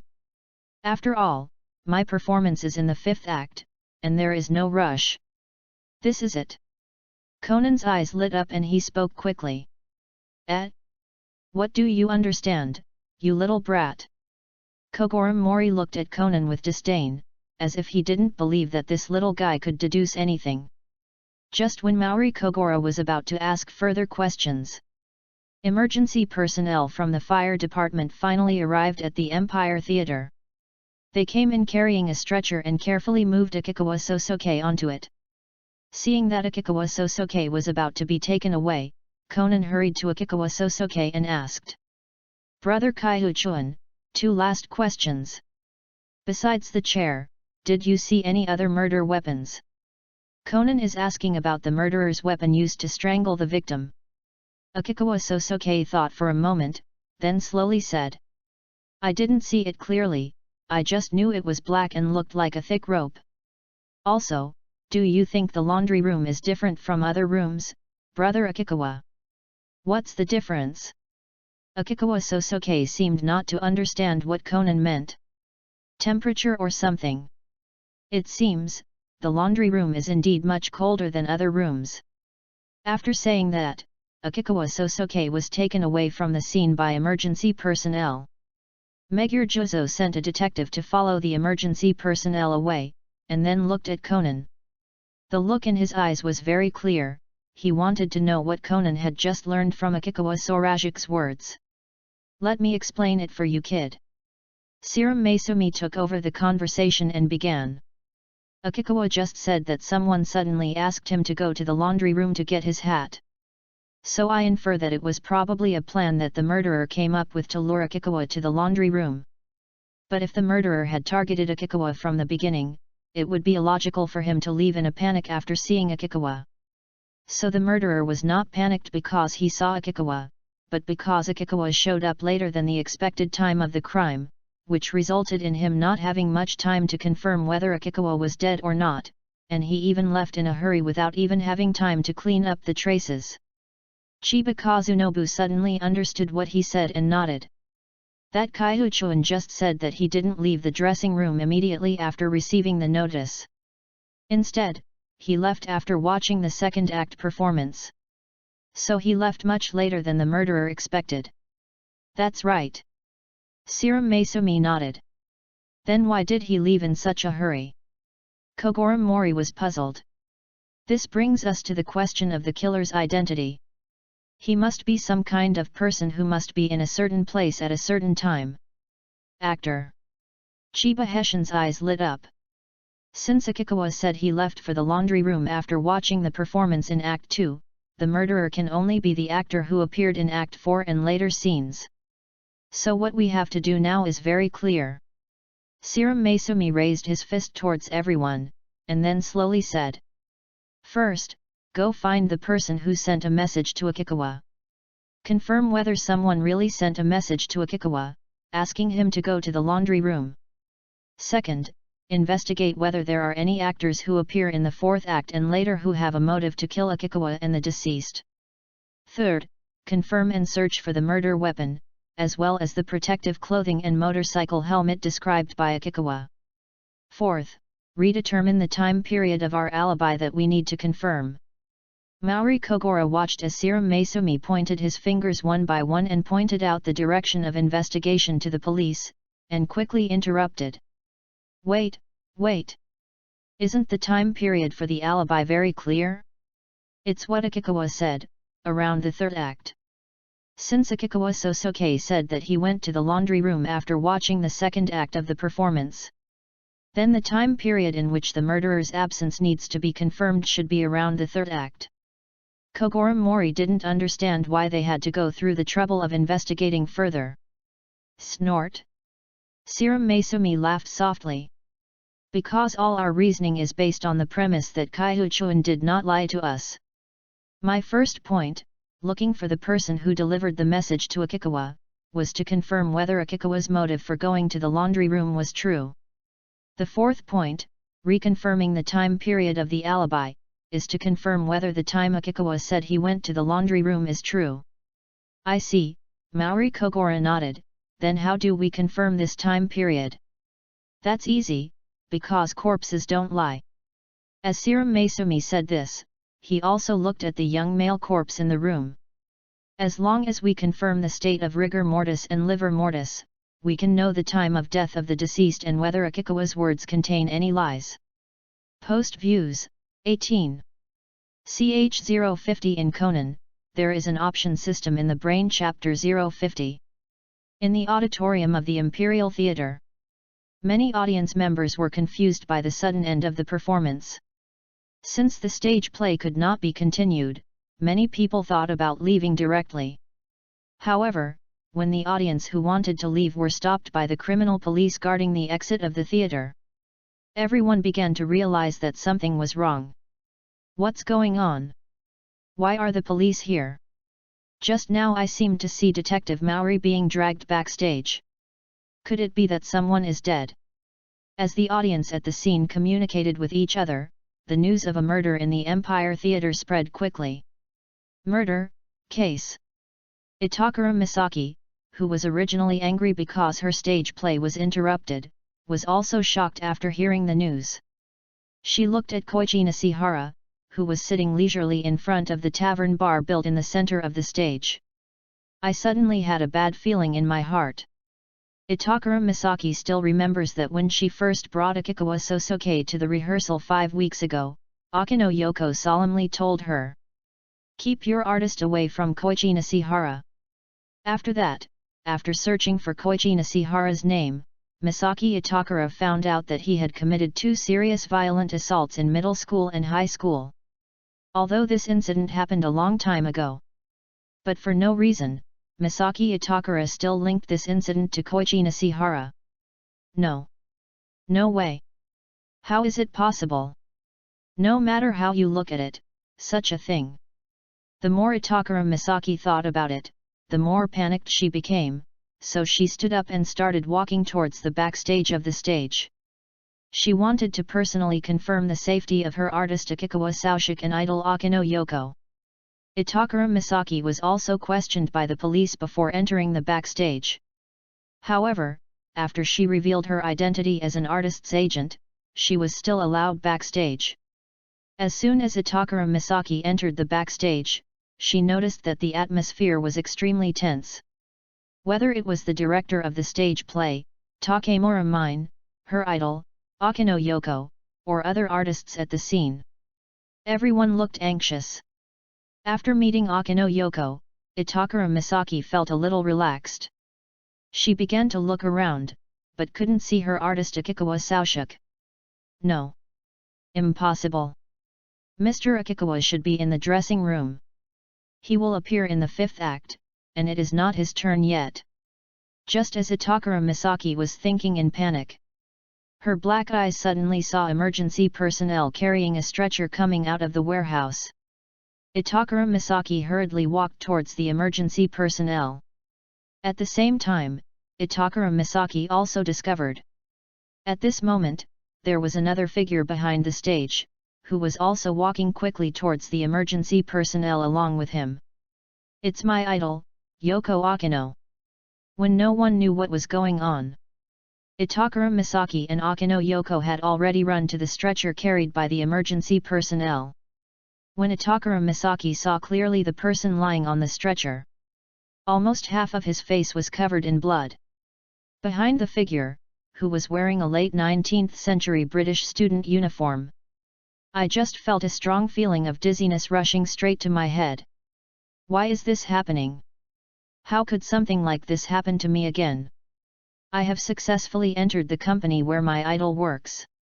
We got a very talented artist. Then my first job was working with Yoko Akino. It was obvious that I had finally managed to crawl out of that miserable life and started to get back on track. But why? Why did it happen that it was his own artist who was killed? Itakura Misaki only felt that her brain began to become extremely hazy, and the things in front of her eyes gradually became blurred and had double images. Hello, how is his injury? A familiar voice, clear and pleasant, but filled with urgency, sounded. Itakura Misaki turned her head. The idol, Yoko Akino, who was so heroic not long ago, now had a look of obvious panic on her face. He no longer looked like the shining idol in front of people. It's more like a mother who is anxious about her injured child. The victim suffered several blows to the head and was bleeding severely. The accompanying police explained. In addition, the victim had subconjunctival hemorrhage in his left eye. If it is not treated in time, it is likely to affect his vision. Although there is no danger to life, the injured person is likely to have a concussion and needs to go to the hospital for examination as soon as possible. Everyone present noticed it. Yoko Akino's face, which was already filled with panic, turned even paler than a sheet of paper after hearing what the police said. Even his body began to shake. Why does Miss Yoko look so frightened? Itakura Misaki couldn't help but think in her heart. Just as Yoko Akino was about to follow the emergency personnel to the hospital, she was suddenly stopped by a policeman nearby. The reason, of course, is that Megure Juzo and Detective Mori Kogura are still trying to determine the identity of the murderer. People backstage are not allowed to leave the theater at will. Yoko Akino was very anxious, so she quickly came to Itakura Misaki and grabbed Itakura Misaki's hand. Then she stared into Itakura Misaki's eyes with her deep blue eyes and said pleadingly, "Could you please, Ms. Itakura, accompany Sora to the hospital? I'll come over later." Oh, okay."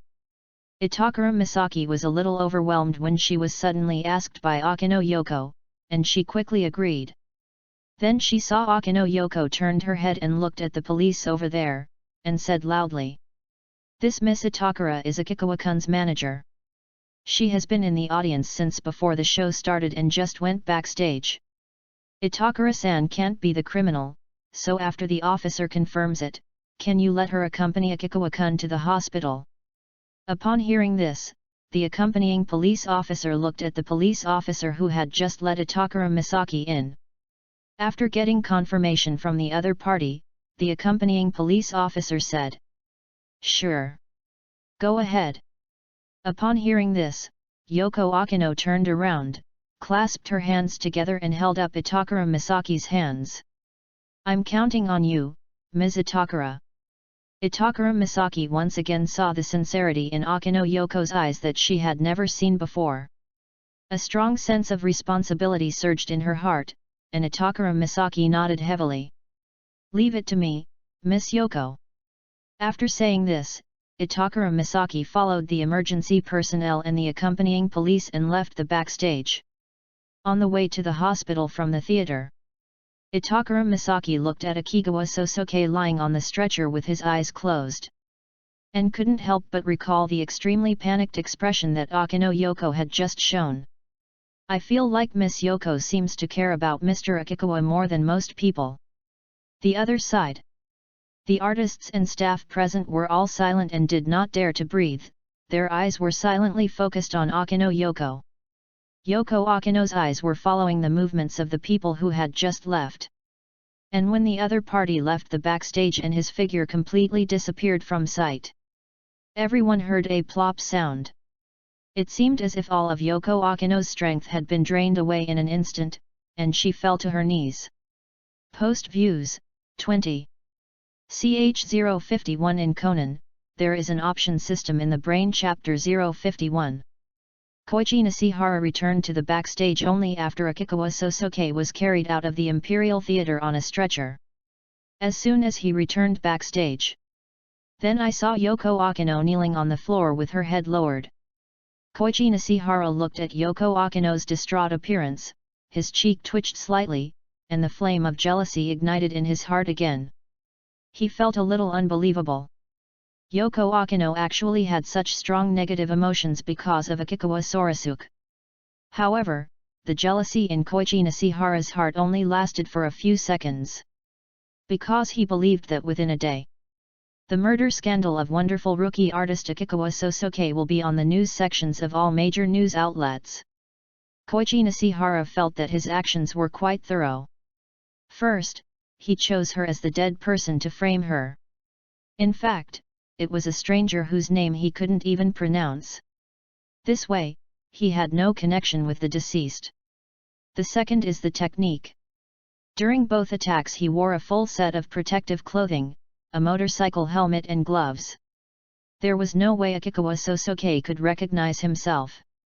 Even though Akikawa Sosoke woke up early and ran away in fright. But the rope used as the murder weapon would only have his fingerprints. In addition, Akikawa Sosoke's uniform, the only English-style student uniform in the entire Imperial Theatre, was stained with the blood of the deceased inside and out. It was basically inevitable that Akikawa Sosoke would be identified as the murderer. Let's take a step back. Even if Kogoro Mori was really as powerful as the rumors said, he realized that there might be someone else who committed the crime. Then the other party would definitely not be able to suspect me. After all, in such a short period of time, the police had no way of determining the exact time of death of the deceased. The time he arranged for the deceased to be discovered was after he appeared in the fourth act. And I already had my alibi in the middle of the third act. In other words, he had a perfect alibi during this period. The person whom he asked to pass the message to Akikawa Sosoke, and the cleaner who was later assigned to the laundry room, had never seen what he looked like. Even if those two people were found by the police, they would not suspect me. I can't find any connection with the deceased, nor can I find any connection with the murder weapon. I even have the most perfect alibi in the whole venue. So the criminal can only be Akikawa Sosoke. Koichi Nishihara thought to himself, his heart full of confidence. In the laundry room, Megure Juzo sent out police to question everyone backstage one by one. While asking if anyone had sent a message to Akikawa Sosoke to go to the laundry room to get his hat. While asking if anyone felt that there had been any friction or conflict with Akikawa Sosoke or the deceased. Okay, there are only two things left. Identify the murder weapon and determine the time period when we will need to confirm the suspect's alibi. Megure Juzen said. Wearing white gloves, Maisumi Sira reached out and pinched the deceased's jaw, preparing to check the marks on the deceased's neck again. However, Sira Maisumi only gently moved the dead man's head. The deceased's jaw fell apart in an instant, like a fragile building block. A large pool of blood leaked out of the deceased's dislocated mouth. Several younger policemen in the room couldn't help but cover their mouths. The deceased's entire jaw was broken. Sira Maisumi said. What's that for? I remember it takes a lot of strength to break the jaw of a grown man. Kogoro Mori was puzzled. Generally speaking, there is only one reason to break a jaw. To close or open the dead person's stiffened mouth. Sira Maisumi said. Assuming the deceased's mouth was open when he died, if rigor mortis occurred, the deceased's mouth would not be able to close. At this point, if the murderer had to close the victim's mouth for some reason, the only option was to break the victim's jaw. But the deceased has not yet developed rigor mortis, so there should be no situation where the deceased's mouth cannot be closed or opened. Kogoro Mori asked in confusion. Then there is only one explanation. The murderer broke the victim's jaw purely for sadism. There are several points to prove it. Masamune Sira pointed at the dead man's jaw and said. If a person's jaw is broken while they are still alive, their cheek will swell up very quickly in a short period of time. Since there is no sign of swelling on the deceased's cheek, it means that his jaw was broken after his death. At the same time, I found that the deceased's tongue was broken, and the muscles inside the deceased's mouth showed signs of contraction and spasm. This means that the deceased's tongue was brutally tortured when he was alive, and his lower jaw was broken for no reason after his death. It is clear that the murderer was enjoying the pleasure of torture and did not regard the deceased as a human being at all. Even after the victim was dead, he continued to torture the corpse. Sira Maisumi's words once again made everyone in the room feel a chill down their spines. This was a premeditated murder, and it was a brutal massacre of an extremely heinous nature. Megure Juzen said in a deep voice with a serious expression. This case was an impulsive murder, and the possibility of a spur-of-the-moment murder has been completely ruled out. And the nature of this crime is much worse than ordinary premeditated murder. We must not allow such a murderer to continue to go unpunished. He must be severely punished. Chiba and Shin also had anger on their faces. The murder weapon should be a black rope, just as Kaihu-chun said, right? Kogoro Mori guessed. No, not the rope. Conan directly denied Mori Kogoro's reasoning, and Mori Kogoro's face showed anger again. Then Conan was seen pointing at the marks on the victim's neck. Look, if the murder weapon was a rope, shouldn't we be able to see rope fibers and debris from the marks of strangulation? But there is clearly no rope residue left around the deceased's neck. Is that the rope that won't leave any fibers? Chiba Kazunobu guessed. No, no matter what kind of rope it is impossible to leave such marks on the dead man's hands. Conan said, raising the dead man's palm.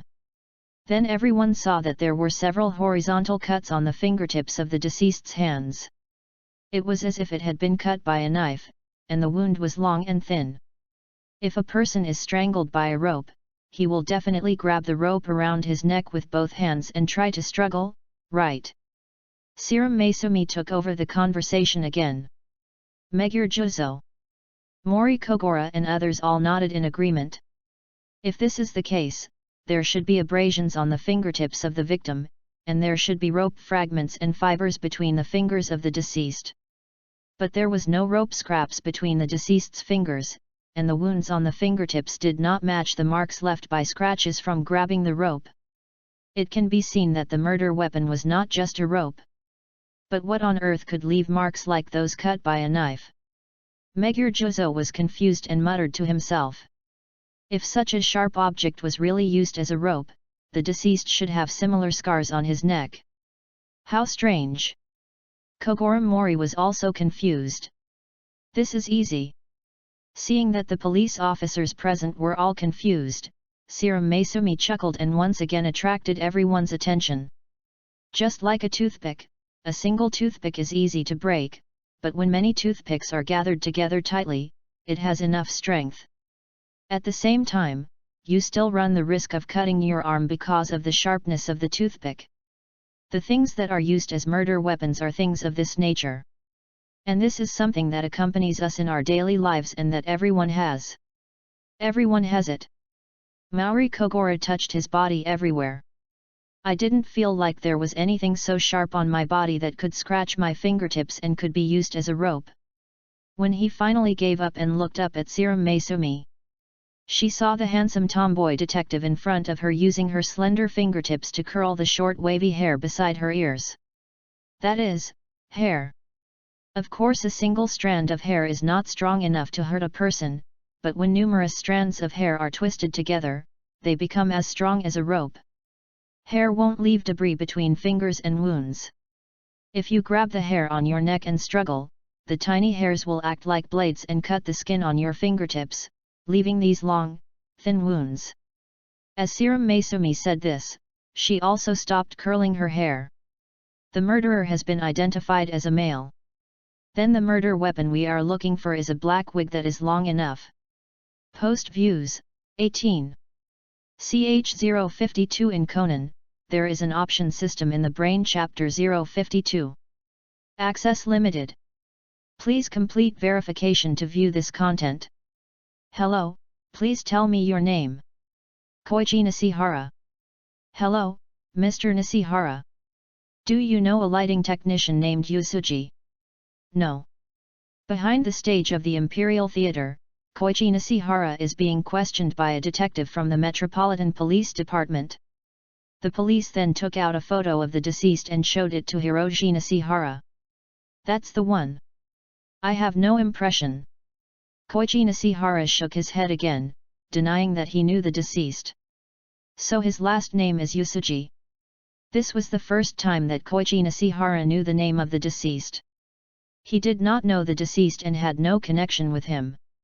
But when choosing the target, I realized that he was a lighting technician and no one would care even if he disappeared for a while. When the detective heard that Koichi Nishihara did not know the deceased, he did not continue to ask Koichi Nishihara whether he had ever seen anyone arguing with the deceased. Instead, he asked Nishihara Koichi the next question. Mr. Nishihara should know Mr. Akikawa. I know him. He's an artist from the same company as me. What happened to him?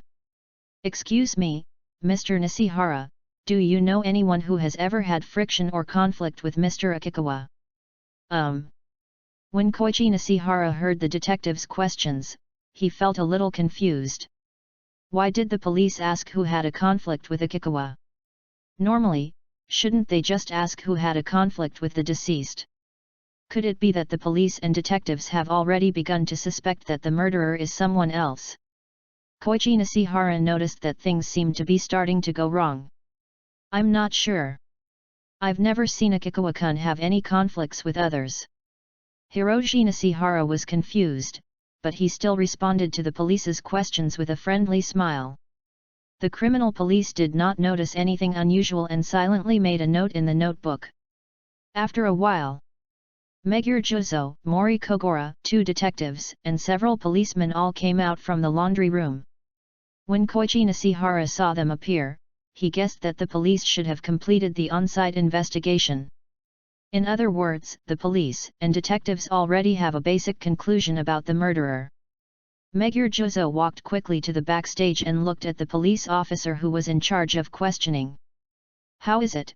Have you found any clues? Regarding the deceased Yusuji, people who knew him said he was a very good person. Apart from occasionally doing something wrong and being scolded by Director Takemura, he had never had any friction with anyone.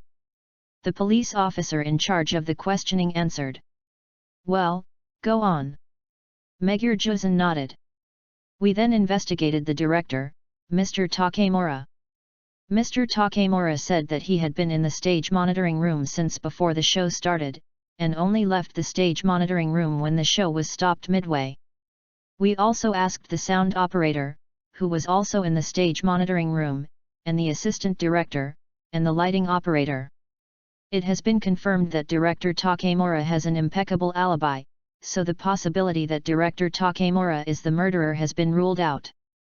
The policeman looked at the notebook in his hand and continued. In addition, we also found the person who went to the dressing room to pass on the message to Mr. Akikawa. And that person confirmed that this incident was true. And he also confirmed that the message was delivered at the beginning of the second act, which is consistent with Mr. Akikawa's description. Then did you ask him who asked him to pass the message to Kyuchuan? Megure Juzo said. The man said he didn't see the face of the person who asked him to pass on the message. He was working at the time and the other party left after leaving some instructions. The criminal police replied. Indeed, no normal person would doubt whether the content of such an ordinary message is true or false, Megure Juzo thought to himself. In this case, there is no doubt about Akikawa's motive for going to the laundry room. Serum Maesumi smiled upon hearing this. The murderer is definitely not Kyuchuan. Koichi Nishihara, who was eavesdropping on the police's conversation, felt his heart sink after hearing what Maesumi Sira said. What? She concluded that Akikawa was not a suspect just because he was once called to the laundry room. Nishihara Koichi was shocked when he heard this. Not to mention that he originally killed the deceased after knocking Akikawa Sosuke unconscious. It was the rope that was only touched by Akikawa Sosuke, and the blood of the dead that stained Akikawa Sosuke's clothes. No one should be allowed to let Akikawa Sosuke get rid of suspicion so easily. What's going on?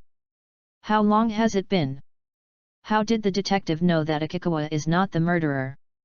At first, Hiroshi Nishihara had a vague feeling that things seemed to be gradually getting out of his control and developing in the wrong direction. Since the police have confirmed that Akikawa is not the murderer, it means that they will now start looking for the real culprit. Fortunately, I never showed my face during the crime, and I didn't even make a sound.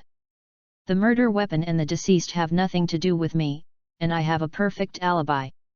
There is no way they could suspect me.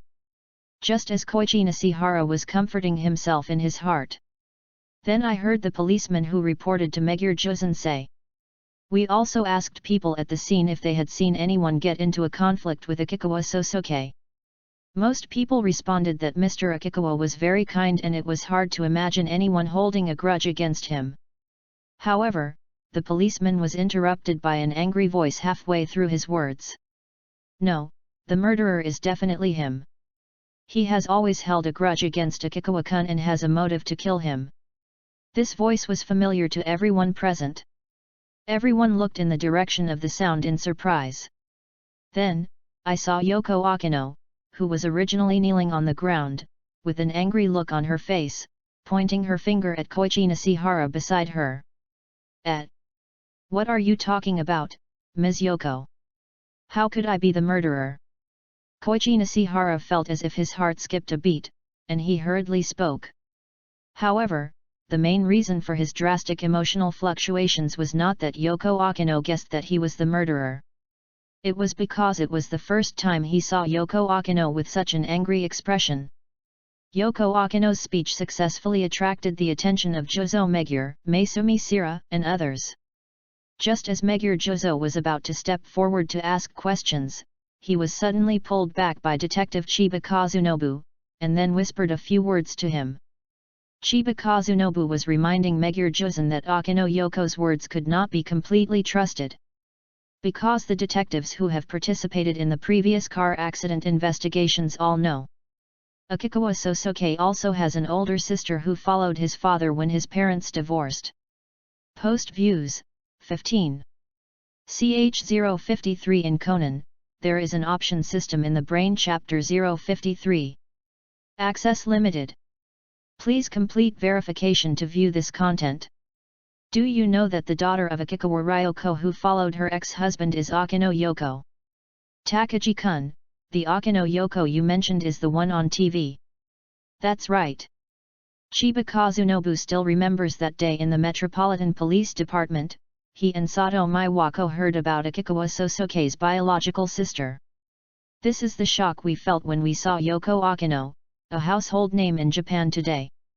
However, since Ryoko Akikawa and her ex-husband had divorced a long time ago, and Yoko Akino said that she had not had contact with her mother and brother for a long time. Therefore, the police did not conduct further investigation into this matter. Because the police need to protect the personal privacy of citizens, the relationship between Akikawa Sosuke and Akino Yoko has not been made public. So the detective was not informed. But the situation is different now. Due to the brother-sister relationship between Akino Yoko and Akikawa Sosuke. Therefore, Yoko Akino's remarks are likely to be heavily biased. So Chiba Kazunobu reminded Megure Jozen that Akino Yoko and Akikawa Sosuke were actually biological siblings. There is such a thing. Megure Jozo was also quite surprised when he learned about this. He nodded to show that he understood the situation. Ms. Yoko, may I ask if you have any basis for what you said? Megure Jozo came to Akino Yoko and asked softly. Since it's Yoko-chan's testimony, it must be true. Yoko-chan wouldn't lie about something like this. Kogoro Mori showed up again at this time, which also made Megure Jozen frown for a while. Mr. Nishihara once deliberately chose the same audition as Akikawa-kun in order to make him lose the role. But he was rejected in that audition. And then after the rehearsal started, I also noticed that Mr. Nishihara showed a very angry expression because of Akikawa-kun's excellent acting skills. I warned Mr. Nishihara later not to contact Akikawa-kun again. But I didn't consider that Mr. Nishihara would actually hold a grudge against Akikawa-kun because of this. Yoko Akino's blue eyes widened as she stared at her trembling hands, and spoke slowly. When she was telling this story, the expression on her face gradually changed from anger towards Koichi Nishihara to deep self-blame. The feeling of regret almost overflowed, infecting everyone around. However, Megure Jozo did not completely believe what Akino Yoko said. Because he knows. If this Yoko Akino really wanted to act, I'm afraid no one present would be able to see the flaw. Of course, he did not ignore Yoko Akino's remarks. At this moment when the murderer has not been found, Yoko Akino's remarks are obviously of great reference value. Megure Jozen then turned his head and looked at Nishihara Koichi, who had a rather unpleasant expression on his face. Koichi Nishihara always felt that Yoko Akino's sixth sense seemed to be a little too accurate. 1 month ago, I noticed that after seeing Akikawa Sosuke's performance in the separate rehearsal, Yoko Akino showed very obvious negative emotions. So I asked her privately if she also disliked Akikawa Sosuke. The result is because of such a simple sentence. Yoko Akino actually immediately associated it with the conversation she had eavesdropped on between her and her agent half a month ago. The same is true this time.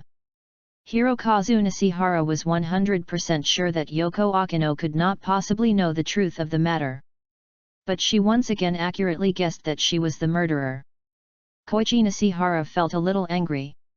Angry that Yoko Akino publicly identified herself as the murderer based solely on conjecture without any solid evidence. He saw the police, detectives, and artists at the scene all looking at him. Know your own evaluation. It is very likely that his career will plummet due to Yoko Akino's groundless speculation. The officer wants to ask for my alibi, right? I know. I joined the actors in the same scene backstage about halfway through the third act, and then went on stage. I was on the stage until the performance was suddenly stopped just now. I didn't even know what happened afterwards. Koichi Nishihara knew that the police would definitely come to ask for his alibi. So he pretended to be angry because of being randomly suspected. After emphasizing his innocence to everyone present, he looked at Akino Yoko. Ms. Yoko, I have always respected you very much, but you are really unbelievable now. But I don't have any hatred towards Akikawa-kun. We have a very good relationship in private, and he is also my junior. Akikawa-kun was very happy that he got a role because of my guidance, and he often came to me to ask questions about acting. You actually thought that I would do something excessive to Akikawa-kun because of something like this, and you suspected me without any basis. Koichi Nishihara's tone was also filled with anger. It seemed as if he had really been wronged. Serum Maesumi stepped forward and patted Nishihara Koichi on the shoulder. After seeing that Nishihara Koichi had calmed down, he smiled and said, "We also believe that Mr. Nishihara would not do such a thing. As long as Mr. Nishihara can provide an effective alibi, he can naturally prove his innocence. Didn't I just say that? I joined the actors halfway through the third act, and then went on stage to perform. Every audience member saw it. I know, I know. I also saw Mr. Nishihara's performance, it was really wonderful." Maesumi Sira praised sincerely, interrupting Koichi Nishihara's story.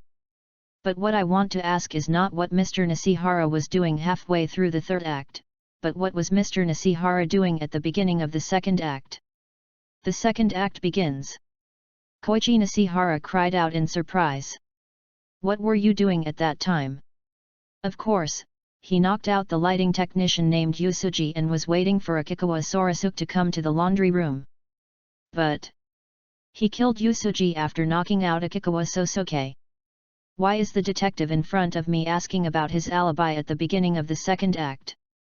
Just when Nishihara Hiroichi was confused, he heard Megure Juzan add.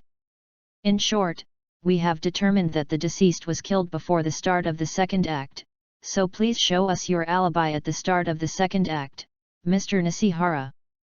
After hearing Megure Juzan's explanation, Nishihara Hiroji felt as if there was a loud boom in his head. Before the second act begins. How could it be before the second act begins? Before the second act began, Akikawa was still in his dressing room.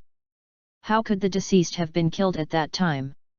Koichi Nishihara's mind was in a mess and he didn't know what was going on. But he finally understood. Why was it that Akikawa Sosuke, who had the murder weapon and the blood of the deceased on his body, was able to get rid of suspicion so easily? That's because I clearly killed the deceased near the third act. However, the police determined that the time of death of the deceased was before the beginning of the second act. Before the second act began, Akikawa Sosuke was still in his own dressing room. Although he was alone, there was one person who could prove that Akikawa Sosuke could not have been a suspect at the time. He was the person who was arranged by me to inform Akikawa Sosuke to come to the laundry room to get his hat at the beginning of the second act. The person who was arranged by me to lead Akikawa Sosuke into a trap. Instead, he became the best witness for Akikawa Sorajik's alibi. Post views, 15. CH054 in Conan, there is an option system in the Brain-Chapter 054. Access limited. Please complete verification to view this content. 10 minutes ago. Inside the laundry room of the Empire Theatre. Megure Juzan, Chiba Kazunobu, Mori Kogora and several police officers present listened to Serum Maisumi's reasoning. Know the murder weapon used by the murderer to strangle the victim. Then the last thing left is to determine the time when the deceased was killed and lock in the time period when we need to confirm the suspect's alibi. As Megure Juzan was speaking, he heard Conan's childish voice in the laundry room. Hey! There are red spots on the back of this dead brother. Everyone in the room looked in the direction where the sound came from. Then I saw Conan wearing a red bow tie. He actually lifted up the clothes of the deceased and stared at the deceased's back with a surprised expression. Hey! What are you doing again, you little brat? Kogoro Mori rushed forward, grabbed Conan by the back of his collar and threw him away. That's a dead body. Besides, moving the body around might destroy important evidence. Kogoro Mori looked at Conan and said with some annoyance. No, thanks to little brother Conan, we should be able to determine the time of the victim's murder. Detective Chiba Kazunobu walked forward as he spoke, lifted the body of the deceased from the side, and then lifted up the clothes on the deceased. Then I found out that it was just as Conan said.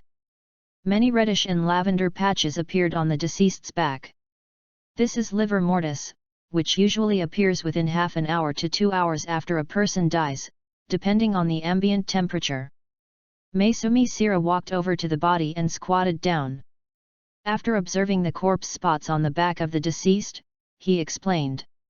Livor mortis is a phenomenon in which blood settles to lower parts of the body after being still inside the body. When we found the deceased, he was lying on his back, so the blood naturally sank to his back. If my guess is correct, the same cadaveric spots should also appear on the deceased's buttocks and hind legs. Upon hearing this, Chiba Kazunobu also lifted up the dead man's pants and nodded. That's right. In other words, the deceased remained in this supine position after death, said Kogoro Mori. Yes. Serum Maisumi nodded. If a body is moved after death, the livor mortis at the original location will partially or completely disappear and reform at the new location. These changes can help infer whether the body has been moved. Maisumi Sira reached out his hand to the dead man's back. She stretched out her fingers and pressed the corpse spots on the dead man's back through her gloves. It was found that after the light red corpse spots were pressed, the color would fade quickly. The livor mortis on the deceased's back still has the characteristic of fading after being pressed, so it can be judged that this is still in the early stage of livor mortis. Although the deceased had livor mortis, he did not suffer from rigor mortis. We can determine that the deceased died within 2 hours. Many criminals know that rigor mortis will set in about 2 hours after death, but many do not know that livor mortis will set in half an hour after death, and therefore believe that the police have no way of determining the time of death of the deceased. Megure Juzan nodded and added. Since this body only has livor mortis and no rigor mortis, that means the deceased should have died about half an hour ago.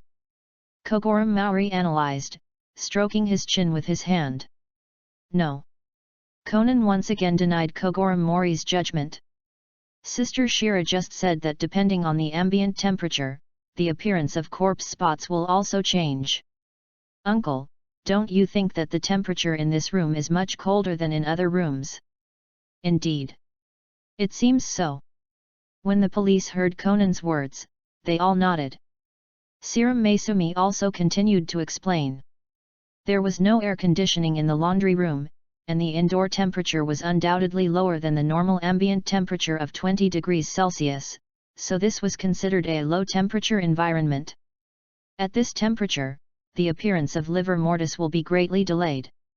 If that's the case, then the time of death should not be about half an hour, but about 1 to 2 hours. In addition, I have just determined that the corpse spots are still in the early stages, so the correct time of death should be an hour ago. That is, the period from before the second act of the stage play begins to when the second act just begins. In addition, that Akikawa said that he was notified to go to the laundry room at the beginning of the second act, and he left only after watching the performance of the second act. If this is true, then he would not have the conditions to commit the crime. Because he was still in his dressing room when the deceased was killed. And because Akikawa arrived at the laundry room much later than the murderer expected, the murderer fled the laundry room in a hurry. There is absolutely no way he could have properly disposed of the murder weapon under these circumstances. As Serum Maesumi said this, he also clapped his hands lightly. Now the whole picture of this case is clear. Next we should find out the real culprit. Excuse me, what was Mr. Nishihara doing at the beginning of the second act? Maesumi Sira looked at Koichi Nishihara, whose expression was obviously shaken, with a smile on his face, and repeated his question once again. I was in my lounge. Koichi Nishihara answered. Can anyone prove this for Mr. Nishihara? No. At this time, another police officer who was in charge of questioning came back and reported to Megure Juzan. I have just confirmed what Ms. Yoko said with Director Nakamura. He confirmed that Mr. Nishihara and Mr. Akikawa auditioned for the same role and were rejected. In addition, Director Nakamura mentioned another point. That is, given Mr. Nishihara's status in the Japanese film and television industry, it is a bit strange for him to come here to audition for a minor supporting role. After hearing what the police said, the artists around started talking. Indeed. I was a little surprised at first. It was strange that Mr. Nishihara would play a minor supporting role in a stage play. Yes, and Mr. Nishihara has no experience in acting in a stage play before. When Nishihara Koichi heard the discussions of the people around him, his already confused heart began to become even more panicked. Conan looked at Nishihara Koichi's reaction and raised the corner of his mouth slightly. Then he came in front of Akino Yoko, raised his head, and showed a naive look. Ms. Yoko, didn't you warn Mr. Nishihara not to contact Brother Akikawa again? I think Miss Yoko didn't just warn Mr. Nishihara because he auditioned with Brother Akikawa and was rejected, right? Yoko Akino looked at Conan with an embarrassed look. After a moment, she whispered. Conan-kun is right. Mr. Nishihara committed 2 violent assaults during his middle school and high school years. I was worried that Akikawa-kun might get hurt, so I warned Mr. Nishihara. Post Views, 15. CH055 in Conan, there is an option system in the Brain-Chapter 055. Access limited. Please complete verification to view this content. Many people present noticed it. When Koichi Nishihara heard Yoko Akino say that he had committed a violent assault, his expression suddenly turned very ugly. It is a fact that Koichi Nishihara once committed a violent crime. It was confirmed in just a moment. At this time, Maori Kogora also remembered Serum Maesumi's judgment on the murderer not long ago. The murderer would abuse the corpse and enjoy the pleasure of killing. Maori Kogora looked at Akino Yoko and asked. Ms. Yoko, I want to ask, could it be that Nishihara signed up for the audition after Akikawa signed up for the audition for the high school student role? That's right. How did Mr. Maori know that? Yoko Akino nodded and looked at Kogora Mori with surprise. Ha! I knew it would be like this.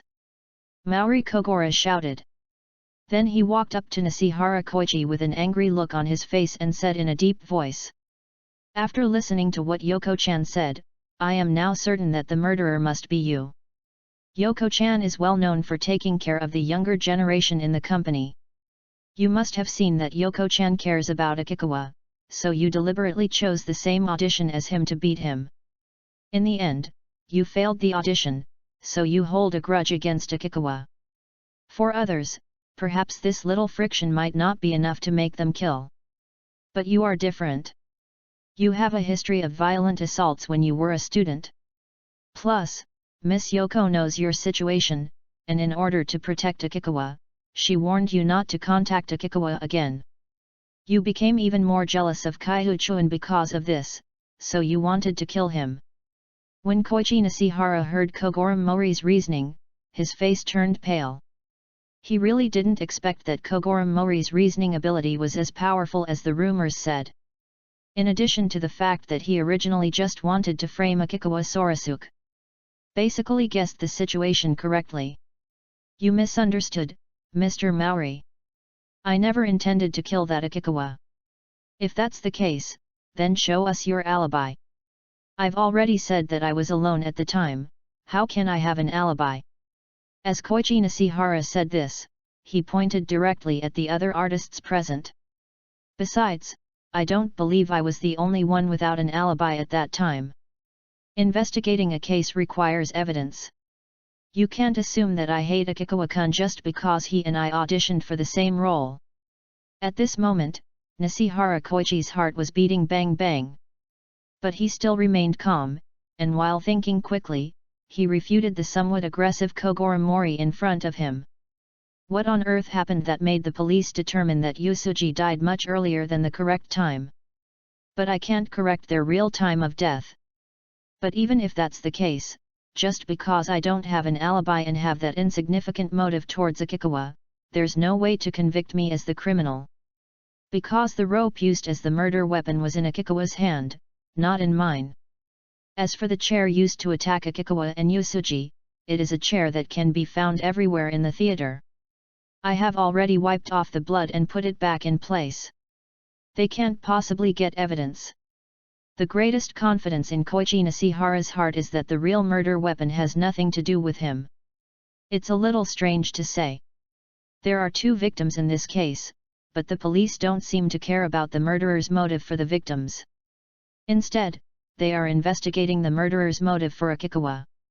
This detective Maori also judged that I had a grudge against Akikawa, so he determined that I was the murderer. Doesn't he care that I have nothing to do with the deceased? Koichi Nishihara couldn't understand why the focus of the police and detective investigation this time was always on Akikawa Sosuke, rather than the real deceased Yusuji. It's like, they believe the murderer has a grudge against Akikawa, but I clearly didn't use any harsh force on Akikawa. Could it be that they figured out that the murderer wanted to frame Chu Chuan? That must be the case. After making his judgment, Koichi Nishihara pointed directly at Yoko Akino, who was standing beside him. If what Detective Mori said is true, then Miss Yoko also had a motive to attack Akikawa-kun. What nonsense are you talking about? When Kogoro Mori heard that Koichi Nishihara actually wanted to frame Yoko Akino, he was so angry that he reached out and grabbed Koichi Nishihara's collar. However, Nishihara Koichi was not afraid at all and said loudly, "After all, the reason I chose to audition for the same role as Akikawa-kun was all because of Ms. Yoko. Because I heard Miss Yoko say it herself that she hopes Akikawa-kun will leave the company. That's why I chose to sign up for Kotani SAE's audition. I wanted to let Akikawa-kun know that the path of an artist is difficult and to leave the company on his own initiative. And you said the victim was killed around the start of the second act, and Ms. Yoko wasn't on stage at that time either. Because at the beginning of the second act, it's the solo performance time for the first person to die in the play." After hearing Koichi Nishihara's speech, many people turned to look at Yoko Akino in surprise. Hiroshi Nishihara thought that Yoko Akino would also look quite flustered after he revealed this to her. He believed that it was impossible for the police to find solid evidence to identify him as the murderer. So prepare to make things more complicated. Besides, the cause of all this was because of Yoko Akino. Mr. Nishihara, what are you talking about? When have I ever said such a thing? Suddenly, Akino Yoko's voice was filled with confusion. Nishihara Hiroichi's expression froze, and he found that Akino Yoko was looking at him with a confused look on her face. There was no trace of panic in her expression. Some people are just confused and bewildered by the sudden and inexplicable injustice. This expression was as if he had really wronged her. Yet, how could Yoko-chan say something like that? Kogoro Mori looked at Yoko Akino's reaction and immediately agreed. I really heard it. If you don't believe me, go and ask Ms. Nakata. Ms. Yoko's agent, Ms. Nakata, was also there at the time. That's enough. At this time, Megure Juzo suddenly spoke, interrupting the noise at the scene. The noisy backstage area suddenly became quiet. What he said next made Nishihara Koichi, who was determined to further confuse the case, open his eyes wide suddenly. Akikawa has confirmed that the murderer is a male. And breaking the jaw of an adult male requires considerable strength. I don't think Ms. Yoko can do it in such a short time. Megure Juzo said this and looked at the policeman beside him. Go, search Nishihara Koichi's room and his personal belongings. Look for a murder weapon, or a protective suit or something that matches the murderer's description. The police took the order and left. And Koichi Nishihara was once again confused. I was wearing a full-body protective suit. How could Akikawa know that I was a man? And what broken jaw? Whose jaw was broken? However, Koichi Nishihara has not yet figured out what exactly happened. The policeman's shout almost made his heart stop beating again. Inspector Megure. We've found the murder weapon. It's in Nishihara's bag. Post Views, 16. Ch056 in Conan, there is an option system in the Brain-Chapter-1-60. Access limited. Please complete verification to view this content. Inspector Megure. We've found the murder weapon. It's in Nishihara's bag. The police's shouting almost caused Koichi Nishihara to have a cardiac arrest. The murder weapon. What murder weapon? A rope. How could that thing be in my bag? Could it be that Akikawa entered my room and put it in my bag while I was on stage? Koichi Nishihara was very sure of two things. That is, Akikawa Sosuke could not have known that he was the murderer who attacked him. And the only person who had touched the murder weapon, 2 strands of hemp rope, was Akikawa Sosuke. Considering these 2 points, that is when Akikawa Sosuke woke up and found out he was framed, then he sneaked into his room and stuffed the rope into his bag. Under the premise that Akikawa Sosuke didn't know that he was the real murderer, it could only be that Akikawa Sosuke was deliberately framing himself. After realizing this, Nishihara Koichi immediately shouted. Impossible! How could there be a murder weapon in my bag? This must be a frame-up. Someone must be framing me. Someone must have put a weapon in my bag while I was on stage performing. Officer, you must carefully confirm this. Whatever that thing is, it can't be me. Koichi Nishihara shouted loudly. However, when he saw the wet wig that the detective who entered his lounge to check took out, the words that he tried to explain were stuck in his throat. What is this? Wig. Koichi Nishihara felt his brain becoming increasingly confused. He really couldn't understand what the connection was between this wig and the murder weapon. It was obvious that he had strangled the lighting technician named Yusuji with a rope. But why? The criminal police and detectives in front of me all looked as if they had found the murder weapon. Ziwan, this thing was found in your bag. Are you saying it's not yours? Megure Juzen asked Nishihara Koichi. I don't know. I've never seen this thing before. Someone must be trying to frame me. Who do you think is trying to frame you? Serum Maesumi asked at this time. Akigawa Sosuke. It must be him. Koichi Nishihara shouted. Yoko Akino, who was standing by, twitched her eyes slightly after hearing what Koichi Nishihara said. Although I don't know exactly what happened, but aren't there 2 victims in this case? One of the lighting technicians, named Yusuji, died, but Akikawa survived. Don't you think it's strange? Koichi Nishihara tried his best to play the role of an innocent person who was framed and explained to the police and detectives present. Then may I ask, Mr. Nishihara, why do you think Akikawa wanted to frame you? He must be jealous of my results. I heard before that Kaiuchuan only got the last place in our company's internal training. That's not right, Mr. Nishihara. Yoko Akino tried her best to suppress the anger in her heart and said in a cold voice. How come I remember that you just said a few minutes ago that you have a good relationship with Akikawa-kun in private? Yoko Akino's voice was not loud, but it made Koichi Nishihara, who was still chattering and making up lies, shut up.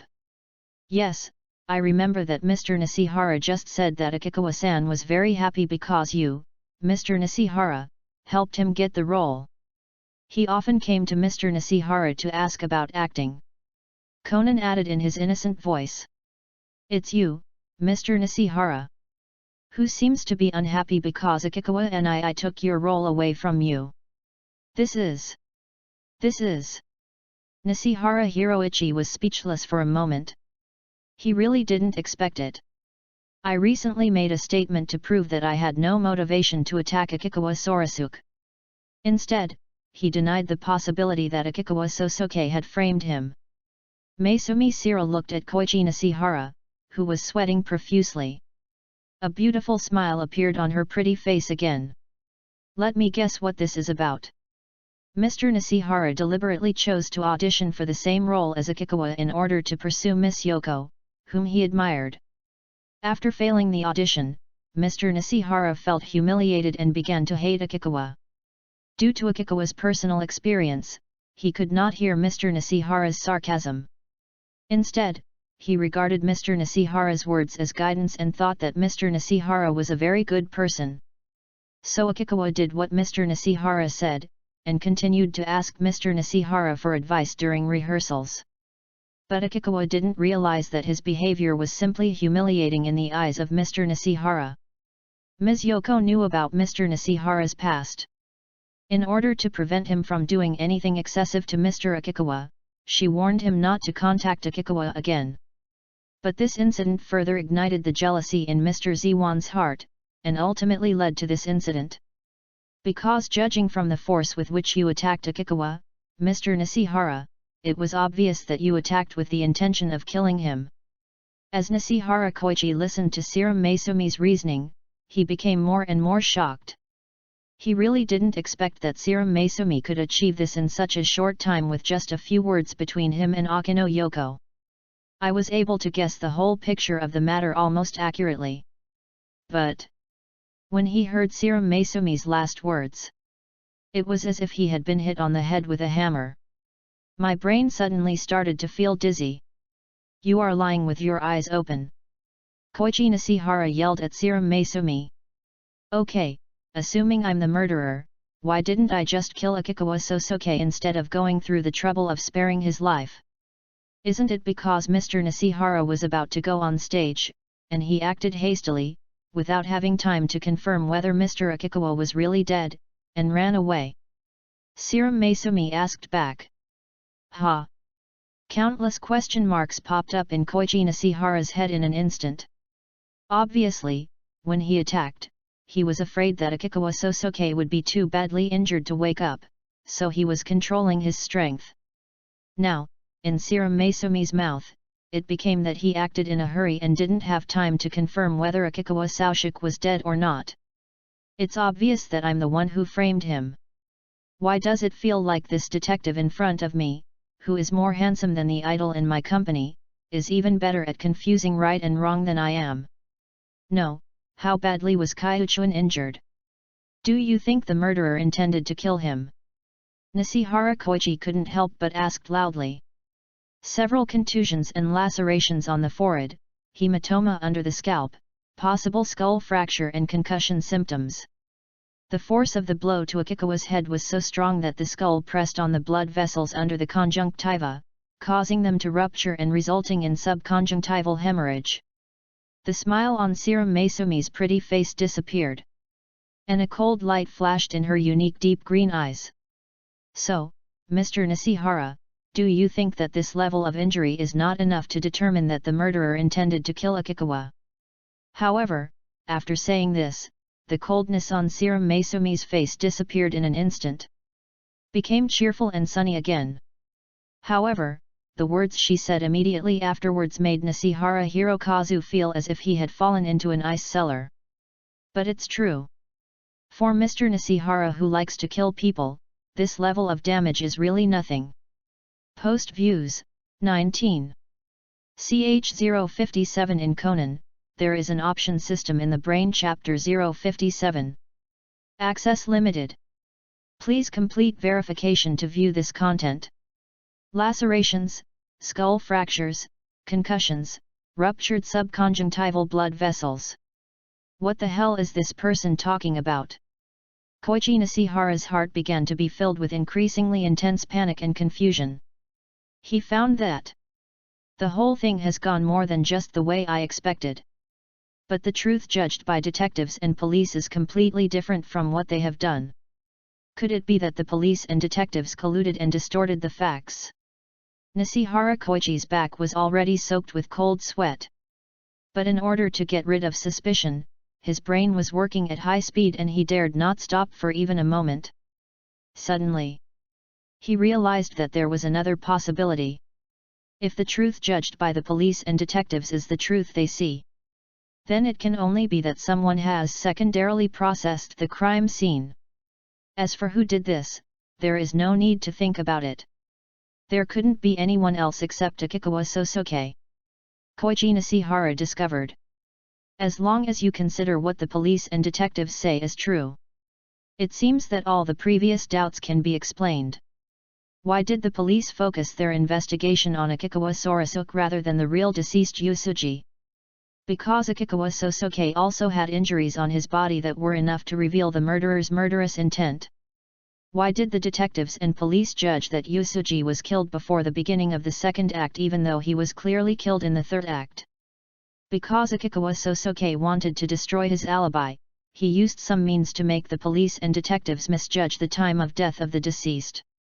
Why was it that even though I covered myself up so tightly, Chu Chuan still recognized me as a man? Because Akikawa Sosuke decided to put the blame on himself, he had to guide the police and detectives' judgment. Why did the policeman and the detective just talk about the broken jaw and determine that he had a tendency to kill? It was probably Akikawa Sosuke who broke the victim's jaw, allowing the detectives and police to see signs of the murderer torturing the victim. There was also the inexplicable wig that was found in her bag. There is no doubt that it was Akikawa Sosuke's plan to frame himself. He was willing to injure himself so severely just to make the police and detectives believe that I intended to murder him. How can there be such a person? Is he mentally ill? Koichi Nishihara couldn't help but curse in his mind. He lived for nearly 30 years. It was the first time I knew that there were people like Akikawa Sosuke in the world whose way of thinking was different from that of ordinary people.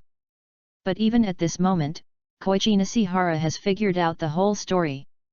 But he was unable to give any explanation for what Akikawa Sosuke had done.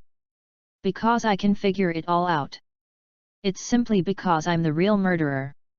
If I point out Akikawa Sosuke's behavior to his face, it will expose the fact that I am the real murderer. Therefore, I can only continue to fight for my chance on the point that I am not a criminal.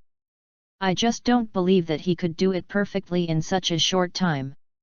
Nishihara Koichi thought to himself and shouted to the policeman who had already started checking the wig. Akikawa must have framed me. I swear.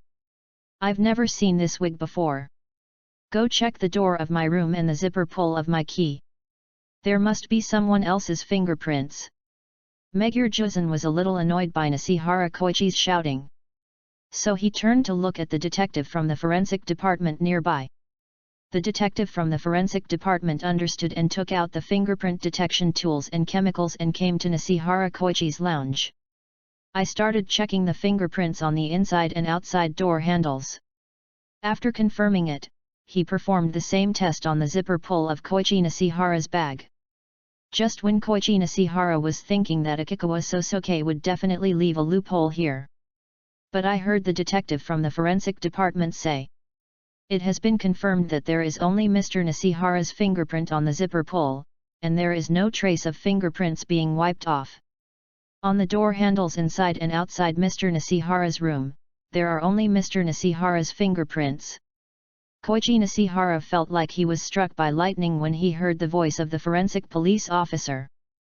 Chiba Kazunobu glanced coldly at the pale-faced Nishihara Koichi, then said in confusion. By the way, why did you get the wig wet? Was it to wash off the blood? That's right. Serum Masumi nodded. When hair is twisted together, it becomes as strong as a rope, so whether it is real hair or fake hair, it can be used as a weapon to strangle someone. Besides that, killing with hair has two advantages over killing with rope. First, choosing a wig as the rope for strangulation can effectively prevent rope scraps and fibers from being left in the victim's wound. Second, whether it is real human hair or a wig made of synthetic fibers, as long as it is wet with water, it will not leave fingerprints on it. Even the blood of the dead can be disposed of by wetting the hair.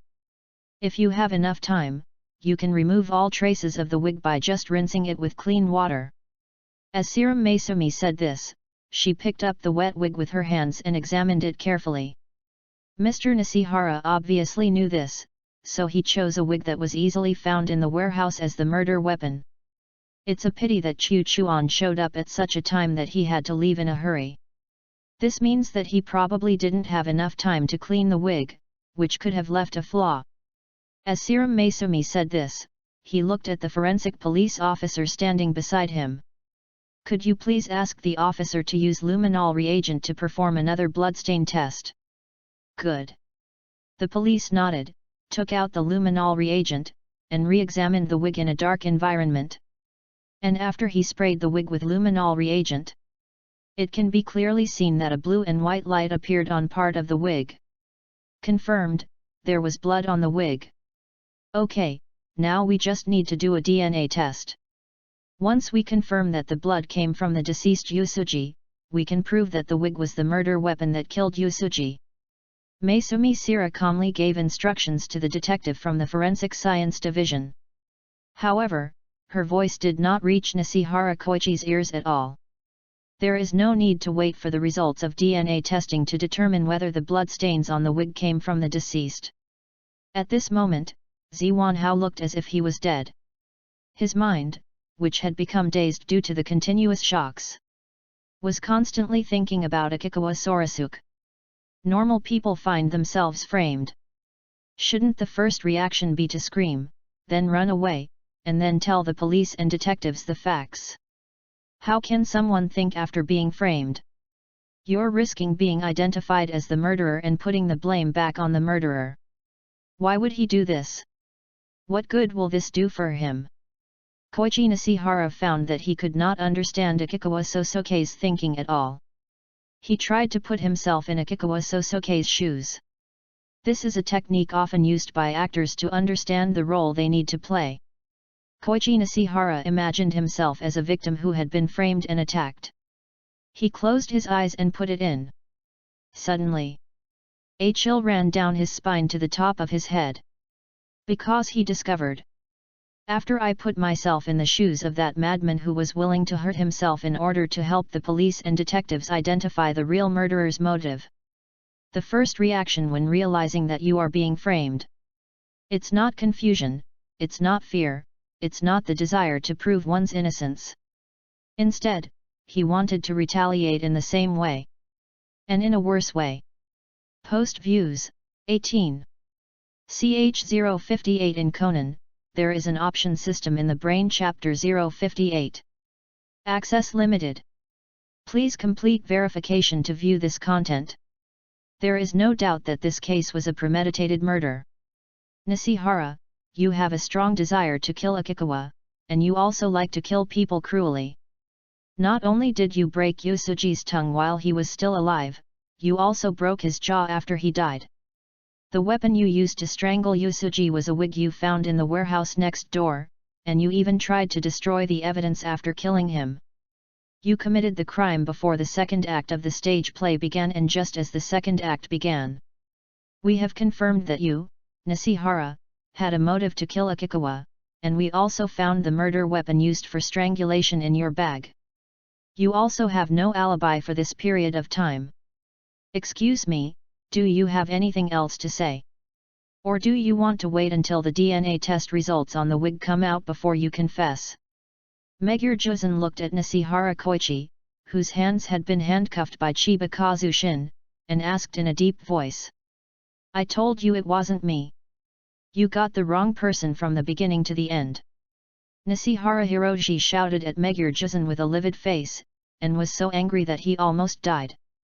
According to Nishihara Koichi's original judgment, if I were to be the worst-case scenario, and the real murderer was caught by the detectives and the police, then I can also use the reason that it was a spur-of-the-moment decision to reduce my guilt. As Yoko Akino said, Koichi Nishihara committed 2 violent assaults when he was a student. He was also called to the police station for questioning at that time. So Koichi Nishihara knows it very well. The degree of sentencing will be very different depending on whether it is spontaneous intent or premeditated. The truth is that he killed the lighting engineer Yusuji and wanted to frame it on Akikawa Sorasuke. But I can say this matter as he just had a conflict with Yusuji by chance, so he accidentally killed someone, but it happened to be seen by Akikawa Sosuke. But when he was about to attack Akikawa Sosuke, he suddenly repented and did not do anything cruel. Although the result of committing murder yourself will not change, it will be much better than murdering someone else when sentencing. What's the result now? The police not only concluded that this was a premeditated murder. He also said that he had brutally murdered the victim. If he were convicted with such a result, the nature of the crime would undoubtedly be much worse. And the most important thing is, except for the fact that I did kill someone, the rest of the things were not done by me at all. A very strong feeling of being wronged came over me. However, no matter how aggrieved Nishihara Koichi was, he knew who had put the blame on him. But he had no way of telling the truth. Besides, he didn't think that he would be reckless if he told the truth. The detectives and criminal police in front of him will believe in themselves. It has come to this. Koichi Nishihara believes that his only chance of escaping the crime is to convince the detectives that Akikawa Sosuke is the real murderer. The reason why Nishihara Koichi was so confident was that Akikawa Sosuke had touched a real murder weapon. And his body was stained with the blood of the dead. As long as Kaihuchuan is still a suspect, you can't convict me. Nishihara Koichi thought in his heart and shouted again. You have to believe me. The real murderer is Akikawa. You identified Kaihuchuan as the murderer, but where is your evidence? Megure-juzan was annoyed by Nishihara Koichi and asked in a deep voice. I saw Kaihuchuan committing the crime with my own eyes. I saw him fighting with Yusuji. His body was covered with Yusuji's blood, and he strangled Yusuji's neck with a rope. This is ridiculous. Akikawa was in his dressing room when the victim was killed. Besides, if you saw it was Kaihuchuan who committed the crime at the beginning, why didn't you say it earlier? Kogoro Mori was also very angry about Koichi Nishihara's extremely ridiculous remarks. Because Kaihuchuan is my junior in the company, I originally wanted to conceal this matter for him, but I didn't expect Kaihuchuan to actually want to frame me. Mr. Nishihara, you said you saw Brother Akikawa strangling Mr. Yusuji with a rope. What happened at that time? Conan walked up to Koichi Nishihara and looked up to ask. Akikawa pinned Yusuji down, and then used a rope to tighten Yusuji's neck from above. Koichi Nishihara recalled the scene of Akikawa Sosuke committing the crime that he had created at the beginning. I believe that as long as the police can find the real murder weapon and find the victim's blood on Akikawa Sosuke's body, Akikawa Sosuke will definitely still be suspected of being the murderer.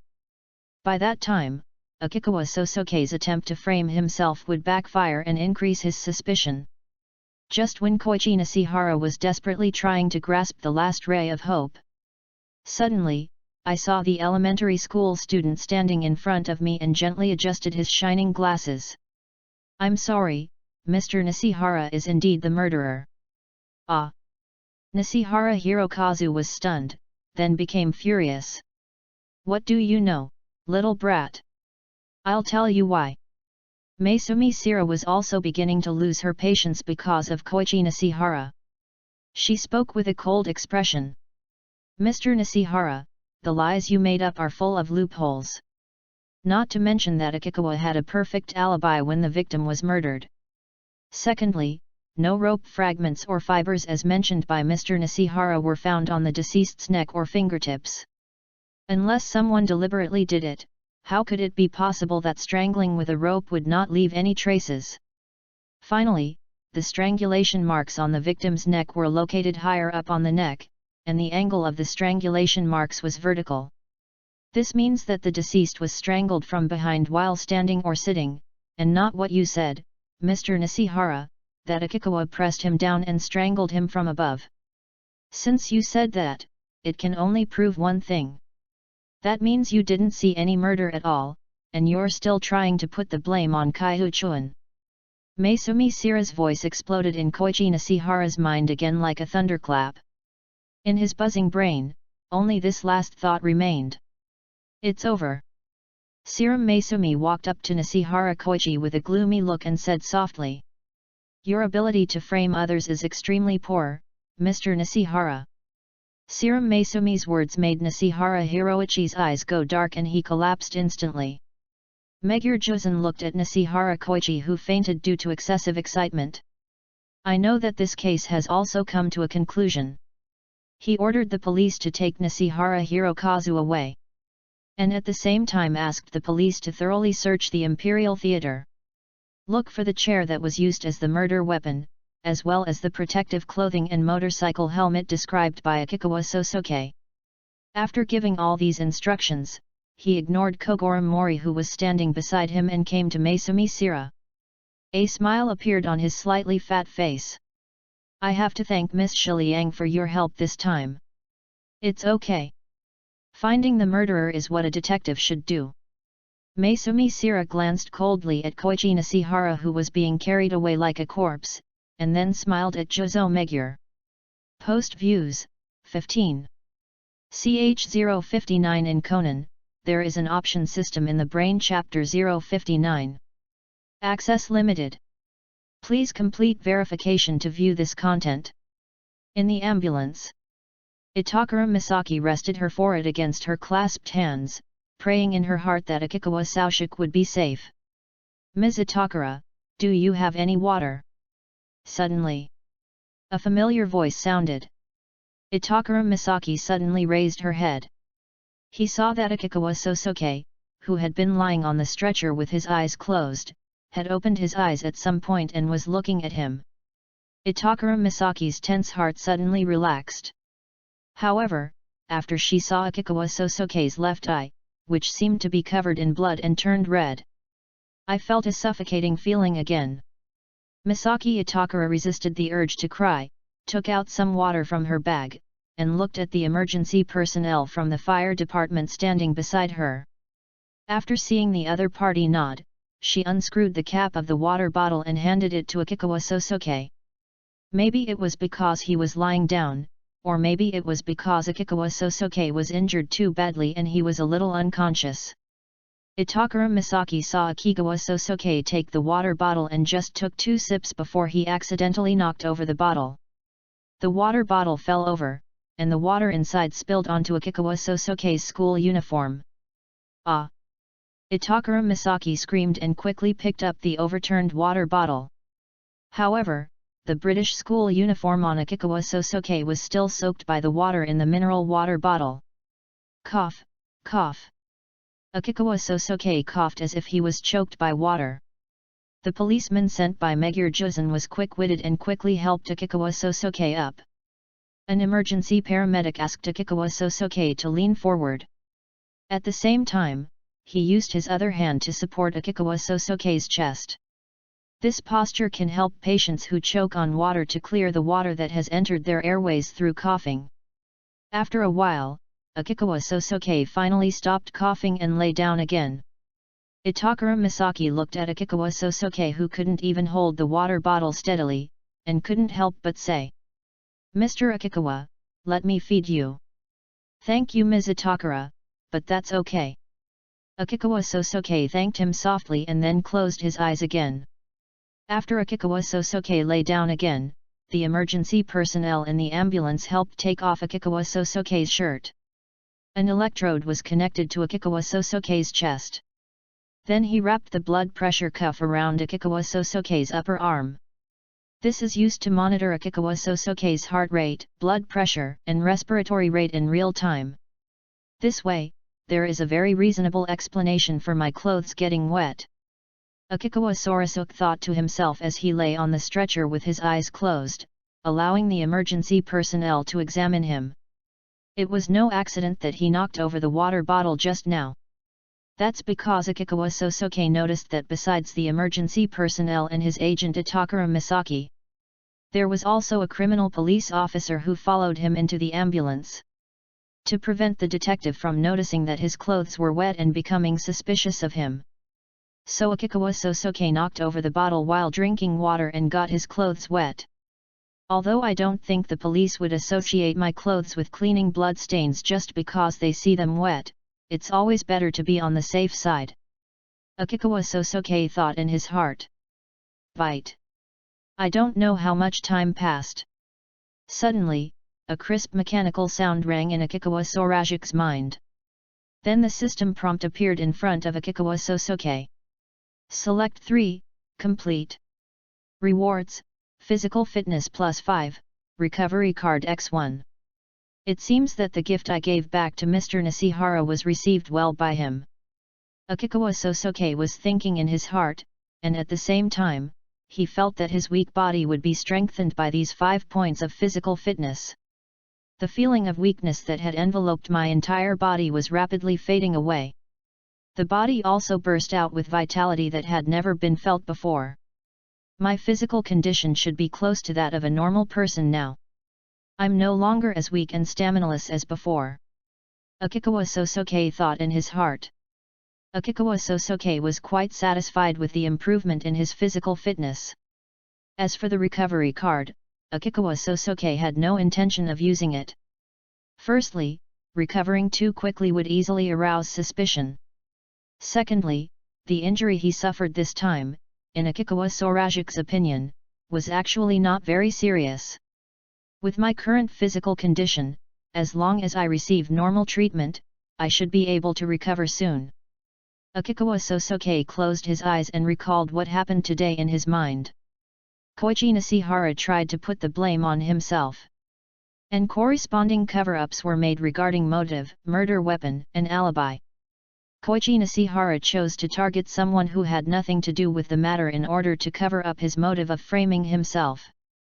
So Akikawa Sosuke made his injuries look serious enough so that the police and detectives would notice that the murderer had a motive to commit the crime against him.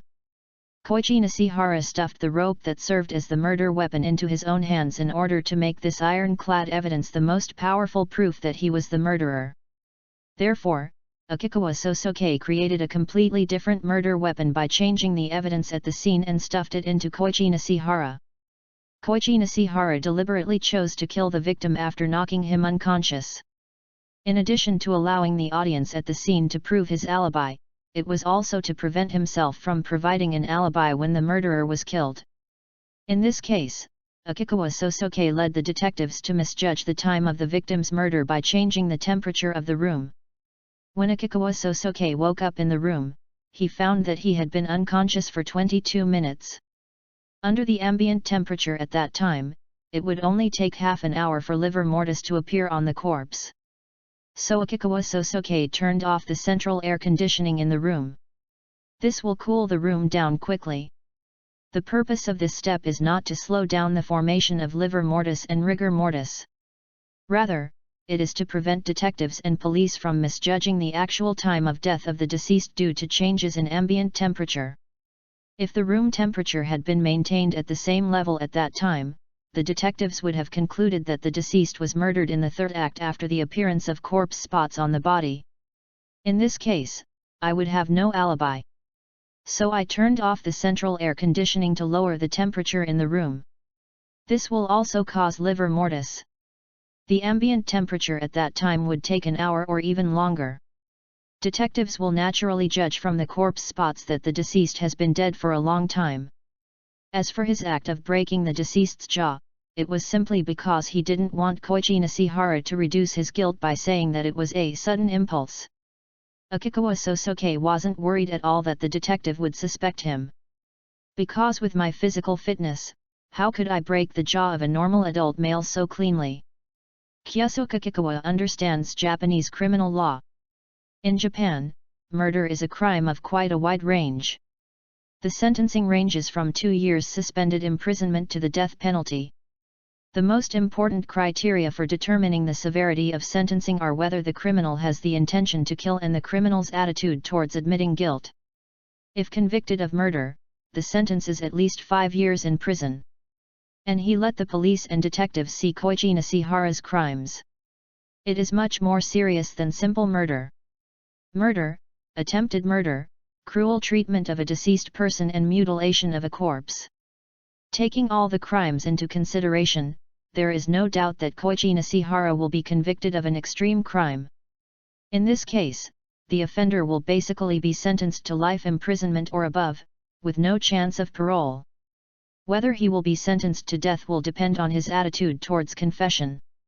If the criminal has a good attitude towards confessing his guilt, it would be difficult to sentence him to death if he had only killed one person. Or the other way around. If the criminal has only killed one person, he can be sentenced to death if he confesses his crime with a bad attitude. The so-called bad attitude towards confession refers to refusing to admit guilt in the face of irrefutable evidence. Whether it is pretending to have amnesia or making up stories, there are cases where criminals have been sentenced to death for this reason. Therefore, after being arrested, Koichi Nishihara will face 2 choices. First, he refused to admit the crime he had committed and was ultimately judged to be uncooperative and had a bad attitude towards admitting guilt. Second, admit to something you didn't do and ultimately be sentenced for an extreme crime. Anyway, no matter which one Mr. Nishihara chooses, his life will be ruined. Akikawa Sosuke thought to himself and resisted the urge to smile. Post views, 16. Ch060 in Conan, there is an option system in the Brain-Chapter-1-60. Access limited. Please complete verification to view this content. Akikawa Sosuke was sent to the hospital. After arriving at the hospital, doctors and nurses from the emergency department quickly came out to receive the injured. Because ambulances in Japan do not belong to hospitals but to the fire department. Therefore, the emergency personnel on the fire truck also need to inform the doctors in the hospital in detail about Akikawa Sosuke's injury. Doctors performed a CT scan on Akikawa's head to assess the condition of his brain and skull. After a long wait, Itakura Misaki finally met the doctor who treated Akikawa Sosuke. I followed the doctor into the examination room and listened to the examination report. Although the injured Akikawa suffered several blows to the head, his overall condition is much better than expected. Very good. After hearing the doctor's first words, Itakura Misaki breathed a sigh of relief. Let me tell you the details next. Subcutaneous hemorrhage and mild brain contusion were detected in Akikawa's head, but there was no intracranial hemorrhage or skull fracture. What does this mean? When Itakura Misaki heard the word brain contusion, she suddenly became nervous. This means the patient's injuries do not require surgical intervention. I see. Upon hearing this, Itakura Misaki breathed a sigh of relief again. But she immediately remembered Akikawa Sosuke's eyes that seemed to be stained with blood, so she hurriedly asked. Doctor, how is Mr. Akikawa's eye condition? If Akikawa Sosuke's eyesight was affected, he would be disabled for life. That's nothing to worry about. The doctor said. Subconjunctival hemorrhages are usually caused by the rupture of small blood vessels on the surface of the eye. Although they may look scary, subconjunctival hemorrhages are usually self-limited. Self-limiting. Itakura Misaki repeated the unfamiliar word once again. Self-limiting means that it will heal on its own without requiring specific treatment. With artificial tears or antibiotic eye drops, it will recover on its own in about 1 to 2 weeks. That's great. Of course, the victim had several bruises and lacerations on his forehead, so stitches were inevitable. In addition, during the period of hospitalization, it is necessary to pay attention to whether the injured person has headaches. If symptoms are severe, you may need to have another CT scan or MRI, magnetic resonance imaging. Overall, the injured were lucky. They all looked scary, but none of their injuries were serious. Don't worry, Ms. Itakura. Okay, thank you, doctor. Itakura Misaki thanked him and prepared to leave. But she suddenly remembered something and turned around and asked. Excuse me, doctor, did the murderer really intend to kill Mr. Akikawa? I think so. The doctor nodded. Although the victim's injuries were relatively minor, ordinary impulsive assaults would not result in such injuries. Moreover, the victim's head was obviously attacked more than once. Itakura Misaki thanked the doctor and left the ward. After finally feeling completely relieved, Itakura Misaki suddenly felt a wave of exhaustion coming over her. Although this is not the first time this has happened to someone around her. But this is the first time that we have been in such a close situation. Just as Itakura Misaki was about to enter Akikawa Saoshik's ward to check on Akikawa Saoshik's condition, she suddenly heard footsteps not far away. Itakura Misaki turned her head casually. And when she saw the woman with long chestnut hair walking towards her quickly, Itakura Misaki's somewhat depressed spirit also perked up in an instant. Ms. Yoko! Itakura Misaki shouted a little excitedly. Yoko Akino raised her index finger to her lips, and Misaki Itakura quickly covered her mouth with both hands. How is it going? The doctor said it's not serious. As Itakura Misaki said this, she told Akino Yoko everything she had just heard from the doctor about Akikawa Saoshik. After hearing this, Yoko Akino also showed a very obviously relaxed expression. Then he patted Itakura Misaki's shoulder and whispered in her ear. Officer Chiba wants to question you. They're waiting for you over there. Upon hearing this, Itakura Misaki looked in the direction that Akino Yoko indicated. Sure enough, not far behind Akino Yoko, standing there were the policeman and detective Mori Kogura who had just been seen not long ago, as well as the handsome detective, and the elementary school student who appeared at the crime scene for some unknown reason. Itakura Misaki is still an ordinary person after all. It is inevitable to become nervous when facing the criminal police. Yoko Akino, who was standing by, seemed to notice Misaki Itakura's nervousness. She stretched out her slender-fingered hand and gently held Misaki Itakura's hand. A gentle smile appeared on her delicate and flawless face. Don't be afraid. Officer Chiba and Mr. Maori are both very good people. Miss Itakura just needs to tell them what you know. Oh, okay, Miss Yoko, do you want to come too?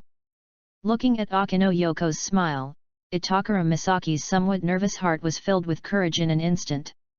Maybe this is the power of idols. Just one sentence can make Itakura Misaki full of energy. I've already been asked. Ms. Itakura can go by herself. I'll go check on Xiao Kong.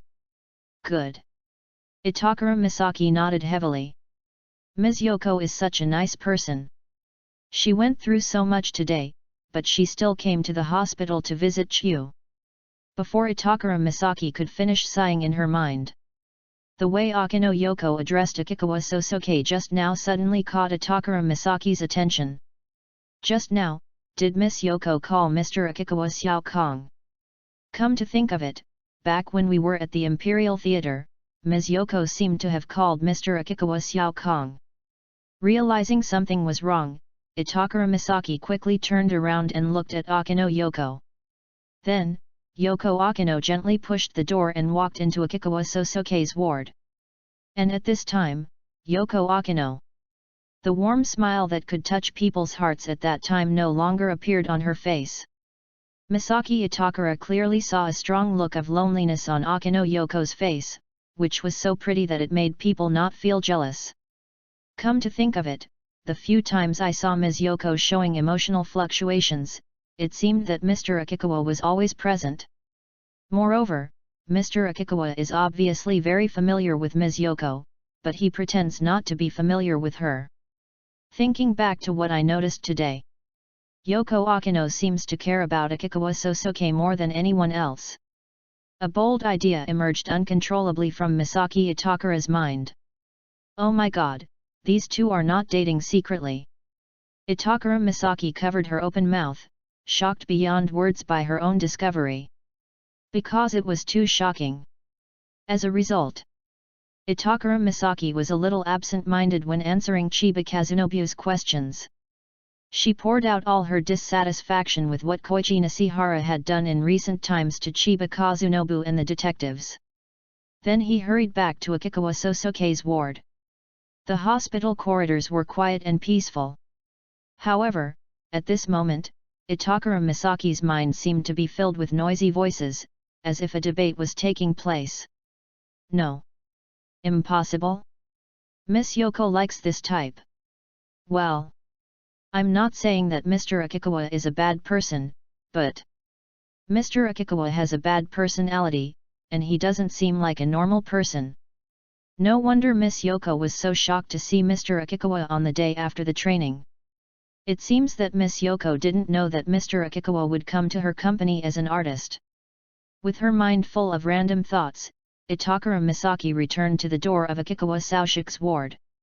Just before she clenched her hand into a fist and prepared to knock on the door, the hand raised in the air suddenly stopped. At this moment, in Akikawa Sosoke's ward, the sound of crying that Itakura Misaki had never heard before came from her idol Akino Yoko. Post Views, 16.